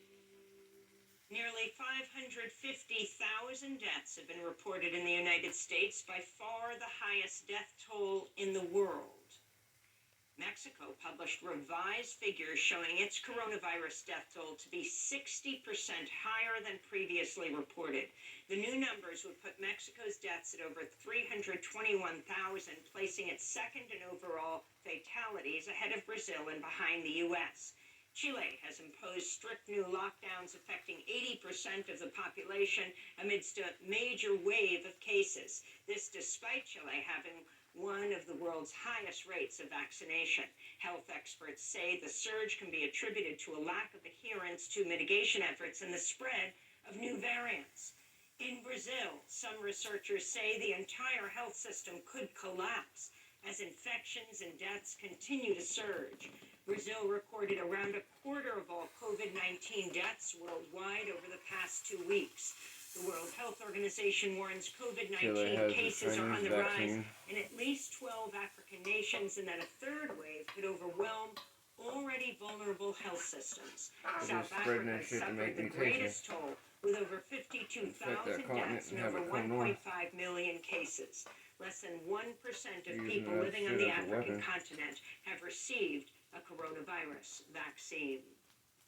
In Indonesia, a pair of suicide bombers attacked a Catholic church Sunday in the city of Makassar, injuring 20 people at a Palm Sunday Mass marking the start of the Holy Week leading up to Easter. No groups claimed responsibility, but a senior police official blamed a group that's pledged allegiance to ISIS and was implicated in a string of deadly suicide bombings on Indonesian churches in 2018. In northern Mozambique, dozens of people are dead, thousands more displaced after an armed group converged on the town of Palma in Cabo Delgado province. The fighters assaulted a military barracks, opened fire on civilians, set fire to buildings, and hunted down government officials. Mozambique's military blamed an ISIS-aligned group for the attacks. Since 2017, fighting in northern Mozambique has left thousands dead and some 700,000 people displaced. Iran and China have signed an economic and security cooperation deal that will see China invest $400 billion in Iran over the next quarter century in exchange for regular deliveries of oil. The two nations will also set up an Iranian-Chinese bank that will help Iran circumvent U.S. sanctions that have largely cut it off from the global banking systems. The U.S. sanctions were imposed after President Trump unilaterally pulled out of the landmark 2015 Iran nuclear deal. Federal officials revealed a 9-year-old girl from Mexico drowned earlier this month as she attempted to cross the Rio Grande River into the U.S. The girl's mother was Guatemalan, and her 3-year-old brother were also found unresponsive, but were able to be resuscitated. This comes as more than 18,000 unaccompanied migrant children are now in U.S. custody, according to the latest figures. Over 5,000 of those are in customs and border protection facilities, which are not equipped to care for children. Today is the deadline for mail-in ballots, as nearly 6,000 Amazon workers in Bessemer, Alabama, decide whether to form the company's first union. A yes vote could be a watershed moment for the U.S. labor movement. On Friday, Senator Bernie Sanders traveled to Bessemer. Your message to people all over this country is stand up and fight back. You're going to do it here. We can do it all over this country. There you go. We'll have more on this as well as Derek Chauvin's trial later in the broadcast with professor, historian, and author Robin Kelly. In healthcare news, Bernie Sanders, who chairs the Senate Budget Committee, is pushing to lower Medicare eligibility from 65 to 55 years old, as well as expand the program to cover dental work, vision, hearing aids. The move would be included as part of Democrats' upcoming economic recovery plan. Tennessee has become the third state this month to impose new laws attacking transgender student athletes, alongside Mississippi and Arkansas. Republican Governor Bill Lee signed the legislation Friday, which forces trans students to show legal documents revealing the sex they were assigned at birth in order to participate in middle and high school sports. 28 states across the country are voting on anti-trans bills this year. Trans advocates have launched a Transgender Week of Action ahead of International Trans Day of Visibility this Wednesday. A warning to our audience, the next story contains references to sexual violence. The Minnesota Supreme Court unanimously overturned a man's rape conviction, ruling he cannot be found guilty because the woman who accused him had voluntarily consumed alcohol before the rape. At the center of the ruling is a Minnesota law that states a person is only considered mentally incapacitated and unable to consent to sex if they've been given alcohol or other substances against their will. Sexual assault survivors and advocates say the ruling demonstrates the urgent need to update state laws. Renowned forensic psychiatrist Dr. Bandy Lee is suing Yale University after they terminated her employment following a complaint by Trump attorney Alan Dershowitz over one of her tweets from last year. The tweet said Trump supporters suffered a shared psychosis and suggested Dershowitz had, quote, wholly taken on Trump's symptoms by contagion. Yale University said Dr. Lee violated the American Psychiatric Association's Goldwater rule, which says it's unethical to comment on a public figure's mental faculties without medical examination. Many psychiatrists, including Dr. Lee, have likened the rule to a gag order. She has frequently spoken out against Donald Trump's mental health, citing her civic duty to warn the public of potential dangers. She spoke to Democracy Now! About her lawsuit against Yale. Yale dismissed me after 17 years. I filed a lawsuit with a heavy heart against my alma mater because this is a matter of academic freedom and freedom of speech, which is our protection against authoritarianism and dangerous leadership. You can see our interviews with Dr. Bandy Lee at democracynow.org. House Democrats introduced the DeJoy Act Friday in a bid to block part of Postmaster General Louis DeJoy's 10-year plan to restructure the U.S. Postal Service. The legislation would prohibit the USPS from delaying mail delivery service from its current standard. DeJoy is also planning to raise postage costs. Prominent Democrats, including Senator Bernie Sanders, are calling for the Postal Board to fire DeJoy, a Trump and Republican megadonor with no prior Postal Service experience. Illinois Senator Tammy Duckworth said, quote, DeJoy is a clear and present threat to the future of the Postal Service and the well-being of millions of Americans, she said. Dominion Voting Systems has filed a $1.6 billion defamation lawsuit against Fox News, accusing the network and its hosts of promoting false claims that the voting company rigged the 2020 election against Donald Trump. Dominion has also sued Trump ally MyPillow CEO Mike Lindell and lawyer Sidney Powell and Rudy Giuliani, who frequently promoted false conspiracy theories on Fox News. And here in New York, a group of activists and workers excluded from pandemic relief are completing 14 days on hunger strike today. Excluded workers include undocumented people, many of them in essential services, and people recently released from prison. They're calling on New York lawmakers to approve $3.5 billion in funding for financial relief and health care for those shut out of the current system. This is one of the hunger strikers. I want the world to know that we need help. We're human beings. We have so much debt because of the pandemic. We can't even enter our homes in comfort because they're waiting for us at the door to evict us. And those are some of the headlines. This is Democracy Now!, democracynow.org, the quarantine report. When we come back, hopes are rising that the Suez Canal in Egypt may soon be reopened after a 200,000-ton container ship was partially refloated.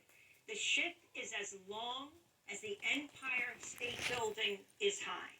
We'll speak to Locality, author of Sinews of War and Trade, Shipping and Capitalism in the Arabian Peninsula. The waterway, which opened in 1868, connects the Mediterranean with the Indian Ocean. More than 450 other container ships are waiting to enter the canal, which is used for about 12% of all global trade.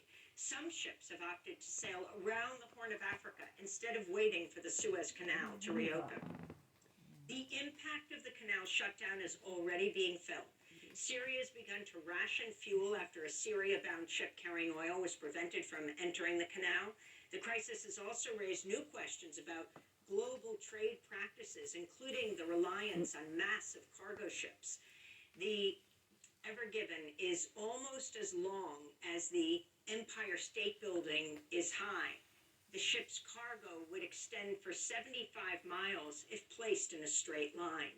We go now to London, where we're joined by Lalek Khalili, Professor of International Politics at the School of Politics and International Relations at Queen Mary University of London.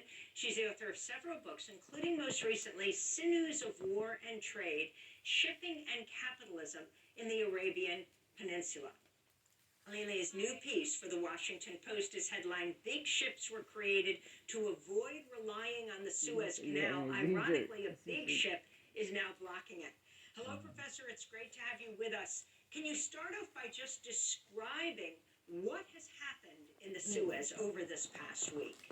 Hi, Amy. I'm very happy to be with you today. So the ship was obviously in a convoy heading north from the Red Sea to the Mediterranean, and it was carrying goods. It had its point of origin was the port of Ningbo in China, and it had made a couple of stops in Malaysia on the way to Europe. Its destination is Rotterdam. As it got into the ship, there were massive winds blowing across the canal. There are transversal winds blowing across the canal, and of course, captains are quite experienced in trying to steer the ships, and one of the ways that they do this is by steering into the wind. I think in this instance, perhaps it didn't quite work out, and from what it seems like, that massive gust of wind resulted in the ship spinning a little bit, and that resulted in turn in hydrodynamic problems down below the ship. So the ship ended up getting diagonally wedged. Its prow got wedged in the east side of the canal, and its aft, or its stern, was on the west side of the canal. And so it essentially cut off all movement across the canal on Tuesday. And since then, there's been a lot of effort to try and refloat it.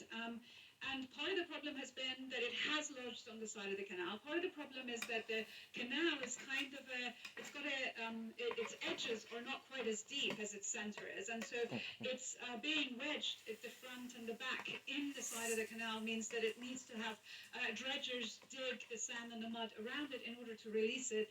And then it has to be refloated down the center of the canal, pushed forward or towed forward to one of the lakes that are in the center of the canal in order for the convoys to resume their movement across the Suez Canal.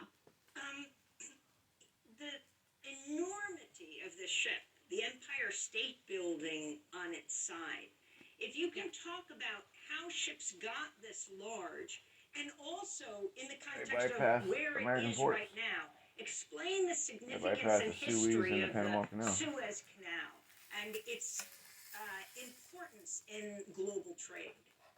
So the Suez Canal, as your listeners probably know, was actually dug by the French and the British in order to consolidate their imperial hold on Asian Africa. So that was about how we're all part of the problem. The connection between Mediterranean and Asian Africa. And when it was nationalized in 1956 by then Egyptian President Gamal Abdel Nasser, when the British, the French, and the Israelis attacked the canal, and the canal was shut down because there was war debris and ships in there. So that is really interesting and ironic because, of course, that moment is the moment at which which a lot of shipping companies, this was the height of global trade. There was lots of oil flowing from the Middle East to Europe because, of course, this is the 1950s after the Second World War. Industries, again, taking off in Europe. And so the canal was really crucial to these moments. And when it was shut down by that attack, the shipping companies started looking at ways to make the rounding of the Cape of Good Hope, the southern tip of Africa, make it more economically viable. And so the economies of scale dictated the creation of these mega ships. And as years have gone by, the ships have gotten bigger and bigger and bigger because this, of course, is much more profitable for shipping companies. So it's kind of ironic that these very large mega ships that have been created have caused also the closure of the canal. Now, in terms of what the canal does, the canal connects, of course, Asia and Europe. It's a shortest route between Asia and Europe. And part of the reason that it is so significant is because, as you mentioned earlier, 12% of global trade passes through it, but it's one of the three most important routes, the other two being transatlantic and trans-Pacific routes for the movement of goods. Of course, as also your listeners know, China and East Asia, East and Southeast Asia, are now the factories of the world. And so a lot of manufactured good is produced there. And, of course, there's the oil that flows not only northward, not only from the Middle East and the Gulf, but also, for example, Azeri oil or Kazakh oil that come from the Black Sea, and Libyan oil that comes from the Mediterranean flows south to go to Asia. So it's still quite a significant artery of global trade. Can you talk about the economic toll overall of what this means and what you see happening next, a kind of reckoning taking place, or will there be? So I hope that there will be a reckoning. Usually such massive kind of issues that end up affecting global trade tend to have some after echoes. Although there have been other instances of ships having gotten stuck in the canal and being released, but none have taken as long as this one has. Now, the reason that this is quite significant, obviously the very first category of sort of the people who are hurt by this is the Egyptian government that collects something like $700,000 per ship's passage in the canal. So if you've got 400 ships waiting to pass, it's that much of the fees that the Egyptian government is not collecting from the Suez Canal. There are, of course, other victims of this, if you will, and I think that those have often been forgotten. So, and those are the seafarers that are sitting on these ships. I think it's really important to acknowledge, and very few people have done, that seafarers have had some of the hardest months of work in the last year or so, because with the closure of ports and airports, they have been stuck on board ships, sometimes for months after their contracts have ended, sometimes without being paid wages. And so the fact that now, again, there are going to be delays, that they could potentially not be able to fly home at the time that they have, I think that it's really important to acknowledge that they are, they tend to, this has worked to their detriment in a great and major way. And of course there are others, what we hear about, for example, just-in-time production of automobiles in Europe has been one of the categories of manufacturing that has been hurt by this. And of course, clean gasoline that comes northward through the canal there are going to be delays in the delivery of those. And so there are a number of very specific categories of sort of manufacturing that have been affected. One final thing is that, and we don't know the exact whether or not this is the case, but we also know that India is right now one of the world's biggest pharmaceutical manufacturing locations, and we know that India is where a great percentage of the world's various vaccines, COVID vaccines, are being manufactured. So it is also possible that some of the ships that are awaiting passage through the canal, there might be some that are also carrying vaccines and are awaiting passage. So there are, the picture is going to be a lot more clear after the flow has started and we have a better sense of what cargo is being carried on the ships that have been delayed or ships that have had to be rerouted around the Cape of Good Hope. But at the moment, those are all the possible areas where there could be a delay, and there are people that have been hurt by that process. I want to go to Osama Rabi, chairman of the Suez Canal Authority, speaking at a news conference Saturday. السؤال الأول الأسباب غير العاصفة الترابية. Regarding the case of the accident, strong winds and sandstorm are not the main cause, and there might be technical failures and mechanical problems with the vessel or other human factors, but these specific reasons has not been identified yet. Weather is only part of the complicated causes of the accident. Can you respond to what he is saying, and then also talk about Who owns this ship? What flag is flown on this ship? So I think the question of flags and ownership is really quite important because it really affects who's going to be held responsible for this. So the ship is actually owned by a Japanese company. It is operated by a Taiwan-based shipping company called Evergreen, which is one of the world's biggest shipping freight carriers. But the ship itself is, and of course it has agents that are based in the Gulf, and it has ship management staff that are German. So it's a kind of an international, if you will. It's an international of different kinds of corporations. But what is quite significant is that the ship flies the flag of Panama. Panama is what the International Transport Workers Federation considers to be a flag of convenience or an open registry. Open registries are ship registries that allow for companies that are not necessarily based in Panama to actually register their ships there. And part of the reason that this is very inviting to a lot of companies is because there are the regulations on labor and on environmental stuff is quite lax in the ship registries. The sort of requirements, the requirement thresholds for insurance, etc., are quite low. And taxation is, I mean, essentially, open ship registries are a kind of a subcategory of offshore havens, if you will. And in fact, when they were first invented, the biggest sort of users of the ship registries were the Standard Oil of California and the banana boats of United Fruit. So it has always been embedded in a kind of a capitalist accumulation, and it has always encouraged this kind of accumulation of capital without necessary accountability. One of the things that is also significant about the flag of Panama is that your listeners probably remember that last year there was a ship that also grounded on the island of Mauritius, and there was a spillage of fuel on these incredibly sensitive, environmentally sensitive areas. That ship was also flying the flag of Panama. And again, it becomes a question of who is going to be held accountable for this and who's going to actually end up responding to this problem. Which is it going to be the owners? Is it going to be the ship's operators? Is it going to be the flag of Panama, which is responsible for investigating this? So if anything that can come out of this process is if more scrutiny of these open registries, that would probably be a very important and a very good thing. Professor Khalili, can you talk about the people on board the ship, the sailors, the workers, the working conditions on these massive ships?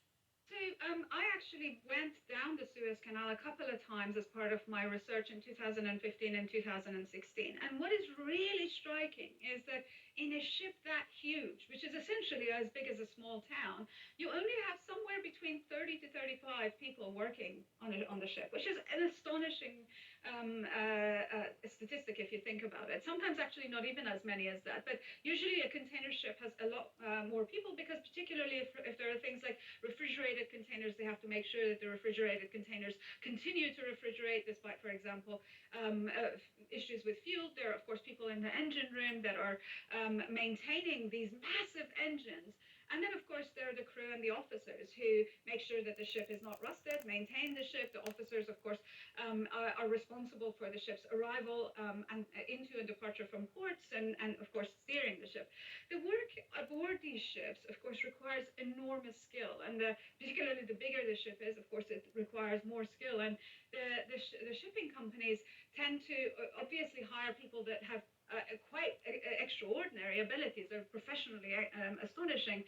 But one of the things that has happened is that over the course of since the 1970s and 80s, essentially these ships, working conditions aboard the ships has become such that you have two layers of workers. You have the officers and then you have the crew. And the officers nowadays, especially for ships that are flagged to Europe, tend to come from Eastern Europe. They tend to be cheaper. They receive lower wages than, for example, a German or a British officer or a French officer. So they tend to come often from the former Yugoslavia. And the crew tends to come from the global south. The two countries that provide the largest number of seafaring crews to the world are Philippines and China. And so you have crew members that tend to come from the Philippines and China. And the contracts that they have tend to be quite long. So the crew members are often on the ship for 11 months before they can fly home for a month or two to see their families. And so this is also, as you can imagine, this is quite, if they were going to be going home soon thereafter, this is going to be a source of stress for them, because of course they're delayed by a week and potentially longer than that. And so the working conditions aboard the ships, is also a kind of a condition of possibility of free shipping, but it has a lot of tedium, it has a lot of hard work, it has a lot of skills, but it has a lot of also anxiety associated with it. I wanted to end on a different issue, Lala Khalili, and that is a piece that you just wrote talking about U.S.-China relations and the London Review of books titled Growing Pains, The Emperor's New Road, China and the Project of the New Century. On Friday, President Biden told reporters he discussed plans with British Prime Minister Boris Johnson to counter China's massive Belt and Road Initiative. One of the things I suggested we do is we talked about China and the competition they're engaging in the Belt and Road Initiative, and I suggested we should have essentially a similar initiative coming from the democratic states, helping those communities around the world that in fact need help. Professor Khalili, your response. So it's quite interesting because it seems to me that the U.S. military-industrial diplomatic complex has always wanted another enemy, and it benefits from having another Cold War going. And so to cast China's provision of, for example, infrastructures in order to facilitate its trade seems to be a kind of an encouragement of this. Of course, there are lots of problems also associated with China's Belt and Road Initiative. For example, in some of the places that these investments are happening, there are all sorts of human rights abuses happening, including... And briefly explain the Belt and Road Initiative, which is not explained at all in the media in the United States very much.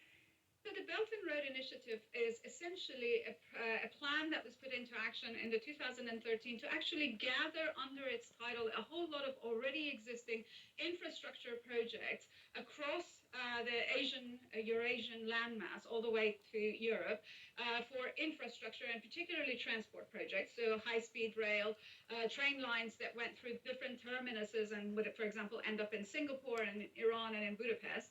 And then across the oceans, the South China Sea and the Indian Ocean and through the Mediterranean, essentially a route for ships. So investment in port and maritime infrastructures. And so this was called the Maritime Belt and the Land Belt and the Maritime Road. And so this, essentially this massive program entailed investment financing by China close actually to how much? 400 and something billion dollars, close to actually what the World Bank had invested in that period of time on infrastructures. And part of the reason for this, of course, is that many of these countries did need infrastructures, and they're often not given it because of sanctions or because of U.S. foreign policy or because of course, histories of European colonization of a lot of the places that are destinations for this investment. And so this is essentially the Chinese Belt and Road Initiative. Of course, it facilitates Chinese capital accumulation. It's not, done out of Chinese goodness. And as I said, it does also have in areas, for example, in Baluchistan and Pakistan, or in their various provinces in Myanmar, or indeed in Xinjiang, there are issues associated with this. But it's also the way that it is being cast, the way that it's being addressed in Europe and North America is as if China is sort of the next great enemy.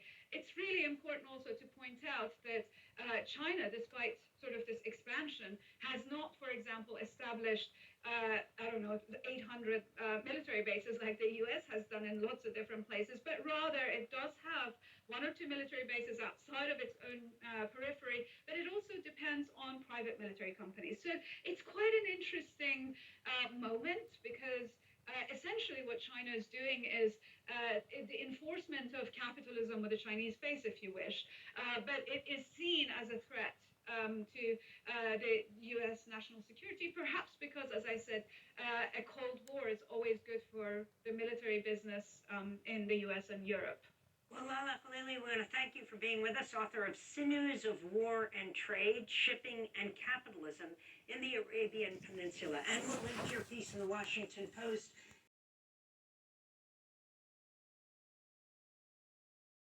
That may be still beneficial to the whole democracy movement. I think we have to think very clearly on whether or not we will still back to participate in the election in the future. debranching, loading the trailer, taking the stuff out. It's pretty windy, so I'm not going to be falling any trees. I'm just going to buck down the stuff I was working on yesterday and in the last couple of days in that area so that it doesn't become a fire hazard.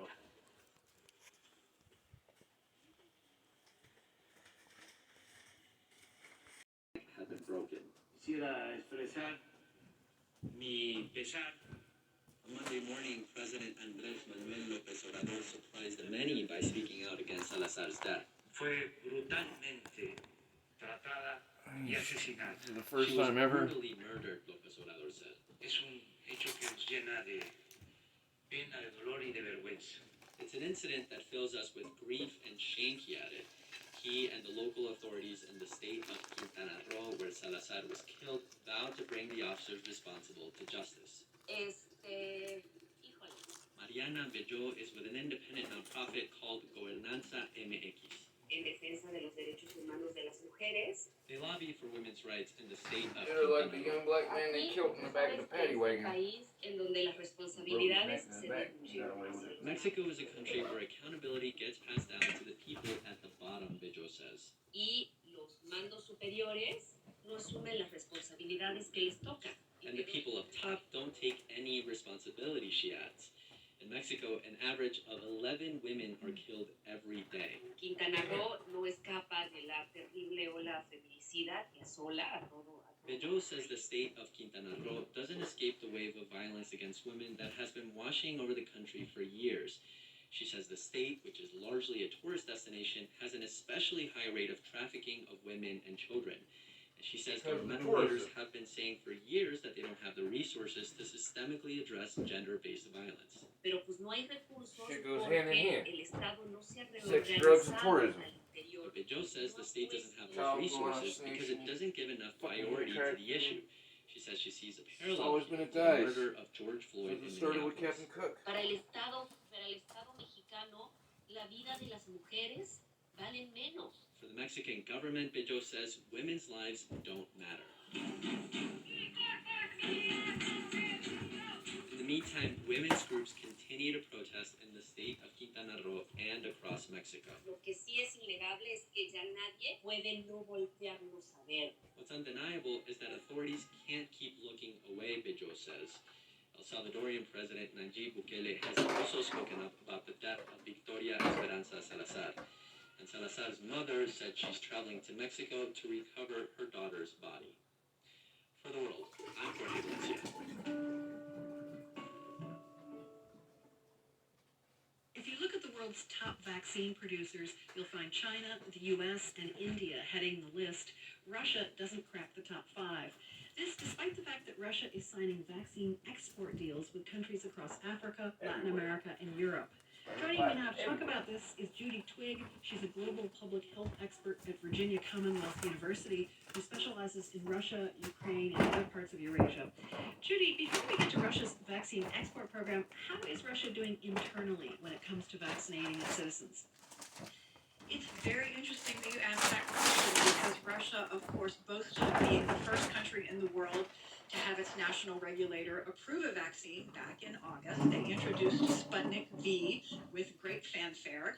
They've been very actively promoting Sputnik V through social media accounts and through press releases, and yet Russian domestically is falling quite far behind on vaccination. Right now, they vaccinated less than 5% of the Russian population. What's behind the low numbers? We suspected that it was production problems, and it was the case that Russia has had difficulty ramping up domestic production of the Sputnik V vaccine. In fact, Russia is now importing doses of Sputnik V manufactured in South Korea, and they look to import hundreds of millions of doses of Sputnik V made in India in order to cover their own population. So there's certainly a supply side problem in Russia, but there's also a demand side problem. There, for a large variety of reasons, is a lot of vaccine refusal and vaccine hesitancy inside Russia. So what is Russia's strategy here? I mean, why is it making all these deals with other countries for Sputnik V while only a relatively small percentage of the Russian population is vaccinated? This is an opportunity for Russia to emerge on the international stage as a major global health player, as a significant great power that engages in the kind of activities that great powers do. Great powers give assistance to the rest of the world in times of international crisis. Russia very much wants to be seen in that role. They were given an opportunity to do this because very early on there was this perception that the rich countries in the world were practicing a me first, a very selfish orientation toward eventual vaccine distribution. That created something of a vacuum for countries like Russia, and we should mention China here as well, to step in and say, well, if the Western countries are going to keep all the vaccine for themselves, then we will magnanimously act to supply our relatively low-cost vaccine to the rest of the world. It was a great storyline. It took advantage of that opportunity, but now Russia is finding that it's not so easy for them to deliver on those promises. I'll give you this shit that don't do nothing. Judy, notably last Here you week, Russian President Vladimir Make sure Putin you guys finally get got sick and make me vaccinated. take it. Does the timing of his vaccination and the way it happened, which was not publicly, does that tell you anything? It was a curious event. In terms of the timing of it, he received the vaccine quite a bit later than he was technically eligible for it in terms of his age. So it's curious that he waited so long. And since then, his spokesman has indicated quite candidly that they waited for Putin to take the vaccine because they didn't want to have that event ramp up demand for the vaccine in Russia that they weren't able to satisfy. In terms of his not being willing to do it on camera, Putin himself said publicly that he didn't want to do it on camera because he didn't want to, he used the word show off like a monkey. He didn't want to do some kind of aggressive public relations. Song and dance. But that's odd because Putin has certainly never been camera shy before. Right. And again, I think the explanation might be that they realize they don't have enough vaccine to meet any kind of significantly increased demand in Russia right now. And so they're trying to thread this needle pretty tightly. They want to be convincing that their vaccine is safe and effective, but they also don't want to ramp up domestic demand too much. Judy Twigg is a global public health expert at Virginia Commonwealth University. Now what you gonna do when they mix it with Russia's Sputnik V vaccine production and Moderna? rollout. Thanks a lot, Judy.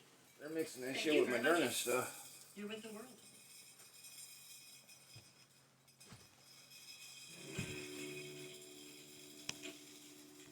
Islands off the coast of Turkey have been a first stop for refugees trying to make it to Europe. Hundreds of thousands of Middle East, Africa, and elsewhere have reached the shores of Lesbos, Samos, and other islands. Almost all of them wait out their asylum applications in camps, living in tense and difficult conditions. The Greek government and the European Union want to change that. This week, a top EU official is visiting Greece to announce plans for more permanent reception facilities on some islands. The world's Lydia Manlidou reports from Lesbos, where the plan is facing resistance. My name is Ahmad has been on Lesbos for 2 years now. He says he fled Afghanistan in 2019 when the Taliban went after him for work he did for the government. He asked us only to use his first name for security reasons. Today, he, his wife, and 3 children are in a temporary refugee camp along with 7,000 other migrants. The Greek government put them here in September after the camp they had been living in was destroyed by fire. It's not normal. Yeah, we have lots of problems here. The camp is crowded. Ahmad's family has to share one tent with another family, and it's right by the sea. So he says the winds made the winter very difficult. When it rains, their tent floods. There's little electricity, no school for the kids. And Ahmad says he and his family are only allowed to leave the camp for a couple hours once a week. Well, right now we think that we're in jail. Greek and European officials say conditions for migrants will improve when they build a new so-called reception facility on a different part of the island. Where you can't but leave the plan has many opponents. at all. This week, EU Home Affairs Commissioner Ylva Johansson visited Lesbos for announcements and meetings about this new site. Bring my real As she estate landed down. by helicopter on Monday afternoon, a crowd of local residents gathered in the port city of Mytilene. They waved Greek flags and held banners that said, "No structures on the island. Europe must take responsibility." They chanted, "Greek islands will not be turned to prisons." Yannis Afiliou came to protest Johansson's visit and plans for the new migrant center. He says conditions at the camps on the island have been inhumane, and he doesn't believe that'll change when a new site is built. Nikos Karasavas is another local in the crowd. He He says he's angry and fed up for different reasons. He told me enough is enough, that this island has done more than its share of handling migrants trying to reach Europe.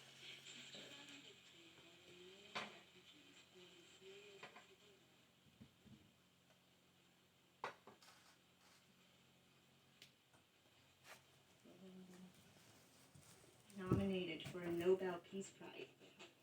Geez. But over the years, that raging resentment.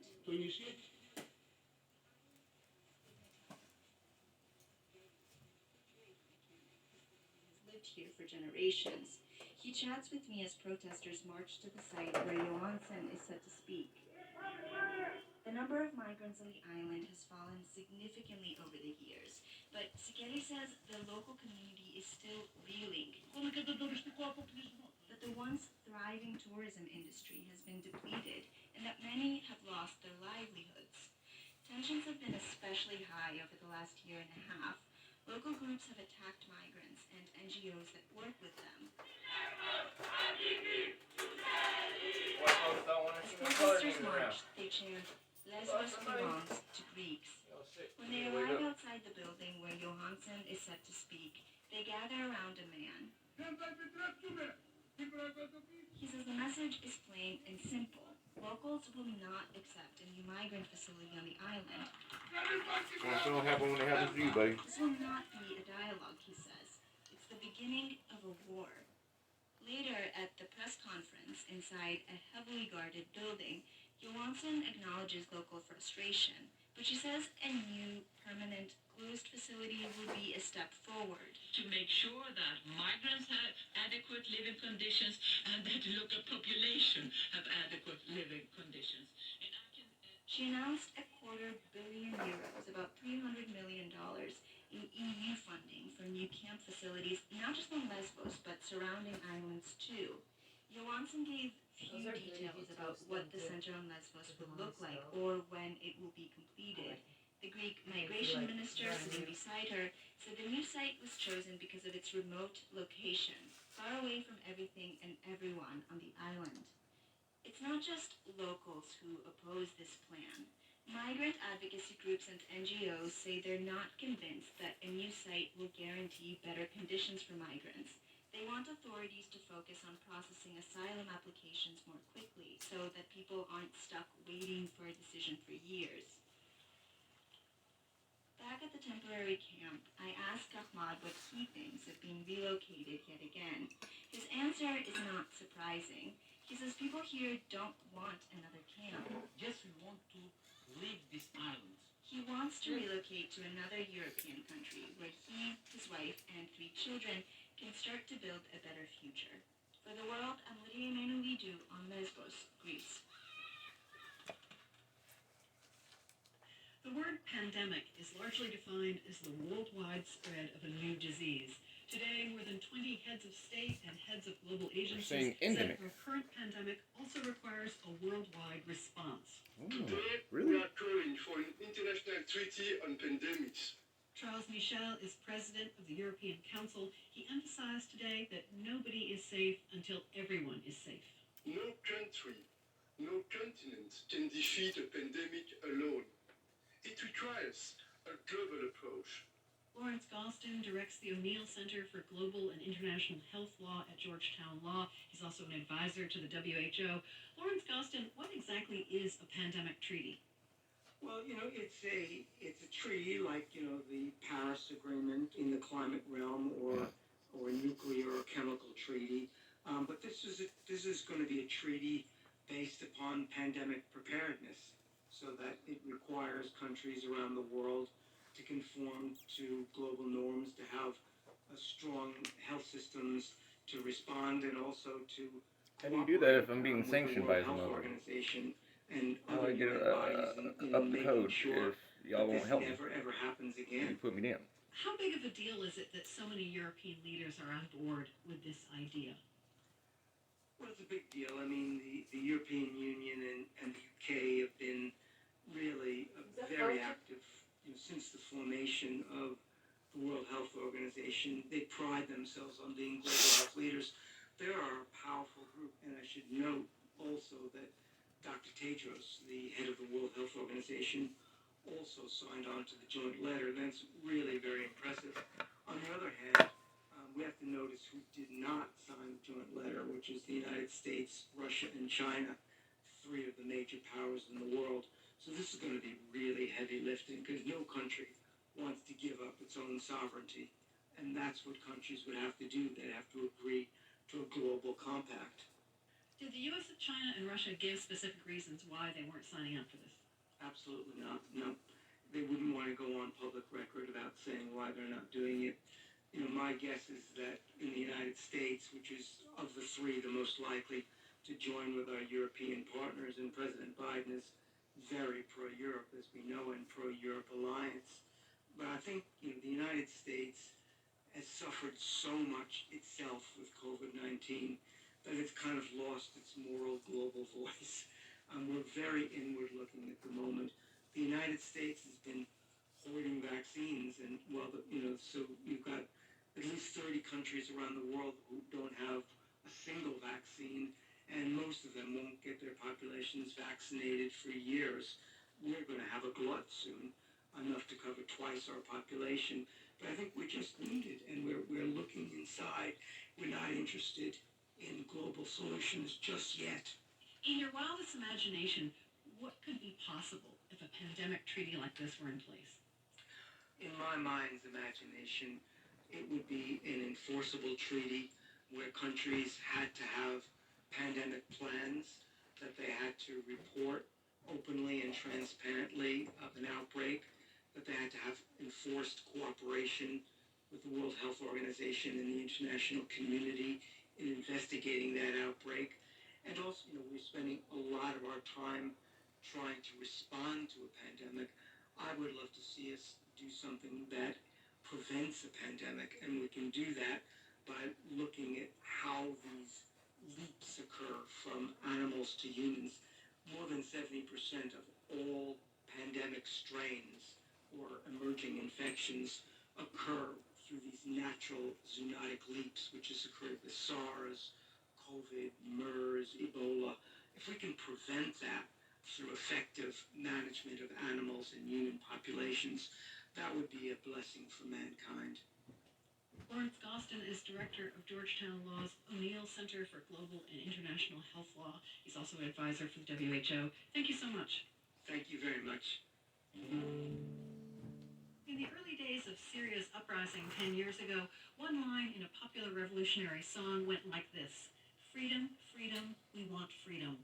It's not up to you, Bashar, we want our freedom." A decade later, Bashar al-Assad is still the president of Syria, and there is still no freedom. As for the Syrian opposition that rose up against the Assad government, it's in disarray. The world's Omar Douaji reports. In March of 2011, Syrians stopped being afraid. They lost their fear of the dictatorship that had ruled Syria for decades. In cities across the country, they took to the streets by the thousands with one goal in mind: to topple the regime of President Bashar al-Assad.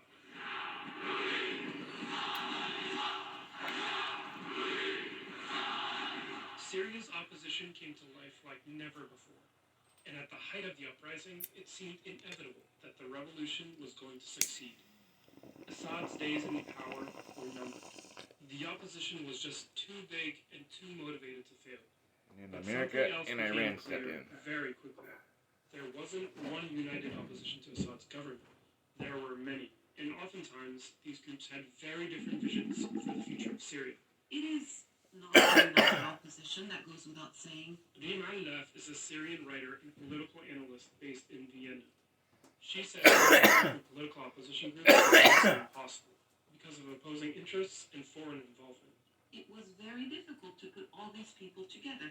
Nevertheless, they tried. For the Syrian people, they could only see gradually that these were people forced together who were trying to form an entity and who were not managing. As the political opposition squabbled, Syria's uprising was descending into a military conflict. The armed opposition became far more influential for one simple reason. They were inside Syria, and political opposition was not. Charles Lister is an expert on Syria's opposition groups with the Middle East Institute in Washington. He says political opposition groups were detached from what was happening on the ground in Syria. As the fighting intensified, a wide array of armed groups got support from outside the country. To sustain a meaningful insurgency, to not be swiftly mopped up by the regime, required money, required weapons, required ammunition. But with money, Lister says, also came ideological influence. This kind of Islamist rhetoric and imagery or symbology began to spread across the identities of so many of these groups. They were trying to acquire the attention of Islamist-minded funders and governments, mostly based in the Gulf, some based in Turkey. This created more divisions among the opposition between the Islamists and the secular opposition groups, some of whom got support from the US. But by 2015, the tide in the civil war started to turn against the opposition.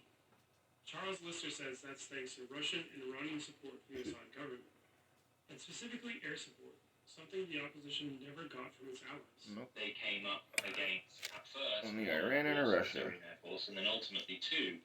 And if China. you don't have any form of air cover, Air you cover simply cannot and drone cover. sustainably take and control ground. It took several years, with hundreds of thousands of Syrians killed and millions displaced. But Syrian government forces reimposed their control over most of the country. And today, Lister says, Syria's military opposition is a shadow of what it once was. The armed opposition has largely been in the north, taken over by Turkey and exploited and used in pursuit of Turkey's national security interests. Meanwhile, Syria's political opposition is trying to exert some influence. Qutaiba Itilbi is the U.S. representative of the Syrian opposition coalition. He says they're working to improve the living conditions of Syrians inside the country. And we need to focus on those people and give them something in return, to at least give them a promise of a future for their children. Earlier this month, Syrians in opposition-held areas once again took to the streets in protest. They marked 10 years since the uprising began. But after such a long and costly struggle, Syria's different opposition groups seem further than ever from their goal of toppling the Assad regime. Here's Reem Allaf again. Today, at the 10th anniversary of the Syrian Revolution, it is no secret that the vast majority of Syrians are disillusioned with their opposition and with their prospects, given the way the international community has really abandoned them. With the economy in freefall, many ordinary Syrians are having a hard time just making ends meet. Instead of freedom, dignity, or democracy, they're hoping for some stability and some bread on the table. For the world, I'm Omar Douaji. Canada and northern Montana, Cree language instructor Colleen Omond taught the children the Cree version. It took quite a long time to get used to the word because, as you know, our Cree words are really long. That was in January. So we practiced daily, repeated the words slowly. Then, wearing masks and social distancing, they made a video. Nailed it in 2 takes. The children sung their version of the Canadian children's song Baby Beluga in Cree.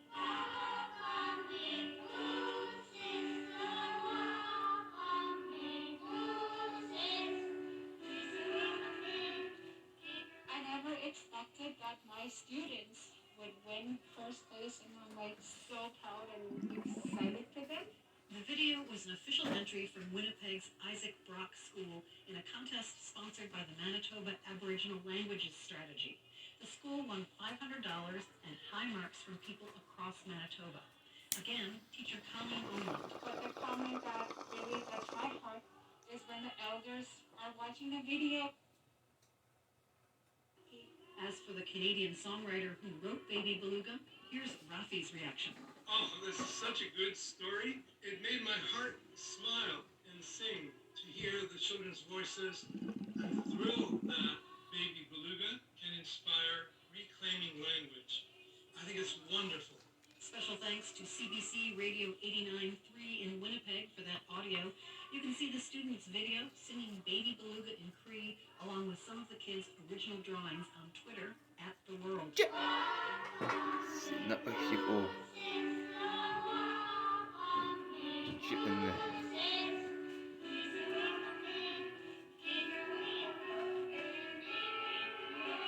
There'd be more things as such out there.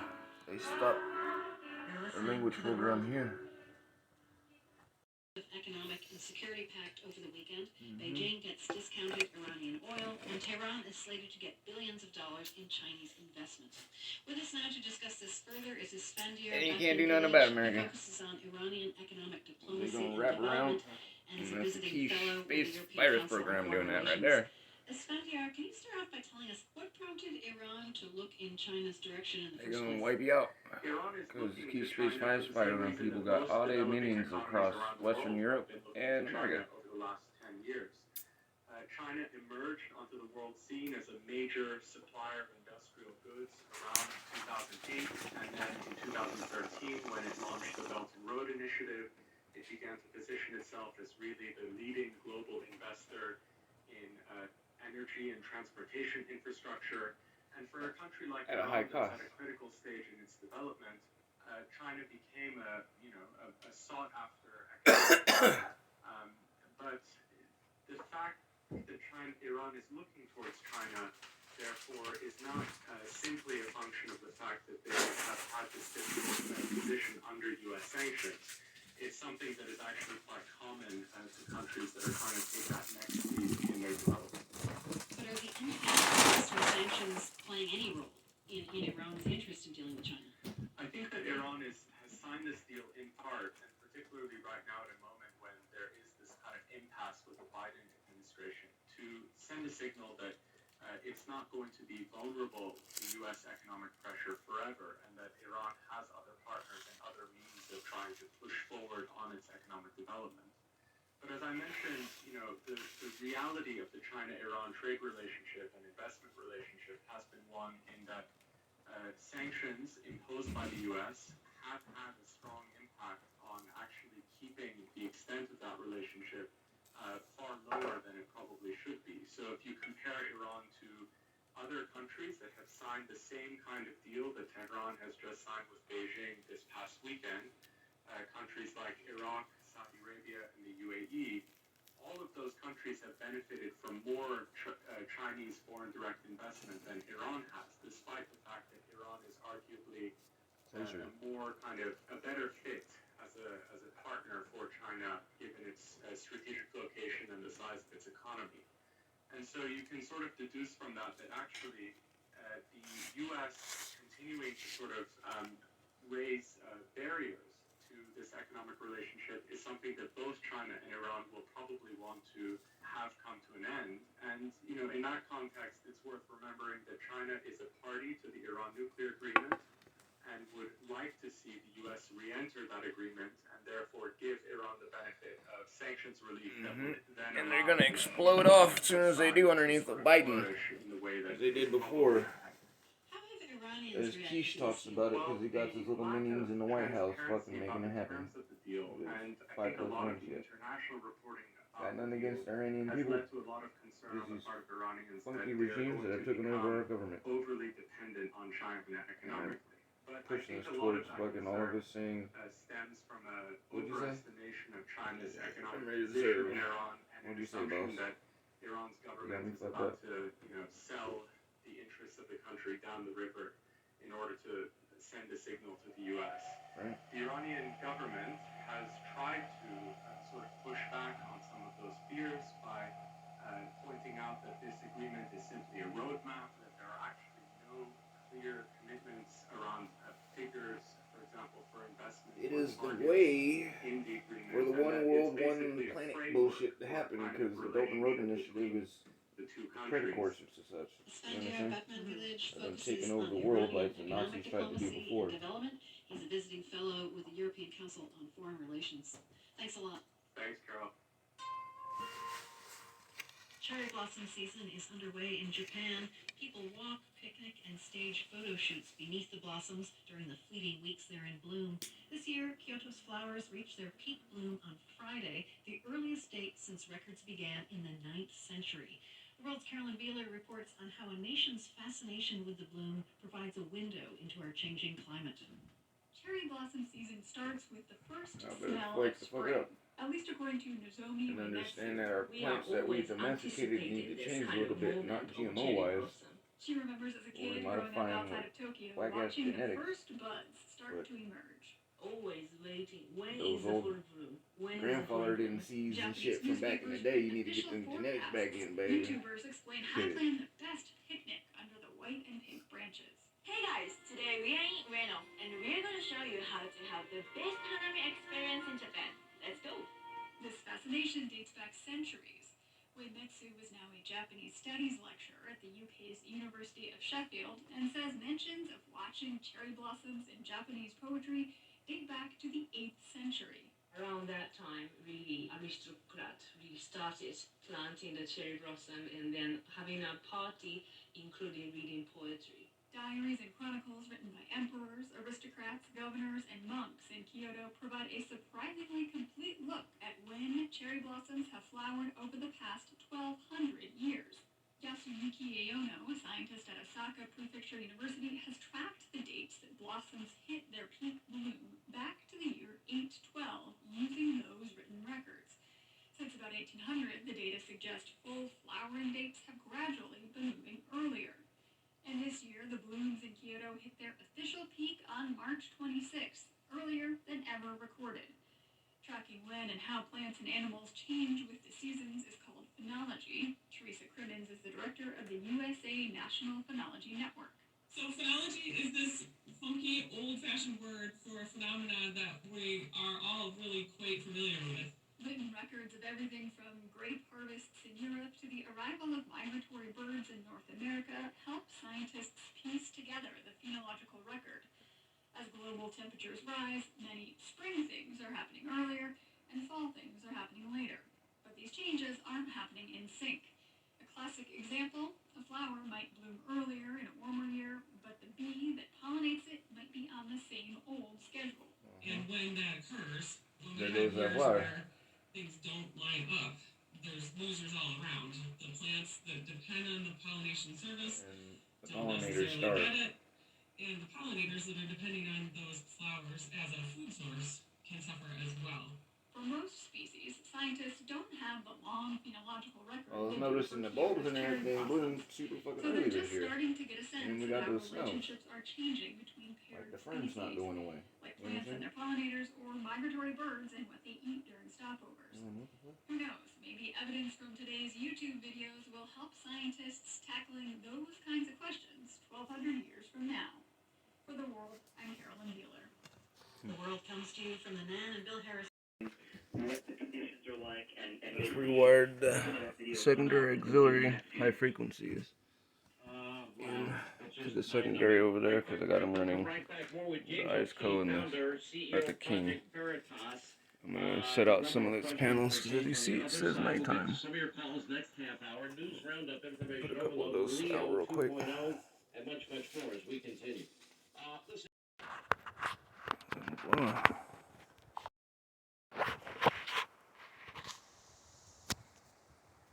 Tree's going goofy. That's why I'm going to continue bucking down the stuff that I already cut and trees there and so forth. Get this stuff out of the way. There's the high frequencies. Calling them out real quick. High frequency Morpheus put out 420 volts, different than those ones. I got a set of these over on the other way, about 1,000 feet down where I'm standing. Otherwise 600 feet is shooting into the van. I got a step down module. They put out a lot more power than the other ones. Set them up real quick. The solar dance, these ones are to my auxiliary batteries. The 4 that are up there would have run in the Arctic King and so forth. And the ISCO, give it some extra power. Wake these KZMs up, put some plasma bottles on it. Get everything dialed in. I'm gonna watch the do stuff. You know?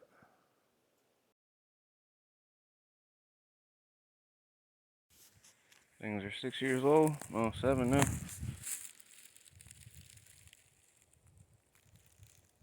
Got another set. Unroll. I got one hooked up, just one. Go see what it's putting up.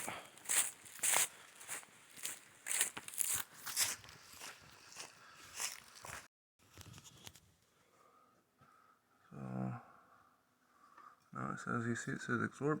We're getting light from the one panel. It's putting out 2.5 amps.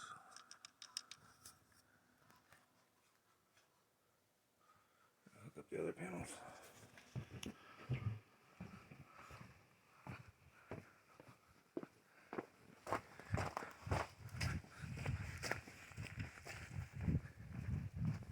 To help keep this battery bank boosted.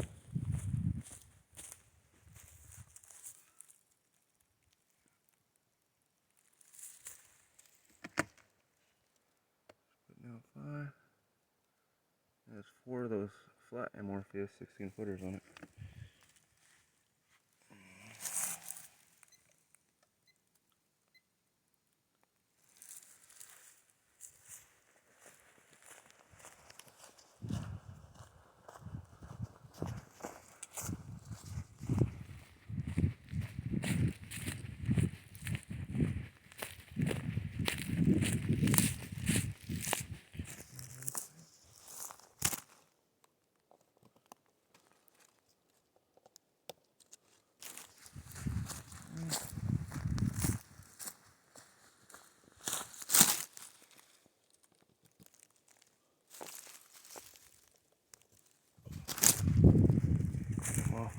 Water.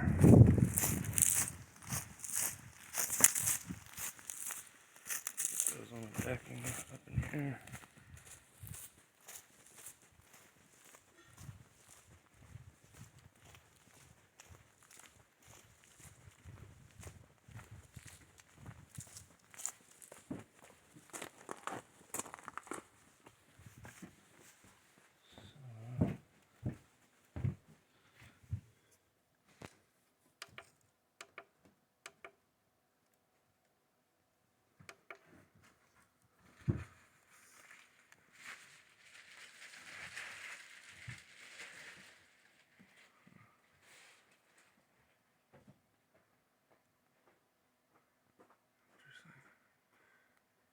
Clean those guys off.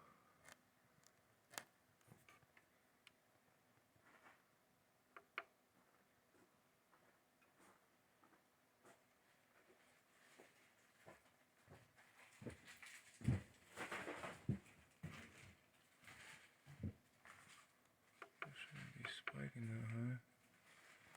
That I have set that thing. The step-down module set at a certain volt.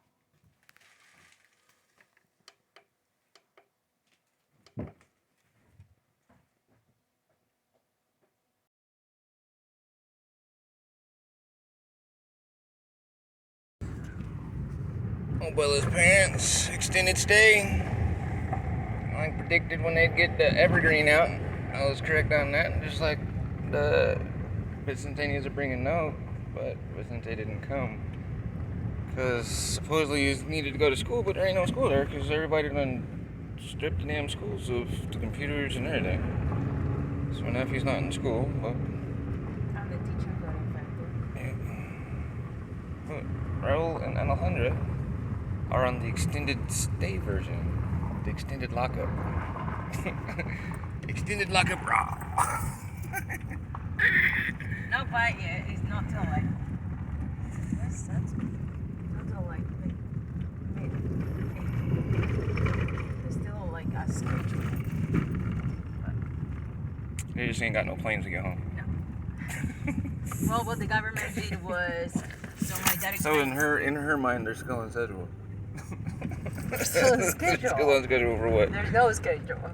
What happened was the government, the Argentinian government, removed the permits for the airlines to fly into the country. So they just don't have dates. Mm-hmm. They not only just like cancel the flights, they like completely remove the permit for the airlines to fly into the country. You know what I'm saying? Oh, I thought I heard machinery going on over here. They log them. Like that. Big old excavator.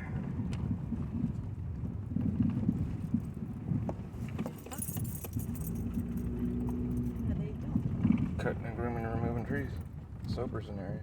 Or the people that bought the soaper land. I want to have one of those, baby. I want me one of those. I was thinking we should go by that guy Dave's that we got the tractor from, because I keep seeing they have that mill, like sort of like the walkable mill thing. Yeah, we're gonna ask them what they're doing with it. What? They're using. Well, maybe they just, you know how they It's did with the redundant in your backhoe. mind. Was they did a project and then like. It's still logs there because they're still using it.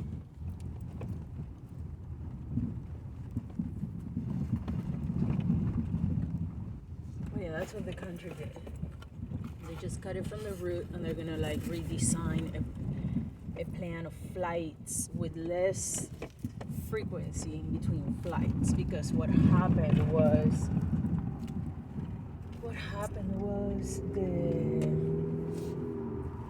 the government had set their minds that everybody had to get a CPR test. PCR test. PCR test upon arrival. And so people were jamming up between flights.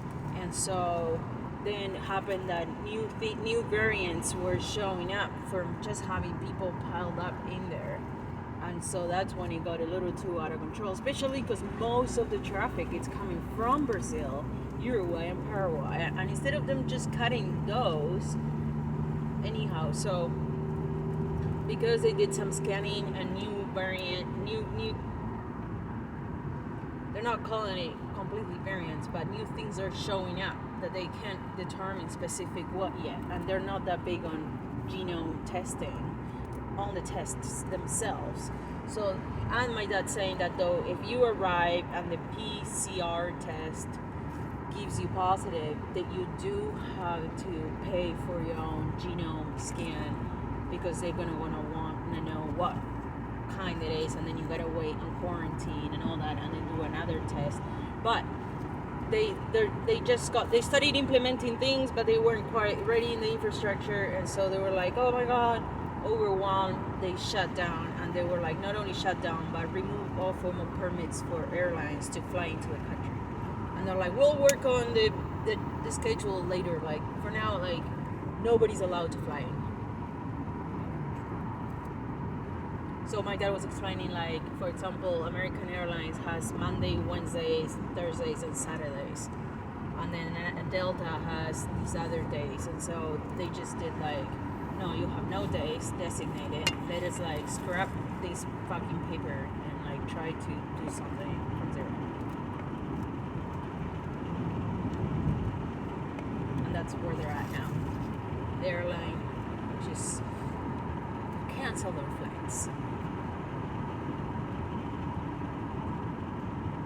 Now the jam is gonna be when they, when they're having to reschedule on people, but there's other people, and then everybody's gonna have a rush, and the tickets are gonna be expensive. So what they're gonna have to do is figure out to stay here for a while, at least 3 months. To bypass a rush. Or longer. Or that way. See. You don't want to go back when the dam gets lifted, and then everybody's overpouring. And demand is high.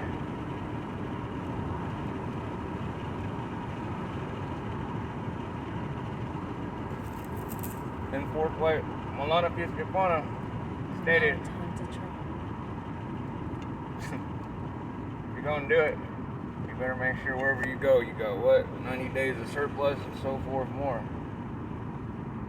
And those of you in Compass have it too, so you got at least a half a year or better. All this unnecessary blah blah blah, because the ego got you by the asshole fucking stringing you about. It ain't necessary.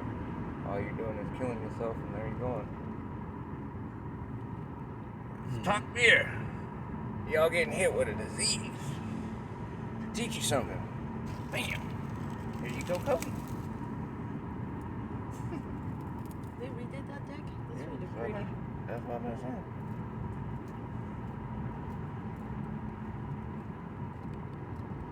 everything that he said was just to the T. Everybody fucking on each other and doing all this stuff. Here you go. People just want to be more vicious and vicious and vicious. We'll show you some viciousness. And then we'll show you the real true viciousness. It's the people that are making money off this. They're smiling in your face saying, trust us. While you over there drowning, and they the only ones with their hands out for you. Do you drown or do you go to them? Or do you see what's underneath the water?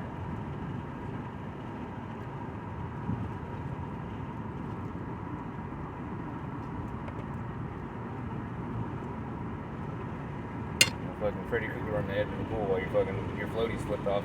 Oh shit!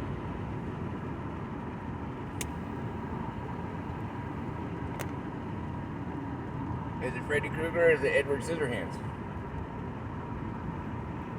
What's the difference?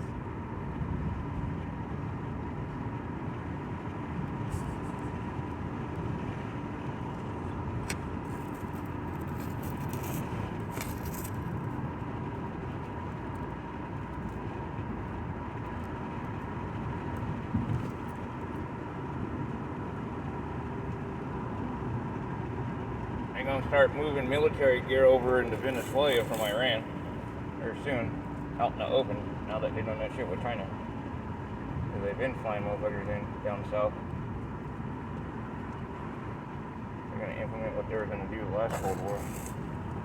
You're seeing more and more mercs and shit come from fucking down south across our border. There's a couple more motherfuckers make headlines that are on the terrorist watch list. They actually show that shit on the news. Like, actually show it. There's a rat.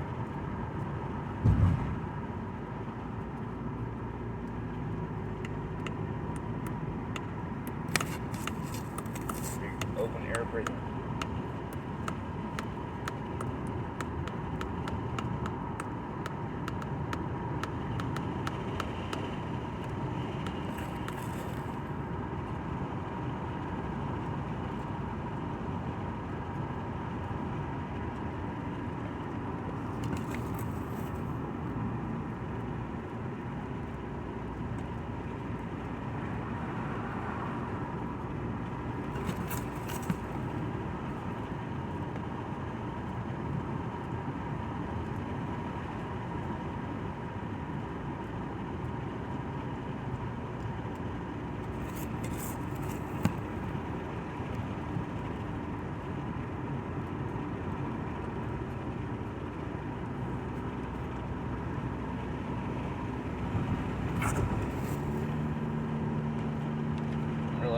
That many people live on that road.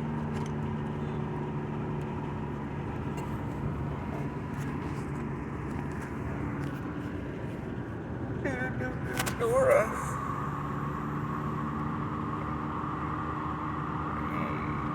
Make it rain, dry us out, smack the middle earth with some more tornadoes and shit. Hit us with some freak storm, some snow. Hit y'all with some more tornadoes. Cause a couple more shootings with that funky ass wave they're using on people. Safe out there, loves. Be safe out there. Look, that's Trip. The video that they said they took down, March 26th, 3 days ago, is right there.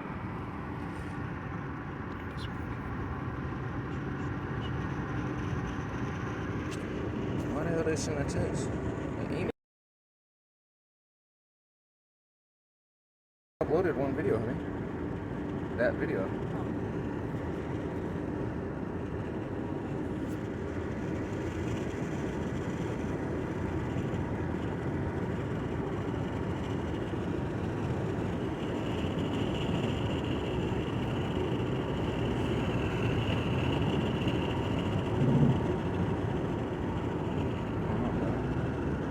That's for that.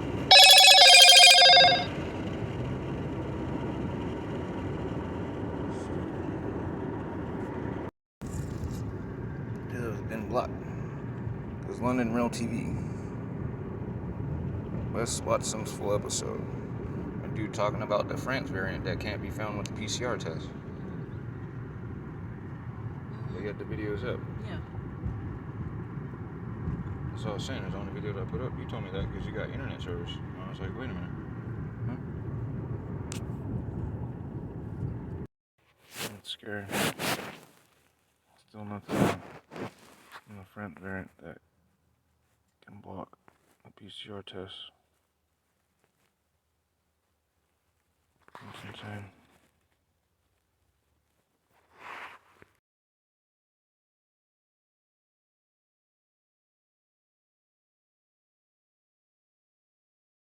And they held somebody in their family down lineage that they keep getting in it and so forth. Get the fucking diseases that people that are active but they're now inactive and the siblings and children. He's like, oh shit, that makes sense. I was like, how do you think my mom and fucking with shit going through my family? People laser painting stuff and all that kind of shit.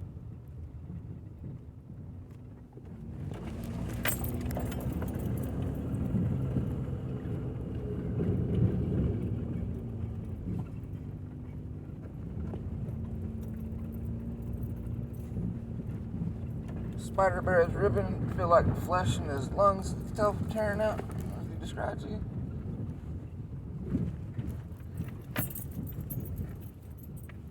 That's how me and my mom said, I'm gonna get those fucking attacks. I know exactly what you want to do. It didn't hit you that bad at first. The second round it hit you, he was like, yeah, how you doing? You got long haul. You got long haul COVID, brother. They tell you you're fine and you're not. And the lesion is gonna really fucking help him with the memory fog. Yeah. You got all. Once he starts addressing the inflammation. He hit all the things of. The only thing that was different is the variant between our parents. Your mom and dad and my mom. The variant. He got the Wallace strain.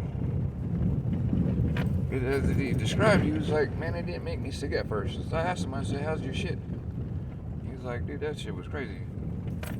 It hit my stomach, you know, took out my guts first. Yeah, he got and then that.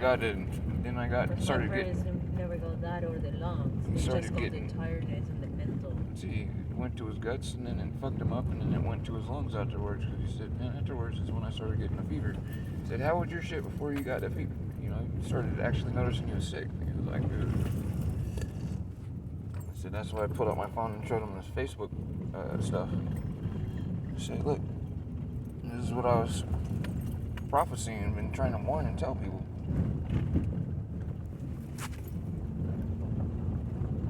Here, here's the date on this. What they tell you, and this is what I'm saying a year ago. Oh shit.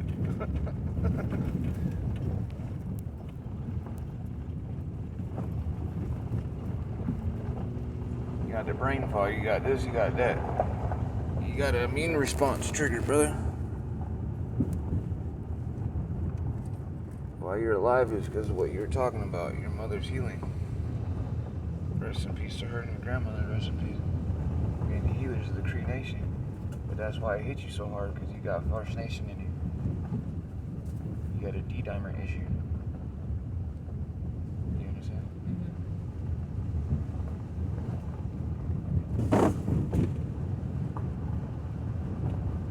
Like most of us, why I was saying why I kind of freaked out with your parents going, dude, you know that the Supreme Court justices made us fucking, the First Nation courts accept fucking free slave and the American justice system still hasn't done such? What kind of apostasy is that? Well, you'll see most of the people that are having an issue with the D-dimer in the African American colored crayon nation is because they're mixed with First Nation. Yeah. And don't realize it and try to hide that.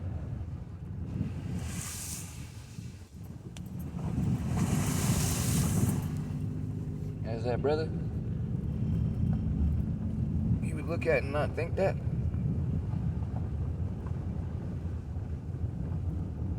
No, you wouldn't. You If think one he's just African. If one didn't know the signs to look for, why I flipped out the way I did and stated, you guys just don't know what we are, do you? That's why the folks is a lie and shit.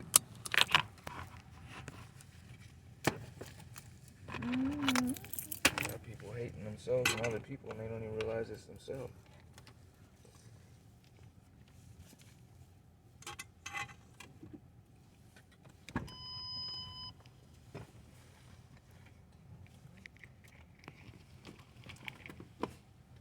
Portuguese?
Interesting to hear that song by the kids in Cree. A big beluga.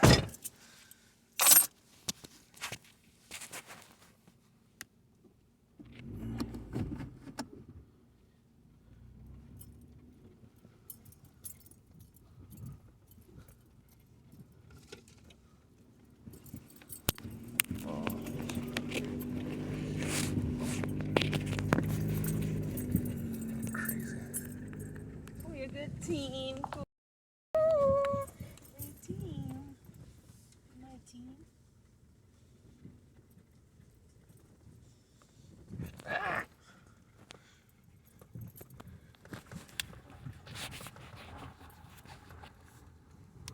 Oh yeah, here, screaming at me.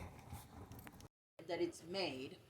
And she was like, I walked to the gas station to get some coffee because I don't even have my coffee maker in there. And I was like, where are you going to spend the night today? And she was like, I was going to do the same thing. And I was like, don't you have already the membership? That's why we're here. And she's like, yeah. I was like, why haven't you moved already your fucking RV and give yourself the peace of mind, you know, that you're completely releasing that? No, they were leaving out of their car in the van, like they're in the two-seater. She has a you know, the Beetle one, and then she has like a truck, kind of like a truck, one cabin little truck thing that has a cover on the bed, and they were living off that. And I was like, that's crazy. I don't tell you how to have the house lined up, but if you have a membership already for this purpose, why haven't you? You know. Utilize it and support it. Yeah. So you're not having to put yourself through that stress and danger. She said that they broke into her house 2 weeks ago, some tweakers, and they robbed her and Maddie. All like their jewelry and the shit that they had. They broke into her house, people tweaking. And I didn't know about that instance, and I was telling her, like, you know, kind of what was like the straw that broke the camel's back for me, at least, was like realizing that false sense of security of living there, you know, after we had like Antoine's instance, and I shared with her that instance, and she was like, it's crazy that you're telling me that, Maria. She was like, two men walked in that house when we were there with Maddie, and they just robbed us. And she was like, I really tried to find the good in every experience, but she was like, I just couldn't calm my mind knowing that I felt so fucking violated in every sense, you know. And I was like, well, I know, but you know, locking yourself in that house ain't making it any safer either, you know. It's just like, and she was like, that's when I knew that I was so ready to release it, to fucking let go, because like it no matter, that's how what, and it was like, wow. Yeah, just recently, like 2 weeks ago, she said they robbed me from all my jewelry, everything I had. Luckily, she had just gone to Ohio with a truckload and taken it to her daughters, so like the crystals and stuff were not in the house.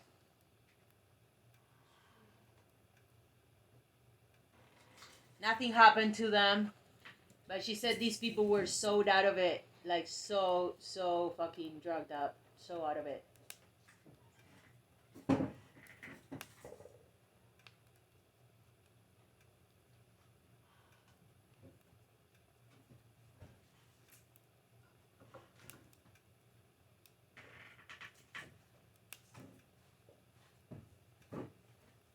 Mari, who before couldn't really see selling the house, Mari is like, she wants to move with her mom, but she don't want to live in a trailer.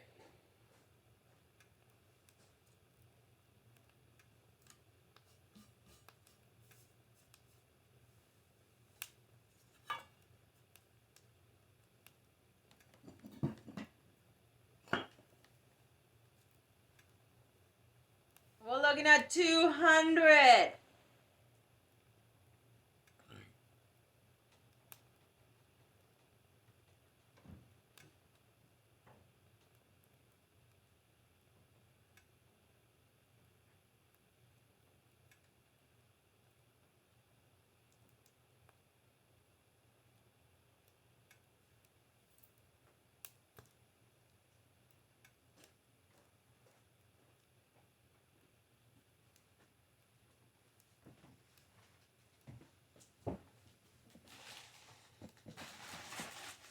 Yeah, not cool.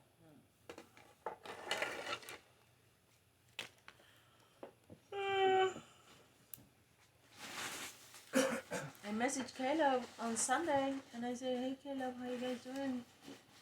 Would you like to come up visit? And Gideon responded.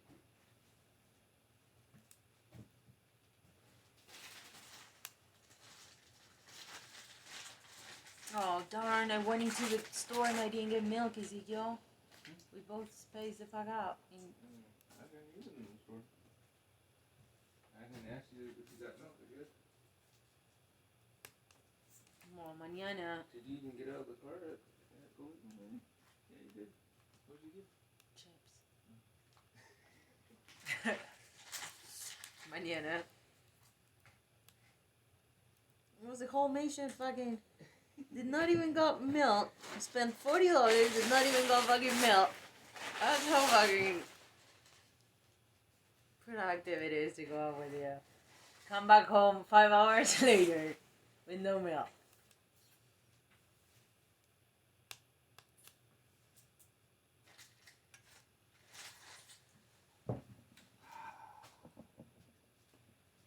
Dude. True story. Is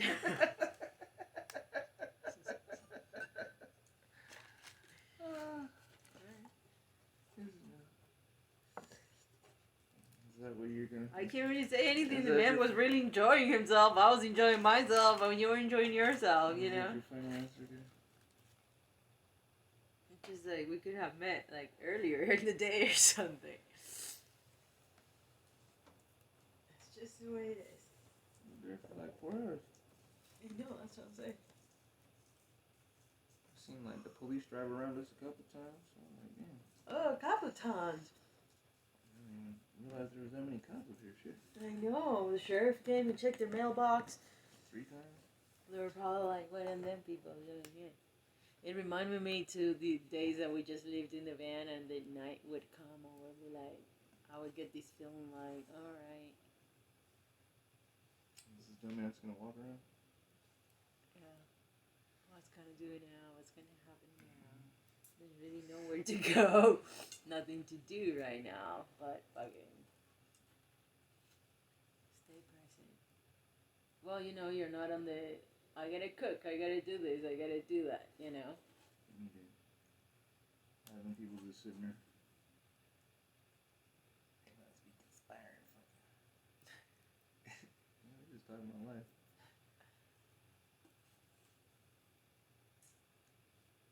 Life and life, here and down, in the future, past, and present. Let's talk. Enjoying conversation. I'm gonna circle around and listen to it some more. It's alright. You guy stopped blocking my uploads to Facebook and YouTube, he can really know what's going on.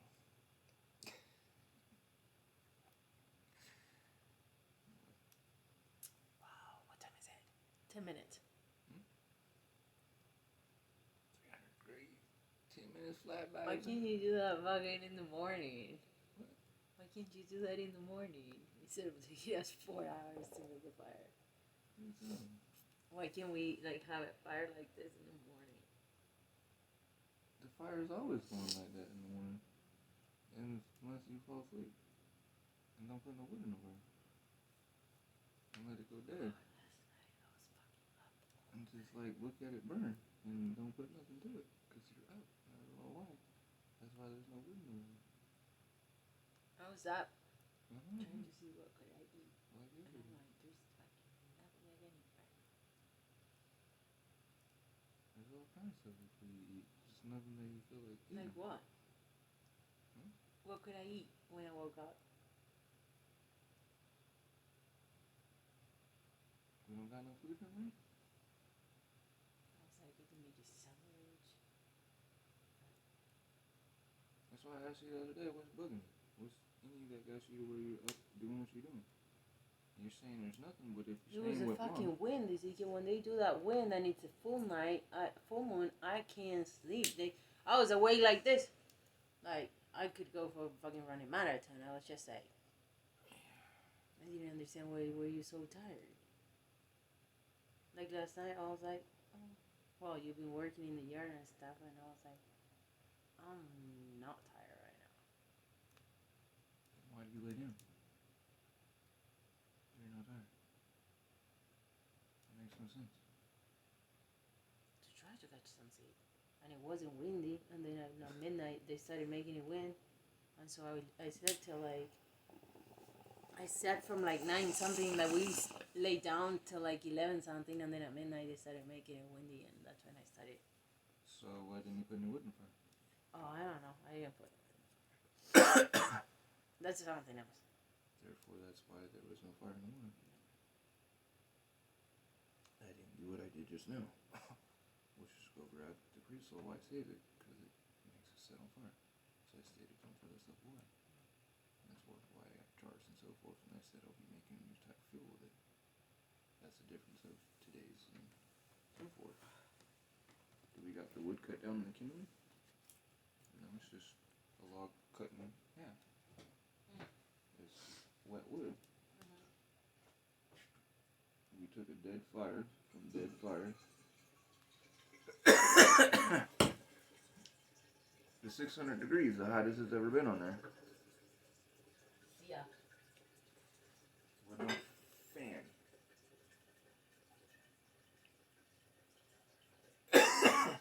No fan. And it would stay like that for hours. I don't know, it's trying something new, but you have something in 10 minutes from a dead fire, same as this morning. We had every other day, you have a fire. But you paint it as if there's no food in here and you never wake up and there's fire or heat. Oh, no, not ever. I was just saying because of today. That it's because I didn't put it in the fire. That's why we didn't have no numbers. No, it's been fucking epic. Like, the performance of the whole... We really had it... As I told you, I was like, I'm down for another round of winter. We now got it tuned in, like, dialed in. I was tuned in now to where you can have a fire all day without just having embers in it, not being hot in here. So that when it gets cool enough to cook, you open it up and the fire's there. You dampen it back down and there goes your heat source. But you still have the ability to put logs in this while it's as such and open it back up. Yeah. And there's on no demand. heating it.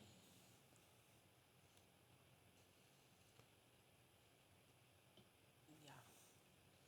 I don't know. I was in my alter universe not this really. was stuffed and clothes, and it burnt all around. So was that too low? Not hard enough. I don't know why it didn't occur occurred to me. Oh, I was feeling that it was warm. I was feeling like the weather was getting warmer. I think the idea that I had last night, and so I was like, we don't really need to be that consistent on the fire. It's just like when the wood is wet and it's raining and you wish to get and throw away the cardboard. And the one time is that we actually need cardboard and it's snowing and shit. I'm like, dude, I'm doing this wet. Split big chunks of wood. We need something. But we'll make it. I'm afraid it. Here, I'll show you. Here, we got a flame. Fire's only gone out twice all winter. There's no embers. Otherwise, you got a fire. Even when I clean it out, I save the flame, the fire, or the embers in the fucking bucket. Otherwise, as you see, when you completely kill it, scrape all that shit out of there, it takes a minute for the fire to go, even when you cut it with kindle. The whole dynamic to making that plasma in there, getting it to do its dissymmetry properly. Being the fire tender, or talking to fire council.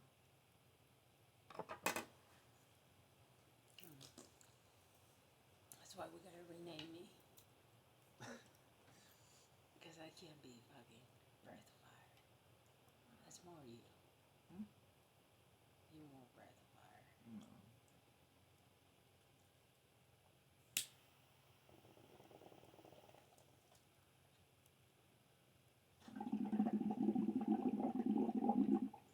This is part of my, what the hell was they saying on that thing I mentioned earlier? And I got videos now for the employees to like show their special skills.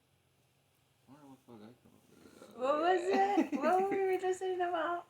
LinkedIn for the respect for the sex preference, but also for like the thing for their potential, their aspirations, where how would they want to be seen, perceived. And video wise, I'm like, damn, dude, it's like fucking dating service now for employees. Get a job. Like, what would I do? Man, since I can't get an interview in person, here, I know it says that I can't pass a background check, but here, let me just sit down and tell you a story. You just give me 5 minutes, man, you won't hire me. Here's all my special attributes, shit that I know how to do. I got no certification for it, but I got the calluses on my hands and on my fucking brain. I know how to do this shit. And some more shit, I want to see the stuff that other people know how to do, I can do. And here's all the shit I know how to do that no one else can do. Can I be your typist? No. Can I be your janitor? Okay.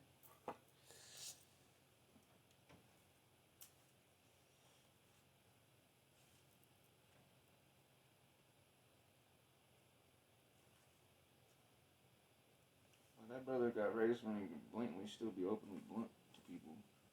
And kids still got hit in school. And teachers. Public school. White and minority.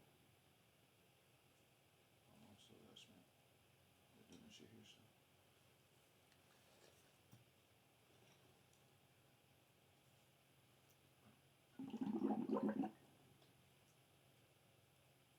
The teacher tell you something like that.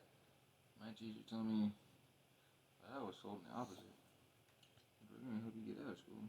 This shit ain't doing nothing for you.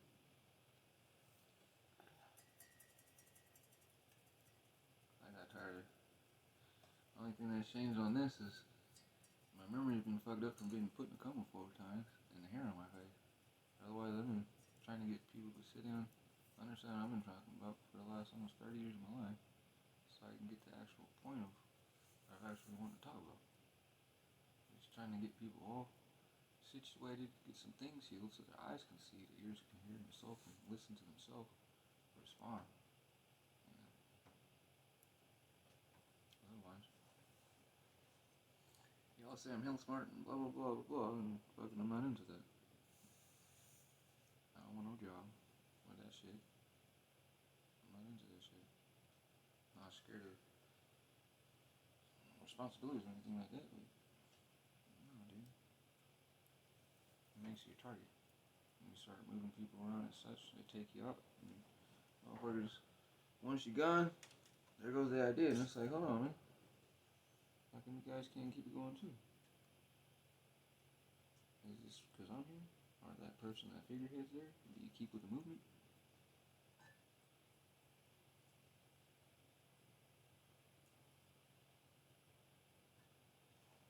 That's just stupid.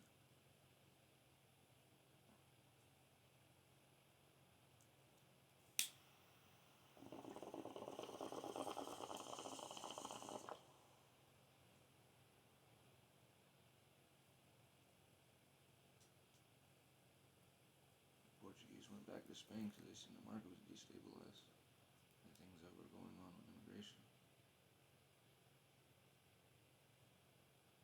So the Portuguese are different than the Spaniards because they don't care. The Spaniards are the ones that are pushing this fucking immigration bullshit.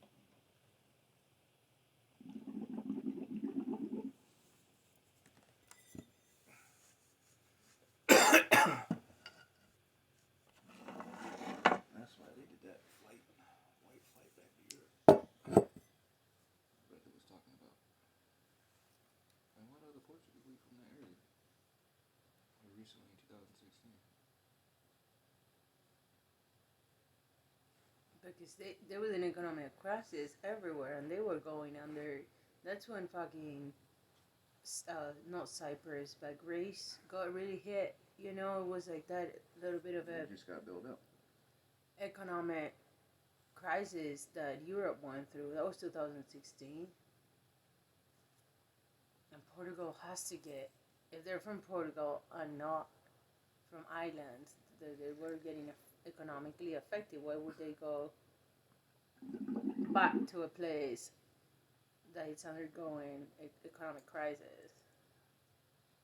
Leave housing in Sacramento, which is, you see the manner that the brother speaks. He's like Leon, but California-born Leon.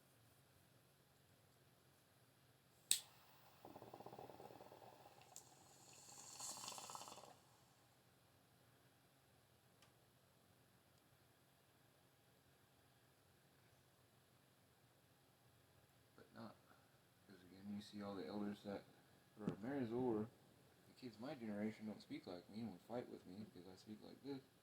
All their parents, as you see me Like go, he had a more feisty. As you see me ask, I go, how the fuck do motherfuckers turn out all gangster and rapping all this bullshit when all your parents, dude, are fucking college grads?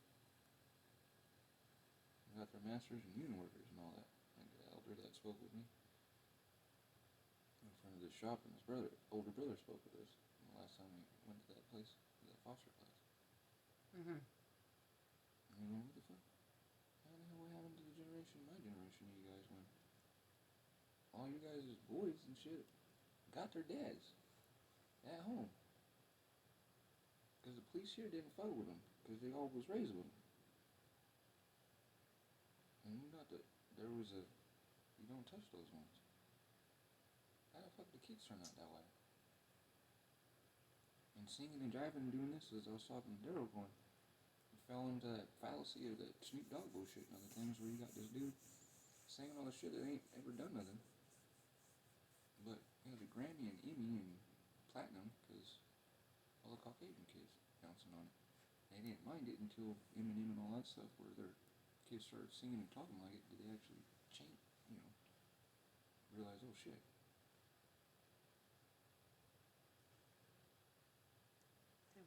That's how that shit spread.